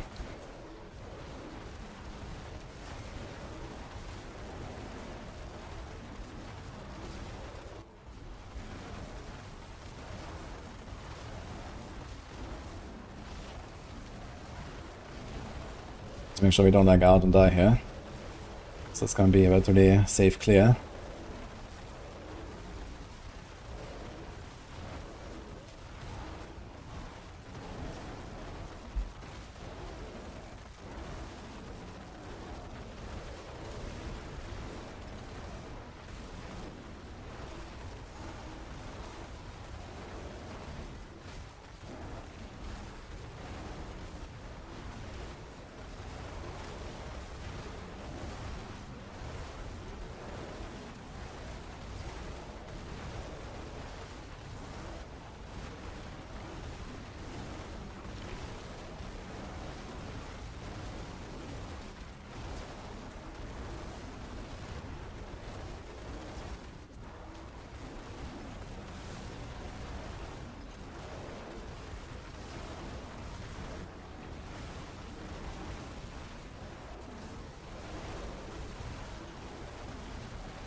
Far?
Yeah, we're gonna have like 8 minutes or something.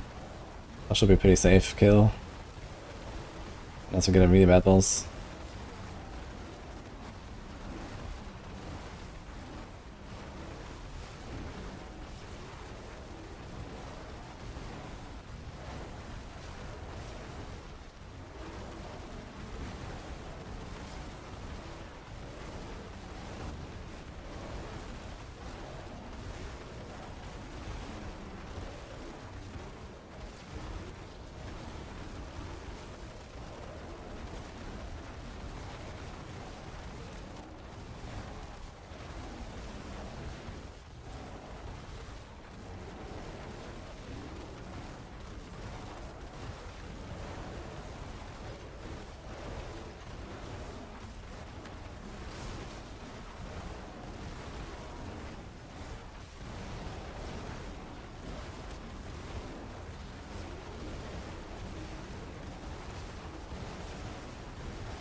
have to do one more champion, I guess.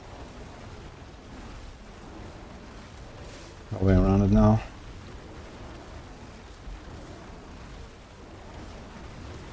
But the 128 actually melts.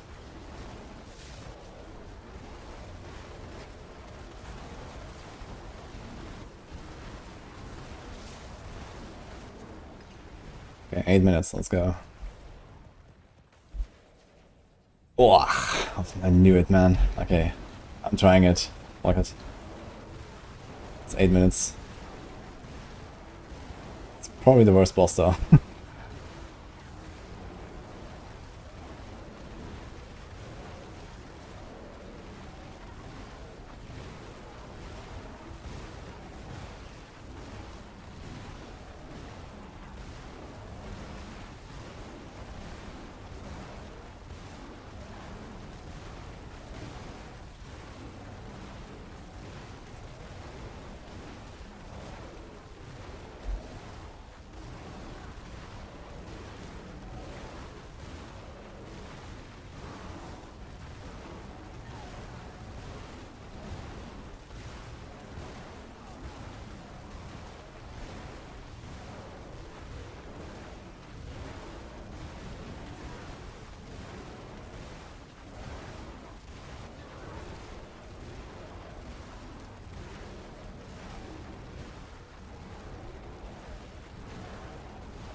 Okay, logout angle. What is judgment in 8 minutes is not a thing.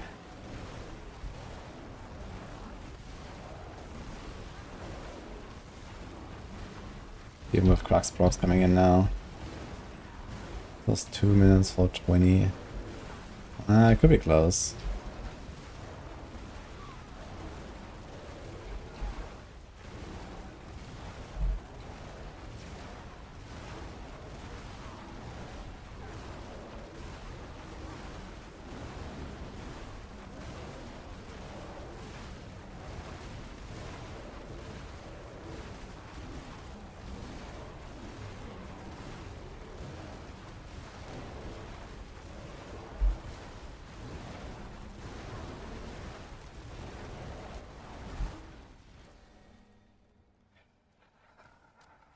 Ugh.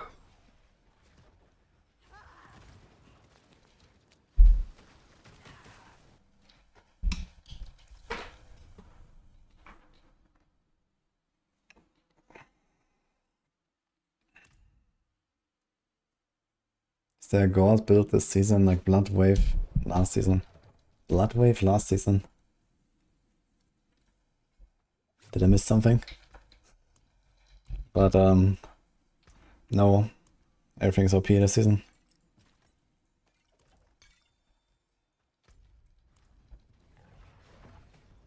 Hi, Likimi.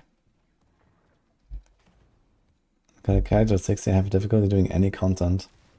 You should try to enter Torment 1, this is where endgame starts. And then farm Helltides and Pits a little bit. Get some gear, and Essence is also fine. Get your first 750 and 800 loot. The right aspects. And kind of progress there. And again, go Torment 2 at some point. You can start farming some boss mods, get some uniques.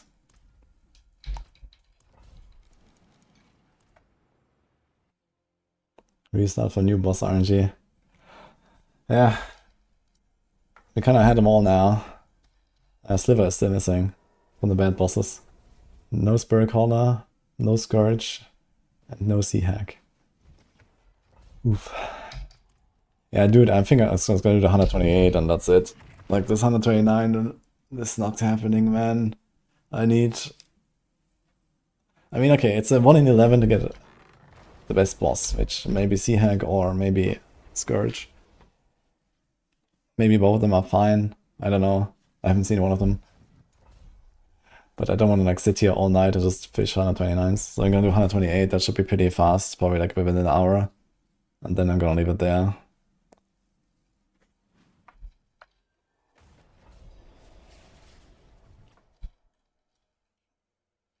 I've pushed a lot of pulp already last season. And I think for our hardcore event I'm gonna ban Druid for me. I don't wanna play Druid in the hardcore event either. Played so much Druid. This should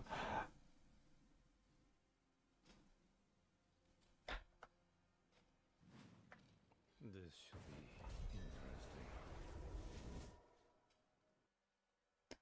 We have 2 slots for aspects, 1 on ring and 1 on helm. Which 2 aspects would you choose?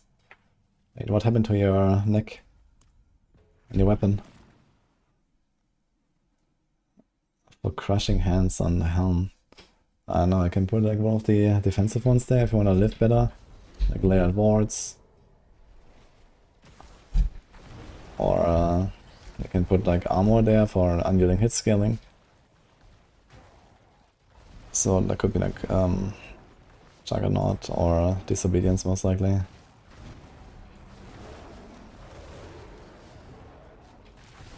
And a neck.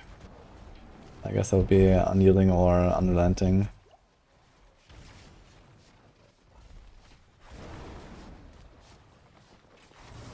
There is a exclamation mark build command that has a Sorc build. Check it out.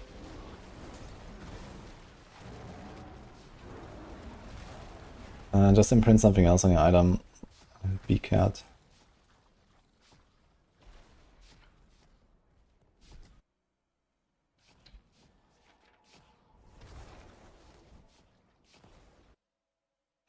Guys, stop gaming. Uh-oh.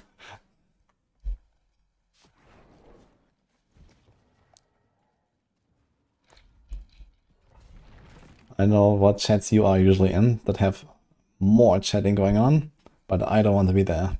Spooky starter.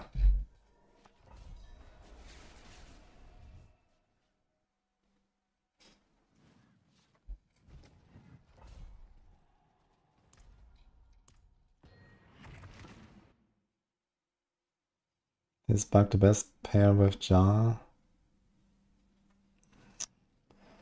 Yeah. The thing is, it's also very comfy, you know, when you backtrack and when you just run through nothing, you proc it. Where there's like Neo, for example, which I'd like to pair when I have barriers at least. Or if you have like some super like off-screen one-shot everything build, Neo is fine as well without barriers. You can try that if you want.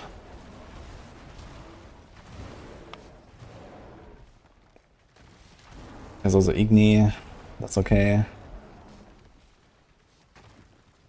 But yeah, Bugjar is a pretty nice combo. As long as you keep running forward, you'll pocket like every 2-3 seconds.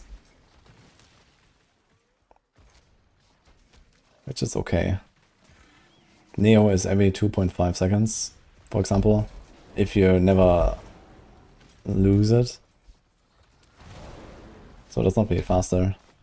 One thing that could be faster is Ahu. So there were some builds in the past where I ran Ahu plus Jar. Like when I was playing like Barrage, like Azurath Barrage or something. Or Dance on Knives. Like all these like builds that have decent lucky hit. Ahu and Jar is really nice because in some cases you can just insta-trigger it. As long as stuff actually lives more than one shot. So that's probably the bigger problem. We are so OP, I don't think you will actually have the opportunity to not one-shot everything. At least in T4, in many builds.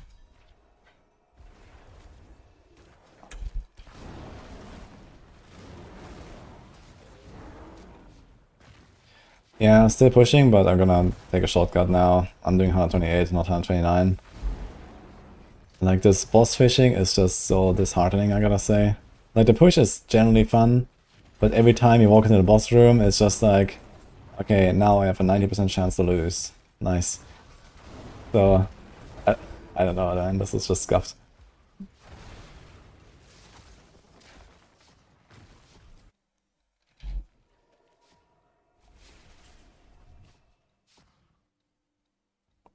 Try Air of Perdition on Helm slot. I don't think this is really an upgrade, to be honest. It shouldn't be an upgrade, unless something is not working properly with Fist of Fate. Do I have a Banish Lord's Pants? I can check, but I doubt it's better.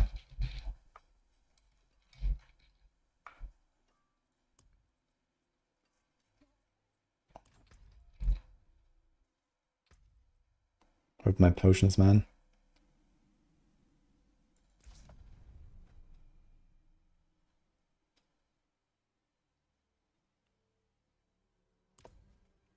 I also saw that Kaiser somehow has like 600 more willpower on me. I'm not sure how, because I have a GA willpower on my neck and on my weapon.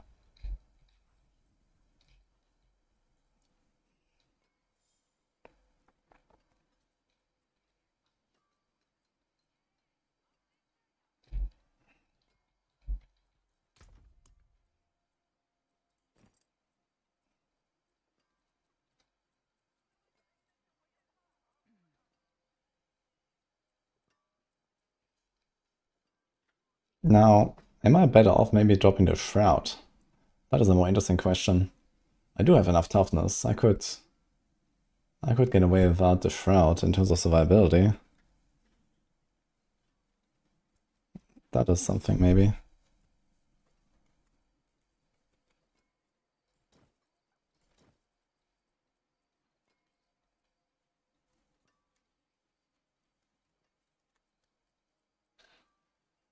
So would the Shroud beat the Perdition? Perdition is like roughly double damage or so with the skill ranks, plus 60%. Shroud might be less than that.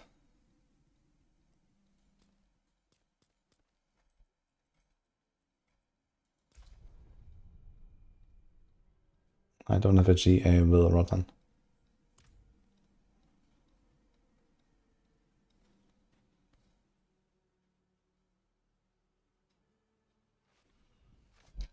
What am I doing? I'm trying to push the highest possible TM on the Druid.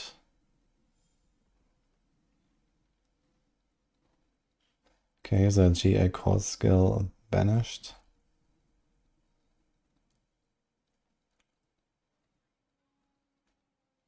There's a fist.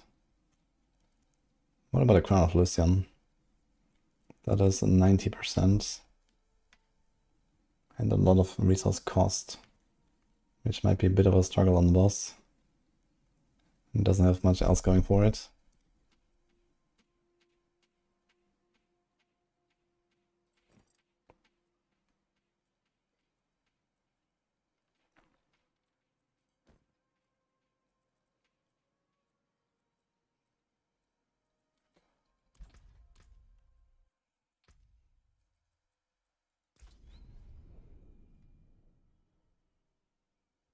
No, I didn't do 129 yet.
Okay, let's start at Fists versus Perdition.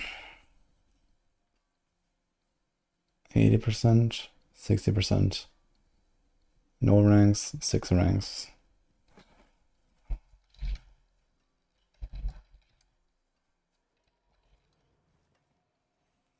So Perdition gives me 89% damage.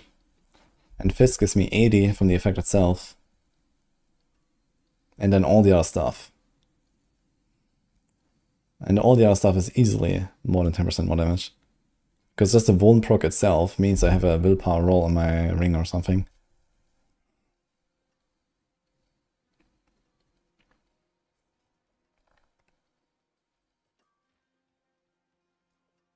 plus all of the Ahu, Quacks procs, resource procs. Yeah.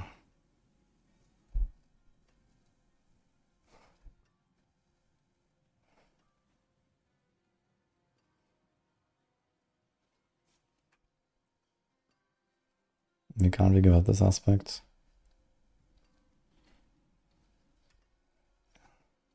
Can I give up the Stardust? Stardust is a 50% bonus and then 6 ranks. And then I get a Perdition,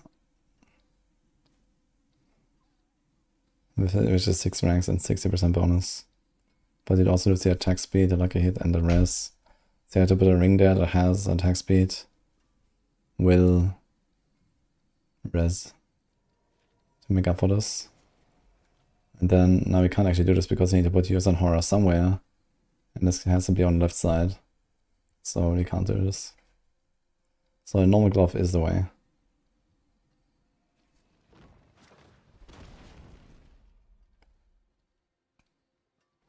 Now there's definitely a possibility that one of the chaos items that I'm using is just bugged. I mean, we have seen many of those being bugged.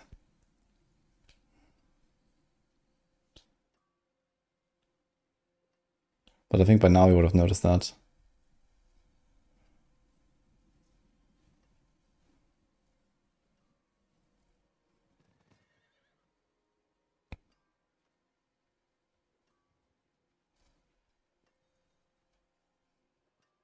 Yeah, I don't think there's anything wrong here. The setup is fine.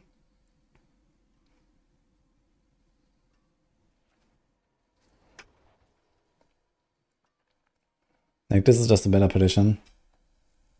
This is at a minimum equal to Perdition. And this is required, and this is required. So it's only Shroud. Can I get rid of Shroud? Alright.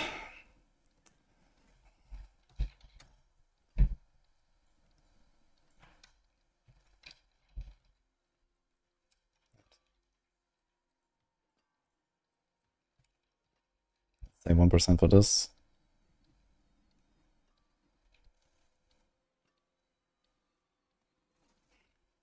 So this is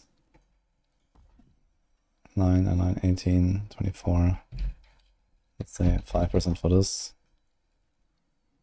Let's say 2% for this. A bit optimistic, I guess.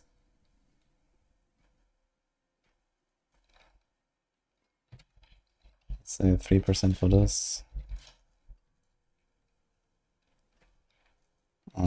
Maybe 2.5 for this.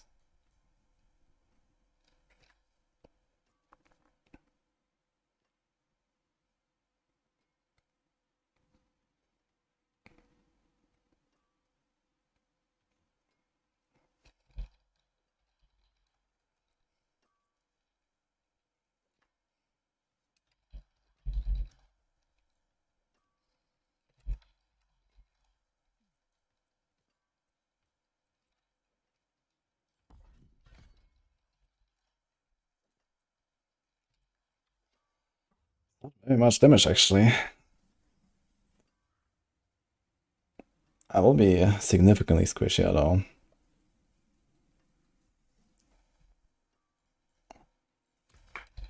So I think this is the way. Do we have a chest? We have a Banished Lord chest here. But it only has 1 core rank. He's a Lightbringer. We have on the boots. There's a Banished Lord boots. Here's Banished Lord's pants, which is nice.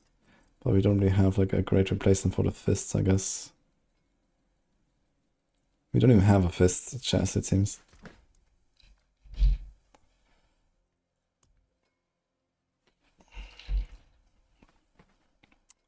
Yeah, the problem is this might just not work out very well.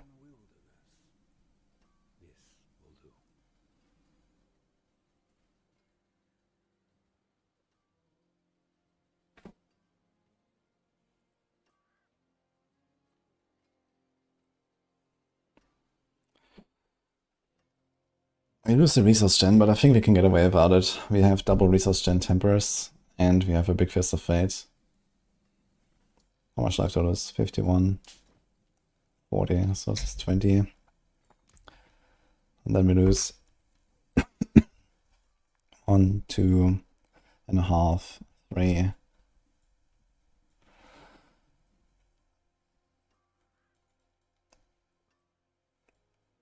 4, 5 defensive passives. So that is probably another 25% loss or something. So I'm gonna be like half as tanky as I am now, maybe. Which is still enough.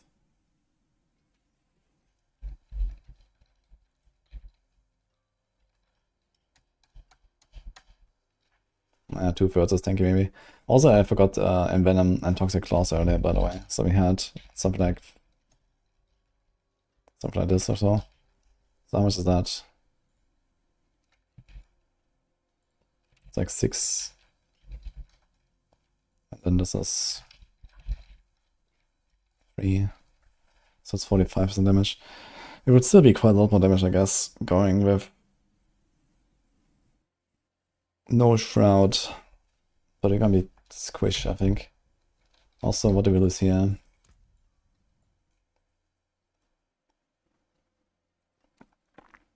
Okay, this is not salvageable.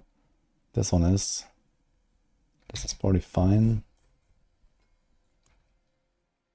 Oh, cope. Holy. I go down to 20 res. I mean, you can do all stats instance. So let's try that. This, this, this.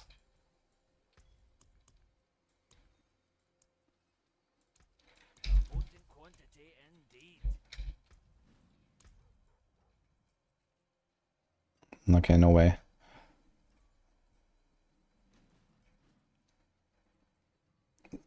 But everything is kind of fine. Missing 10. Okay, this is doable. Okay, missing 10. Then we get 3 res and we get that.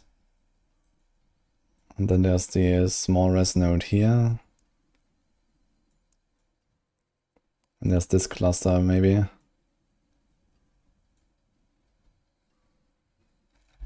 And then 1, 2, 3, 4.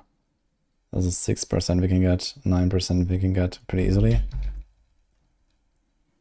But we need more, we need 8% more.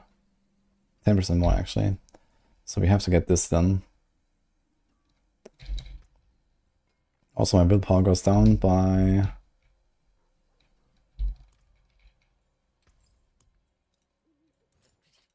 You lose a little mass to dust. Very well.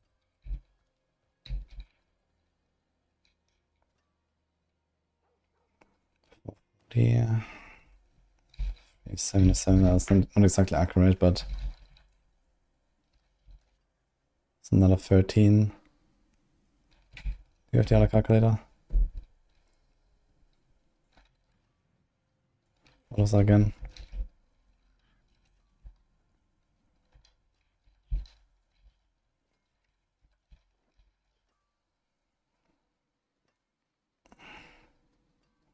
And then we also lose out some small stuff on Paragons. Let's give it like another 5% for the Paragon problems. Yeah, okay, so we lose probably like a third or more of our toughness. And then Shroud still gives us something like in the range of 75% damage. So that's quite a loss. I don't think I want to do it. And the resource gen, but I think that's relatively minor.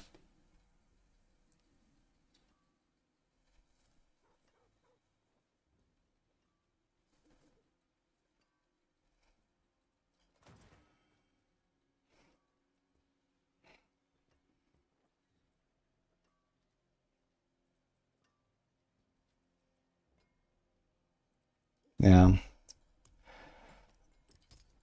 I mean, even with my current setup, I can do 129, and I was gonna say, fuck it. The thing is that they're not counting the clears that come after. So 129 in the challenge is already done, and whoever clears it afterwards will not be able to win anyway, even if I do it faster. So I think we're just gonna say, fuck it. We do the 128, we're number 2, and then I'm free from this.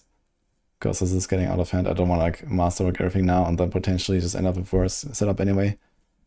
So we have a lot of other plans still.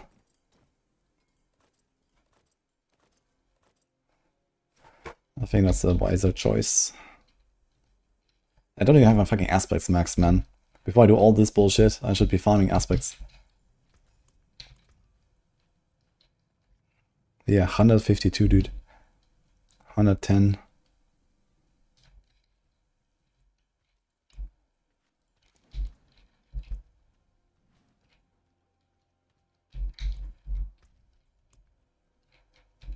Did I mess anything up here?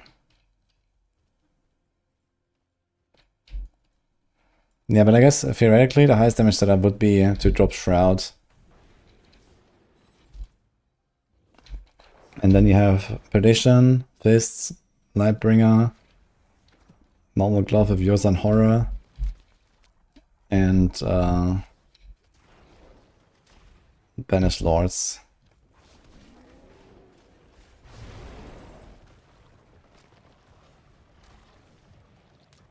So that would be the way.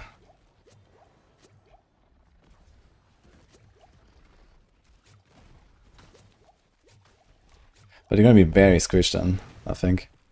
But maybe not. My setup is very tanky. Like I'm near invincible and can probably face tank every single thing from the pit bosses. Which you might not be able to do anymore without a Shroud. But I think that would probably still be fine.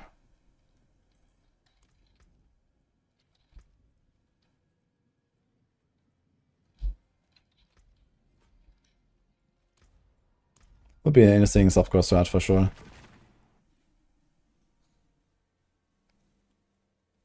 You can put unique effects on different items. No. But you can find them like that. In this season, it's like a seasonal thing. Okay, this could be decent. Let's see.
Not anymore, barrel.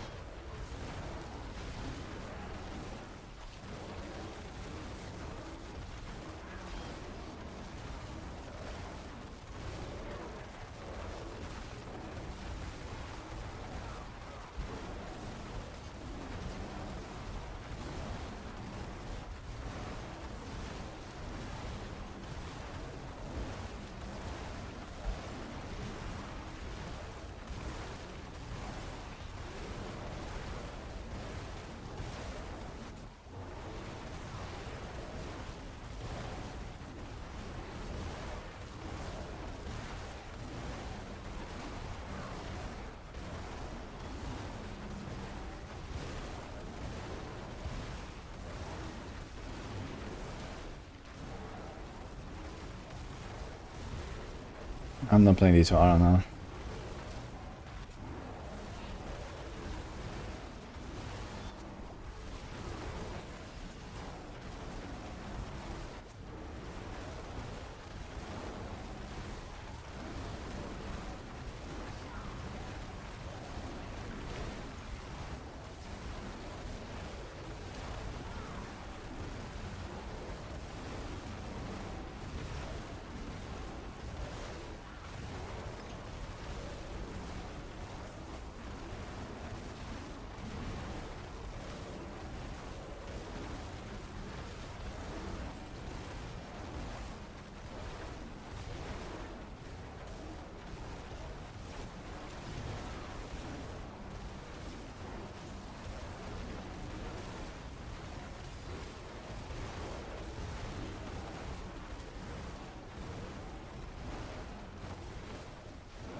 Should maybe run a normal ring over starters.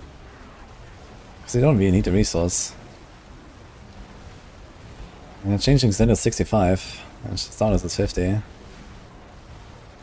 The attack speed, I might cap it anyway. So it's like a will, and we also get a willpower roll. Will.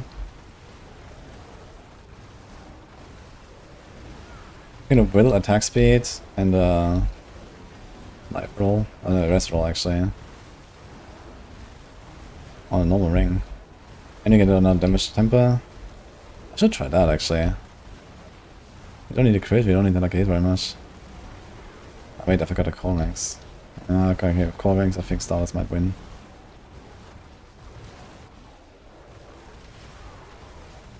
Like 6 ranks, that's probably something like 15% damage. That probably makes mostly up for the difference. A willpower roll is usually like 7%. It's close. I think an all ring could be better, depending on how many ranks I have from other sources. It's just that I might struggle with resource a bit on the non-ad bosses because of the missing resource cost reduction. But we have a GA resource on Rotting Lightbringer. Accidentally.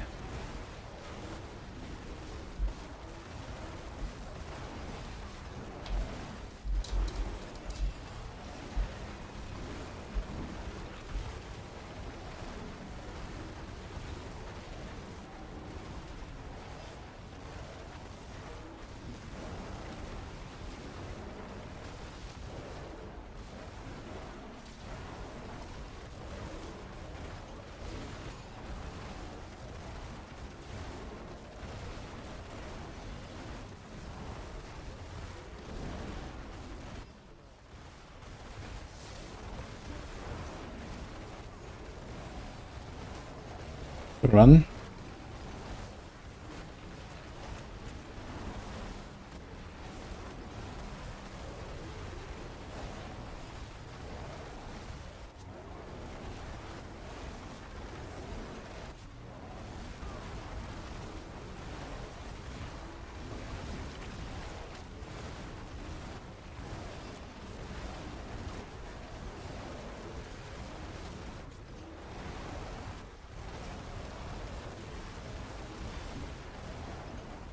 Minutes. Man. Dude.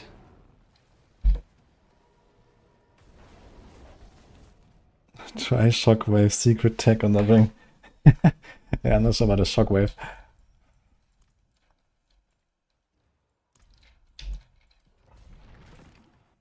That's called the Uncanny Valley. The song.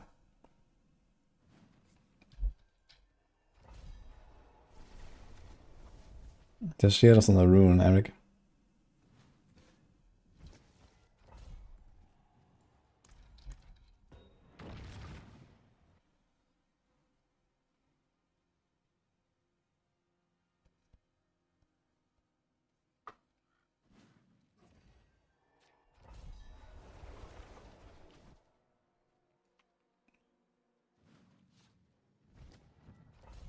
Infernal Hordes is alright, but it's actually better in Chaos Rifts and in Hell Tides and Nightmare Dungeons. And then use the extra warp to boost alts for Chaos items.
No way we're back on D4 for the new season start. How did that happen?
For runes, you want to do harmony, tributes, and their bosses.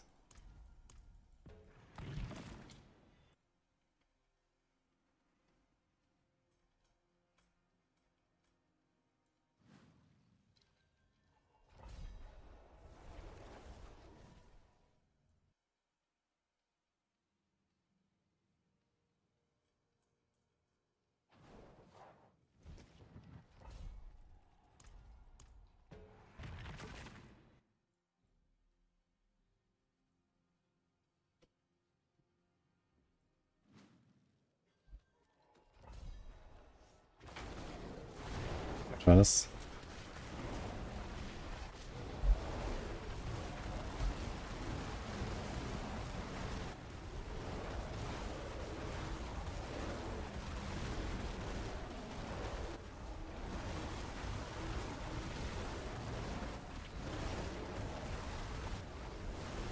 Maybe not.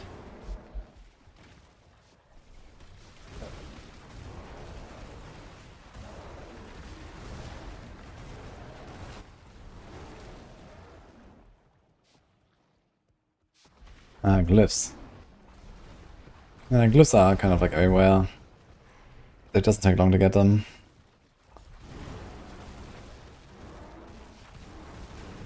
Just wait until you get your first glyph that you care about, and then start running pits, and you're gonna get more. And you can level the first one.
Nice, Robin.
A little progression.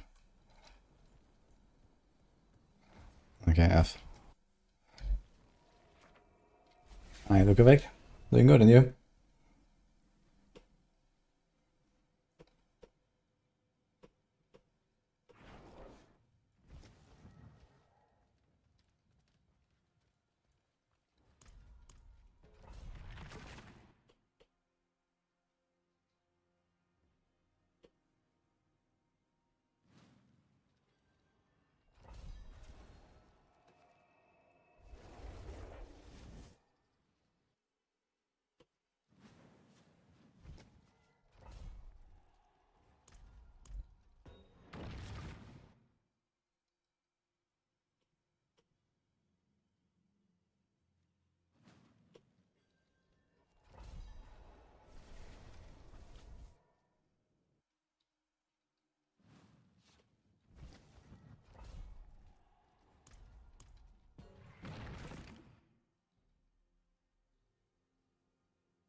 How much do I crit? Oh, I don't know exactly. Somewhere in the hundreds of billions.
Hey, Era of Darkness.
The fucking ghost.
What is a good pit layout?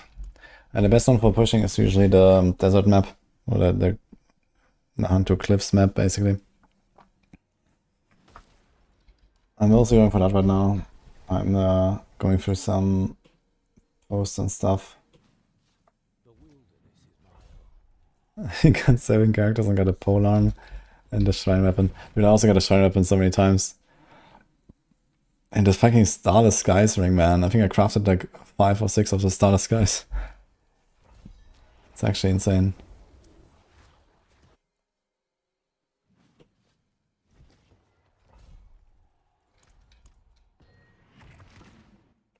I was certainly run out of Bitcoins. It's gonna be close. Wait.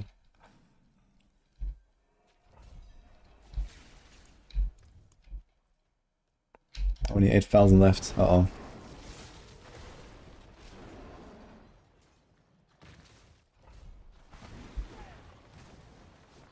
Yeah, we're looking for specific maps. Soul Vanish.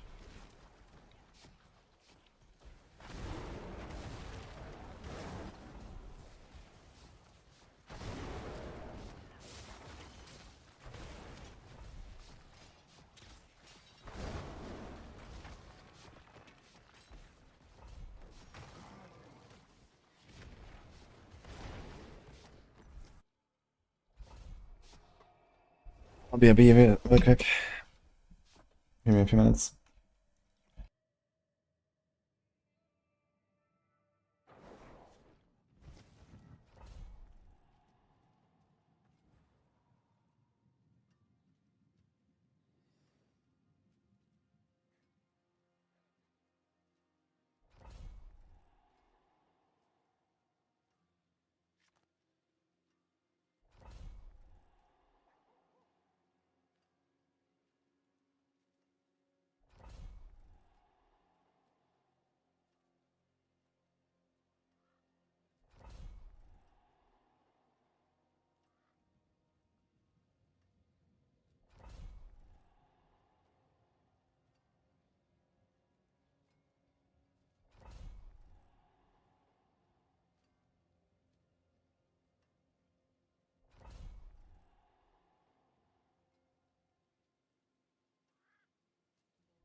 I cannot be in the wilderness.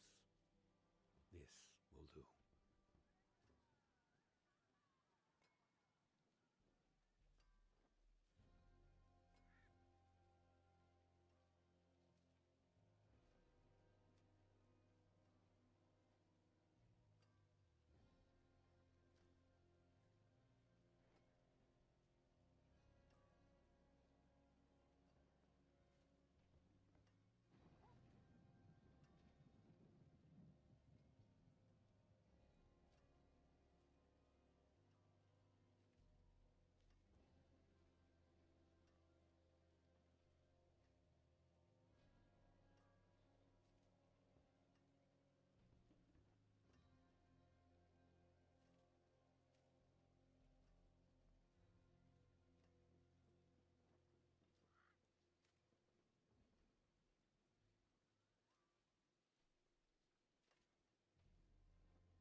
Okay, hello.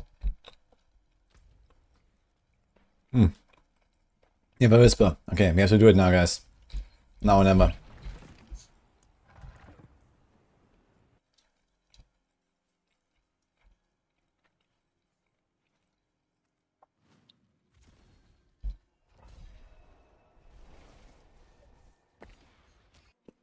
Is one-handed or totem better than two-handed? I would use it for farming, but two-handed for pushing. Two-handed does yield more damage in the end. Thanks to math, mostly.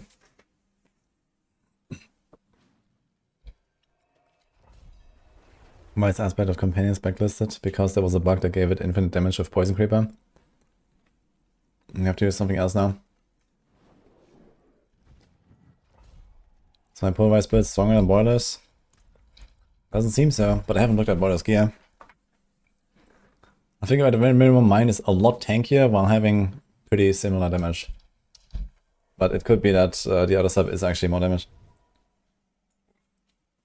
Because he closely failed a 130, and I couldn't do a 130 now, I think. Unless I get some insane run. So it could also just be like missing gear and masterworking and so on, because I haven't been like fully invested in this character, right? It's just 1 out of 3 characters that I have been playing this week. So if I had gone all in on better gear and so on, I would probably catch up.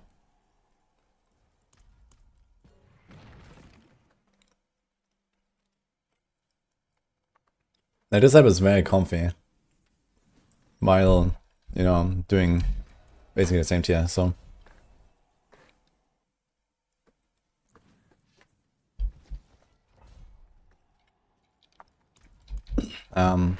My Raven's build had Stampede aspect instead of Wild Rage.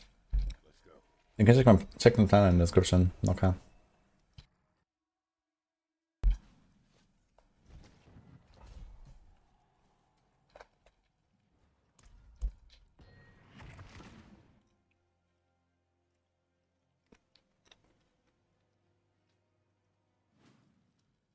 Okay, I just want to get this done now, man. Give me one boss that is not awful.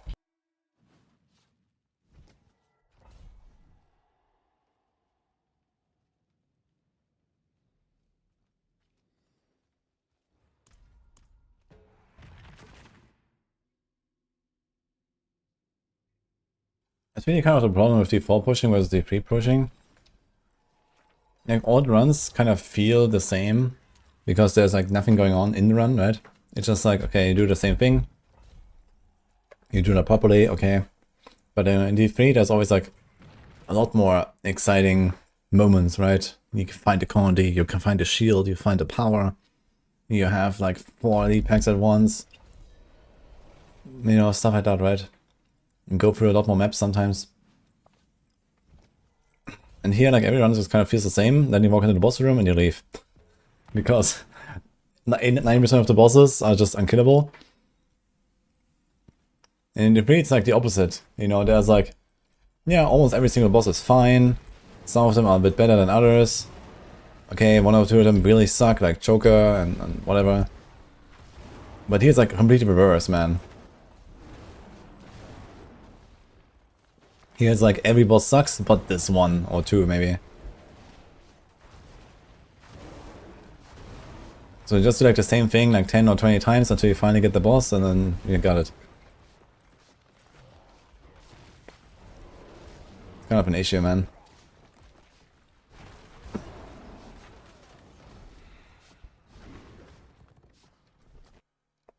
What's up, Shanza?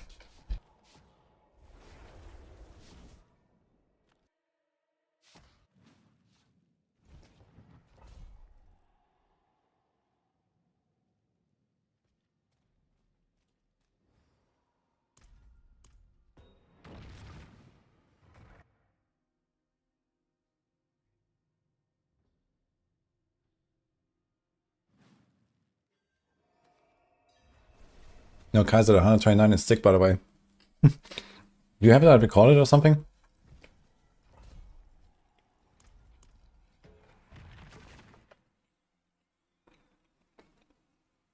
Like, my character can also do 129, but I'll probably have to sit here like another 10 hours or so, and I don't want to do that. I was going to do the fucking 128 now.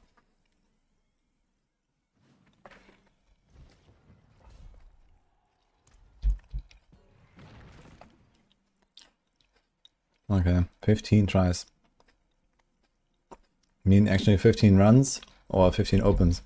Oh. And this is okay to try, let's see. Drowned. Wait, what a second.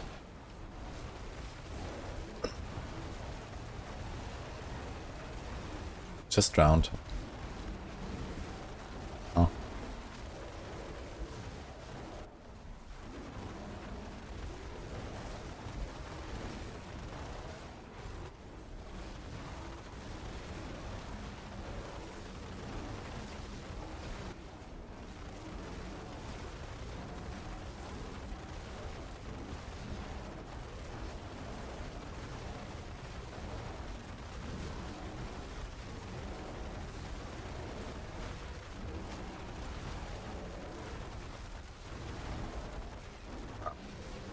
Gems are not dying. Okay, finally. The suppressor is really a problem here.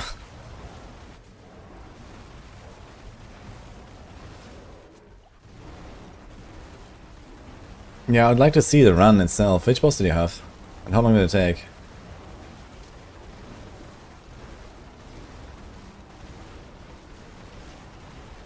That's like the most interesting for me.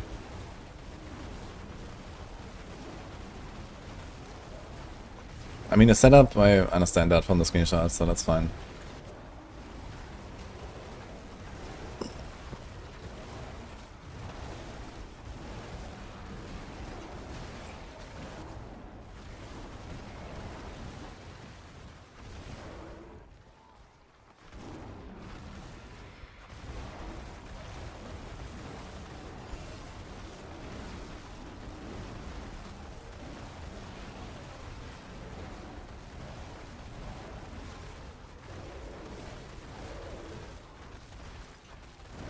Kinda confused.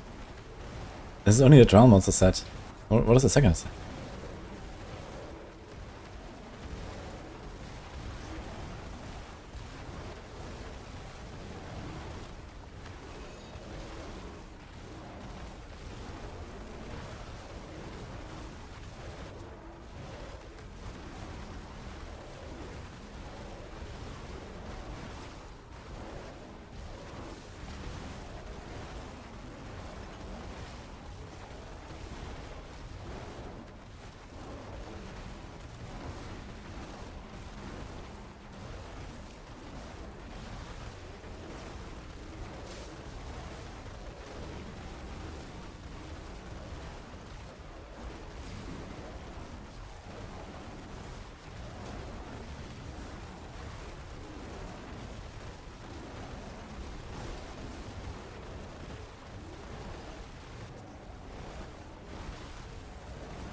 Song is from the midnight.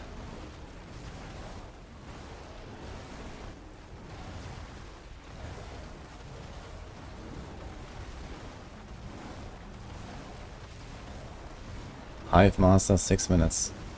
Damn, that is actually fast. I had a Hive Master earlier on 128 and I could not kill it at 6 minutes. So you have some damage, man.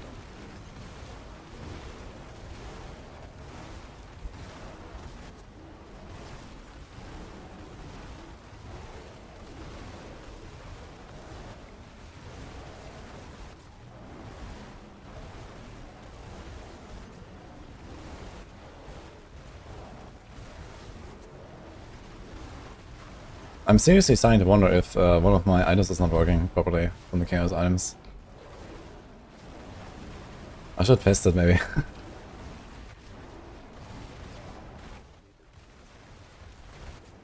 Because the Marv kind of checks out, I feel, but then you say you do 6 minutes Hive Master, which is insane, on 129.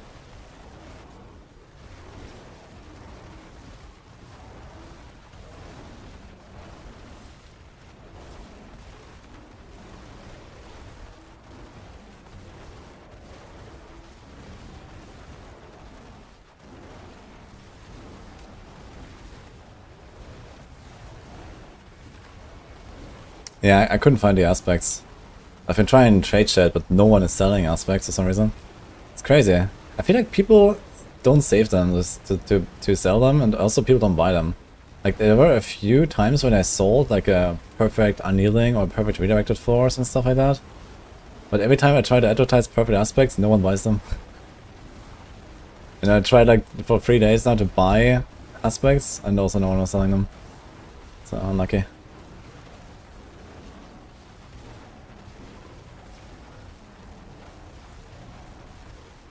We played only Druid, yeah. Yeah, I mean, if I had done only Druid, I probably would have had my aspects as well. But I did like 3 characters now, so that's a bit much. If it's just like farm ravens all day long, then sure. We're gonna be fine. But I wanted to do some other stuff.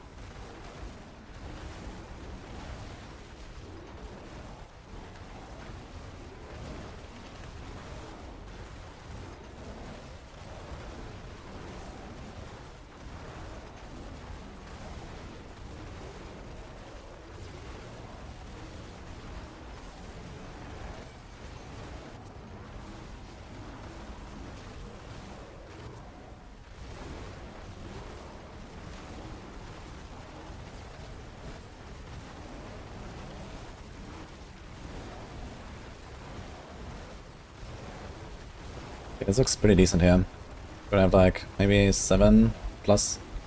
So if you get a decent boss, we got this. Like you fired it.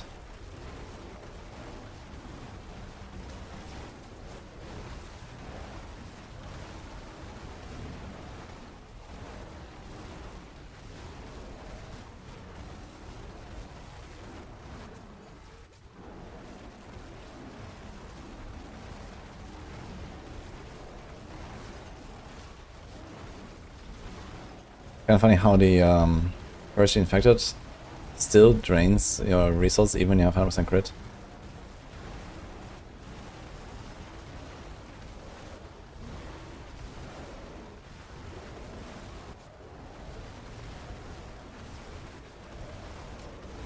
Come on.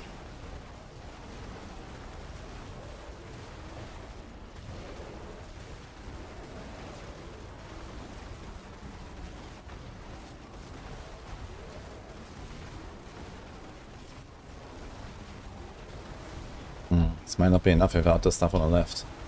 But we just have to hope it is.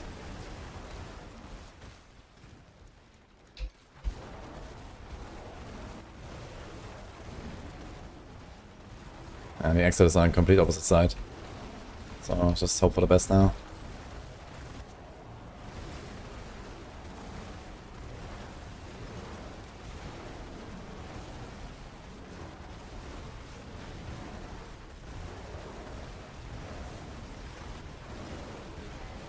Okay.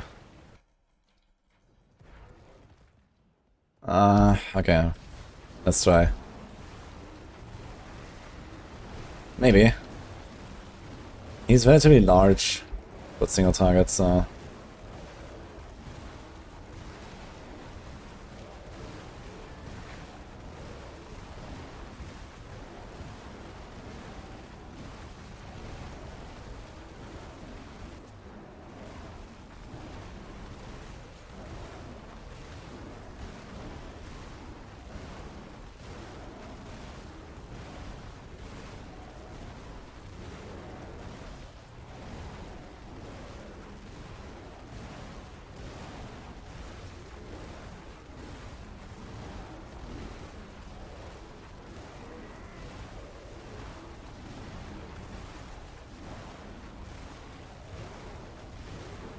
Nah, this doesn't seem good. Don't think it's enough time.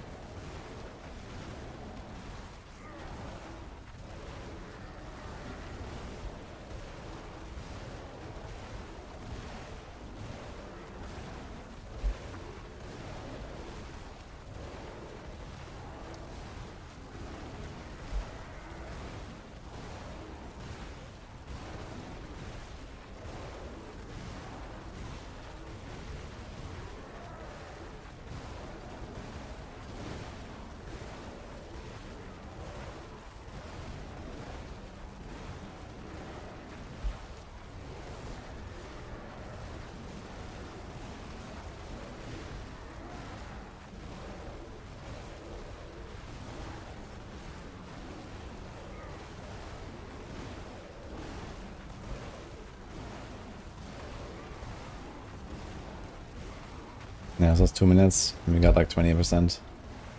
This ogre. Even with Quacksbox now, I'm not gonna get enough.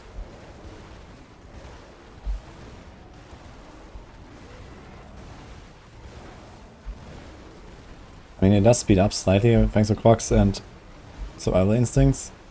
But I don't think more than 30% or so.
But it's also 4 minutes now. And we're like some 10-minute kill or so. Oof.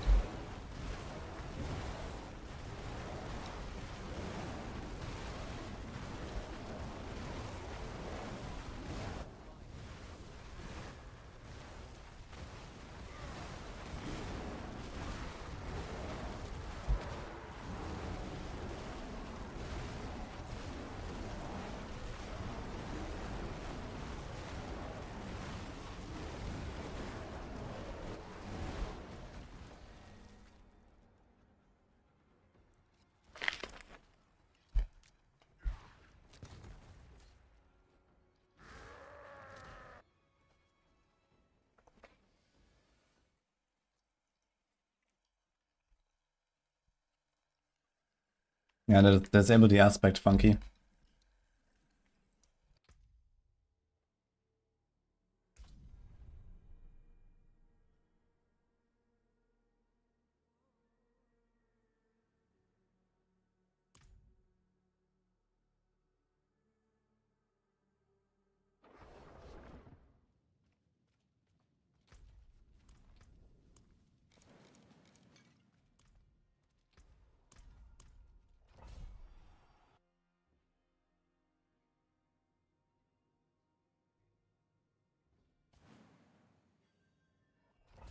Are you drunk or something, Herbert?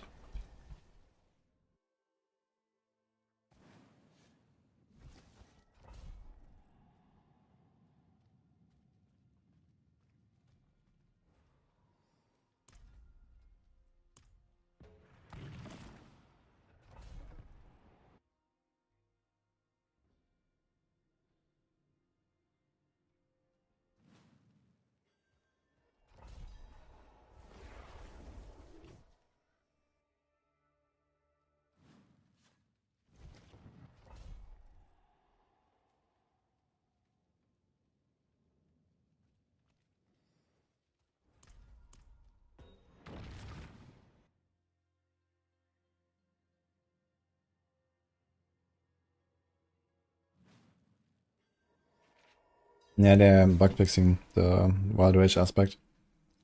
They're not really nerfing anything. Usually you do like patch 1 and 2 weeks in, and then leave it for the rest. So you're probably gonna see like some buffs to like underperforming builds and so on. Although those will be hard to find this season. Everything is OP.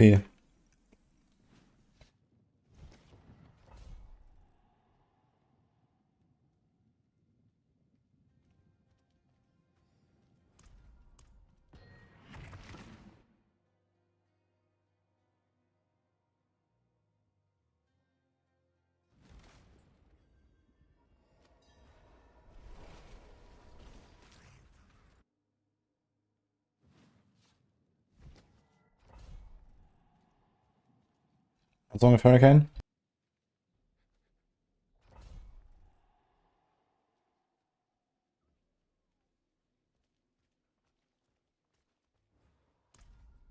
Is Heartseeker stronger than Death Trap?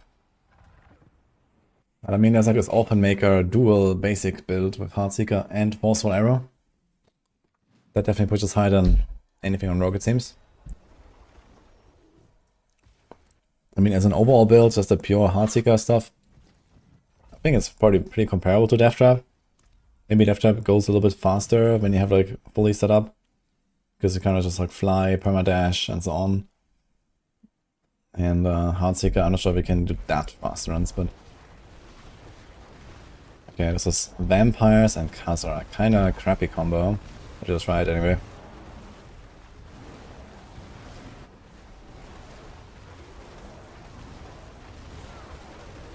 Wonderful start of Suppressor pack as well.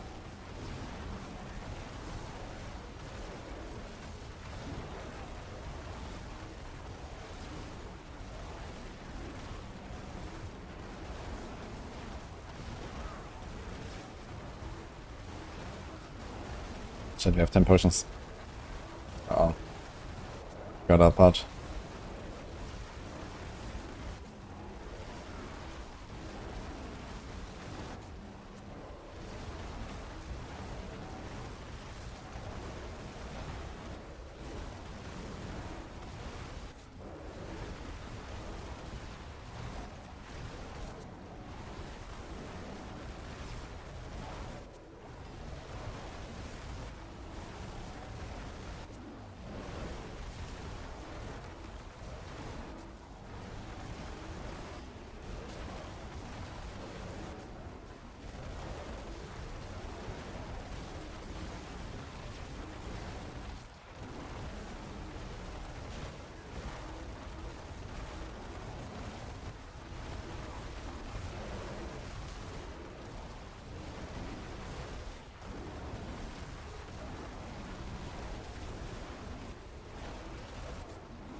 Kinda crappy, it seems.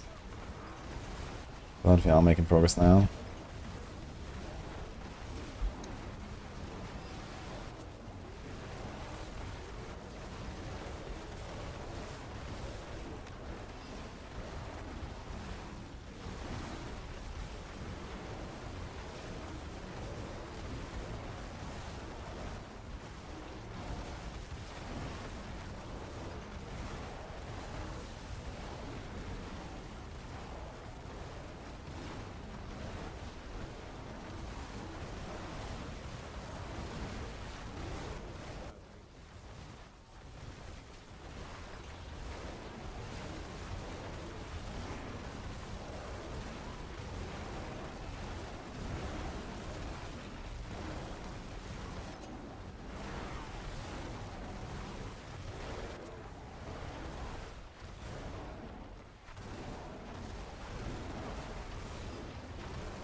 Hi, Emma.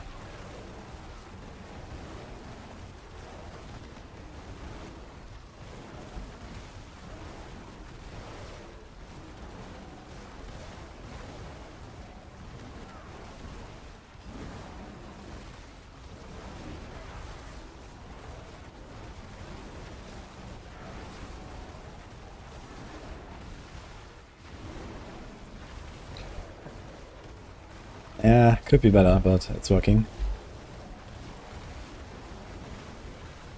Unfortunately, I'm spawning no bosses that I want. Out of like 15 spawns or something at this point.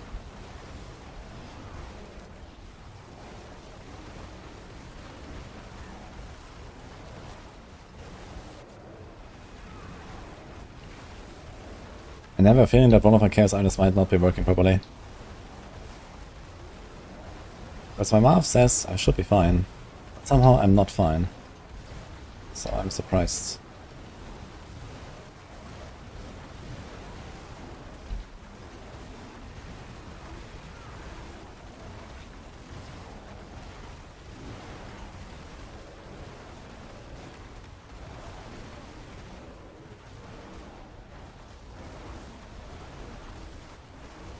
I didn't see that actually, ever.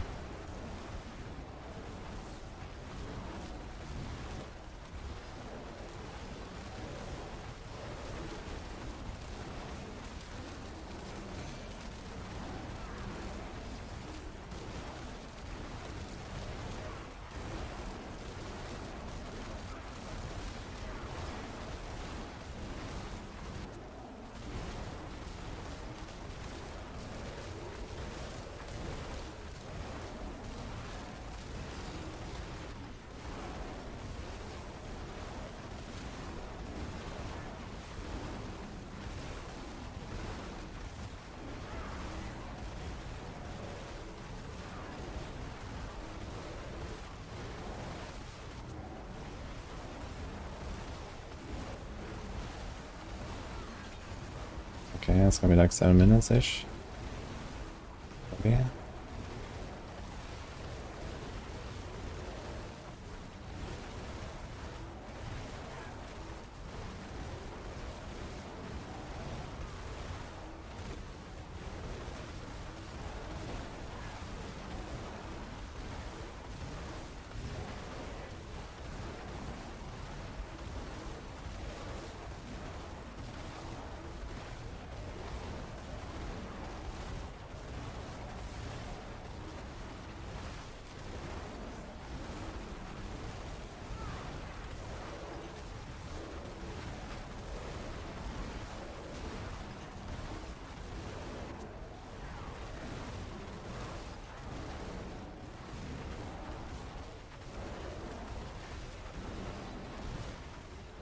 No.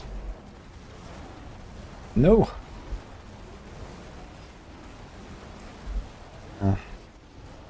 But I ran out of grizzly now, holy.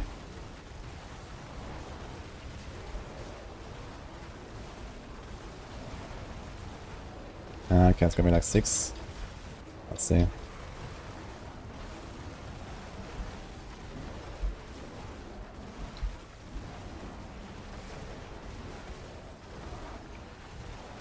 Oh, not enough. Bamboozled.